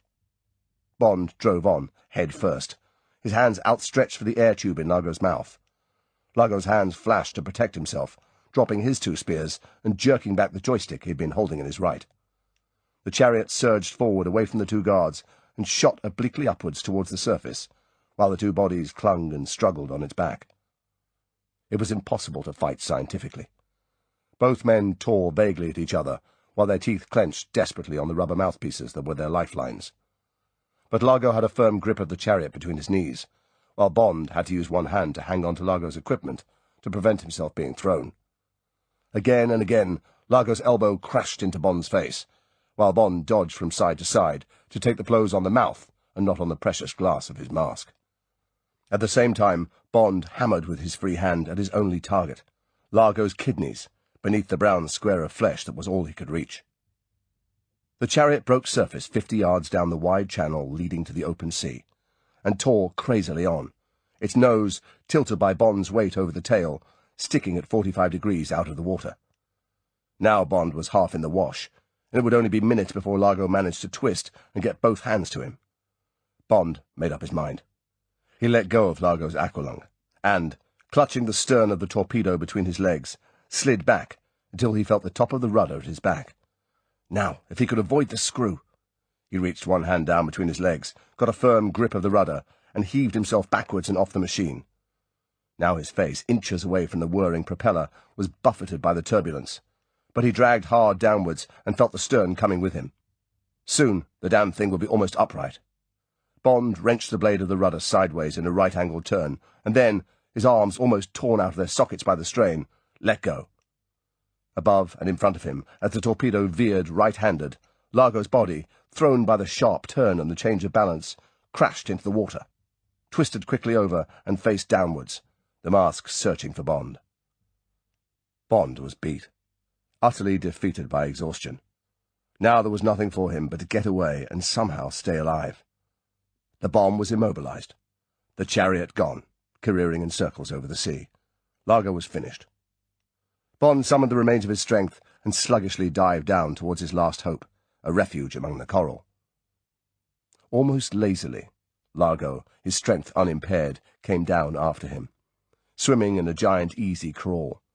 Bond swerved in among the coral heads. A white sand passage showed up and he followed it. Then there was a fork. Bond, trusting to the small extra protection of his rubber suit, followed the narrower lane between the sharp clumps. But now a black shadow was above him, following him. Largo had not bothered to get into the channel. He was swimming above the coral, looking down, watching Bond, biding his time. Bond looked up. There was a gleam of teeth round the mouthpiece. Largo knew he had got him. Bond flexed his fingers to get more life into them. How could he hope to defeat those great hands, those hands that were machine tools? And now the narrow passage was widening. There was the glint of a sandy channel ahead. There was no room for Bond to turn round. He could only swim on into the open trap. Bond stopped and stood. It was the only thing to do. Largo had him like a rat in a trap, but at least Largo would have to come in and get him. Bond looked upwards. Yes, the great gleaming body, followed by its string of silver bubbles, was forging carefully on into the open water. Now, swiftly, like a pale seal, he dived down to the firm sand and stood facing Bond. Slowly he advanced between the walls of coral, the big hands held forward for the first hold. At 10 paces he stopped. His eyes swiveled sideways to a coral clump. His right hand shot out at something and gave a quick yank. When the hand pulled back, it was writhing with 8 more fingers. Largo held the baby octopus in front of him like a small waving flower. His teeth drew away from the rubber mouthpiece, and the clefts of a smile appeared in his cheeks. He put up one hand and significantly tapped his mask. Bond bent down and picked up a rock covered with seaweed. Largo was being melodramatic. A rock in Largo's mask would be more efficient than having an octopus slapped across his. Bond wasn't worried by the octopus. Only a day before he had been in company with 100 of them. It was Largo's longer reach that worried him. Largo took a pace forward, and then another. Bond crouched, backing carefully so as not to cut his rubber skin, into the narrow passage. Largo came on, slowly, deliberately. In 2 more paces he would attack. Bond caught a glint of movement out in the open behind Largo. Someone to the rescue? But the glint was white, not black. It was one of theirs. Largo leapt forward. Bond kicked off the coral and dived down for Largo's groin, the jagged rock in his hand. But Largo was ready. His knee came up hard against Bond's head, and at the same time his right hand came swiftly down and clamped the small octopus across Bond's mask. Then, from above, both his hands came down and got Bond by the neck, lifted him up like a child, and held him at arm's length, pressing. Bond could see nothing. Vaguely he felt the slimy tentacles groping over his face, getting a grip of the mouthpiece between his teeth, pulling. But the blood was roaring in his head, and he knew he was gone. Slowly he sank to his knees. But how? Why was he sinking? What had happened to the hands at his throat? His eyes, squeezed tight in agony, opened, and there was light. The octopus, now at his chest, let go and shot away among the coral. In front of him, Largo. Largo with a spear sticking horribly through his neck, lay kicking feebly on the sand. Behind him, and looking down at the body, stood a small, pale figure fitting another spear into an underwater gun. The long hair flowed round her head like a veil in the luminous sea. Bond got slowly to his feet. He took a step forward. Suddenly he felt his knees beginning to give. A wave of blackness began to creep up over his vision. He leant against the coral, his mouth slackening round the oxygen tube. Water seeped into his mouth. "No," he said to himself, "no! Don't let that happen." A hand took one of his. But Domino's eyes behind her mask were somewhere else. They were blank, lost. She was ill. What was the matter with her? Bond was suddenly awake again. His eyes took in the blood patches on her bathing dress, the angry red marks on her body between the scraps of bikini. They would both die, standing there, unless he did something about it. Slowly his leaden legs began to stir the black fins. They were moving up. It wasn't so difficult after all, and now, vaguely, her own fins were helping. The two bodies reached the surface together and lay face downwards in the shallow troughs of the waves. The oyster light of dawn slowly turned pink. It was going to be a beautiful day. Chapter 24. Take it easy, Mr. Bond. Felix Leiter came into the white, antiseptic room and closed the door conspiratorially behind him. He came and stood beside the bed where Bond lay on the edge of drugged sleep. "How's it going, fella?" "Not bad. Just doped. Doctor said I wasn't to see you, but I thought you might care to hear the score, okay?" "Sure." Bond struggled to concentrate. He didn't really care. All he could think about was the girl. "Well, I'll make it quick. Doctor's just doing his rounds, and I'll get hell if he finds me here. They've recovered both bombs, and Kurtzer, the physicist chap, is singing like a bird. Seems Spectre's a bunch of really big-time hoodlums. Ex-operators of Smersh, the Mafia, the Gestapo, all the big outfits. Headquarters in Paris. Top man's called Blofeld, but the bastard got away, or anyway they haven't caught up with him yet, according to CIA. Probably Largo's radio silence warned him. Must be quite a Mr. Genius. Kurtzer said Spectre's banked millions of dollars since they got going 5 or 6 years ago. This job was going to be the final haul. We were right about Miami. It was going to be target number 2. Same sort of operation. They were going to plant the second bomb in the yacht basin. Bond smiled weakly. "So now everybody's happy?" "Oh, sure. Except me. Haven't been able to get away from my damn radio until now. Valves were almost blowing. And there's a pile of cipher stuff from M just longing for you to get around to it. Thank God the top brass from CIA and a team from your outfit are flying in this evening to take charge. Then we can hand over and watch our two governments getting snarled up over the epilogue. What to tell the public, what to do with these Spectre guys, whether to make you a lord or a duke, how to persuade me to run for president, tricky little details like that. And then we'll damn well get away and have ourselves a ball someplace. Maybe you care to take that girl along. Hell, she's the one that rates the medals. The guts. They cottoned on to her Geiger counter. God knows what that bastard Largo did to her. But she didn't sing. Not a damn word. Then, when the team was underway, she somehow got herself out of the cabin porthole, with her gun and aqualung, and went to get him. Got him, and saved your life into the bargain. I swear I'll never call a girl frail again. Not an Italian girl, anyway. Leiter cocked an ear. He moved swiftly to the door. Hell, there's that damn medic gumshoeing down the corridor. Be seeing you, James. He quickly turned the door handle, listened for a moment, and slipped out of the room. Feebly, desperately, Bond called, "Wait, Felix! Felix!" But the door had closed. Bond sank back and lay staring at the ceiling. Slowly, anger boiled up inside him, and panic. Why in hell didn't someone tell him about the girl? What the hell did he care about all the rest?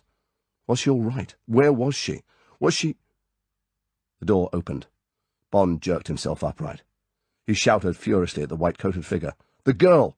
How is she? Quick! Tell me!" Dr. Stengel, the fashionable doctor of Nassau, was not only fashionable, but a good doctor.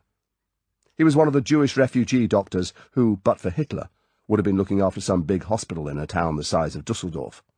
Instead, rich and grateful patients had built a modern clinic for him in Nassau, where he treated the natives for shillings, and the millionaires and their wives for 10 guineas a visit. He was more used to handling overdoses of sleeping pills, and the ailments of the rich and old, than multiple abrasions, curare poisoning, and odd wounds that looked more as if they belonged to the days of the pirates. But these were government orders, and under the Official Secrets Act at that. Dr. Stengel hadn't asked any questions about his patients, nor about the 16 autopsies he had had to perform. 6 for Americans from the big submarine, and 10, including the corpse of the owner, from the fine yacht that had been in harbour for so long. Now he said carefully, "Miss Vitale will be all right. For the moment she is suffering from shock. She needs rest." "What else? What was the matter with her?" "She had swum a long way. She was not in a condition to undertake such a physical strain." "Why not?" The doctor moved towards the door. "And now you too must rest. You have been through much. You will take one of those hypnotics once every 6 hours, yes?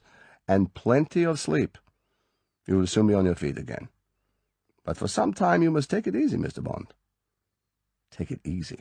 You must take it easy, Mr. Bond. Where had he heard those idiotic words before? Suddenly Bond was raging with fury. He lurched out of bed. In spite of the sudden giddiness, he staggered towards the doctor. He shook a fist in the urbane face, urbane because the doctor was used to the emotional storms of patients, because he knew that in minutes the strong soporific would put Bond out for hours. "Take it easy, God damn you! What do you know about taking it easy? Tell me what's the matter with that girl. Where is she? What's the number of her room?" Bond's hands fell limply to his sides. He said feebly, "For God's sake, tell me, Doctor. I need to know." Dr. Stengel said patiently, kindly, "Someone has ill-treated her. She is suffering from burns, many burns. She is still in great pain, but," he waved a reassuring hand, "inside she is well. She is in the next room, in number 4. You may see her, but only for a minute. Then she will sleep, and so will you, yes?" He held open the door. "Thank you. Thank you, Doctor." Bond walked out of the room with faltering steps. His blasted legs were beginning to give again. The doctor watched him go to the door of number 4, watched him open it and close it again behind him with the exaggerated care of a drunken man. The doctor went off along the corridor thinking, "It won't do him any harm, and it may do her some good. It is what she needs, some tenderness." Inside the small room, the jalousies threw bands of light and shadow over the bed. Bond staggered over to the bed and knelt down beside it. The small head on the pillow turned towards him. A hand came out and grasped his hair, pulling his head closer to her. Her voice said, huskily, "You are to stay here. You understand? You are not to go away." When Bond didn't answer, she feebly shook his head to and fro. "Do you hear me, James? Do you understand?" She felt Bond's body slipping to the floor. When she let go his hair, he slumped down on the rug beside her bed. She carefully shifted her position and looked down at him. He was already asleep, with his head cradled on the inside of his forearm. The girl watched the dark, rather cruel face for a moment. Then she gave a small sigh, pulled the pillow to the edge of the bed so that it was just above him, laid her head down so that she could see him whenever she wanted to, and closed her eyes. Jason Isaacs talks about his audio recording of Thunderball. I hadn't read Thunderball before. In fact, I hadn't read any Bond books. I'd seen the movies, obviously. And it was surprising how much character detail there was, and how vulnerable Bond is, how full of doubt he is. That was something I hadn't expected. Well, the first thing that comes to mind is that it's very much of its time. So Bond's attitude to women and some of the vocabulary is so clearly dated and surprisingly interesting as well. Not just the stuff that nowadays will be thought of as racist or possibly sexist, but also how common phrases from today are inverted there, and I guess they became common parlance as we missaid them over the years. But mostly I suppose I was amazed at how of the world they were. They mentioned product names all the time, and they're kind of currently political. I mean, he was writing about a world that he knew, and a post-war reality that now seems rather fantastical to us, but was it's grounded in political context and global affairs. I found that surprising as well, and interesting. One of the things I found unusual, if you haven't already heard the reading or read the book, I would cover your ears now, is that in the end, James Bond is saved by somebody else, which kind of breaks the paradigm for classical storytelling, but obviously works very well here. And it's surprising that such a, sexist is the wrong word, but such an old-fashioned dinosaur of a man, in the end, in this story, has to be rescued by the vulnerable girl, and is in love with her. He trusts Domino with all that information. There are numbers of times that he goes so far out of what I would imagine to be the brief, were I 007, that it's shocking, but I think that's what makes him far more human, probably more human than I've experienced him in the movies. I loved reading Largo because he's larger than life. You know, there's almost something slightly Jacobean about calling him Largo. And he kind of eats up the world. And I like the kind of, a lot of the peripheral characters are interestingly drawn by Ian. He takes the time to bother to make one of the captains Canadian, or the captain of the submarine be slightly inappropriately jolly. So I like that. I liked getting my mouth around Italian accents. I was a little bit thrown, not wanting to do an impression of Blofeld from the movies, and also to find out that he is part Greek, part Polish, but a member of the international community, and that in terms of where one beds that in accent, I've no idea, so I just tried to represent it in attitude. And that's the best I could do. There are so many things that are interesting that are of the time, I suppose, and the attitude of the kind of men that Bond and the people surrounding him are. Like, for instance, how much they drink, and how okay it is for him in the middle of this crisis to go back to his room and order a double bourbon, and even to take the time to eat a sandwich and have a nap. But drugs and drink and the rest of it, there's certainly no postmodern attitude to it. But there's something I was very surprised by how trendy and satirical the opening sequence was, where M is suggesting all these health cures and alternative medicine, alternative food. It could easily have been written today. And not only that, I was also surprised by how, botched is the wrong word, but how rough and ready his plans are. The fate of the known world rests on his shoulders, and he sacrifices a bunch of the people from the submarine, the crew of the submarine, and anyway they've only got spears, and so a number of them are going to get killed, and it's less slick, and it costs more, and is more fallible. I guess he's more fallible in every way than I'd imagined. I suppose that's what the main difference, if I had to crystallise it into one thing, he's human, the Bond in these books. He in the end, of course, he does save the world, but it's in a very human and mortal and fallible fashion. He doesn't do outlandish or outrageous or fantastical things. And I suppose the films have taken a different direction, and clearly very successfully so. But in the books, Bond is a man and gets a lot of things wrong, and has desires and hopes and fears and insecurities, and you get the feeling, even though you know what you're reading, that at any point calamity might strike. Bond actually does some spectacularly stupid things that lay him open, and in fact the whole defence of the Western world, open to attack. He makes phone calls he shouldn't do. He trusts people. He certainly reveals everything to Domino and other people in ways that I found very surprising and intriguing. It's what makes the books a great read.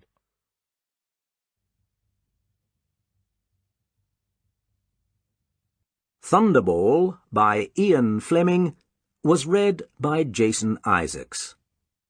It was produced by Lucy Fleming and directed by Enid Williams. The book was first published in 1961.